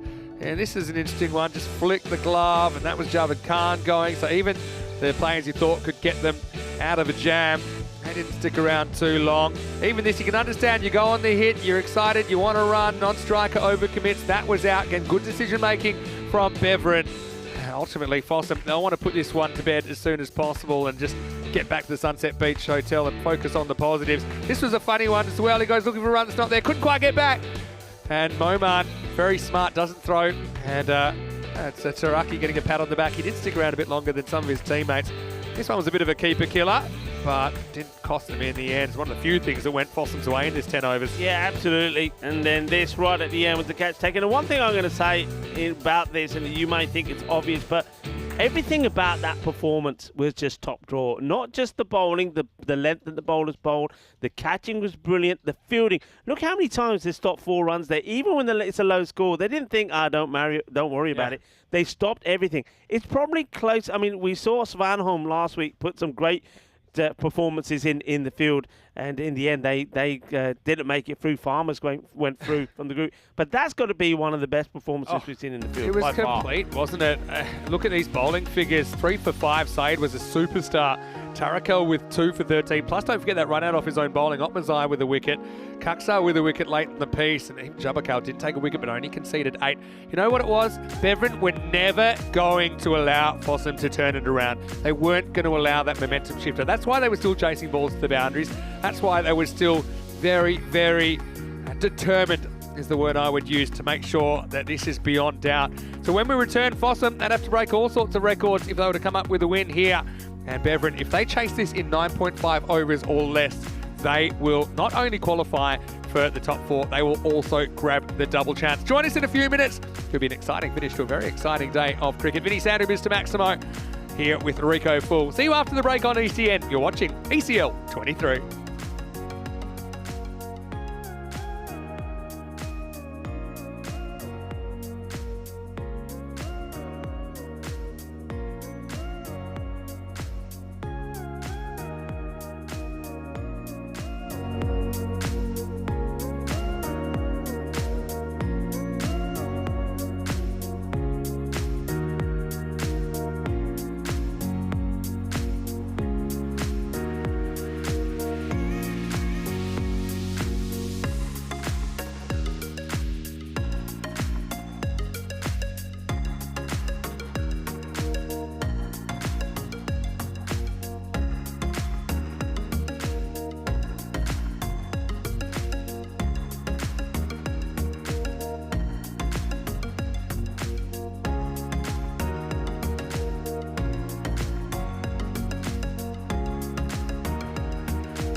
The European Cricket League is brought to you by HCL Software, Dream 11, and Andalusia European Region for Sport. Hello, cricket lovers, and welcome back. And what a splendid sight that is. The Cartama Oval here in the province of Andalusia, Spain. Look at a picture. And match number 5 is always under lights. And what an important one this is. Well, for some, they really didn't have anything to play for. They're the team that will finish top of the group. But Beveren, they were playing for their lives, and I think as a result of that, they put on a masterclass performance. Fossum bowled out for 42 with 5 balls to go in the innings. So Beveren win this, and then they are through. Not only are they through, because they win it, they'll go all the way up to the top of the table, as in the top 2. They'll finish second, and they will get the second chance. But what that does mean is that Alton, the champions from Switzerland, they will be the team that miss out. We will not see them in finals day. It's a tough one, it always is. In the second day of the group is where one team gets eliminated. The team that finishes 5th, we will see no more, will play no more further part. And well, Alton, they're hoping for a miracle. They're hoping that Fossum can produce a top-class performance themselves. Let's see how they go about this. Niazi to do the bowling. Abdul Rashid face the first delivery. Oh, that's been hit like a rocket. That's 4 runs. 4 carreras. Kinna sona. Well, आज दिन बहुत spectacular रहा. कितने अच्छे match. Low scoring, thrillers, dramatic. आज दा स्वाद आ गया cricket देख के. It's been one of those days, and we've seen some exceptional stuff. And that's a good start. 4 runs straight away. So, Rashid doing the right thing. I think when you're in this situation, I think the batters, you're not thinking 42 in your mind. You're thinking we're batting the same way as if we're chasing a score 100 plus. And this is going to be 4 more as this gets carved in between the keeper and third man who's inside the ring. They're not hanging around. And Beveren, well, they have been stronger together. And they've had to weather the storm, and they've had to perform when it matters. Alton, they had their opportunities. They'll know that. They'll be hurting when they bowled out Lathbury Lighting this morning for 74. But couldn't get the run chase right. Oh, this is an absolute blast. It goes all the way, 4-4-6. Rashid wants to do it in style, and he wants to do it in a hurry. But what a hit this is. And I think we want to call our coach partner, Mateos, and tell them just to come a little bit earlier, because this one's going to be done early. What a big hit. Niazi has gone for 14 of 3 deliveries. Yeah, going back to Alton, so they weren't able to get the 74 in the morning. And then in another very important match against the Royal Tigers of Budapest. Well, this is a chance, and it will be taken. Well, he only had one thing in mind. Well, I'm not sure about the throw here. I think that was probably a little bit unnecessary. I don't think he's aiming at anyone specific. This is just frustration from Niazi. But yeah, we don't need to see that. And I think the umpire just having a word. So he goes. 2 4s and a 6. There's the catch, and then there's the throw. Not sure that was any need for that, but the wicket goes down. And well, Alton, they're probably thinking, okay, that's 1. We only need 9 more. So there's always a possibility. That's all I'm going to say out there. Always a possibility, but they did have it in their own hands. Look, in that match against the Royal Tigers of Budapest, they scored 109, but don't forget they were 72 at the halfway stage, and then, well, lost wickets, lost them quickly, and the Royal Tigers of Budapest, thanks to a fine knock from Stan Ujat, knocked them off with 8 balls to go. That's how their day was today. Good time to welcome back into the commentary box to Mr. Maximo Vinny Sandu. Good to be back. Consolation wicket at Fields, is Niazi. Hey, you know, we could be looking back at this moment, this game. Let's say that Beveren go on a heater and qualify. They'll be contenders in Championship Week. And they're that kind of team. And we might look back and say, you know, they were that close to being eliminated from the whole competition before even making the finals. I mean, it's a long way away now, but things are changing pretty quickly. You've seen a little bit of the best of them tonight, especially with that demolition job in the first half of match 10 here. Just leaves this one. But Sakil just says, okay, I'll allow that to go through. So after being hit for 2 4s and a 6, finishes with a wicket and a couple of dots. So I suppose that's not a bad over, but when you're only defending a low score of 42, it's not a good one either. 14 for 1 at the end of the first. 49 matches since the golden ball. A few people been asking about what's the golden ball, so just very quickly, the golden ball is when the scores are tied. So if the scores are tied, the team that were batting, they will face 1 ball. So any batter that has not been out faces 1 ball. They need to score 2 runs. The bowling team, any bowler can bowl that 1 ball. As Zakil has just come out, he hit the only international golden ball we've ever had for 6, playing for Belgium against France in pouring rain on the Thursday night here. Last ECC, here's Sahak getting it over. So it's a chance for Zakil to get some batting.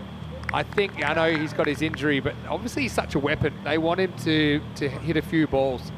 And it's just a matter of playing through it, playing through the pain, playing through the discomfort and the kind of sensation, I suppose, of having to deal with it. He's facing up now. Insana. Goes for the big shot, and this one will go all the way.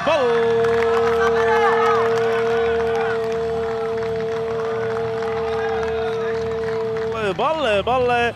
Manos arriba, arriba, arriba, árbitro, porque eso es 6 carreras. Qué guay, qué genial, qué grande. But it doesn't seem to affect him with the batting, does it? Yeah, I think it does in a way, but he can cover it because he's so good. I'd be careful about the glove punching as well with Suburb there. He's swinging like that. No wonder he puts his shoulder out. Yeah, I'm going to say if he has got an issue with his shoulder, I mean, that ain't going to happen. Now he is holding it. See, this is, I know what you're saying, Vinny. Yeah. I know what you're saying. They want him in the side. He's a key player. But if you're not fit, it's not right. I mean, this, I think there's a happy medium. I think there's a happy medium of getting him to bat without swinging that hard. You know, that's probably bordering on medically reckless. But anyway, 22 to win. Slower delivery, just works this one away onto the leg side. We'll take a single. Hello to Sebastian Maynard. Nice to see you in the comment section. Hello to Luke as well, saying sometimes I wish Beffrin were a little less aggressive with the willow in hand. Good luck with that. I think they made their choices. Got them this far. They're a team that no one will want to play, Beffrin. I think that's pretty clear. Well bowled again from Wahidullah Sahak. He's a key player. Remember, it was him who bowled that amazing last over in that win. Crazy win against Lathbury Lightning. It's crazy. It really was unbelievable.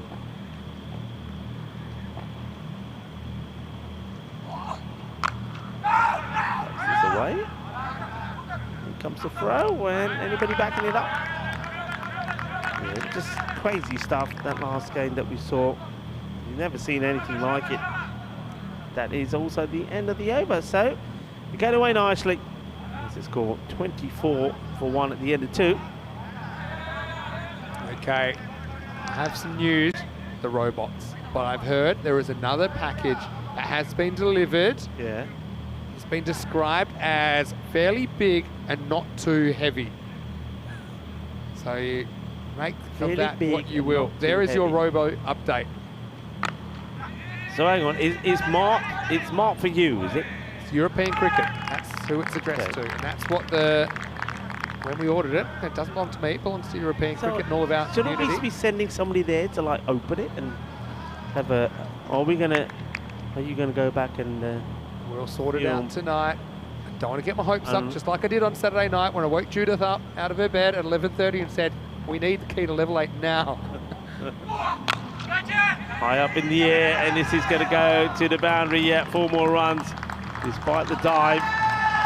So, not giving it up, but every time the ball is hit to the boundary, plenty of noise being made there. I mean, they know what's at stake. This is them getting themselves out of jail. This group has just been sensational. Just, you never known.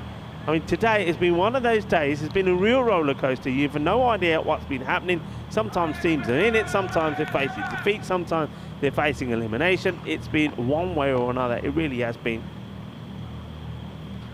This is going to be called a wide. This match, that's it. Ian Rummage. Cinnamon Sahid has set square leg, the Italian stallion. And all the umpires have been absolutely brilliant. Nilkesh Patel and also Jerome Peters, led of course by tournament referee Sir Rob Kemin. A few words of advice there for the bowler. Al-Kahad. Alakal trying to draw this out a bit. Go short. Be a single, slightly. I think this was a short but slower short delivery. Yeah, you can just tell Zakil a bit uncomfortable even running between the wickets there, protecting that right shoulder. Yeah, I mean, question is okay, how much of an impact will this have going into matches tomorrow? Defends it away, doesn't want the single, says no, stay there. Well, have a look at this. This is the package. Now, I thought when I zoomed in it said bot, but it said BDT. But it does say made in China there. That's a live shot of Corey's room. Anyone that can zoom in and get his credit card details as well. I see he's got his wallet open. You don't see that often. I'm excited. The wallet open. I'm excited. Is that our robots? Well, that's why you stick around to the night game. Oh, well, he wants to go big down the ground. It doesn't. It's another dot.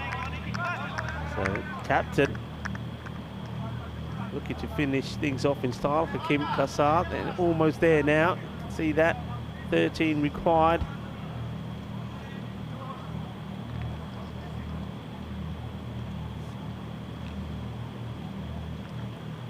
Last ball, the power play coming up.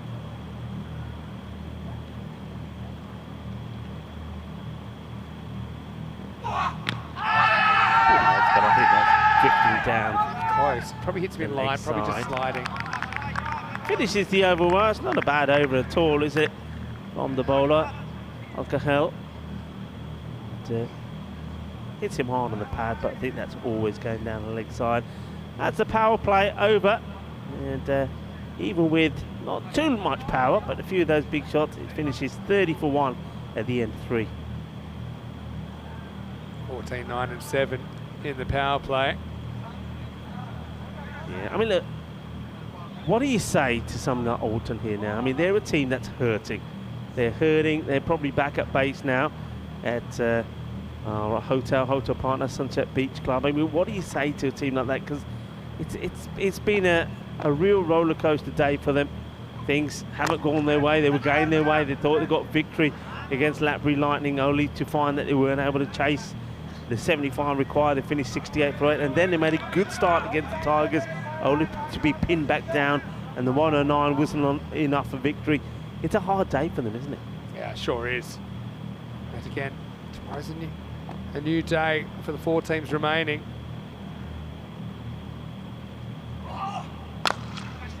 It's nicely played. Fielder will make the stop. I mean, the only thing you can say to someone like Alton is, look, you know, this is sport. This is what happens. You know, this is the. Oh, hold on, that's a live shot. Sorry, Rico. Oh, what's happening now? It's open. Corey was meant to wait because we wanted to get a video of the unboxing, but it's been opened. Again, I don't know what's inside there yet. We'll have to find out. Glided away. Get stopped. Now, Corey. Well, you know what he's like. I bet you he was one of those kids who on Christmas Day, he sneaked downstairs, he opened everything to have a look what was inside, and then did his best to cover it up. I know what you're like, Corey. You just can't wait. You're like an excitable child. Wish you had the live updates. I'll keep a bit up my sleeve. I'm confident. All right, we're having a win now. So this will be another single.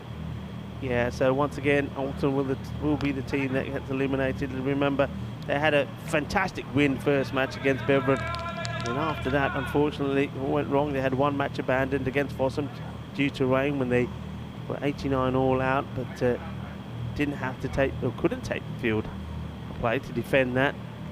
It's a tough one. I think the only thing they can tell themselves is that they just got to go back, prepare, have a good season back in Switzerland, and hopefully come back stronger. That's all you can say.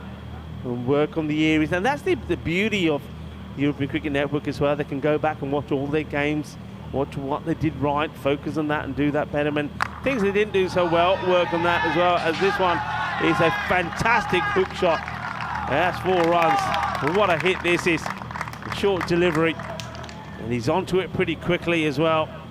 Says, well, you don't bowl it there to me. And that's been absolutely dispatched. Wahidullah Sahak. He's got some variations. It's a bit like a packet of Bombay mix. You never know what's coming out next from it, but that one was short. We'll be able to fill these in moments, but I think what it's going to look like is Fossum versus Beveridge in the 1 versus 2. Lathbury Lightning and Royal Tigers Budapest in the 3-4. So elimination match first up between the Lightning and the Royal Tigers. Fossum and Beveridge with a double chance, winner straight through to the final. Loser to play the winner of the 3 and 4. Join us tomorrow. Finals day comes around again twice a week. Yeah. What a crazy... It throws me. I keep talking Saturdays, and it's not going to be Saturday. Every time you think finals day. For Group C, 10:30 a.m. GMT, 11:30 in Central Europe, and 4 p.m. in India. Every time you say it's finals day, you're thinking Saturday. Well, it's not anymore. 2 final days in this European Cricket League, Wednesdays and Saturdays. Oh, wow. I think he means no there. That's the way you got to shout. Nice and loud. I suppose you have to get it to be heard over the generators that are sparking up the lights around the ground. Looks a picture, doesn't it? Looks absolutely fantastic. Great atmosphere to play. Probably doesn't look quite as nice when you've only struck 42 off your 10 overs, but still. Taraki, he was brave when he batted. Don't know how long this over will last. That one is going to go to the boundary. That's 4 runs. It gets through the gap all the way along the deck. They are almost there now. And Beveridge, they had to perform. They had to bring their A game to this match, because only a win would have seen them make it through to finals day. And that's exactly what they're doing here, and they're doing it in style. And I think they're putting a little message out there to all the other teams to say, well, we may have only just made it, but watch out. 2 to win then.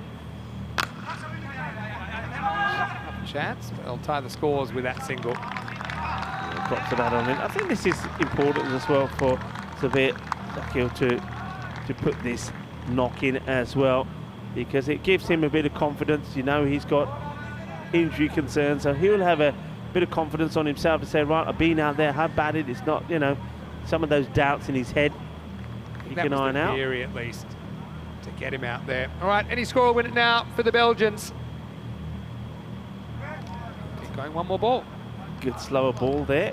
Got a feel for Alton though. I mean, this was a crazy group. It was the craziest group I've seen for a while, with only 1 win separating top from bottom. Again, if they had gone slightly differently, maybe they would have topped the table. It was that close. It's that close. And obviously, I know that, well, our CEO, Roger Finer, he'll be watching from somewhere as well, no doubt. And, well, I hope somebody's there to give you a cuddle.